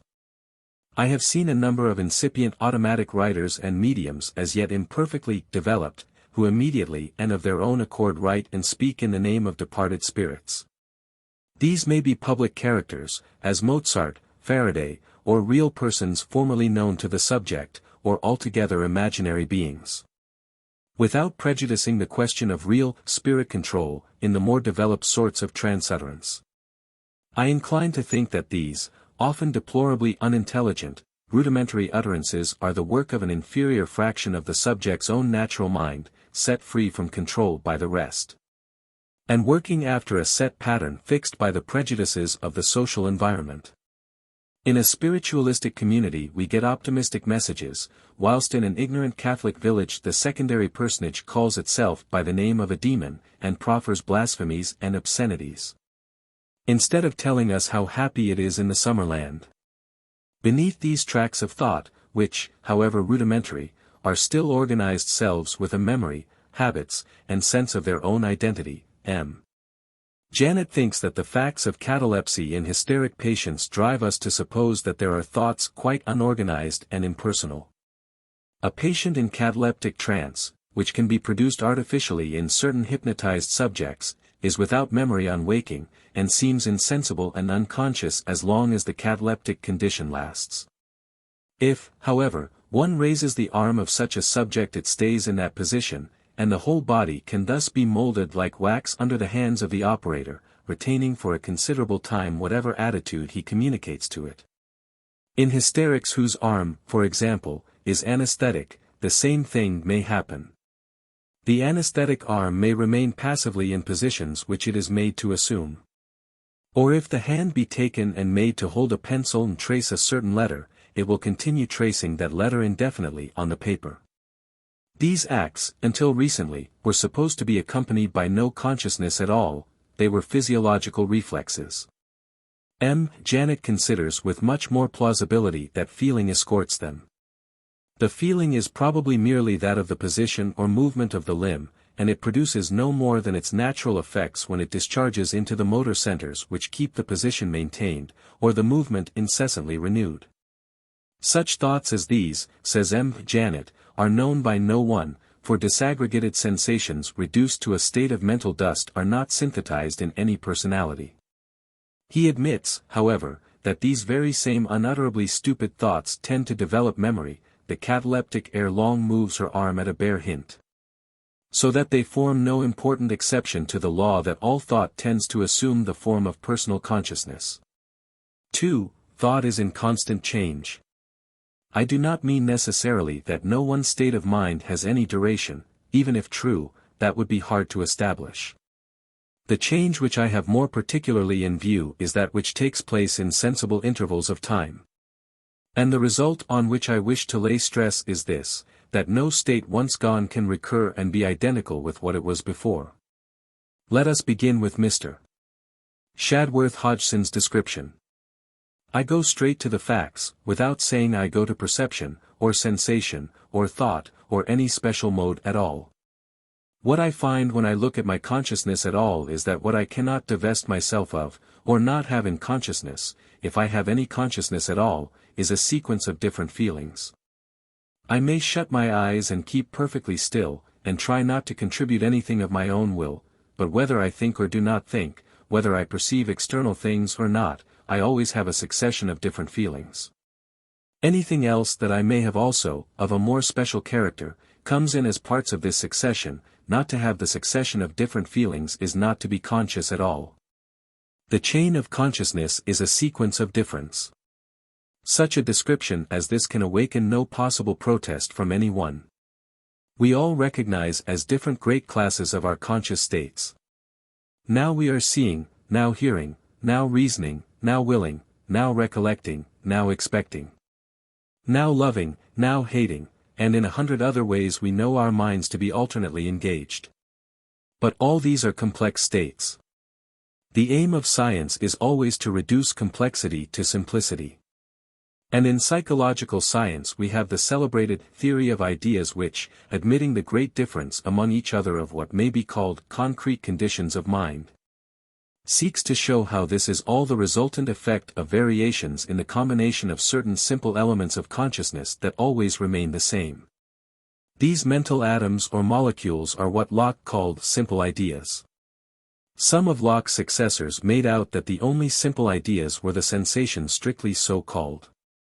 Which ideas the simple ones maybe does not, however, now concern us. It is enough that certain philosophers have thought they could see under the dissolving view appearance of the mind elementary facts of any sort that remained unchanged amid the flow.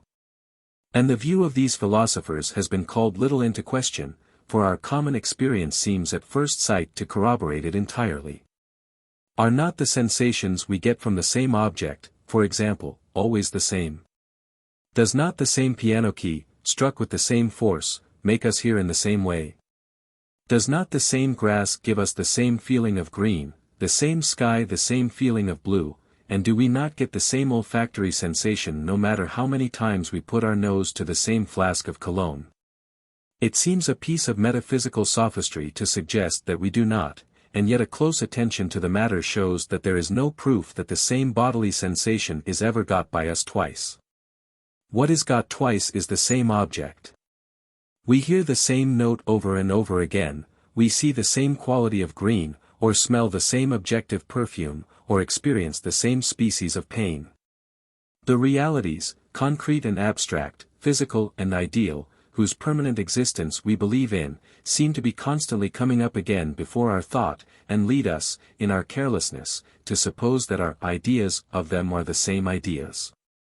When we come, some time later, to the chapter on perception, we shall see how inveterate is our habit of not attending to sensations as subjective facts, but of simply using them as stepping stones to pass over to the recognition of the realities whose presence they reveal. The grass out of the window now looks to me of the same green in the sun as in the shade, and yet a painter would have to paint one part of it dark brown, another part bright yellow, to give its real, sensational effect. We take no heed, as a rule, of the different way in which the same things look and sound and smell at different distances and under different circumstances. The sameness of the things is what we are concerned to ascertain. And any sensations that assure us of that will probably be considered in a rough way to be the same with each other. This is what makes offhand testimony about the subjective identity of different sensations well nigh worthless as a proof of the fact. The entire history of sensation is a commentary on our inability to tell whether two sensations received apart are exactly alike. What appeals to our attention far more than the absolute quality or quantity of a given sensation is its ratio to whatever other sensations we may have at the same time. When everything is dark, a somewhat less dark sensation makes us see an object white. Helmholtz calculates that the white marble painted in a picture representing an architectural view by moonlight is, when seen by daylight, from 10 to 20,000 times brighter than the real moonlit marble would be. Such a difference as this could never have been sensibly learned, it had to be inferred from a series of indirect considerations. There are facts which make us believe that our sensibility is altering all the time, so that the same object cannot easily give us the same sensation over again. The eye's sensibility to light is at its maximum when the eye is first exposed, and blunts itself with surprising rapidity. A long night's sleep will make it see things twice as brightly on wakening, as simple rest by closure will make it see them later in the day. We feel things differently according as we are sleepy or awake, hungry or full, fresh or tired. Differently at night and in the morning, differently in summer and in winter, and above all things differently in childhood, manhood, and old age. Yet we never doubt that our feelings reveal the same world, with the same sensible qualities and the same sensible things occupying it. The difference of the sensibility is shown best by the difference of our emotion about the things from one age to another, or when we are in different organic moods. What was bright and exciting becomes weary, flat, and unprofitable. The bird's song is tedious, the breeze is mournful, the sky is sad. To these indirect presumptions that our sensations, following the mutations of our capacity for feeling, are always undergoing an essential change, must be added another presumption, based on what must happen in the brain. Every sensation corresponds to some cerebral action. For an identical sensation to recur, it would have to occur the second time in an unmodified brain. But as this, strictly speaking, is a physiological impossibility, so is an unmodified feeling an impossibility, for to every brain modification, however small, must correspond a change of equal amount in the feeling which the brain subserves. All this would be true if even sensations came to us pure and single and not combined into things. Even then we should have to confess that, however we might in ordinary conversation speak of getting the same sensation again, we never in strict theoretic accuracy could do so. And that whatever was true of the river of life, of the river of elementary feeling, it would certainly be true to say, like Heraclitus, that we never descend twice into the same stream. But if the assumption of simple ideas of sensation recurring in immutable shape is so easily shown to be baseless, how much more baseless is the assumption of immutability in the larger masses of our thought? For there it is obvious and palpable that our state of mind is never precisely the same. Every thought we have of a given fact is, strictly speaking, unique, and only bears a resemblance of kind with our other thoughts of the same fact. When the identical fact recurs, we must think of it in a fresh manner, see it under a somewhat different angle, apprehend it in different relations from those in which it last appeared. And the thought by which we cognize it is the thought of it in those relations, a thought suffused with the consciousness of all that dim context. Often we are ourselves struck at the strange differences in our successive views of the same thing. We wonder how we ever could have opined as we did last month about a certain matter. We have outgrown the possibility of that state of mind, we know not how. From one year to another we see things in new lights. What was unreal has grown real, and what was exciting is insipid. The friends we used to care the world for are shrunken to shadows, the women, once so divine, the stars, the woods, and the waters, how now so dull and common. The young girls that brought an aura of infinity, at present hardly distinguishable existences, pictures so empty, and as for the books, what was there to find so mysteriously significant in Goethe, or in John Mill so full of weight? Instead of all this, more zestful than ever is the work, and fuller and deeper the import of common duties and of common goods. But what here strikes us so forcibly on the flagrant scale exists on every scale, down to the imperceptible transition from one hour's outlook to that of the next. Experience is remolding us every moment, and our mental reaction on every given thing is really a resultant of our experience of the whole world up to that date. The analogies of brain physiology must again be appealed to corroborate our view. Our earlier chapters have taught us to believe that, whilst we think, our brain changes, and that, like the aurora borealis, its whole internal equilibrium shifts with every pulse of change. The precise nature of the shifting at a given moment is a product of many factors. The accidental state of local nutrition or blood supply may be among them. But just as one of them certainly is the influence of outward objects on the sense organs during the moment. So is another certainly the very special susceptibility in which the organ has been left at that moment by all it has gone through in the past. Every brain state is partly determined by the nature of this entire past succession. Alter the latter in any part, and the brain state must be somewhat different. Each present brain state is a record in which the eye of omniscience might read all the foregone history of its owner. It is out of the question, then, that any total brain state should identically recur. Something like it may recur. But to suppose it to recur would be equivalent to the absurd admission that all the states that had intervened between its two appearances had been pure nonentities, and that the organ after their passage was exactly as it was before. And, to consider shorter periods, just as, in the senses, an impression feels very differently according to what has preceded it. As one color succeeding another is modified by the contrast, silence sounds delicious after noise, and a note, when the scale is sung up, sounds unlike itself when the scale is sung down. As the presence of certain lines in a figure changes the apparent form of the other lines, and as in music the whole aesthetic effect comes from the manner in which one set of sounds alters our feeling of another. So, in thought, we must admit that those portions of the brain that have just been maximally excited retain a kind of soreness which is a condition of our present consciousness, a codeterminant of how and what we now shall feel. Ever some tracts are waning in tension, some waxing, whilst others actively discharge. The states of tension have as positive an influence as any in determining the total condition, and in deciding what the psychosis shall be. All we know of submaximal nerve irritations, and of the summation of apparently ineffective stimuli, tends to show that no changes in the brain are physiologically ineffective, and that presumably none are bare of psychological result. But as the brain tension shifts from one relative state of equilibrium to another, like the gyrations of a kaleidoscope, now rapid and now slow, is it likely that its faithful psychic concomitant is heavier-footed than itself? And that it cannot match each one of the organ's irradiations by a shifting inward iridescence of its own?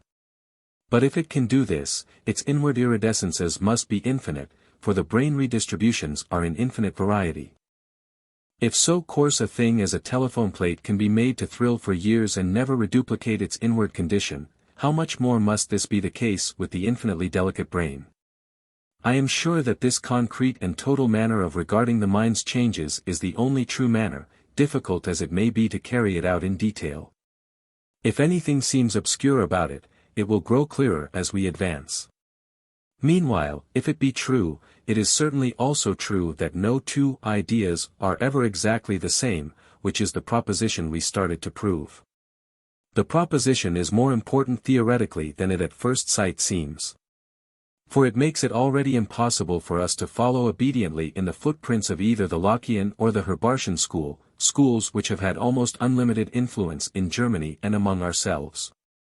No doubt it is often convenient to formulate the mental facts in an atomistic sort of way, and to treat the higher states of consciousness as if they were all built out of unchanging simple ideas. It is convenient often to treat curves as if they were composed of small straight lines, and electricity and nerve force as if they were fluids. But in the one case as in the other we must never forget that we are talking symbolically, and that there is nothing in nature to answer to our words. A permanently existing idea or Vorstellung, which makes its appearance before the footlights of consciousness at periodical intervals, is as mythological an entity as the Jack of Spades. What makes it convenient to use the mythological formulas is the whole organization of speech, which, as was remarked a while ago, was not made by psychologists, but by men who were as a rule only interested in the facts their mental states revealed. They only spoke of their states as ideas of this or of that thing. What wonder, then, that the thought is most easily conceived under the law of the thing whose name it bears. If the thing is composed of parts, then we suppose that the thought of the thing must be composed of the thoughts of the parts. If one part of the thing have appeared in the same thing or in other things on former occasions, why then we must be having even now the very same idea of that part which was there on those occasions. If the thing is simple, its thought is simple. If it is multitudinous, it must require a multitude of thoughts to think it. If a succession, only a succession of thoughts can know it. If permanent, its thought is permanent. And so on ad libitum. What after all is so natural as to assume that one object, called by one name, should be known by one affection of the mind? But, if language must thus influence us, the agglutinative languages, and even Greek and Latin with their declensions, would be the better guides. Names did not appear in them inalterable, but changed their shape to suit the context in which they lay. It must have been easier then than now to conceive of the same object as being thought of at different times in non-identical conscious states. This, too, will grow clearer as we proceed. Meanwhile, a necessary consequence of the belief in permanent self-identical psychic facts that absent themselves and recur periodically is the Humean doctrine that our thought is composed of separate independent parts and is not a sensibly continuous stream. That this doctrine entirely misrepresents the natural appearances is what I next shall try to show. 3. Within each personal consciousness, thought is sensibly continuous. I can only define continuous as that which is without breach, crack, or division. I have already said that the breach from one mind to another is perhaps the greatest breach in nature. The only breaches that can well be conceived to occur within the limits of a single mind would either be interruptions, time gaps during which the consciousness went out altogether to come into existence again at a later moment. Or they would be breaks in the quality, or content, of the thought, so abrupt that the segment that followed had no connection whatever with the one that went before. The proposition that within each personal consciousness thought feels continuous, means two things. 1. That even where there is a time gap the consciousness after it feels as if it belonged together with the consciousness before it, as another part of the same self. 2. That the changes from one moment to another in the quality of the consciousness are never absolutely abrupt. The case of the time gaps, as the simplest, shall be taken first. And first of all a word about time gaps of which the consciousness may not be itself aware. We saw that such time gaps existed, and that they might be more numerous than is usually supposed. If the consciousness is not aware of them, it cannot feel them as interruptions. In the unconsciousness produced by nitrous oxide and other anesthetics, in that of epilepsy and fainting, the broken edges of the sentient life may meet and merge over the gap. Much as the feelings of space of the opposite margins of the blind spot meet and merge over that objective interruption to the sensitiveness of the eye. Such consciousness as this, whatever it be for the onlooking psychologist, is for itself unbroken. It feels unbroken. A waking day of it is sensibly a unit as long as that day lasts, in the sense in which the hours themselves are units, as having all their parts next each other, with no intrusive alien substance between. To expect the consciousness to feel the interruptions of its objective continuity as gaps, would be like expecting the eye to feel a gap of silence because it does not hear, or the ear to feel a gap of darkness because it does not see. So much for the gaps that are unfelt. With the felt gaps the case is different. On waking from sleep, we usually know that we have been unconscious, and we often have an accurate judgment of how long. The judgment here is certainly an inference from sensible signs, and its ease is due to long practice in the particular field.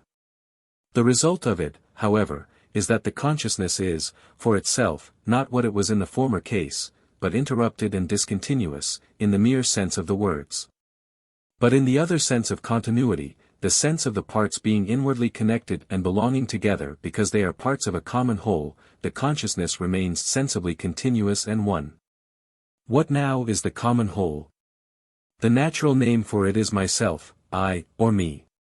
When Paul and Peter wake up in the same bed, and recognize that they have been asleep, each one of them mentally reaches back and makes connection with but one of the two streams of thought which were broken by the sleeping hours. As the current of an electrode buried in the ground unerringly finds its way to its own similarly buried mate, across no matter how much intervening earth. So Peter's present instantly finds out Peter's past, and never by mistake knits itself on to that of Paul. Paul's thought in turn is as little liable to go astray. The past thought of Peter is appropriated by the present Peter alone. He may have a knowledge, and a correct one too, of what Paul's last drowsy states of mind were as he sank into sleep, but it is an entirely different sort of knowledge from that which he has of his own last states. He remembers his own states, whilst he only conceives Paul's. Remembrance is like direct feeling, its object is suffused with a warmth and intimacy to which no object of mere conception ever attains. This quality of warmth and intimacy and immediacy is what Peter's present thought also possesses for itself.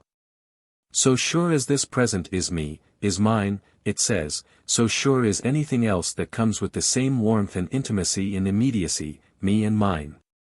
What the qualities called warmth and intimacy may in themselves be will have to be matter for future consideration.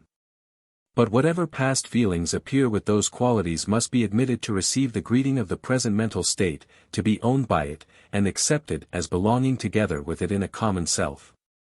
This community of self is what the time gap cannot break in twain, and is why a present thought, although not ignorant of the time gap, can still regard itself as continuous with certain chosen portions of the past.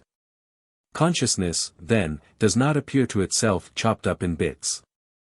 Such words as chain or train do not describe it fitly as it presents itself in the first instance. It is nothing jointed, it flows. Up river or a stream are the metaphors by which it is most naturally described. In talking of it hereafter, let us call it the stream of thought, of consciousness, or of subjective life. But now there appears, even within the limits of the same self, and between thoughts all of which alike have this same sense of belonging together, a kind of jointing and separateness among the parts, of which this statement seems to take no account. I refer to the breaks that are produced by sudden contrasts in the quality of the successive segments of the stream of thought. If the words chain and train had no natural fitness in them, how came such words to be used at all? Does not a loud explosion rend the consciousness upon which it abruptly breaks, in twain? Does not every sudden shock, appearance of a new object, or change in a sensation, create a real interruption, sensibly felt as such, which cuts the conscious stream across at the moment at which it appears? Do not such interruptions smite us every hour of our lives, and have we the right, in their presence, still to call our consciousness a continuous stream? This objection is based partly on a confusion and partly on a superficial introspective view. The confusion is between the thoughts themselves, taken as subjective facts, and the things of which they are aware. It is natural to make this confusion, but easy to avoid it when once put on one's guard. The things are discrete and discontinuous. They do pass before us in a train or chain, making often explosive appearances and rending each other in twain. But their comings and goings and contrasts no more break the flow of the thought that thinks them than they break the time and the space in which they lie. A silence may be broken by a thunderclap, and we may be so stunned and confused for a moment by the shock as to give no instant account to ourselves of what has happened. But that very confusion is a mental state, and a state that passes us straight over from the silence to the sound. The transition between the thought of one object and the thought of another is no more a break in the thought than a joint in a bamboo is a break in the wood. It is a part of the consciousness as much as the joint is a part of the bamboo. The superficial introspective view is the overlooking, even when the things are contrasted with each other most violently, of the large amount of affinity that may still remain between the thoughts by whose means they are cognized. Into the awareness of the thunder itself the awareness of the previous silence creeps and continues, for what we hear when the thunder crashes is not thunder pure, but thunder breaking upon silence and contrasting with it. Our feeling of the same objective thunder, coming in this way, is quite different from what it would be were the thunder a continuation of previous thunder. The thunder itself we believe to abolish and exclude the silence. But the feeling of the thunder is also a feeling of the silence as just gone, and it would be difficult to find in the actual concrete consciousness of man a feeling so limited to the present as not to have an inkling of anything that went before. Here, again, language works against our perception of the truth. We name our thoughts simply, each after its thing, as if each knew its own thing and nothing else. What each really knows is clearly the thing it is named for, with dimly perhaps 1,000 other things. It ought to be named after all of them, but it never is. Some of them are always things known a moment ago more clearly. Others are things to be known more clearly a moment hence. Our own bodily position, attitude, condition, is one of the things of which some awareness, however inattentive, invariably accompanies the knowledge of whatever else we know. We think. And as we think we feel our bodily selves as the seat of the thinking.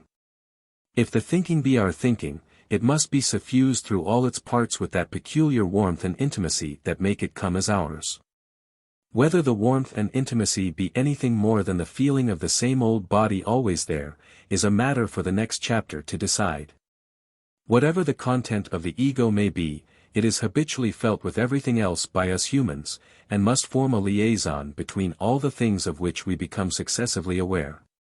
On this gradualness in the changes of our mental content the principles of nerve action can throw some more light.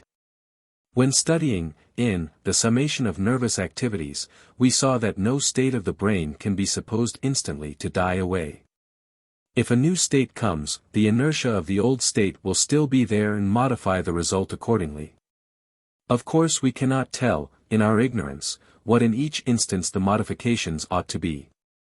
The commonest modifications in sense perception are known as the phenomena of contrast. In aesthetics they are the feelings of delight or displeasure which certain particular orders in a series of impressions give. In thought, strictly and narrowly so called, they are unquestionably that consciousness of the whence and the whither that always accompanies its flows. If recently the brain tract A was vividly excited, and then B, and now vividly C, the total present consciousness is not produced simply by C's excitement, but also by the dying vibrations of A and B as well. If we want to represent the brain process we must write it thus, ABC, three different processes coexisting, and correlated with them a thought which is no one of the three thoughts which they would have produced had each of them occurred alone. But whatever this fourth thought may exactly be, it seems impossible that it should not be something like each of the three other thoughts whose tracks are concerned in its production, though in a fast waning phase. It all goes back to what we said in another connection only a few pages ago. As the total neurosis changes, so does the total psychosis change. But as the changes of neurosis are never absolutely discontinuous, so must the successive psychoses shade gradually into each other, although their rate of change may be much faster at one moment than at the next. This difference in the rate of change lies at the basis of a difference of subjective states of which we ought immediately to speak. When the rate is slow we are aware of the object of our thought in a comparatively restful and stable way. When rapid, we are aware of a passage, a relation, a transition from it, or between it and something else. As we take, in fact, a general view of the wonderful stream of our consciousness, what strikes us first is this different pace of its parts. Like a bird's life, it seems to be made of an alternation of flights and perchings. The rhythm of language expresses this, where every thought is expressed in a sentence, and every sentence closed by a period. The resting places are usually occupied by sensorial imaginations of some sort, whose peculiarity is that they can be held before the mind for an indefinite time, and contemplated without changing. The places of flight are filled with thoughts of relations, static or dynamic, that for the most part obtain between the matters contemplated in the periods of comparative rest. Let us call the resting places the substantive parts, and the places of flight the transitive parts, of the stream of thought. It then appears that the main end of our thinking is at all times the attainment of some other substantive part than the one from which we have just been dislodged. And we may say that the main use of the transitive parts is to lead us from one substantive conclusion to another. Now it is very difficult, introspectively, to see the transitive parts for what they really are. If they are but flights to a conclusion, stopping them to look at them before the conclusion is reached is really annihilating them. Whilst if we wait till the conclusion be reached, it so exceeds them in vigor and stability that it quite eclipses and swallows them up in its glare. Let anyone try to cut a thought across in the middle and get a look at its section, and he will see how difficult the introspective observation of the transitive tracks is. The rush of the thought is so headlong that it almost always brings us up at the conclusion before we can arrest it. Or if our purpose is nimble enough and we do arrest it, it ceases forthwith to be itself. As a snowflake crystal caught in the warm hand is no longer a crystal but a drop, so, instead of catching the feeling of relation moving to its term, we find we have caught some substantive thing, usually the last word we were pronouncing. Statically taken, and with its function, tendency, and particular meaning in the sentence quite evaporated. The attempt at introspective analysis in these cases is in fact like seizing a spinning top to catch its motion, or trying to turn up the gas quickly enough to see how the darkness looks. And the challenge to produce these psychoses, which is sure to be thrown by doubting psychologists at anyone who contends for their existence, is as unfair as Zeno's treatment of the advocates of motion, when, asking them to point out in what place an arrow is when it moves, he argues the falsity of their thesis from their inability to make to so preposterous a question an immediate reply. The results of this introspective difficulty are baleful. If to hold fast and observe the transitive parts of thought stream be so hard, then the great blunder to which all schools are liable must be the failure to register them, and the undue emphasizing of the more substantive parts of the stream. Were we not ourselves a moment since in danger of ignoring any feeling transitive between the silence and the thunder, and of treating their boundary as a sort of break in the mind? Now such ignoring as this has historically worked in two ways. One set of thinkers have been led by it to sensationalism. Unable to lay their hands on any coarse feelings corresponding to the innumerable relations and forms of connection between the facts of the world, finding no named subjective modifications mirroring such relations. They have for the most part denied that feelings of relation exist, and many of them, like Hume, have gone so far as to deny the reality of most relations out of the mind as well as in it. Substantive psychoses, sensations and their copies and derivatives, juxtaposed like dominoes in a game, but really separate, everything else verbal illusion, such is the upshot of this view. The intellectualists, on the other hand, unable to give up the reality of relations extra mentem, but equally unable to point to any distinct substantive feelings in which they were known, have made the same admission that the feelings do not exist. But they have drawn an opposite conclusion. The relations must be known, they say, in something that is no feeling, no mental modification continuous and consubstantial with the subjective tissue out of which sensations and other substantive states are made. They are known, these relations, by something that lies on an entirely different plane, by an actus purus of thought, intellect, or reason. All written with capitals and considered to mean something unutterably superior to any fact of sensibility whatever. But from our point of view both intellectualists and sensationalists are wrong. If there be such things as feelings at all, then so surely as relations between objects exist in rerum natura, so surely, and more surely, do feelings exist to which these relations are known. There is not a conjunction or a preposition, and hardly an adverbial phrase, syntactic form, or inflection of voice, in human speech. That does not express some shading or other of relation which we at some moment actually feel to exist between the larger objects of our thought. If we speak objectively, it is the real relations that appear revealed; if we speak subjectively, it is the stream of consciousness that matches each of them by an inward coloring of its own. In either case the relations are numberless, and no existing language is capable of doing justice to all their shades. We ought to say a feeling of and, a feeling of if, a feeling of but, and a feeling of by, quite as readily as we say a feeling of blue or a feeling of cold. Yet we do not, so inveterate has our habit become of recognizing the existence of the substantive parts alone, that language almost refuses to lend itself to any other use. The empiricists have always dwelt on its influence in making us suppose that where we have a separate name, a separate thing must needs be there to correspond with it. And they have rightly denied the existence of the mob of abstract entities, principles, and forces, in whose favor no other evidence than this could be brought up.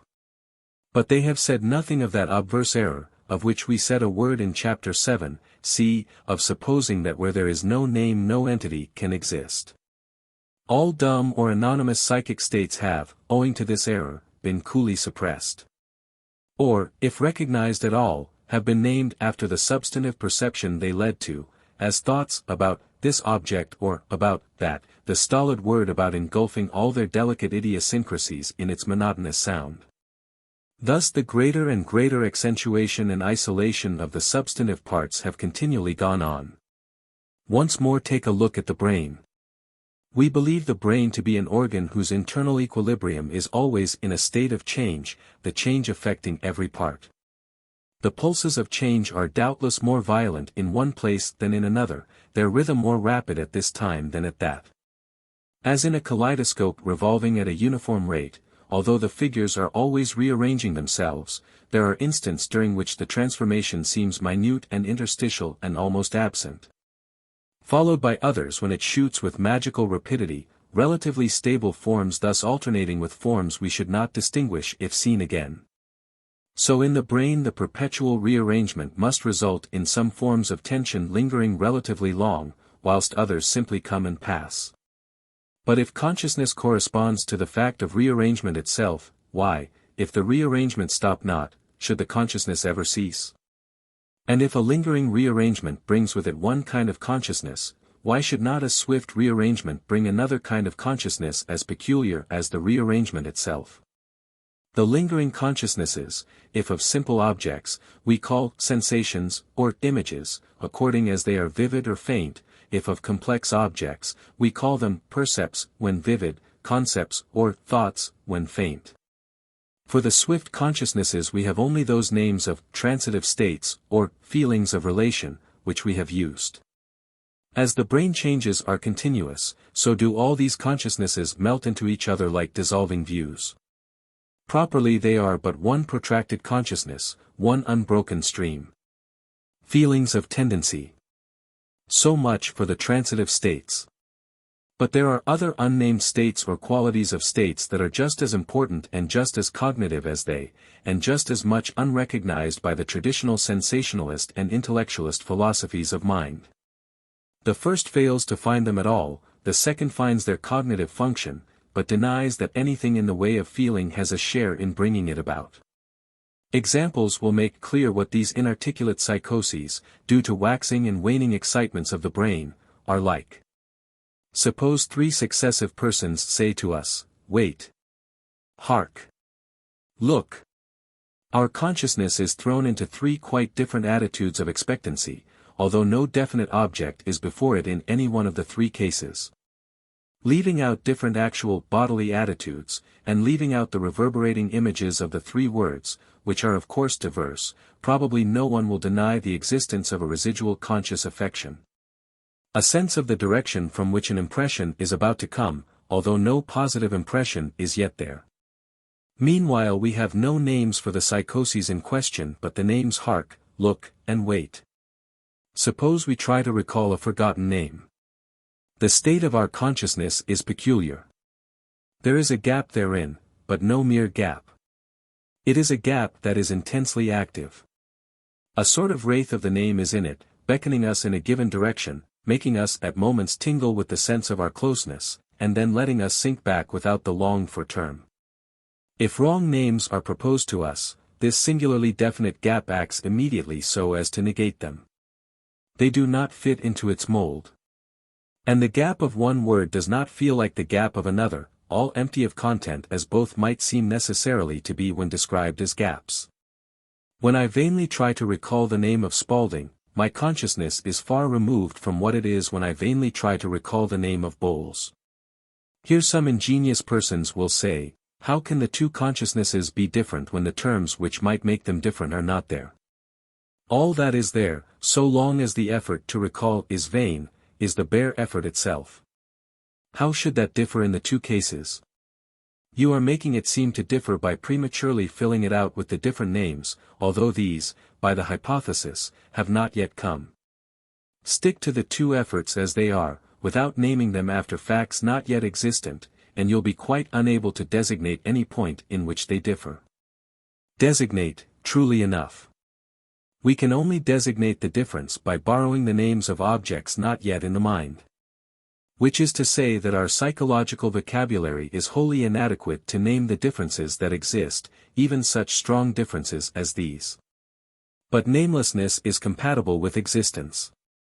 There are innumerable consciousnesses of emptiness, no one of which taken in itself has a name, but all different from each other.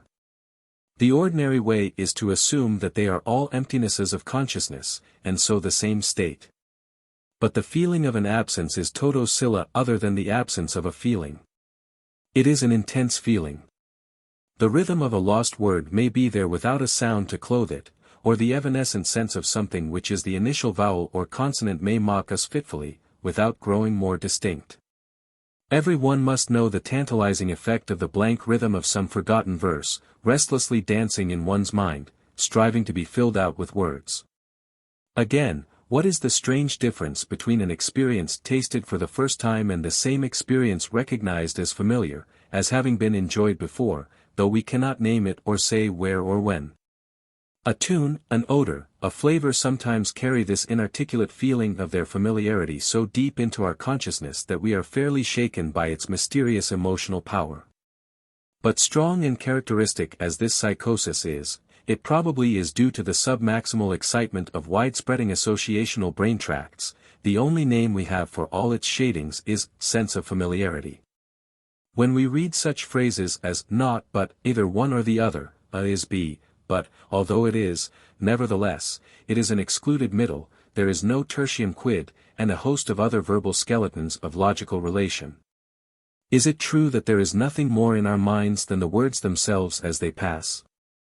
What then is the meaning of the words which we think we understand as we read? What makes that meaning different in one phrase from what it is in the other? Who? When?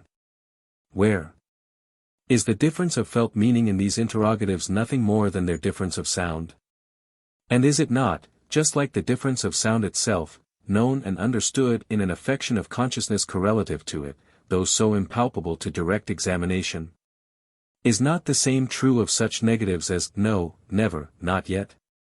The truth is that large tracts of human speech are nothing but signs of direction in thought, of which direction we nevertheless have an acutely discriminative sense, though no definite sensorial image plays any part in it whatsoever. Sensorial images are stable psychic facts, we can hold them still and look at them as long as we like. These bare images of logical movement, on the contrary, are psychic transitions, always on the wing, so to speak, and not to be glimpsed except in flight. Their function is to lead from one set of images to another. As they pass, we feel both the waxing and the waning images in a way altogether peculiar and a way quite different from the way of their full presence. If we try to hold fast the feeling of direction, the full presence comes and the feeling of direction is lost.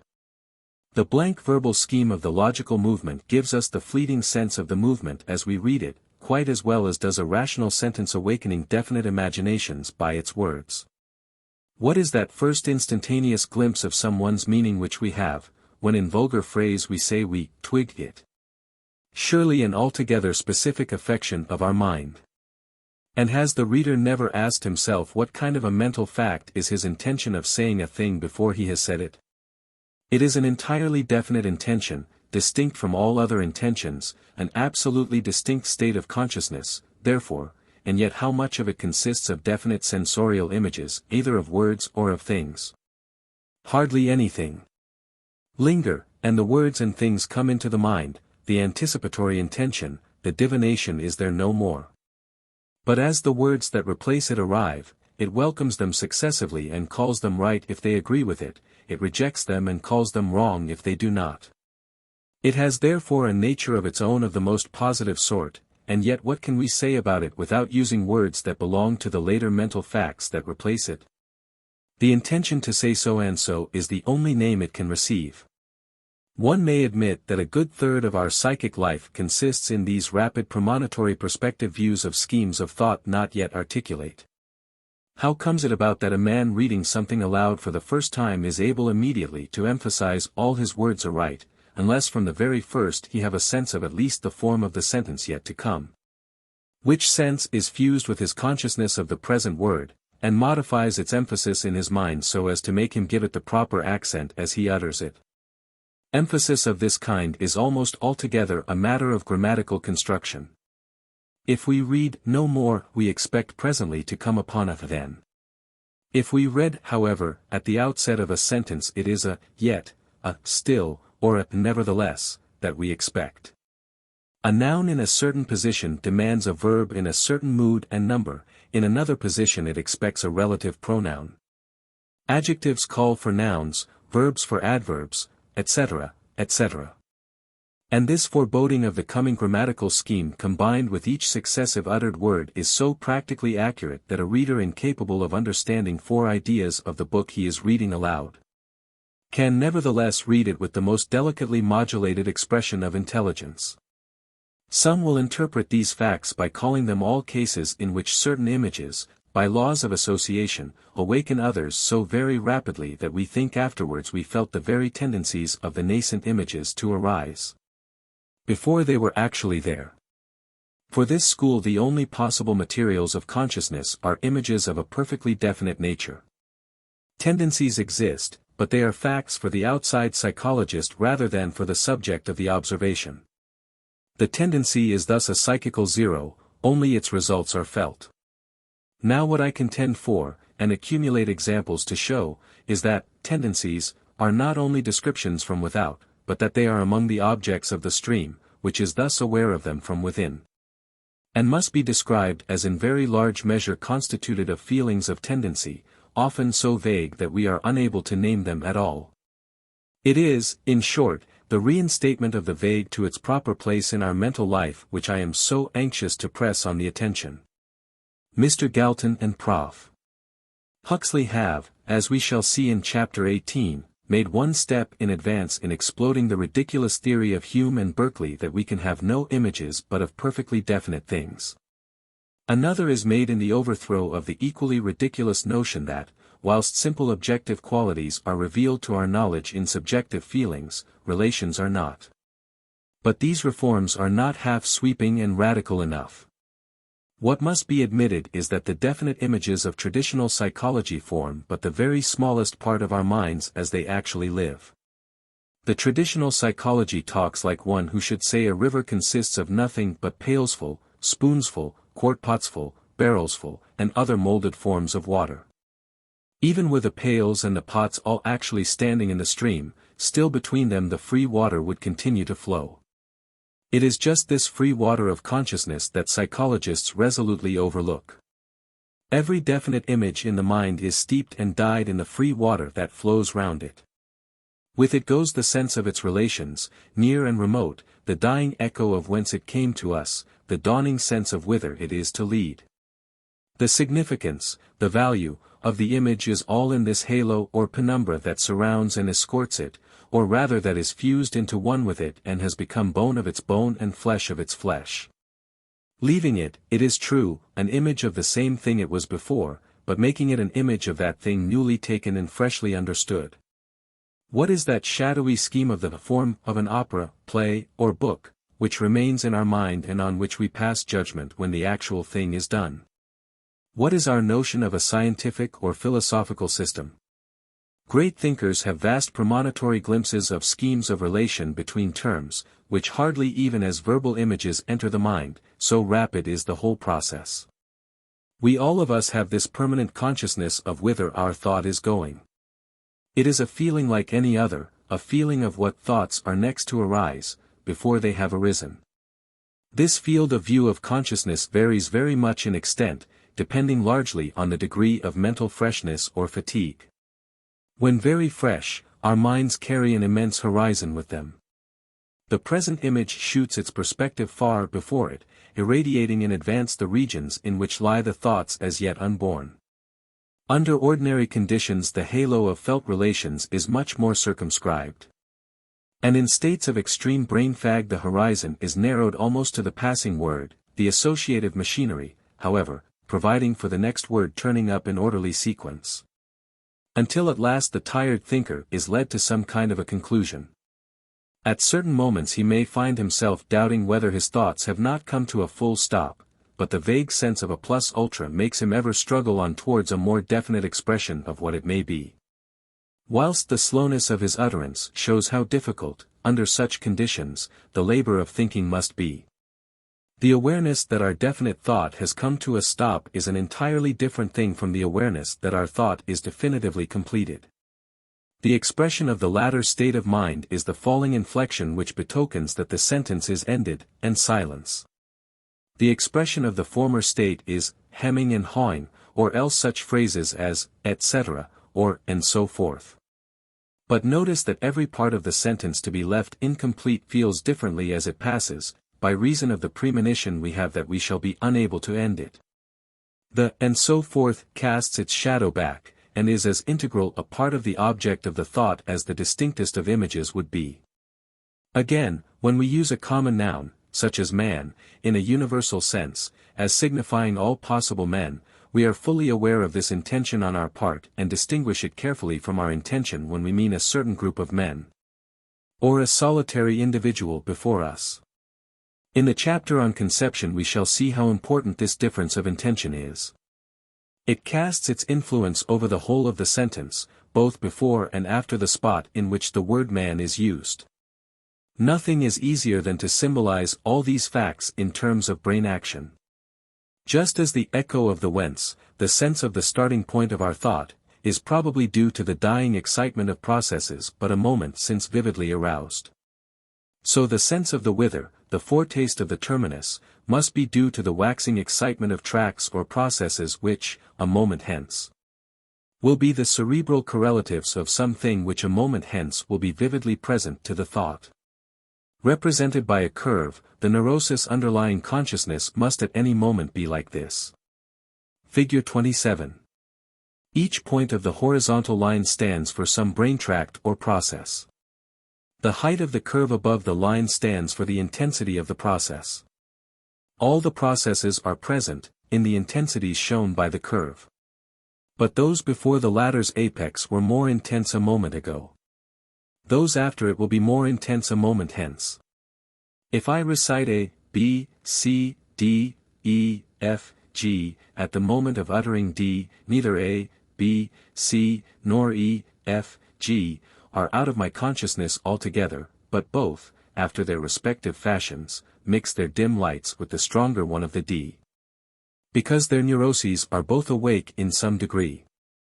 There is a common class of mistakes which shows how brain processes begin to be excited before the thoughts attached to them are due, that is, in substantive and vivid form.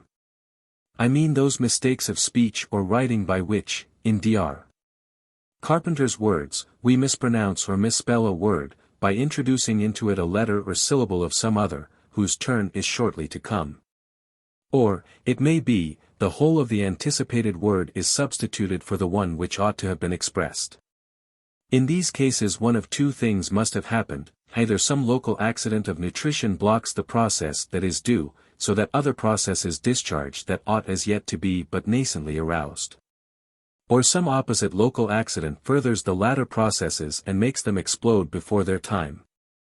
In the chapter on association of ideas, numerous instances will come before us of the actual effect on consciousness of neuroses not yet maximally aroused.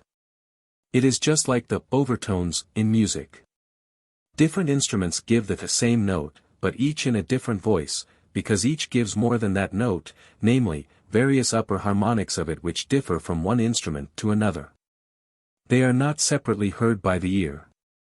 They blend with the fundamental note, and suffuse it, and alter it, and even so do the waxing and waning brain processes at every moment blend with and suffuse and alter the psychic effect of the processes which are at their culminating point. Let us use the word psychic overtone, suffusion, or fringe, to designate the influence of a faint brain process upon our thought, as it makes it aware of relations and objects but dimly perceived. If we then consider the cognitive function of different states of mind, we may feel assured that the difference between those that are mere acquaintance and those that are knowledges about, see, is reducible almost entirely to the absence or presence of psychic fringes or overtones. Knowledge about a thing is knowledge of its relations. Acquaintance with it is limitation to the bare impression which it makes. Of most of its relations we are only aware in the penumbral nascent way of a fringe of unarticulated affinities about it. And, before passing to the next topic in order, I must say a little of this sense of affinity, as itself one of the most interesting features of the subjective stream. In all our voluntary thinking there is some topic or subject about which all the members of the thought revolve. Half the time this topic is a problem, a gap we cannot yet fill with a definite picture, word, or phrase, but which, in the manner described some time back, influences us in an intensely active and determinate psychic way. Whatever may be the images and phrases that pass before us, we feel their relation to this aching gap. To fill it up is our thought's destiny. Some bring us nearer to that consummation. Some the gap negates as quite irrelevant. Each swims in a felt fringe of relations of which the aforesaid gap is the term. Or instead of a definite gap we may merely carry a mood of interest about with us. Then, however vague the mood, it will still act in the same way, throwing a mantle of felt affinity over such representations, entering the mind, as suit it, and tinging with the feeling of tediousness or discord all those with which it has no concern. Relation, then, to our topic or interest is constantly felt in the fringe, and particularly the relation of harmony and discord, of furtherance or hindrance of the topic. When the sense of furtherance is there, we are all right. With the sense of hindrance we are dissatisfied and perplexed, and cast about us for other thoughts. Now any thought the quality of whose fringe lets us feel ourselves all right, is an acceptable member of our thinking, whatever kind of thought it may otherwise be. Provided we only feel it to have a place in the scheme of relations in which the interesting topic also lies, that is quite sufficient to make of it a relevant and appropriate portion of our train of ideas. For the important thing about a train of thought is its conclusion. That is the meaning, or, as we say, the topic of the thought. That is what abides when all its other members have faded from memory. Usually this conclusion is a word or phrase or particular image, or practical attitude or resolve, whether rising to answer a problem or fill a pre-existing gap that worried us, or whether accidentally stumbled on in reverie.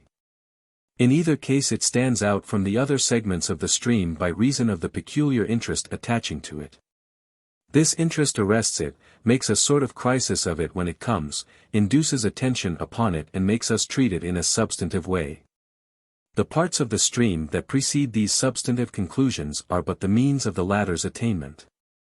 And, provided the same conclusion be reached, the means may be as mutable as we like, for the meaning of the stream of thought will be the same. What difference does it make what the means are? Chu importe le flacon, pourvu qu'on ait l'ivresse. The relative unimportance of the means appears from the fact that when the conclusion is there, we have always forgotten most of the steps preceding its attainment. When we have uttered a proposition, we are rarely able a moment afterwards to recall our exact words, though we can express it in different words easily enough. The practical upshot of a book we read remains with us, though we may not recall one of its sentences. The only paradox would seem to lie in supposing that the fringe of felt affinity and discord can be the same in two heterogeneous sets of images. Take a train of words passing through the mind and leading to a certain conclusion on the one hand, and on the other hand an almost wordless set of tactile, visual and other fancies leading to the same conclusion. Can the halo, fringe, or scheme in which we feel the words to lie be the same as that in which we feel the images to lie? Does not the discrepancy of terms involve a discrepancy of felt relations among them? If the terms be taken qua mere sensations, it assuredly does. For instance, the words may rhyme with each other, the visual images can have no such affinity as that. But qua thoughts, qua sensations understood, the words have contracted by long association fringes of mutual repugnance or affinity with each other and with the conclusion, which run exactly parallel with like fringes in the visual, tactile and other ideas. The most important element of these fringes is, I repeat, the mere feeling of harmony or discord, of a right or wrong direction in the thought. Dr. Campbell has, so far as I know, made the best analysis of this fact, and his words, often quoted, deserve to be quoted again. The chapter is entitled, What is the cause that nonsense so often escapes being detected, both by the writer and by the reader? The author, in answering this question, makes, inter alia, the following remarks. That connection, he says, or relation which comes gradually to subsist among the different words of a language, in the minds of those who speak it, is merely consequent on this, that those words are employed as signs of connected or related things. It is an axiom in geometry that things equal to the same thing are equal to one another. It may, in like manner, be admitted as an axiom in psychology that ideas associated by the same idea will associate one another. Hence it will happen that if, from experiencing the connection of two things, there results, as infallibly there will result, an association between the ideas or notions annexed to them, as each idea will moreover be associated by its sign. There will likewise be an association between the ideas of the signs. Hence the sounds considered as signs will be conceived to have a connection analogous to that which subsisteth among the things signified, I say, the sounds considered as signs. For this way of considering them constantly attends us in speaking, writing, hearing, and reading. When we purposely abstract from it, and regard them merely as sounds, we are instantly sensible that they are quite unconnected, and have no other relation than what ariseth from similitude of tone or accent. But to consider them in this manner commonly results from previous design, and requires a kind of effort which is not exerted in the ordinary use of speech. In ordinary use they are regarded solely as signs, or, rather, they are confounded with the things they signify. The consequence of which is that, in the manner just now explained, we come insensibly to conceive a connection among them of a very different sort from that of which sounds are naturally susceptible. Now this conception, habit, or tendency of the mind, call it which you please, is considerably strengthened by the frequent use of language and by the structure of it. Language is the sole channel through which we communicate our knowledge and discoveries to others, and through which the knowledge and discoveries of others are communicated to us.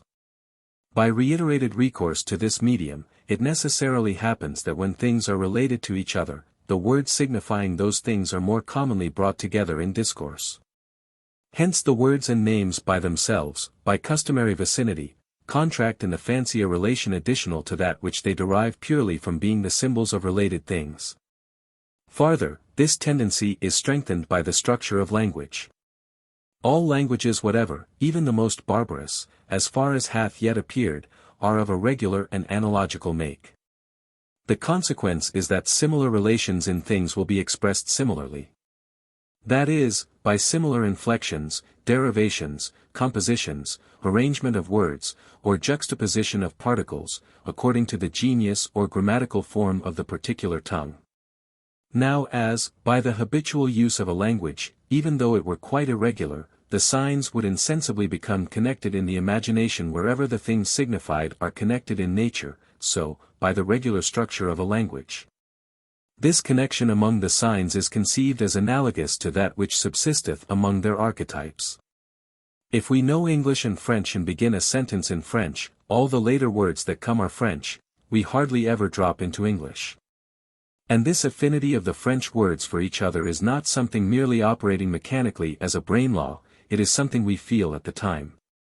Our understanding of a French sentence heard never falls to so low an ebb that we are not aware that the words linguistically belong together. Our attention can hardly so wander that if an English word be suddenly introduced we shall not start at the change. Such a vague sense as this of the words belonging together is the very minimum of fringe that can accompany them, if thought at all. Usually the vague perception that all the words we hear belong to the same language and to the same special vocabulary in that language, and that the grammatical sequence is familiar, is practically equivalent to an admission that what we hear is sense. But if an unusual foreign word be introduced, if the grammar trip, or if a term from an incongruous vocabulary suddenly appear, such as rat trap or plumber's bill in a philosophical discourse, the sentence detonates, as it were. We receive a shock from the incongruity, and the drowsy assent is gone. The feeling of rationality in these cases seems rather a negative than a positive thing, being the mere absence of shock, or sense of discord, between the terms of thought. So delicate and incessant is this recognition by the mind of the mere fitness of words to be mentioned together that the slightest misreading, such as casualty for causality, or perpetual for perceptual, will be corrected by a listener whose attention is so relaxed that he gets no idea of the meaning of the sentence at all. Conversely, if words do belong to the same vocabulary, and if the grammatical structure is correct, sentences with absolutely no meaning may be uttered in good faith and pass unchallenged. Discourses at prayer meetings, reshuffling the same collection of cant phrases, and the whole genus of penny-a-lineisms and newspaper reporters' flourishes give illustrations of this. The birds filled the treetops with their morning song, making the air moist, cool, and pleasant, is a sentence I remember reading once in a report of some athletic exercises in Jerome Park. It was probably written unconsciously by the hurried reporter, and read uncritically by many readers. An entire volume of 784 pages lately published in Boston is composed of stuff like this passage picked out at random. The flow of the efferent fluids of all these vessels from their outlets at the terminal loop of each culminate link on the surface of the nuclear organism is continuous as their respective atmospheric fruitage up to the altitudinal limit of their expansibility. Whence, when atmosphered by like but coalescing essences from higher altitudes, those sensibly expressed as the essential qualities of external forms, they descend, and become assimilated by the afferents of the nuclear organism. There are every year works published whose contents show them to be by real lunatics. To the reader, the book quoted from seems pure nonsense from beginning to end. It is impossible to divine, in such a case, just what sort of feeling of rational relation between the words may have appeared to the author's mind. The border line between objective sense and nonsense is hard to draw. That between subjective sense and nonsense, impossible. Subjectively, any collocation of words may make sense, even the wildest words in a dream, if one only does not doubt their belonging together. Take the obscurer passages in Hegel. It is a fair question whether the rationality included in them be anything more than the fact that the words all belong to a common vocabulary, and are strung together on a scheme of predication and relation. Immediacy, self-relation, and what not, which has habitually recurred. Yet there seems no reason to doubt that the subjective feeling of the rationality of these sentences was strong in the writer as he penned them, or even that some readers by straining may have reproduced it in themselves. To sum up, certain kinds of verbal associate, certain grammatical expectations fulfilled, stand for a good part of our impression that a sentence has a meaning and is dominated by the unity of one thought. Nonsense in grammatical form sounds half-rational, sense with grammatical sequence upset sounds nonsensical, e.g., Elba the Napoleon English faith had banished Broken to be saint because Helena had. Finally, there is about each word the psychic overtone of feeling that it brings us nearer to a forefelt conclusion. Suffuse all the words of a sentence, as they pass, with these three fringes or halos of relation, let the conclusion seem worth arriving at, and all will admit the sentence to be an expression of thoroughly continuous, unified, and rational thought. Each word, in such a sentence, is felt, not only as a word, but as having a meaning. The meaning of a word taken thus dynamically in a sentence may be quite different from its meaning when taken statically or without context. The dynamic meaning is usually reduced to the bare fringe we have described, of felt suitability or unfitness to the context and conclusion. The static meaning, when the word is concrete, as table, Boston, consists of sensory images awakened. When it is abstract, as criminal legislation, fallacy, the meaning consists of other words aroused, forming the so-called definition. Hegel's celebrated dictum that pure being is identical with pure nothing results from his taking the words statically, or without the fringe they wear in a context. Taken in isolation, they agree in the single point of awakening no sensorial images. But taken dynamically, or as significant, as thought, their fringes of relation, their affinities and repugnances, their function and meaning, are felt and understood to be absolutely opposed. Such considerations as these remove all appearance of paradox from those cases of extremely deficient visual imagery of whose existence Mr. Galton has made us aware, see below. An exceptionally intelligent friend informs me that he can frame no image whatever of the appearance of his breakfast table. When asked how he then remembers it at all, he says he simply knows that it seated 4 people, and was covered with a white cloth on which were a butter dish, a coffee pot, radishes, and so forth. The mind stuff of which this knowing is made seems to be verbal images exclusively. But if the words coffee, bacon, muffins, and eggs lead a man to speak to his cook, to pay his bills, and to take measures for the morrow's meal exactly as visual and gustatory memories would, why are they not, for all practical intents and purposes, as good a kind of material in which to think? In fact, we may suspect them to be for most purposes better than terms with a richer imaginative coloring. The scheme of relationship and the conclusion being the essential things in thinking, that kind of mind stuff which is handiest will be the best for the purpose. Now words, uttered or unexpressed, are the handiest mental elements we have. Not only are they very rapidly revivable, but they are revivable as actual sensations more easily than any other items of our experience. Did they not possess some such advantage as this, it would hardly be the case that the older men are and the more effective as thinkers, the more, as a rule, they have lost their visualizing power and depend on words. This was ascertained by Mr. Galton to be the case with members of the Royal Society. The present writer observes it in his own person most distinctly.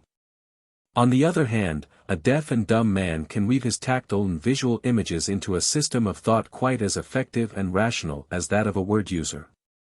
The question whether thought is possible without language has been a favorite topic of discussion among philosophers. Some interesting reminiscences of his childhood by Mr. Ballard, a deaf-mute instructor in the National College at Washington, show it to be perfectly possible. A few paragraphs may be quoted here. In consequence of the loss of my hearing in infancy, I was debarred from enjoying the advantages which children in the full possession of their senses derive from the exercises of the common primary school. From the everyday talk of their schoolfellows and playmates, and from the conversation of their parents and other grown-up persons. I could convey my thoughts and feelings to my parents and brothers by natural signs or pantomime, and I could understand what they said to me by the same medium. Our intercourse being, however, confined to the daily routine of home affairs and hardly going beyond the circle of my own observation. My father adopted a course which he thought would, in some measure, compensate me for the loss of my hearing. It was that of taking me with him when business required him to ride abroad, and he took me more frequently than he did my brothers. Giving, as the reason for his apparent partiality, that they could acquire information through the ear, while I depended solely upon my eye for acquaintance with affairs of the outside world.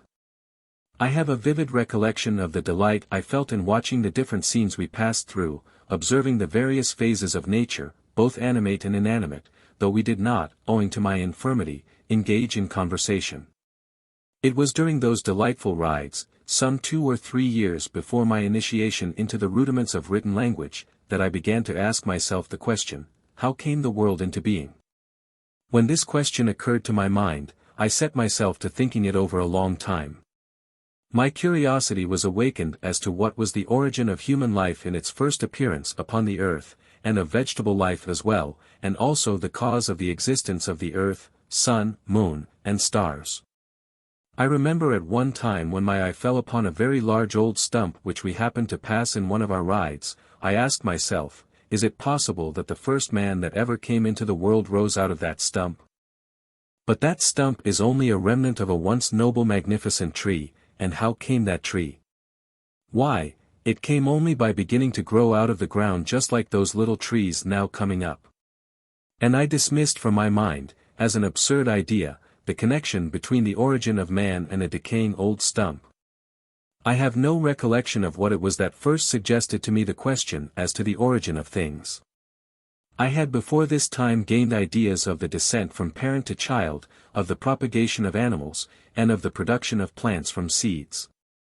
The question that occurred to my mind was, whence came the first man, the first animal, and the first plant, at the remotest distance of time, before which there was no man, no animal, no plant, since I knew they all had a beginning and an end. It is impossible to state the exact order in which these different questions arose, i.e., about men, animals, plants, the earth, sun, moon, etc. The lower animals did not receive so much thought as was bestowed upon man and the earth. Perhaps because I put man and beast in the same class, since I believed that man would be annihilated and there was no resurrection beyond the grave, though I am told by my mother that, in answer to my question, in the case of a deceased uncle who looked to me like a person in sleep, she had tried to make me understand that he would awake in the far future. It was my belief that man and beast derived their being from the same source, and were to be laid down in the dust in a state of annihilation. Considering the brute animal as of secondary importance, and allied to man on a lower level, man and the earth were the two things on which my mind dwelled most. I think I was 5 years old, when I began to understand the descent from parent to child and the propagation of animals. I was nearly 11 years old when I entered the institution where I was educated. And I remember distinctly that it was at least 2 years before this time that I began to ask myself the question as to the origin of the universe. My age was then about 8, not over 9 years. Of the form of the earth, I had no idea in my childhood, except that, from a look at a map of the hemispheres, I inferred there were two immense disks of matter lying near each other. I also believed the sun and moon to be round, flat plates of illuminating matter, and for those luminaries I entertained a sort of reverence on account of their power of lighting and heating the earth. I thought from their coming up and going down, traveling across the sky in so regular a manner that there must be a certain something having power to govern their course. I believed the sun went into a hole at the west and came out of another at the east, traveling through a great tube in the earth, describing the same curve as it seemed to describe in the sky. The stars seemed to me to be tiny lights studded in the sky. The source from which the universe came was the question about which my mind revolved in a vain struggle to grasp it, or rather to fight the way up to attain to a satisfactory answer. When I had occupied myself with this subject a considerable time, I perceived that it was a matter much greater than my mind could comprehend. And I remember well that I became so appalled at its mystery and so bewildered at my inability to grapple with it that I laid the subject aside and out of my mind, glad to escape being, as it were, drawn into a vortex of inextricable confusion. Though I felt relieved at this escape, yet I could not resist the desire to know the truth, and I returned to the subject, but as before, I left it, after thinking it over for some time. In this state of perplexity, I hoped all the time to get at the truth, still believing that the more I gave thought to the subject, the more my mind would penetrate the mystery. Thus I was tossed like a shuttlecock, returning to the subject and recoiling from it, till I came to school. I remember that my mother once told me about a being up above, pointing her finger towards the sky and with a solemn look on her countenance. I do not recall the circumstance which led to this communication. When she mentioned the mysterious being up in the sky, I was eager to take hold of the subject, and plied her with questions concerning the form and appearance of this unknown being, asking if it was the sun, moon, or one of the stars. I knew she meant that there was a living one somewhere up in the sky. But when I realized that she could not answer my questions, I gave it up in despair, feeling sorrowful that I could not obtain a definite idea of the mysterious living one up in the sky. One day, while we were haying in a field, there was a series of heavy thunderclaps. I asked one of my brothers where they came from. He pointed to the sky and made a zigzag motion with his finger, signifying lightning. I imagined there was a great man somewhere in the blue vault, who made a loud noise with his voice out of it, and each time I heard a thunderclap I was frightened, and looked up at the sky, fearing he was speaking a threatening word. Figure 28. Here we may pause. The reader sees by this time that it makes little or no difference in what sort of mind stuff, in what quality of imagery, his thinking goes on. The only images intrinsically important are the halting places, the substantive conclusions, provisional or final, of the thought. Throughout all the rest of the stream, the feelings of relation are everything, and the terms related almost naught. These feelings of relation, these psychic overtones, halos, suffusions, or fringes about the terms, may be the same in very different systems of imagery. A diagram may help to accentuate this indifference of the mental means where the end is the same. Let A be some experience from which a number of thinkers start. Let Z be the practical conclusion rationally inferable from it. One gets to the conclusion by one line, another by another, one follows a course of English, another of German, verbal imagery.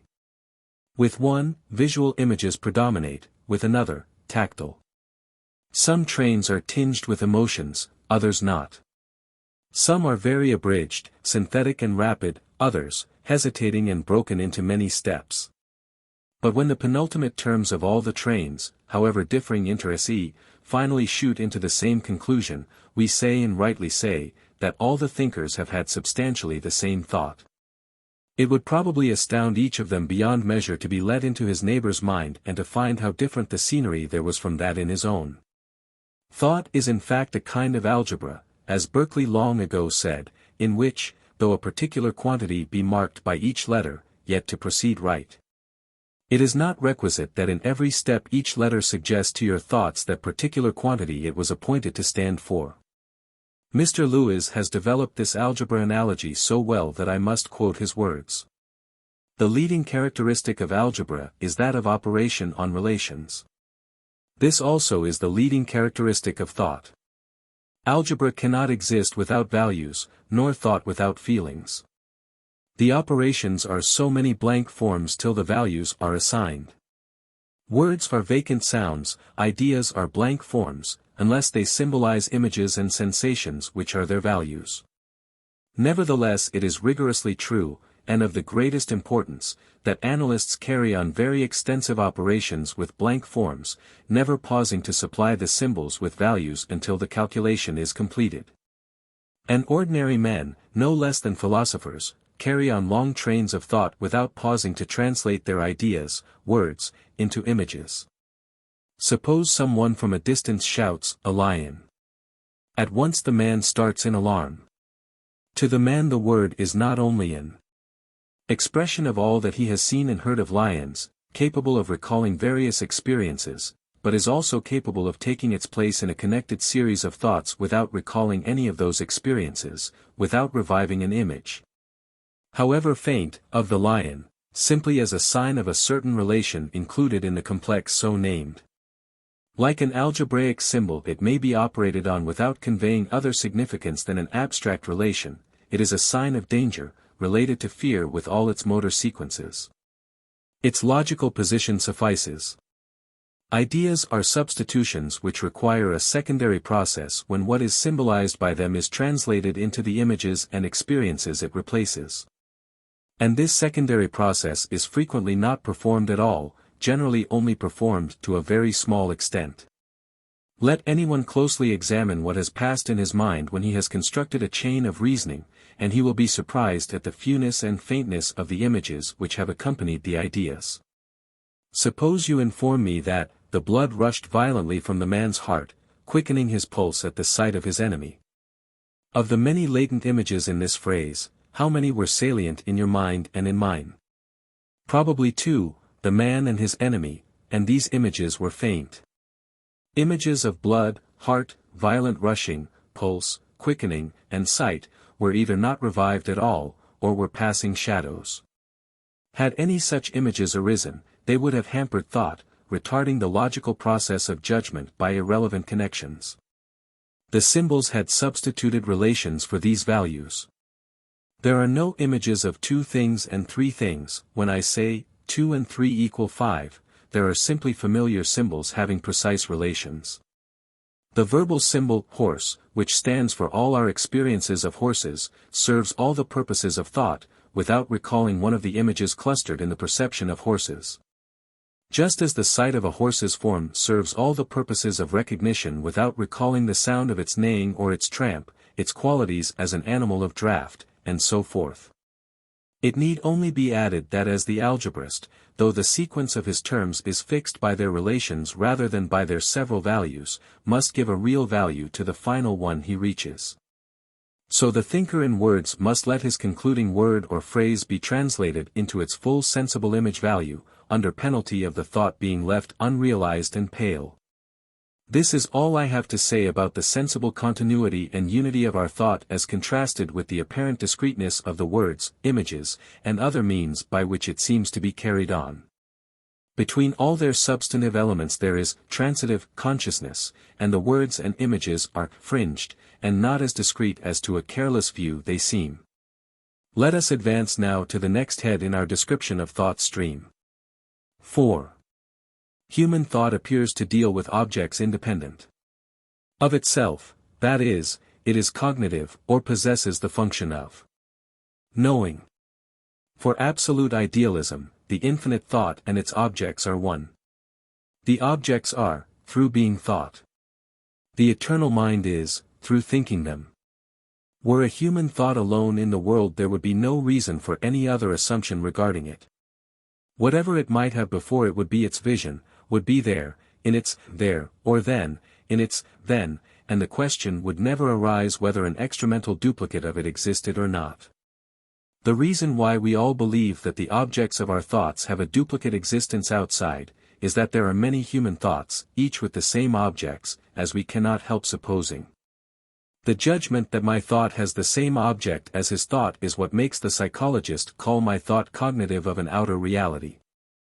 The judgment that my own past thought and my own present thought are of the same object is what makes me take the object out of either and project it by a sort of triangulation into an independent position, from which it may appear to both.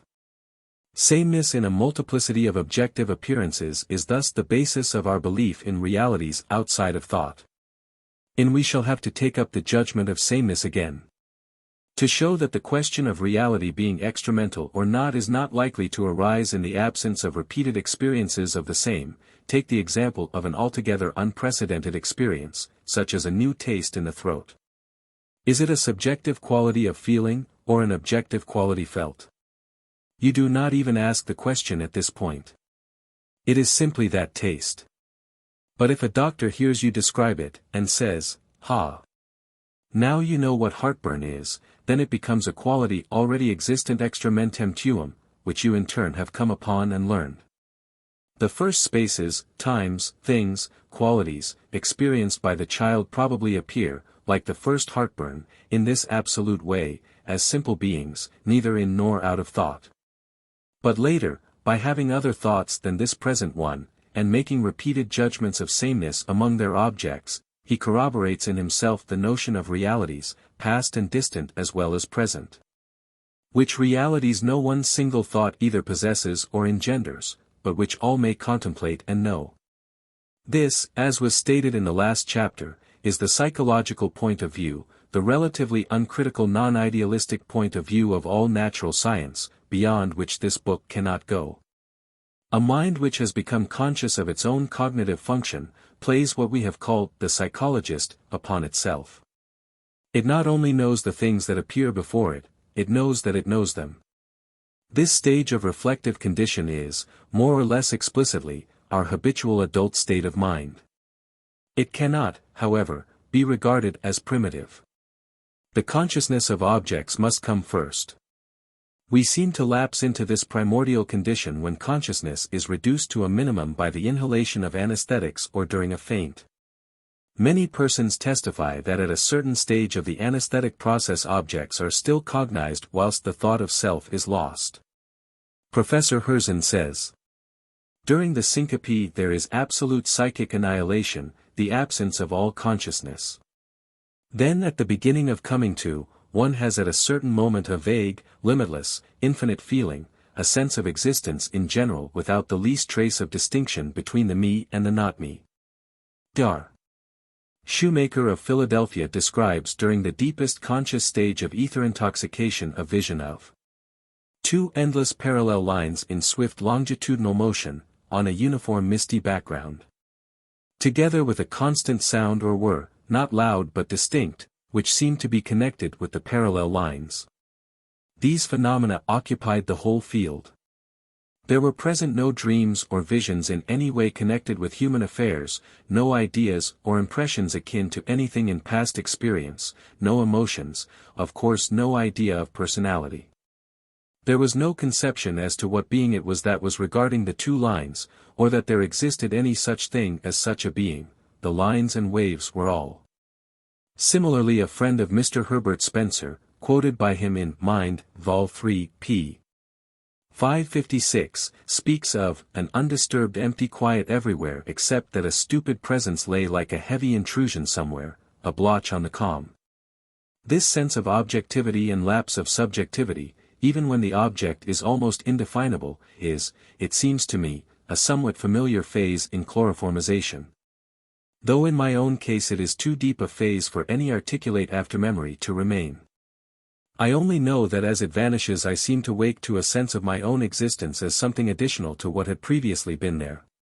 Many philosophers, however, hold that the reflective consciousness of the self is essential to the cognitive function of thought.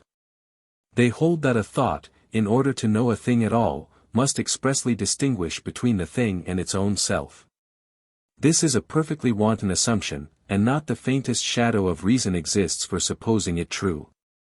As well might I contend that I cannot dream without dreaming that I dream, swear without swearing that I swear, deny without denying that I deny, as maintain that I cannot know without knowing that I know. I may have either acquaintance with, or knowledge about, an object without think about myself at all. It suffices for this that I think and that it exist. If, in addition to thinking I also think that I exist and that I know well and good, I then know one more thing, a fact about of which I previously was unmindful. That, however, does not prevent me from having already known a good deal. O per se, or O plus P, are as good objects of knowledge as O plus me is. The philosophers in question simply substitute one particular object for all others, and call it the object par excellence. It is a case of the psychologist's fallacy, c. They know the object to be one thing and the thought another, and they forthwith foist their own knowledge into that of the thought of which they pretend to give a true account. To conclude, then, thought may, but need not, in knowing, discriminate between its object and itself. We have been using the word object. Something must now be said about the proper use of the term object in psychology. In popular parlance the word object is commonly taken without reference to the act of knowledge, and treated as synonymous with individual subject of existence. Thus if anyone asks what is the mind's object when you say, Columbus discovered America in 1492, most people will reply, Columbus, or America, or, at most, the discovery of America. They will name a substantive kernel or nucleus of the consciousness, and say the thought is about that, as indeed it is, and they will call that your thought's object. Really that is usually only the grammatical object, or more likely the grammatical subject, of your sentence. It is at most your fractional object, or you may call it the topic of your thought, or the subject of your discourse. But the object of your thought is really its entire content for deliverance, neither more nor less. It is a vicious use of speech to take out a substantive kernel from its content and call that its object. And it is an equally vicious use of speech to add a substantive kernel not articulately included in its content, and to call that its object. Yet either one of these two sins we commit, whenever we content ourselves with saying that a given thought is simply about a certain topic, or that that topic is its object. The object of my thought in the previous sentence, for example, is strictly speaking neither Columbus, nor America, nor its discovery. It is nothing short of the entire sentence, Columbus discovered America in 1492. And if we wish to speak of it substantively, we must make a substantive of it by writing it out thus with hyphens between all its words. Nothing but this can possibly name its delicate idiosyncrasy. And if we wish to feel that idiosyncrasy, we must reproduce the thought as it was uttered, with every word fringed and the whole sentence bathed in that original halo of obscure relations, which, like an horizon, then spread about its meaning. Our psychological duty is to cling as closely as possible to the actual constitution of the thought we are studying. We may err as much by excess as by defect. If the kernel or topic, Columbus, is in one way less than the thought's object, so in another way it may be more. That is, when named by the psychologist, it may mean much more than actually is present to the thought of which he is reporter. Thus, for example, suppose you should go on to think, he was a daring genius. An ordinary psychologist would not hesitate to say that the object of your thought was still Columbus. True, your thought is about Columbus. It terminates in Columbus, leads from and to the direct idea of Columbus. But for the moment it is not fully and immediately Columbus, it is only he, or rather, he was a daring genius. Which, though it may be an unimportant difference for conversational purposes, is, for introspective psychology, as great a difference as there can be. The object of every thought, then, is neither more nor less than all that the thought thinks, exactly as the thought thinks it, however complicated the matter, and however symbolic the manner of the thinking may be. It is needless to say that memory can seldom accurately reproduce such an object, when once it has passed from before the mind. It either makes too little or too much of it. Its best plan is to repeat the verbal sentence, if there was one, in which the object was expressed. But for inarticulate thoughts there is not even this resource, and introspection must confess that the task exceeds her powers.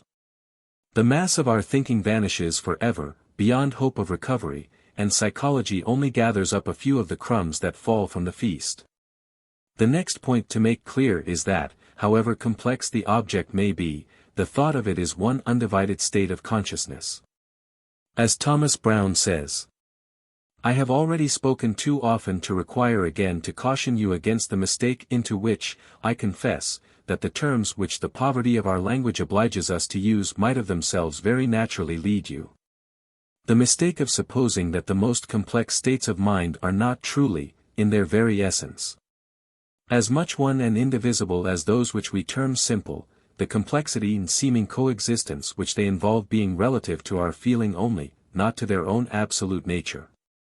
I trust one need not repeat to you that, in itself, every notion, however seemingly complex, is, and must be, truly simple, being one state or affection, of one simple substance, mind. Our conception of a whole army, for example, is as truly this one mind existing in this one state, as our conception of any of the individuals that compose an army. Our notion of the abstract numbers, 8, 4, 2, is as truly one feeling of the mind as our notion of simple unity. The ordinary associationist psychology supposes, in contrast with this, that whenever an object of thought contains many elements, the thought itself must be made up of just as many ideas, one idea for each element. And all fused together in appearance, but really separate. The enemies of this psychology find, as we have already seen, little trouble in showing that such a bundle of separate ideas would never form one thought at all, and they contend that an ego must be added to the bundle to give it unity, and bring the various ideas into relation with each other. We will not discuss the ego just yet, but it is obvious that if things are to be thought in relation, they must be thought together, and in one something, be that something ego, psychosis, state of consciousness, or whatever you please. If not thought with each other, things are not thought in relation at all. Now most believers in the ego make the same mistake as the associationists and sensationists whom they oppose. Both agree that the elements of the subjective stream are discrete and separate and constitute what Kant calls a manifold. But while the associationists think that a manifold can form a single knowledge, the egoists deny this, and say that the knowledge comes only when the manifold is subjected to the synthesizing activity of an ego. Both make an identical initial hypothesis, but the egoist, finding it won't express the facts, adds another hypothesis to correct it. Now I do not wish just yet to commit myself about the existence or non-existence of the ego, but I do contend that we need not invoke it for this particular reason, namely, because the manifold of ideas has to be reduced to unity. There is no manifold of coexisting ideas, the notion of such a thing is a chimera. Whatever things are thought in relation are thought from the outset in a unity, in a single pulse of subjectivity, a single psychosis, feeling, or state of mind. The reason why this fact is so strangely garbled in the books seems to be what on an earlier page, cff. I called the psychologist's fallacy. We have the inveterate habit, whenever we try introspectively to describe one of our thoughts, of dropping the thought as it is in itself and talking of something else. We describe the things that appear to the thought, and we describe other thoughts about those things, as if these and the original thought were the same. If, for example, the thought be, the pack of cards is on the table, we say, well, isn't it a thought of the pack of cards? Isn't it of the cards as included in the pack? Isn't it of the table? And of the legs of the table as well? The table has legs, how can you think the table without virtually thinking its legs? Hasn't our thought then, all these parts, one part for the pack and another for the table? And within the pack part a part for each card, as within the table part a part for each leg? And isn't each of these parts an idea? And can our thought, then, be anything but an assemblage or pack of ideas, each answering to some element of what it knows? Now not one of these assumptions is true. The thought taken as an example is, in the first place, not of a pack of cards. It is of the pack of cards is on the table, an entirely different subjective phenomenon, whose object implies the pack, and every one of the cards in it. But whose conscious constitution bears very little resemblance to that of the thought of the pack per se. What a thought is, and what it may be developed into, or explained to stand for, and be equivalent to, are two things, not one. An analysis of what passes through the mind as we utter the phrase the pack of cards is on the table will, I hope, make this clear, and may at the same time condense into a concrete example a good deal of what has gone before. Figure 29. The stream of consciousness. It takes time to utter the phrase. Let the horizontal line in figure 29 represent time. Every part of it will then stand for a fraction, every point for an instant, of the time. Of course the thought has time parts. The part 2 to 3 of it, though continuous with 1 to 2, is yet a different part from 1 to 2. Now I say of these time parts that we cannot take any one of them so short that it will not after some fashion or other be a thought of the whole object the pack of cards is on the table. They melt into each other like dissolving views, and no two of them feel the object just alike, but each feels the total object in a unitary undivided way. This is what I mean by denying that in a thought any parts can be found corresponding to the object's parts. Time parts are not such parts. Now let the vertical dimensions of the figure stand for the objects or contents of the thoughts. A line vertical to any point of the horizontal, as 1 to 1 foot, will then symbolize the object in the mind at the instant 1. A space above the horizontal, as 1-1 foot 2-2, will symbolize all that passes through the mind during the time 1 to 2 whose line it covers. The entire diagram from 0 to 0 foot represents a finite length of thought stream. Can we now define the psychic constitution of each vertical section of this segment? We can, though in a very rough way. Immediately after 0, even before we have opened our mouths to speak, the entire thought is present to our mind in the form of an intention to utter that sentence. This intention, though it has no simple name, and though it is a transitive state immediately displaced by the first word, is yet a perfectly determinate phase of thought, unlike anything else. See. Again, immediately before 0 foot, after the last word of the sentence is spoken, all will admit that we again think its entire content as we inwardly realize its completed deliverance. All vertical sections made through any other parts of the diagram will be respectively filled with other ways of feeling the sentence's meaning. Through 2, for example, the cards will be the part of the object most emphatically present to the mind. Through 4, the table. The stream is made higher in the drawing at its end than at its beginning, because the final way of feeling the content is fuller and richer than the initial way. As Joubert says, we only know just what we meant to say, after we have said it. And as M.V. Egger remarks, before speaking, one barely knows what one intends to say, but afterwards one is filled with admiration and surprise at having said and thought it so well. This latter author seems to me to have kept at much closer quarters with the facts than any other analyst of consciousness.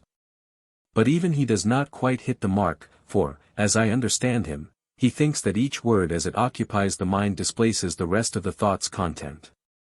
He distinguishes the idea, what I have called the total object or meaning, from the consciousness of the words, calling the former a very feeble state, and contrasting it with the liveliness of the words. Even when these are only silently rehearsed. The feeling, he says, of the words makes 10 or 20 times more noise in our consciousness than the sense of the phrase, which for consciousness is a very slight matter. And having distinguished these two things, he goes on to separate them in time, saying that the idea may either precede or follow the words, but that it is a pure illusion to suppose them simultaneous. Now I believe that in all cases where the words are understood, the total idea may be and usually is present not only before and after the phrase has been spoken, but also whilst each separate word is uttered.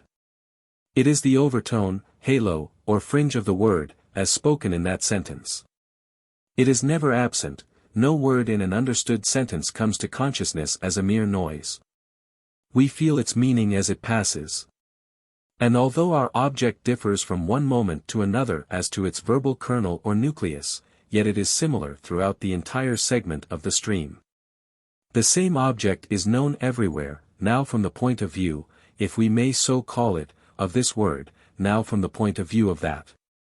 And in our feeling of each word there chimes an echo or foretaste of every other. The consciousness of the idea and that of the words are thus consubstantial. They are made of the same mind stuff, and form an unbroken stream. Annihilate a mind at any instant, cut its thought through whilst yet uncompleted, and examine the object present to the cross-section thus suddenly made. You will find, not the bald word in process of utterance, but that word suffused with the whole idea. The word may be so loud, as M. Egger would say, that we cannot tell just how its suffusion, as such, feels, or how it differs from the suffusion of the next word. But it does differ. And we may be sure that, could we see into the brain, we should find the same processes active through the entire sentence in different degrees, each one in turn becoming maximally excited and then yielding the momentary verbal kernel to the thought's content, at other times being only sub-excited, and then combining with the other sub-excited processes to give the overtone or fringe. The pack of cards is on the table. Figure 30. The pack of cards is on the table. Figure 31. The pack of cards is on the table. Figure 32. We may illustrate this by a farther development of the diagram on. Let the objective content of any vertical section through the stream be represented no longer by a line, but by a plane figure, highest opposite whatever part of the object is most prominent in consciousness at the moment when the section is made. This part, in verbal thought, will usually be some word. A series of sections 1 to 1 foot, taken at the moments 1, 2, 3, would then look like this. Horizontal breadth stands for the entire object in each of the figures. The height of the curve above each part of that object marks the relative prominence of that part in the thought. At the moment symbolized by the first figure pack is the prominent part, in the third figure it is table, etc. We can easily add all these plane sections together to make a solid, one of whose solid dimensions will represent time, whilst a cut across this at right angles will give the thought's content at the moment when the cut is made. Let it be the thought, I am the same I that I was yesterday. If at the fourth moment of time we annihilate the thinker and examine how the last pulsation of his consciousness was made, we find that it was an awareness of the whole content with same most prominent. And the other parts of the thing known relatively less distinct. With each prolongation of the scheme in the time direction, the summit of the curve of section would come further towards the end of the sentence. If we make a solid wooden frame with the sentence written on its front, and the time scale on one of its sides, if we spread flatly a sheet of India rubber over its top, on which rectangular coordinates are painted, and slide a smooth ball under the rubber in the direction from 0 to yesterday, the bulging of the membrane along this diagonal at successive moments will symbolize the changing of the thought's content in a way plain enough, after what has been said, to call for no more explanation. Or to express it in cerebral terms, it will show the relative intensities, at successive moments, of the several nerve processes to which the various parts of the thought object correspond. Figure 33. The last peculiarity of consciousness to which attention is to be drawn in this first rough description of its stream is that 5. It is always interested more in one part of its object than in another, and welcomes and rejects, or chooses, all the while it thinks. The phenomena of selective attention and of deliberative will are of course patent examples of this choosing activity. But few of us are aware how incessantly it is at work in operations not ordinarily called by these names. Accentuation and emphasis are present in every perception we have. We find it quite impossible to disperse our attention impartially over a number of impressions. A monotonous succession of sonorous strokes is broken up into rhythms, now of one sort, now of another, by the different accent which we place on different strokes. The simplest of these rhythms is the double one, tick-tock, tick-tock, tick-tock. Dots dispersed on a surface are perceived in rows and groups. Lines separate into diverse figures. The ubiquity of the distinctions, this and that, here and there, now and then, in our minds is the result of our laying the same selective emphasis on parts of place and time. But we do far more than emphasize things, and unite some, and keep others apart. We actually ignore most of the things before us. Let me briefly show how this goes on. To begin at the bottom, what are our very senses themselves but organs of selection? Out of the infinite chaos of movements, of which physics teaches us that the outer world consists, each sense organ picks out those which fall within certain limits of velocity. To these it responds, but ignores the rest as completely as if they did not exist. It thus accentuates particular movements in a manner for which objectively there seems no valid ground. For, as Lang says, there is no reason whatever to think that the gap in nature between the highest sound waves and the lowest heat waves is an abrupt break like that of our sensations. Or that the difference between violet and ultraviolet rays has anything like the objective importance subjectively represented by that between light and darkness. Out of what is in itself an undistinguishable, swarming continuum, devoid of distinction or emphasis, our senses make for us, by attending to this motion and ignoring that, a world full of contrasts, of sharp accents, of abrupt changes, of picturesque light and shade. If the sensations we receive from a given organ have their causes thus picked out for us by the conformation of the organ's termination, attention, on the other hand, out of all the sensations yielded, picks out certain ones as worthy of its notice and suppresses all the rest.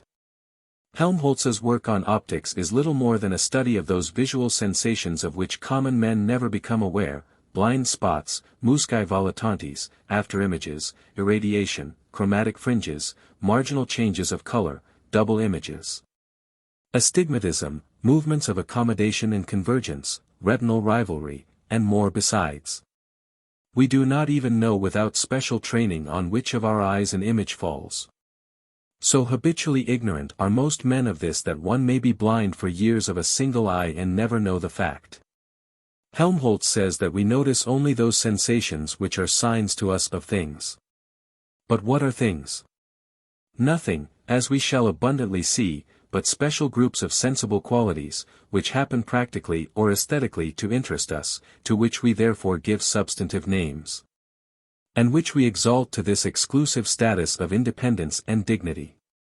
But in itself, apart from my interest, a particular dust wreath on a windy day is just as much of an individual thing, and just as much or as little deserves an individual name, as my own body does.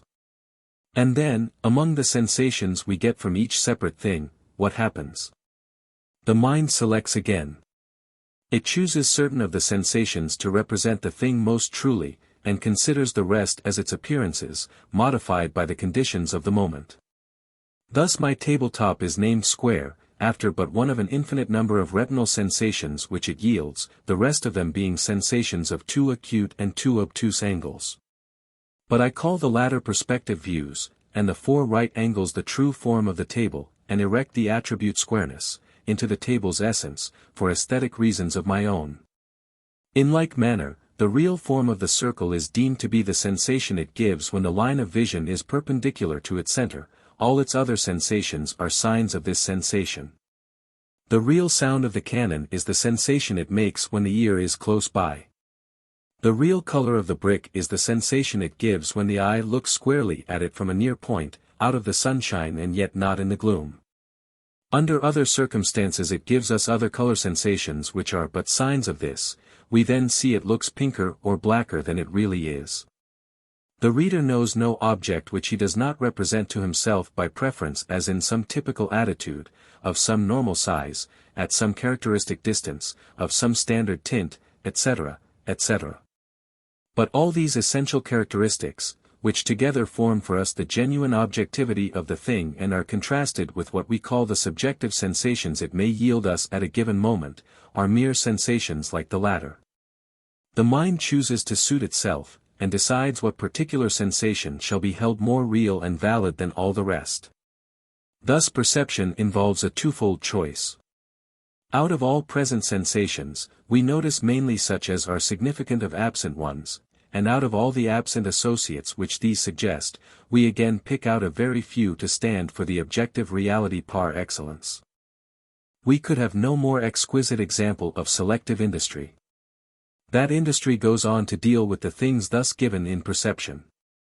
A man's empirical thought depends on the things he has experienced, but what these shall be is to a large extent determined by his habits of attention.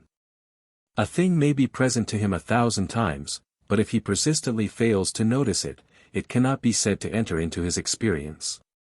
We are all seeing flies, moths, and beetles by the thousand, but to whom, save an entomologist, do they say anything distinct? On the other hand, a thing met only once in a lifetime may leave an indelible experience in the memory. Let 4 men make a tour in Europe. One will bring home only picturesque impressions, costumes and colors, parks and views and works of architecture, pictures and statues. To another all this will be non-existent. And distances and prices, populations and drainage arrangements, door and window fastenings, and other useful statistics will take their place. A third will give a rich account of the theaters, restaurants, and public balls, and naught beside. Whilst the fourth will perhaps have been so wrapped in his own subjective broodings as to tell little more than a few names of places through which he passed. Each has selected, out of the same mass of presented objects, those which suited his private interest and has made his experience thereby. If, now, leaving the empirical combination of objects, we ask how the mind proceeds rationally to connect them, we find selection again to be omnipotent. In a future chapter we shall see that all reasoning depends on the ability of the mind to break up the totality of the phenomenon reasoned about, into parts, and to pick out from among these the particular one which, in our given emergency, may lead to the proper conclusion. Another predicament will need another conclusion, and require another element to be picked out. The man of genius is he who will always stick in his bill at the right point, and bring it out with the right element. Reason, if the emergency be theoretical, means, if it be practical, transfixed upon it. I here confine myself to this brief statement, but it may suffice to show that reasoning is but another form of the selective activity of the mind. If now we pass to its aesthetic department, our law is still more obvious. The artist notoriously selects his items, rejecting all tones, colors, shapes, which do not harmonize with each other and with the main purpose of his work. That unity, harmony, convergence of characters, as M. Taine calls it, which gives to works of art their superiority over works of nature, is wholly due to elimination. Any natural subject will do, if the artist has wit enough to pounce upon some one feature of it as characteristic, and suppress all merely accidental items which do not harmonize with this. Ascending still higher, we reach the plane of ethics, where choice reigns notoriously supreme. An act has no ethical quality whatever unless it be chosen out of several all equally possible. To sustain the arguments for the good course and keep them ever before us, to stifle our longing for more flowery ways, to keep the foot unflinchingly on the arduous path, these are characteristic ethical energies. But more than these. For these but deal with the means of compassing interests already felt by the man to be supreme. The ethical energy par excellence has to go farther and choose which interest out of several, equally coercive, shall become supreme. The issue here is of the utmost pregnancy, for it decides a man's entire career. When he debates, shall I commit this crime? Choose that profession? Accept that office, or marry this fortune? His choice really lies between one of several equally possible future characters. What he shall become is fixed by the conduct of this moment. Schopenhauer, who enforces his determinism by the argument that with a given fixed character only one reaction is possible under given circumstances, forgets that, in these critical ethical moments, what consciously seems to be in question is the complexion of the character itself. The problem with the man is less what act he shall now choose to do, than what being he shall now resolve to become. Looking back, then, over this review, we see that the mind is at every stage a theater of simultaneous possibilities. Consciousness consists in the comparison of these with each other, the selection of some, and the suppression of the rest by the reinforcing and inhibiting agency of attention. The highest and most elaborated mental products are filtered from the data chosen by the faculty next beneath, out of the mass offered by the faculty below that, which mass in turn was sifted from a still larger amount of yet simpler material. And so on. The mind, in short, works on the data it receives very much as a sculptor works on his block of stone. In a sense the statue stood there from eternity. But there were 1,000 different ones beside it, and the sculptor alone is to thank for having extricated this one from the rest. Just so the world of each of us, howsoever different our several views of it may be, all lay embedded in the primordial chaos of sensations, which gave the mere matter to the thought of all of us indifferently. We may, if we like, by our reasonings unwind things back to that black and jointless continuity of space and moving clouds of swarming atoms which science calls the only real world. But all the while the world we feel and live in will be that which our ancestors and we, by slowly cumulative strokes of choice, have extricated out of this, like sculptors, by simply rejecting certain portions of the given stuff. Other sculptors, other statues from the same stone.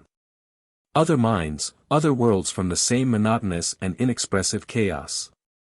My world is but one in a million alike embedded, alike real to those who may abstract them. How different must be the worlds in the consciousness of ant, cuttlefish, or crab. But in my mind and your mind the rejected portions and the selected portions of the original world stuff are to a great extent the same. The human race as a whole largely agrees as to what it shall notice and name, and what not. And among the noticed parts we select in much the same way for accentuation and preference or subordination and dislike. There is, however, one entirely extraordinary case in which no two men ever are known to choose alike. One great splitting of the whole universe into two halves is made by each of us. And for each of us almost all of the interest attaches to one of the halves, but we all draw the line of division between them in a different place. When I say that we all call the two halves by the same names, and that those names are me and not me respectively, it will at once be seen what I mean. The altogether unique kind of interest which each human mind feels in those parts of creation which it can call me or mine may be a moral riddle, but it is a fundamental psychological fact. No mind can take the same interest in his neighbor's me as in his own. The neighbor's me falls together with all the rest of things in one foreign mass, against which his own me stands out in startling relief. Even the trodden worm, as Lotze somewhere says, contrasts his own suffering self with the whole remaining universe, though he have no clear conception either of himself or of what the universe may be. He is for me a mere part of the world. For him it is I who am the mere part. Each of us dichotomizes the cosmos in a different place. Descending now to finer work than this first general sketch, let us in the next chapter try to trace the psychology of this fact of self-consciousness to which we have thus once more been led.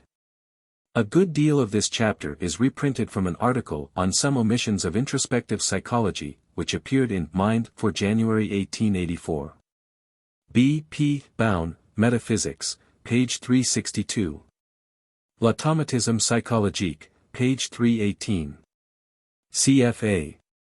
Constans, Relations sur une épidémie d'hystérodémonopathie en 1861. Tome edition Paris, 1863.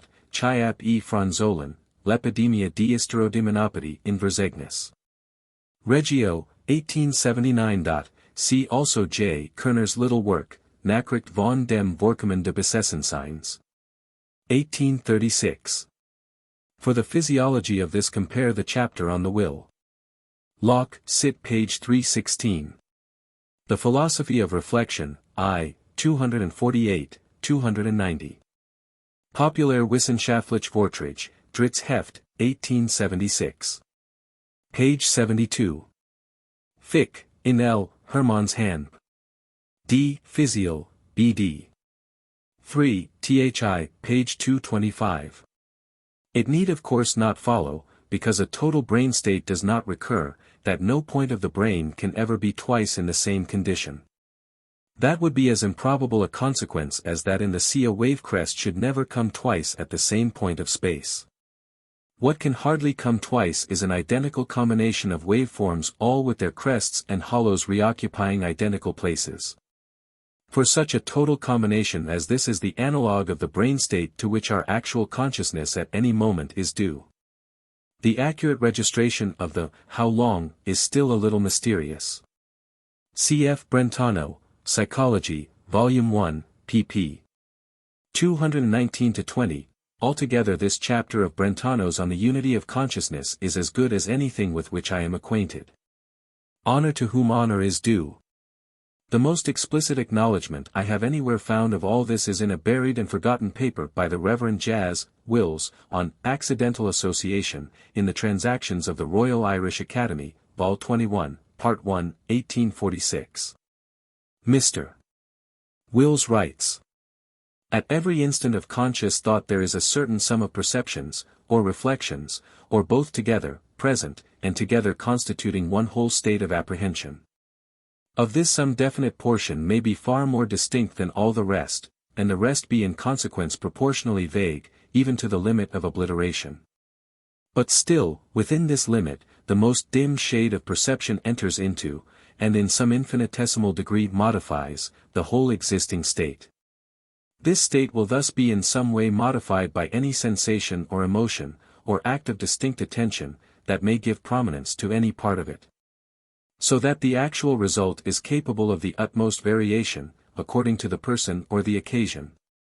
To any portion of the entire scope here described there may be a special direction of the attention, and this special direction is recognized as strictly what is recognized as the idea present to the mind.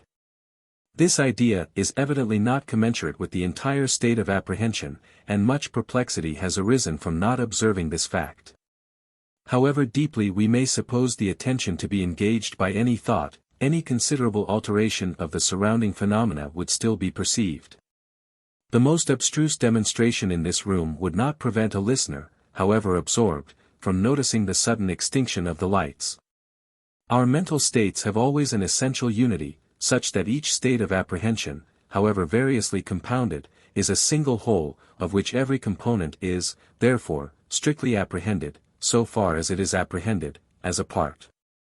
Such is the elementary basis from which all our intellectual operations commence. Compare the charming passage in Taine on Intelligence, N.Y. edition, I. 83-4. E.g.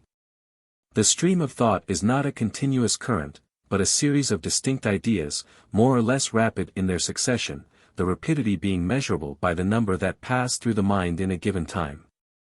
Bain, E. and W., page 29. Few writers have admitted that we cognize relations through feeling. The intellectualists have explicitly denied the possibility of such a thing, e.g., Professor T. H. Green, Mind, Volume 7, page 28, no feeling, as such or as felt, is, of a relation. Even a relation between feelings is not itself a feeling or felt. On the other hand, the sensationists have either smuggled in the cognition without giving any account of it, or have denied the relations to be cognized, or even to exist, at all. A few honorable exceptions, however, deserve to be named among the sensationists. D'Estaing de Tracy, Lero-Maguire, Kardalic, Brown, and finally Spencer, have explicitly contended for feelings of relation, consubstantial with our feelings or thoughts of the terms, between which they obtain. Thus D'Estaing de Tracy says, Elements d'ideology, Chapter 4, the faculty of judgment is itself a sort of sensibility, for it is the faculty of feeling the relations among our ideas, and to feel relations is to feel. Lero-Maguire writes, Lekens de philosophie, IME party, 3 me Leken. There is no one whose intelligence does not embrace simultaneously many ideas, more or less distinct, more or less confused. Now, when we have many ideas at once, a peculiar feeling arises in us, we feel, among these ideas, resemblances, differences, relations. Let us call this mode of feeling, common to us all, the feeling of relation, or relation feeling, sentiment rapport.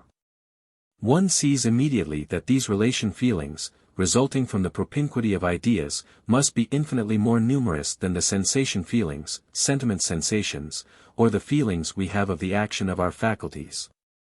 The slightest knowledge of the mathematical theory of combinations will prove this. Ideas of relation originate in feelings of relation. They are the effect of our comparing them and reasoning about them. Similarly, the Kardalic, Études élémentaires de philosophie, Section 1, Chap. 7. By a natural consequence, we are led to suppose that at the same time that we have several sensations or several ideas in the mind, we feel the relations which exist between these sensations, and the relations which exist between these ideas. If the feeling of relations exists in us, it is necessarily the most varied and the most fertile of all human feelings, 1 degree, the most varied, because, relations being more numerous than beings. The feelings of relation must be in the same proportion more numerous than the sensations whose presence gives rise to their formation. 2 degrees, the most fertile, for the relative ideas of which the feeling of relation is the source, are more important than absolute ideas, if such exist. If we interrogate common speech, we find the feeling of relation expressed there in 1,000 different ways. If it is easy to seize a relation, we say that it is sensible, to distinguish it from one which, because its terms are too remote, cannot be as quickly perceived. A sensible difference, or resemblance. What is taste in the arts, in intellectual productions? What but the feeling of those relations among the parts which constitutes their merit? Did we not feel relations we should never attain to true knowledge. For almost all our knowledge is of relations. We never have an isolated sensation, we are therefore never without the feeling of relation. An object strikes our senses, we see in it only a sensation. The relative is so near the absolute, the relation feeling so near the sensation feeling, the two are so intimately fused in the composition of the object, that the relation appears to us as part of the sensation itself. It is doubtless to this sort of fusion between sensations and feelings of relation that the silence of metaphysicians as to the latter is due. And it is for the same reason that they have obstinately persisted in asking from sensation alone those ideas of relation which it was powerless to give. Dr. Thomas Brown writes, Lectures, XLV, in it. There is an extensive order of our feelings which involve this notion of relation, and which consist indeed in the mere perception of a relation of some sort. Whether the relation be of two or of many external objects, or of two or many affections of the mind, the feeling of this relation, is what I term a relative suggestion. That phrase being the simplest which it is possible to employ, for expressing, without any theory, the mere fact of the rise of certain feelings of relation, after certain other feelings which precede them. And therefore, as involving no particular theory, and simply expressive of an undoubted fact.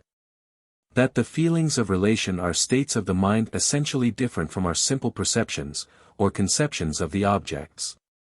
That they are not what Condillac terms transformed sensations, I proved in a former lecture, when I combated the excessive simplification of that ingenious but not very accurate philosopher.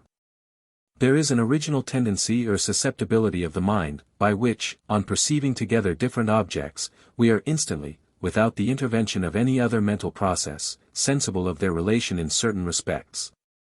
As truly as there is an original tendency or susceptibility by which, when external objects are present and have produced a certain affection of our sensorial organ, we are instantly affected with the primary elementary feelings of perception. And, I may add, that as our sensations or perceptions are of various species, so are there various species of relations.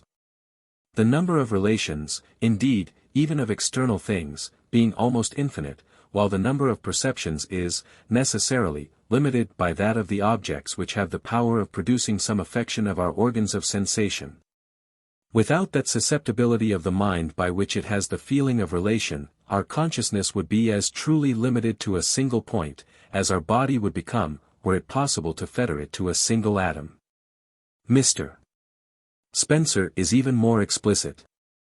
His philosophy is crude in that he seems to suppose that it is only in transitive states that outward relations are known, whereas in truth space relations, relations of contrast, etc., are felt along with their terms, in substantive states as well as in transitive states, as we shall abundantly see. Nevertheless Mr.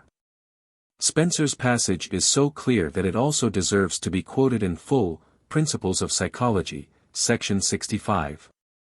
The proximate components of mind are of two broadly contrasted kinds, feelings and the relations between feelings. Among the members of each group there exist multitudinous unlikenesses, many of which are extremely strong, but such unlikenesses are small compared with those which distinguish members of the one group from members of the other. Let us, in the first place, consider what are the characters which all feelings have in common, and what are the characters which all relations between feelings have in common. Each feeling, as we here define it, is any portion of consciousness which occupies a place sufficiently large to give it a perceivable individuality, which has its individuality marked off from adjacent portions of consciousness by qualitative contrasts, and which, when introspectively contemplated, appears to be homogeneous.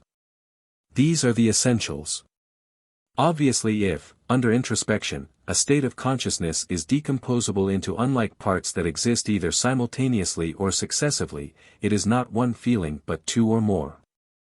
Obviously if it is indistinguishable from an adjacent portion of consciousness, it forms one with that portion, is not an individual feeling, but part of one. And obviously if it does not occupy in consciousness an appreciable area, or an appreciable duration, it cannot be known as a feeling. A relation between feelings is, on the contrary, characterized by occupying no appreciable part of consciousness. Take away the terms it unites, and it disappears along with them, having no independent place, no individuality of its own. It is true that, under an ultimate analysis, what we call a relation proves to be itself a kind of feeling, the momentary feeling accompanying the transition from one conspicuous feeling to an adjacent conspicuous feeling. And it is true that, notwithstanding its extreme brevity, its qualitative character is appreciable. For relations are, as we shall hereafter see, distinguishable from one another only by the unlikenesses of the feelings which accompany the momentary transitions. Each relational feeling may, in fact, be regarded as one of those nervous shocks which we suspect to be the units of composition of feelings. And, though instantaneous, it is known as of greater or less strength, and as taking place with greater or less facility. But the contrast between these relational feelings and what we ordinarily call feelings is so strong that we must class them apart.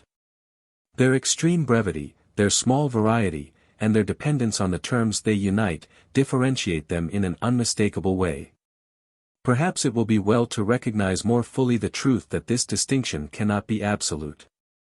Besides admitting that, as an element of consciousness, a relation is a momentary feeling, we must also admit that just as a relation can have no existence apart from the feelings which form its terms, so a feeling can exist only by relations to other feelings which limit it in space or time or both.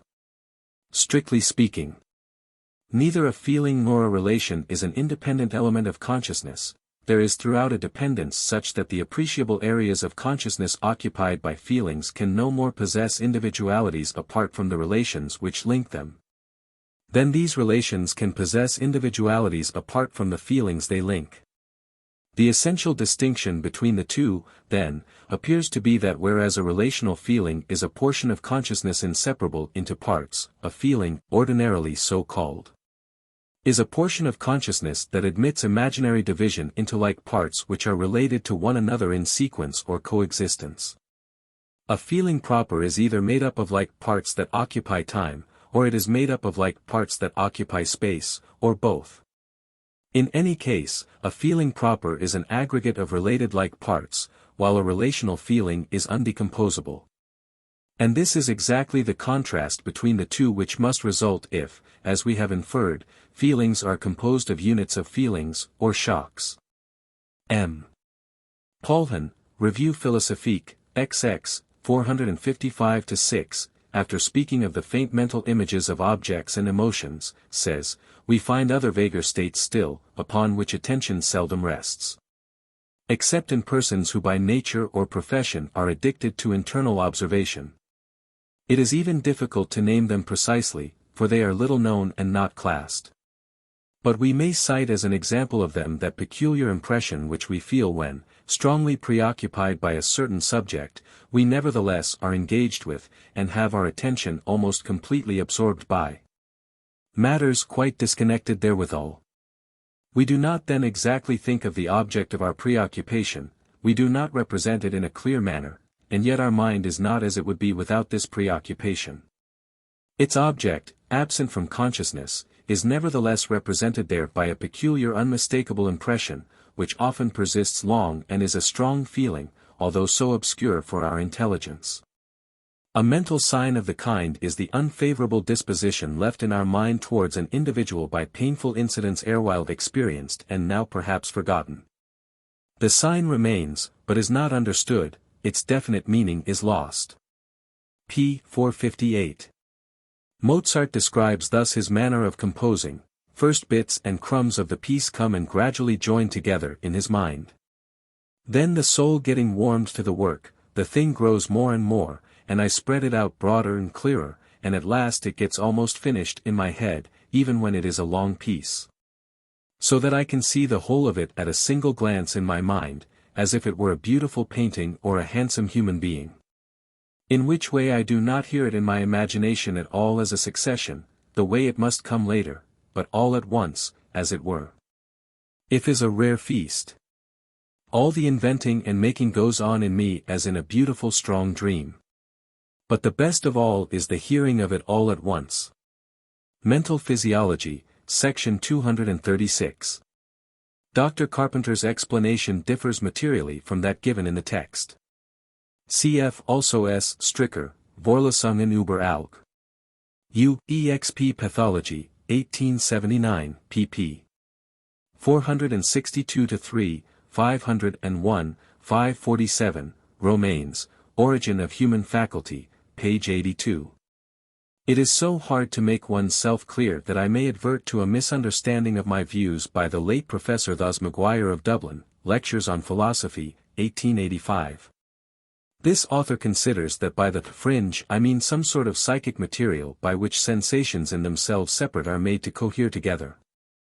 And wittily says that I ought to see that uniting sensations by their fringes is more vague than to construct the universe out of oysters by plaiting their beards, p.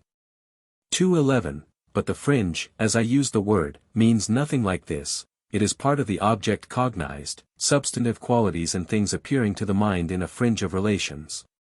Some parts, the transitive parts, of our stream of thought cognize the relations rather than the things, but both the transitive and the substantive parts form one continuous stream, with no discrete sensations in it such as Prof. Maguire supposes, and supposes me to suppose, to be there. George Campbell, Philosophy of Rhetoric, Book 2, Chapter 7. Substantialism or Philosophy of Knowledge, by Jean Story, 1879. M. G. Tard, quoting, in Delboeuf, Lo Samuel et les Rêves, 1885, page 226, some nonsense verses from a dream, says they show how prosodic forms may subsist in a mind from which logical rules are effaced.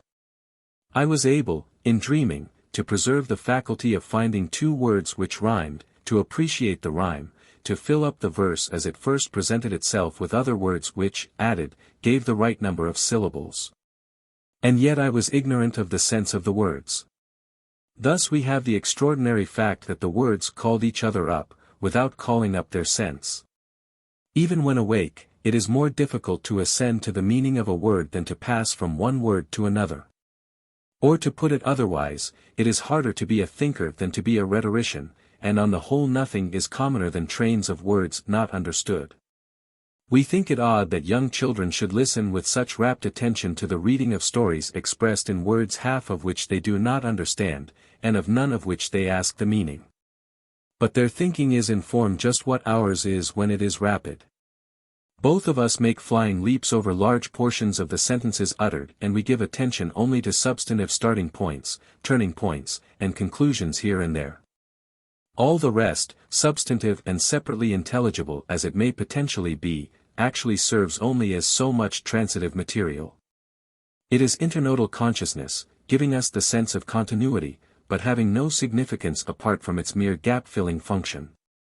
The children probably feel no gap when through a lot of unintelligible words they are swiftly carried to a familiar and intelligible terminus. Not literally heard, of course. Deaf mutes are quick to perceive shocks and jars that can be felt, even when so slight as to be unnoticed by those who can hear. Quoted by Samuel Porter, Is Thought Possible Without Language, in Princeton Review, 57th year, pages 108-12, Jan.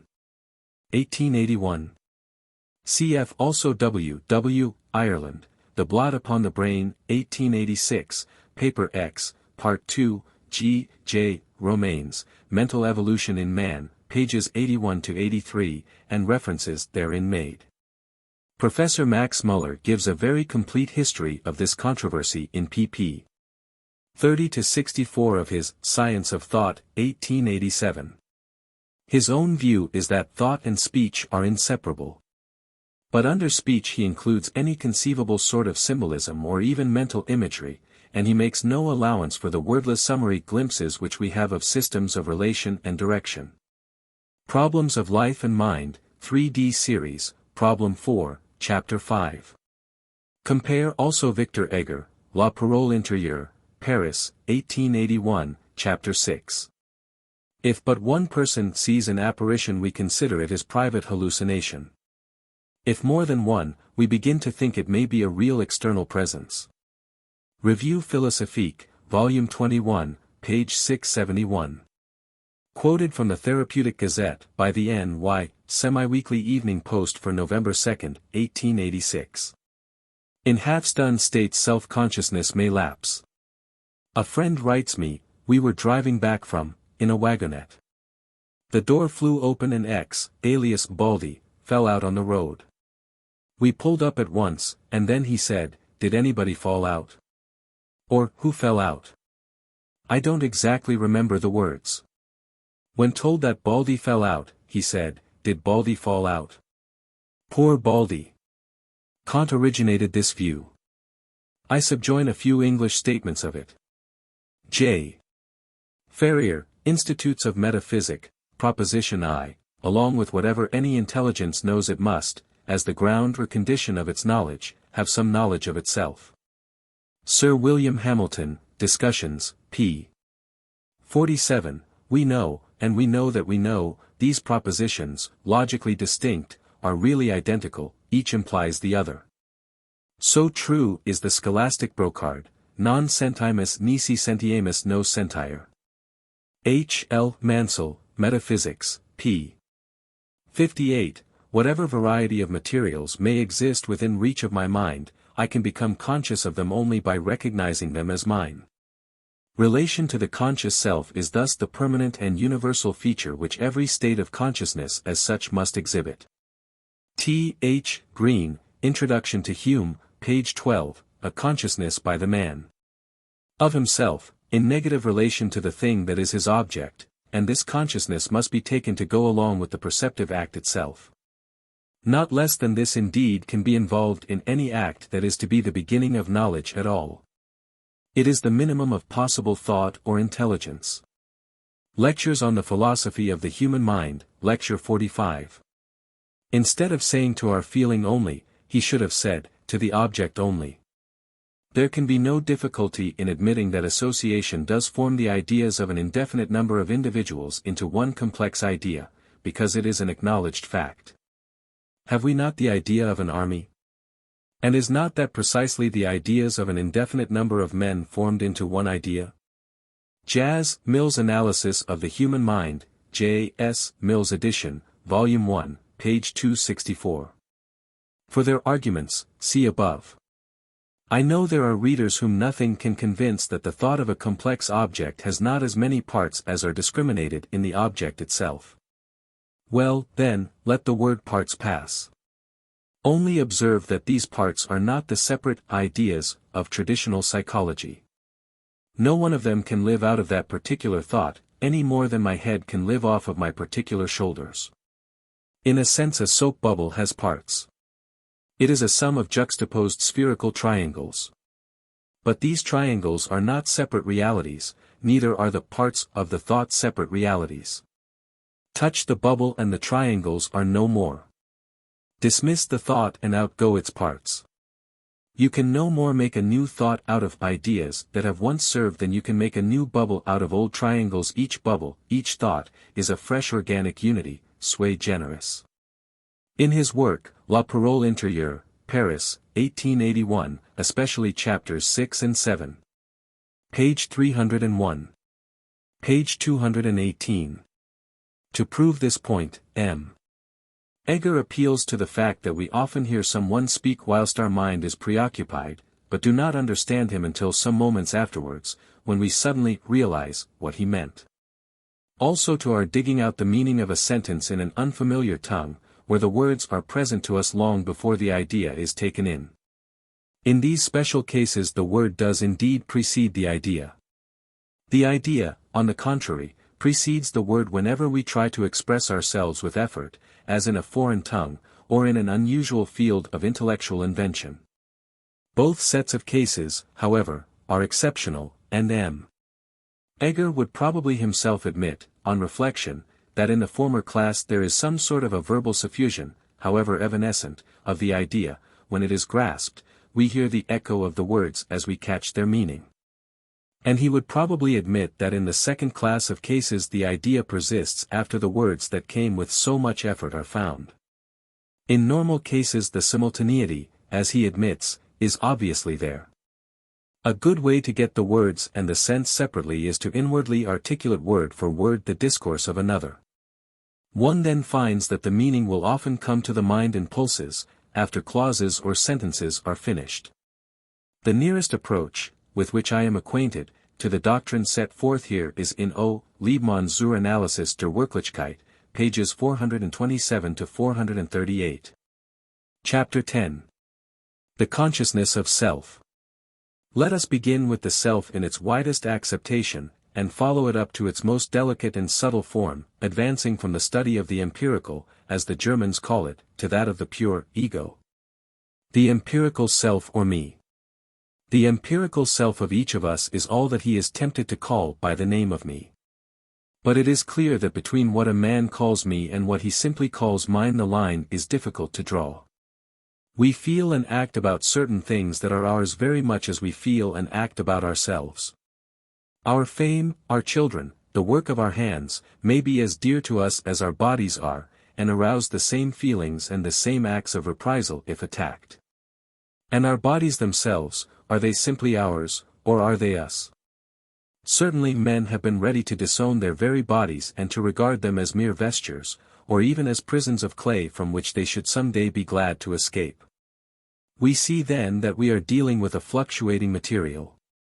The same object being sometimes treated as a part of me, at other times as simply mine, and then again as if I had nothing to do with it at all.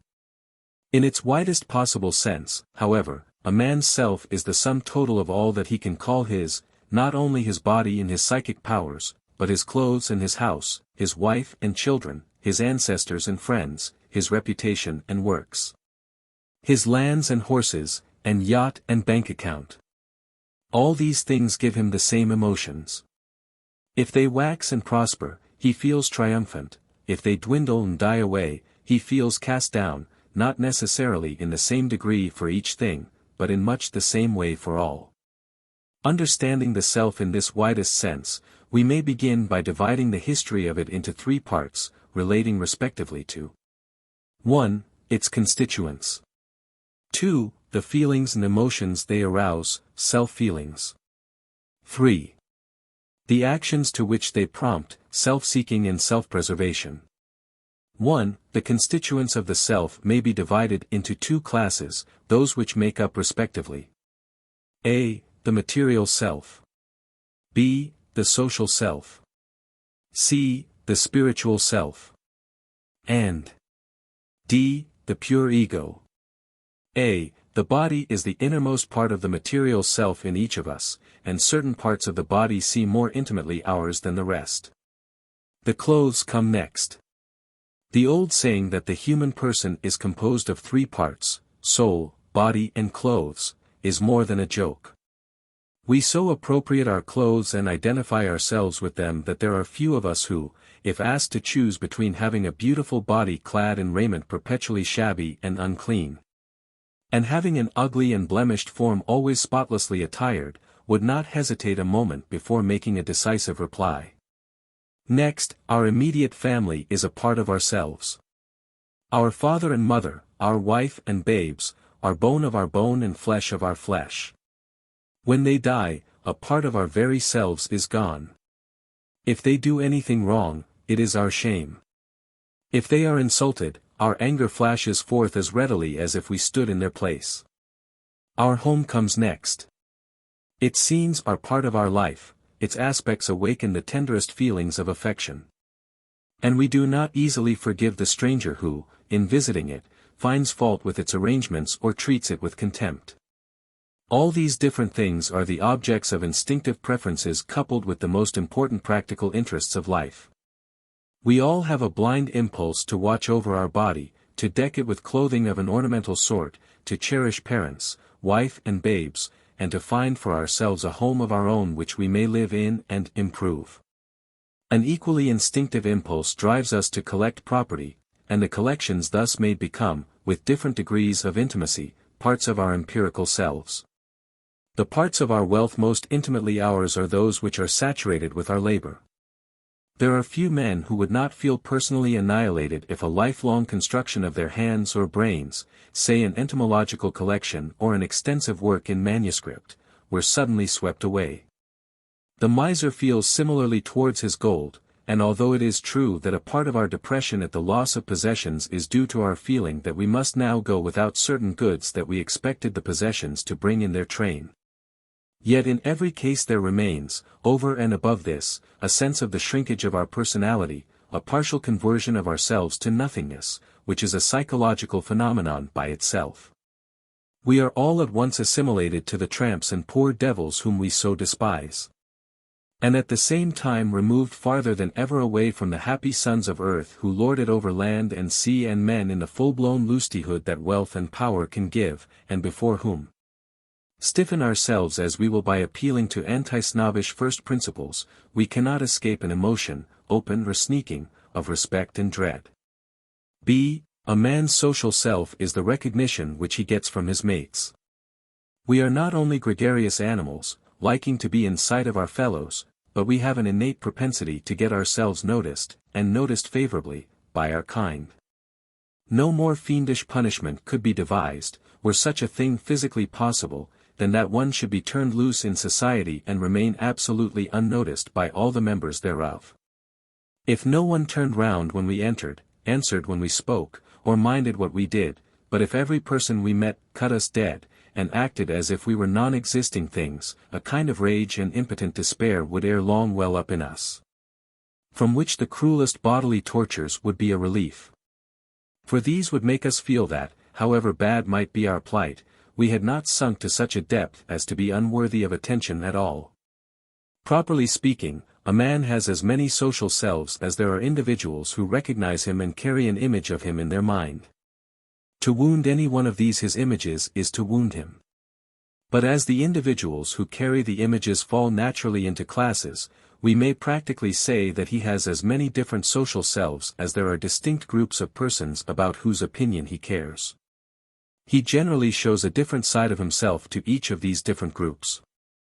Many a youth who is demure enough before his parents and teachers, swears and swaggers like a pirate among his tough young friends. We do not show ourselves to our children as to our club companions, to our customers as to the laborers we employ, to our own masters and employers as to our intimate friends. From this there results what practically is a division of the man into several selves, and this may be a discordant splitting, as where one is afraid to let one set of his acquaintances know him as he is elsewhere. Or it may be a perfectly harmonious division of labor, as where one tender to his children is stern to the soldiers or prisoners under his command. The most peculiar social self which one is apt to have is in the mind of the person one is in love with. The good or bad fortunes of this self cause the most intense elation and dejection, unreasonable enough as measured by every other standard than that of the organic feeling of the individual. To his own consciousness he is not, so long as this particular social self fails to get recognition, and when it is recognized his contentment passes all bounds. A man's fame, good or bad, and his honor or dishonor, are names for one of his social selves. The particular social self of a man called his honor is usually the result of one of those splittings of which we have spoken. It is his image in the eyes of his own set, which exalts or condemns him as he conforms or not to certain requirements that may not be made of one in another walk of life. Thus a layman may abandon a city infected with cholera. But a priest or a doctor would think such an act incompatible with his honor. A soldier's honor requires him to fight or to die under circumstances where another man can apologize or run away with no stain upon his social self. A judge, a statesman, are in like manner debarred by the honor of their cloth from entering into pecuniary relations perfectly honorable to persons in private life. Nothing is commoner than to hear people discriminate between their different selves of this sort. As a man I pity you, but as an official I must show you no mercy, as a politician I regard him as an ally, but as a moralist I loathe him, etc., etc. What may be called club opinion is one of the very strongest forces in life. The thief must not steal from other thieves, the gambler must pay his gambling debts, though he pay no other debts in the world. The code of honor of fashionable society has throughout history been full of permissions as well as of vetoes, the only reason for following either of which is that so we best serve one of our social selves. You must not lie in general, but you may lie as much as you please if asked about your relations with a lady. You must accept a challenge from an equal, but if challenged by an inferior you may laugh him to scorn. These are examples of what is meant. See, by the spiritual self, so far as it belongs to the empirical me, I mean a man's inner or subjective being, his psychic faculties or dispositions, taken concretely. Not the bare principle of personal unity, or pure ego, which remains still to be discussed. These psychic dispositions are the most enduring and intimate part of the self, that which we most verily seem to be. We take a purer self-satisfaction when we think of our ability to argue and discriminate, of our moral sensibility and conscience, of our indomitable will, than when we survey any of our other possessions. Only when these are altered is a man said to be alienatus a se. Now this spiritual self may be considered in various ways. We may divide it into faculties, as just instanced, isolating them one from another, and identifying ourselves with either in turn. This is an abstract way of dealing with consciousness, in which, as it actually presents itself, a plurality of such faculties are always to be simultaneously found. Or we may insist on a concrete view, and then the spiritual self in us will be either the entire stream of our personal consciousness, or the present segment or section of that stream. According as we take a broader or a narrower view, both the stream and the section being concrete existences in time, and each being a unity after its own peculiar kind. But whether we take it abstractly or concretely, our considering the spiritual self at all is a reflective process, is the result of our abandoning the outward-looking point of view, and of our having become able to think of subjectivity as such. To think ourselves as thinkers. This attention to thought as such, and the identification of ourselves with it rather than with any of the objects which it reveals, is a momentous and in some respects a rather mysterious operation, of which we need here only say that as a matter of fact it exists. And that in everyone, at an early age, the distinction between thought as such, and what it is, of, or about, has become familiar to the mind. The deeper grounds for this discrimination may possibly be hard to find. But superficial grounds are plenty and near at hand. Almost anyone will tell us that thought is a different sort of existence from things, because many sorts of thought are of no things, e.g., pleasures, pains, and emotions. Others are of non-existent things, errors and fictions, others again of existent things, but in a form that is symbolic and does not resemble them, abstract ideas and concepts. Whilst in the thoughts that do resemble the things they are, of, percepts, sensations, we can feel, alongside of the thing known, the thought of it going on as an altogether separate act and operation in the mind. Now this subjective life of ours, distinguished as such so clearly from the objects known by its means, may, as aforesaid, be taken by us in a concrete or in an abstract way. Of the concrete way I will say nothing just now, except that the actual section of the stream will ere long, in our discussion of the nature of the principle of unity in consciousness, play a very important part. The abstract way claims our attention first. If the stream as a whole is identified with the self far more than any outward thing, a certain portion of the stream abstracted from the rest is so identified in an altogether peculiar degree, and is felt by all men as a sort of innermost center within the circle, of sanctuary within the citadel, constituted by the subjective life as a whole.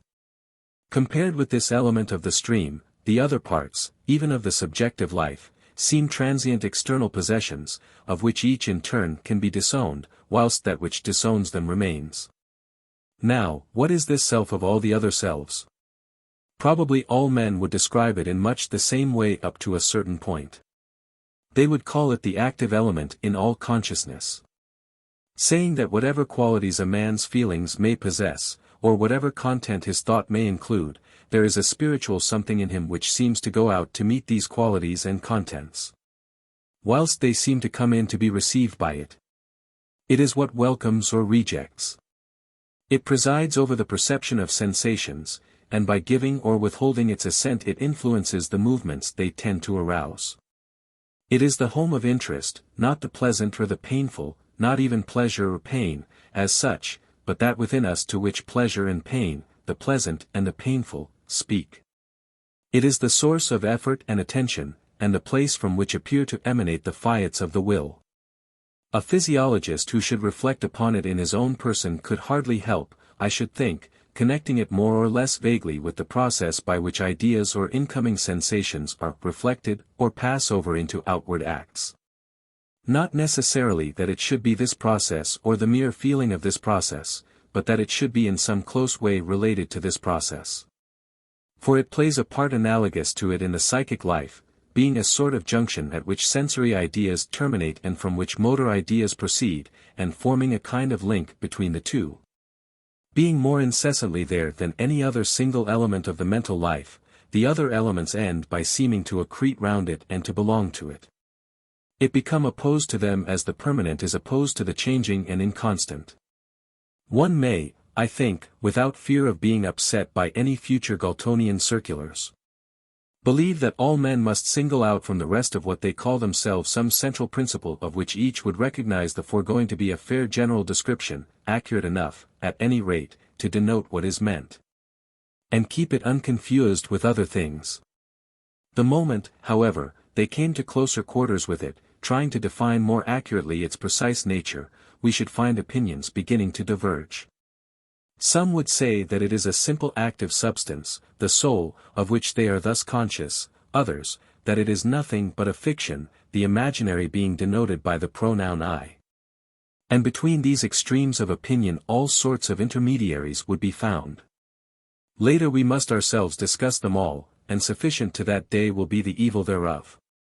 Now, let us try to settle for ourselves as definitely as we can, just how this central nucleus of the self may feel, no matter whether it be a spiritual substance or only a delusive word. For this central part of the self is felt.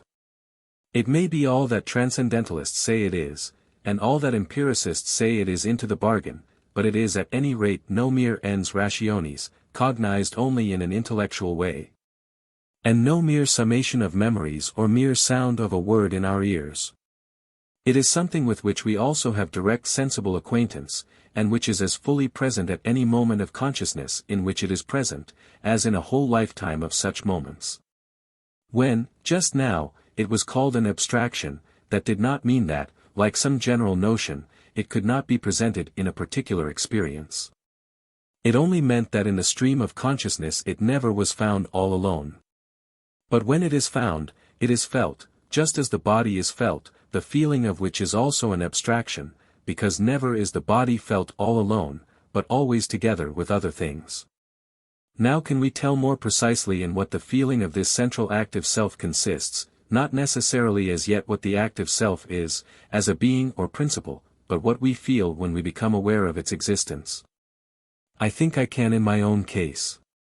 And as what I say will be likely to meet with opposition if generalized, as indeed it may be in part inapplicable to other individuals, I had better continue in the first person, leaving my description to be accepted by those to whose introspection it may commend itself as true, and confessing my inability to meet the demands of others, if others there be.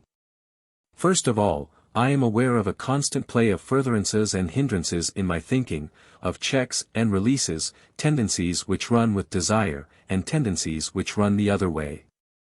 Among the matters I think of, some range themselves on the side of the thought's interests, whilst others play an unfriendly part thereto.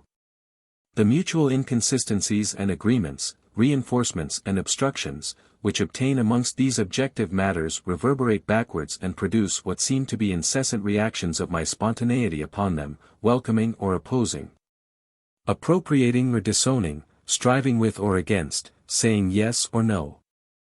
This palpitating inward life is, in me, that central nucleus which I just tried to describe in terms that all men might use.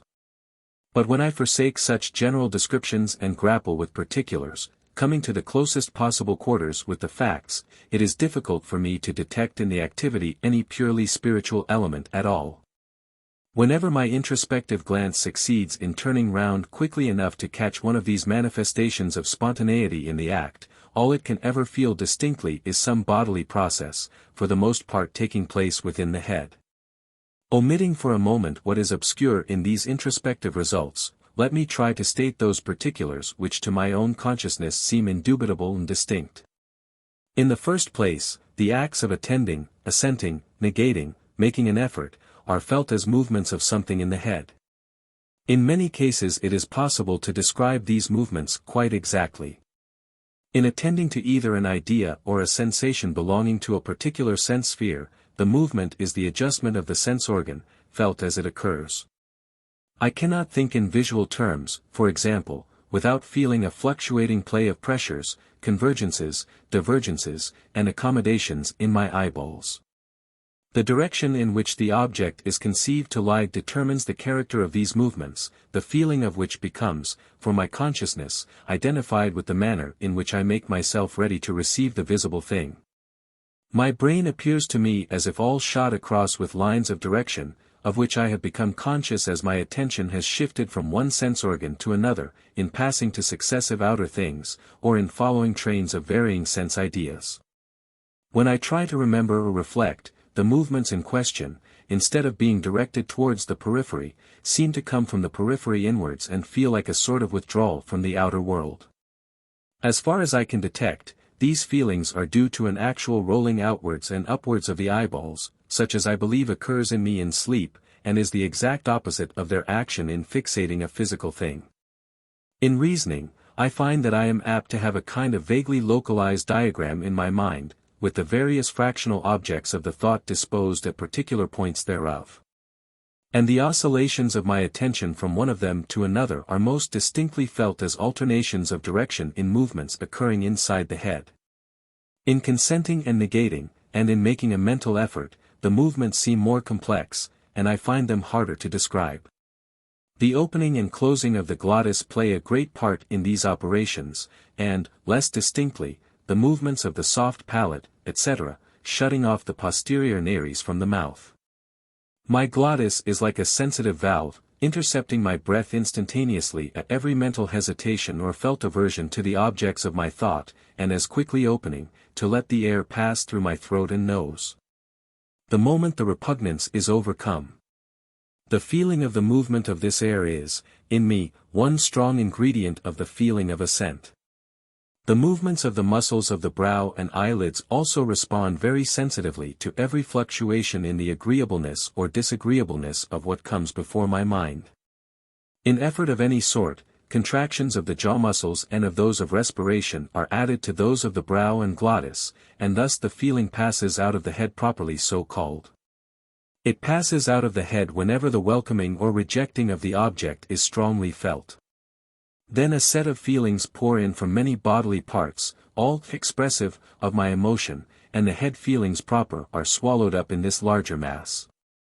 In a sense, then, it may be truly said that, in one person at least, the self of selves, when carefully examined, is found to consist mainly of the collection of these peculiar motions in the head or between the head and throat.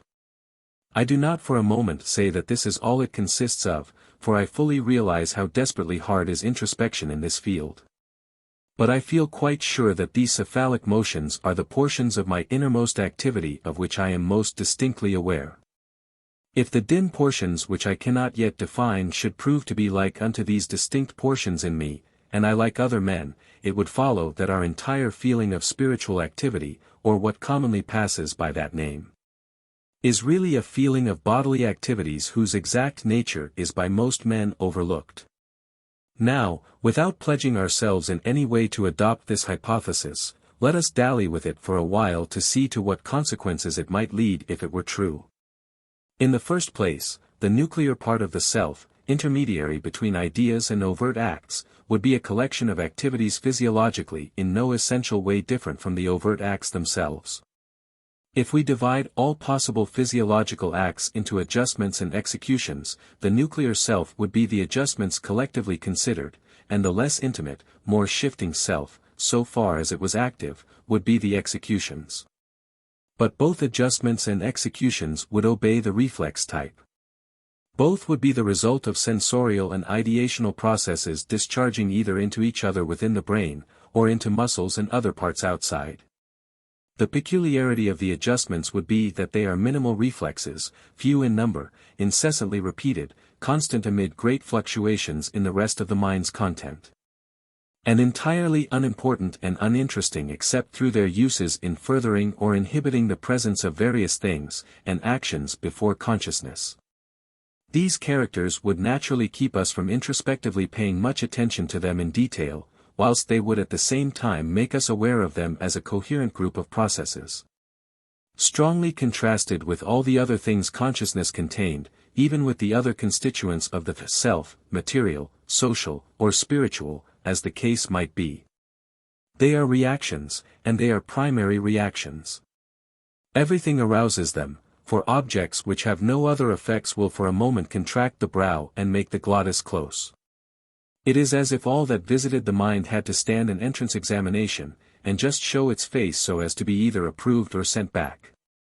These primary reactions are like the opening or the closing of the door. In the midst of psychic change they are the permanent core of turnings towards and turnings from, of yieldings and arrests, which naturally seem central and interior in comparison with the foreign matters, apropos to which they occur, and hold a sort of arbitrating, decisive position, quite unlike that held by any of the other constituents of the me. It would not be surprising, then, if we were to feel them as the birthplace of conclusions and the starting point of acts, or if they came to appear as what we called a while back the sanctuary within the citadel of our personal life. If they really were the innermost sanctuary, the ultimate one of all the selves whose being we can ever directly experience, it would follow that all that is experienced is, strictly considered, objective. That this objective falls asunder into two contrasted parts, one realized as self, the other as not self. And that over and above these parts there is nothing save the fact that they are known, the fact of the stream of thought being there as the indispensable subjective condition of their being experienced at all. But this condition of the experience is not one of the things experienced at the moment, this knowing is not immediately known. It is only known in subsequent reflection. Instead, then, of the stream of thought being one of consciousness, thinking its own existence along with whatever else it thinks, as Ferrier says, it might be better called a stream of sciousness pure and simple. Thinking objects of some of which it makes what it calls a me, and only aware of its pure self in an abstract, hypothetic or conceptual way. Each section of the stream would then be a bit of sciousness or knowledge of this sort, including and contemplating its me and its not me as objects which work out their drama together. But not yet including or contemplating its own subjective being. The sciousness in question would be the thinker, and the existence of this thinker would be given to us rather as a logical postulate than as that direct inner perception of spiritual activity which we naturally believe ourselves to have. Matter, as something behind physical phenomena, is a postulate of this sort. Between the postulated matter and the postulated thinker, the sheet of phenomena would then swing, some of them, the realities, pertaining more to the matter, others, the fictions, opinions, and errors, pertaining more to the thinker. But who the thinker would be, or how many distinct thinkers we ought to suppose in the universe, would all be subjects for an ulterior metaphysical inquiry. Speculations like this traverse common sense. And not only do they traverse common sense, which in philosophy is no insuperable objection, but they contradict the fundamental assumption of every philosophic school. Spiritualists, transcendentalists, and empiricists alike admit in us a continual direct perception of the thinking activity in the concrete. However they may otherwise disagree, they vie with each other in the cordiality of their recognition of our thoughts as the one sort of existent which skepticism cannot touch. I will therefore treat the last few pages as a parenthetical digression, and from now to the end of the volume revert to the path of common sense again. I mean by this that I will continue to assume, as I have assumed all along, especially in the last chapter, a direct awareness of the process of our thinking as such. Simply insisting on the fact that it is an even more inward and subtle phenomenon than most of us suppose. At the conclusion of the volume, however, I may permit myself to revert again to the doubts here provisionally mooted, and will indulge in some metaphysical reflections suggested by them. At present, then, the only conclusion I come to is the following, that, in some persons at least, the part of the innermost self which is most vividly felt turns out to consist for the most part of a collection of cephalic movements of adjustments which, for want of attention and reflection, usually fail to be perceived and classed as what they are. That over and above these there is an obscurer feeling of something more. But whether it be of fainter physiological processes, or of nothing objective at all, but rather of subjectivity as such, of thought become its own object, must at present remain an open question. Like the question whether it be an indivisible active soul substance, or the question whether it be a personification of the pronoun I, or any other of the guesses as to what its nature may be. Farther than this we cannot as yet go clearly in our analysis of the self's constituents. So let us proceed to the emotions of self which they arouse. 2. Self-feeling. These are primarily self-complacency and self-dissatisfaction. Of what is called self-love, I will treat a little farther on. Language has synonyms enough for both primary feelings.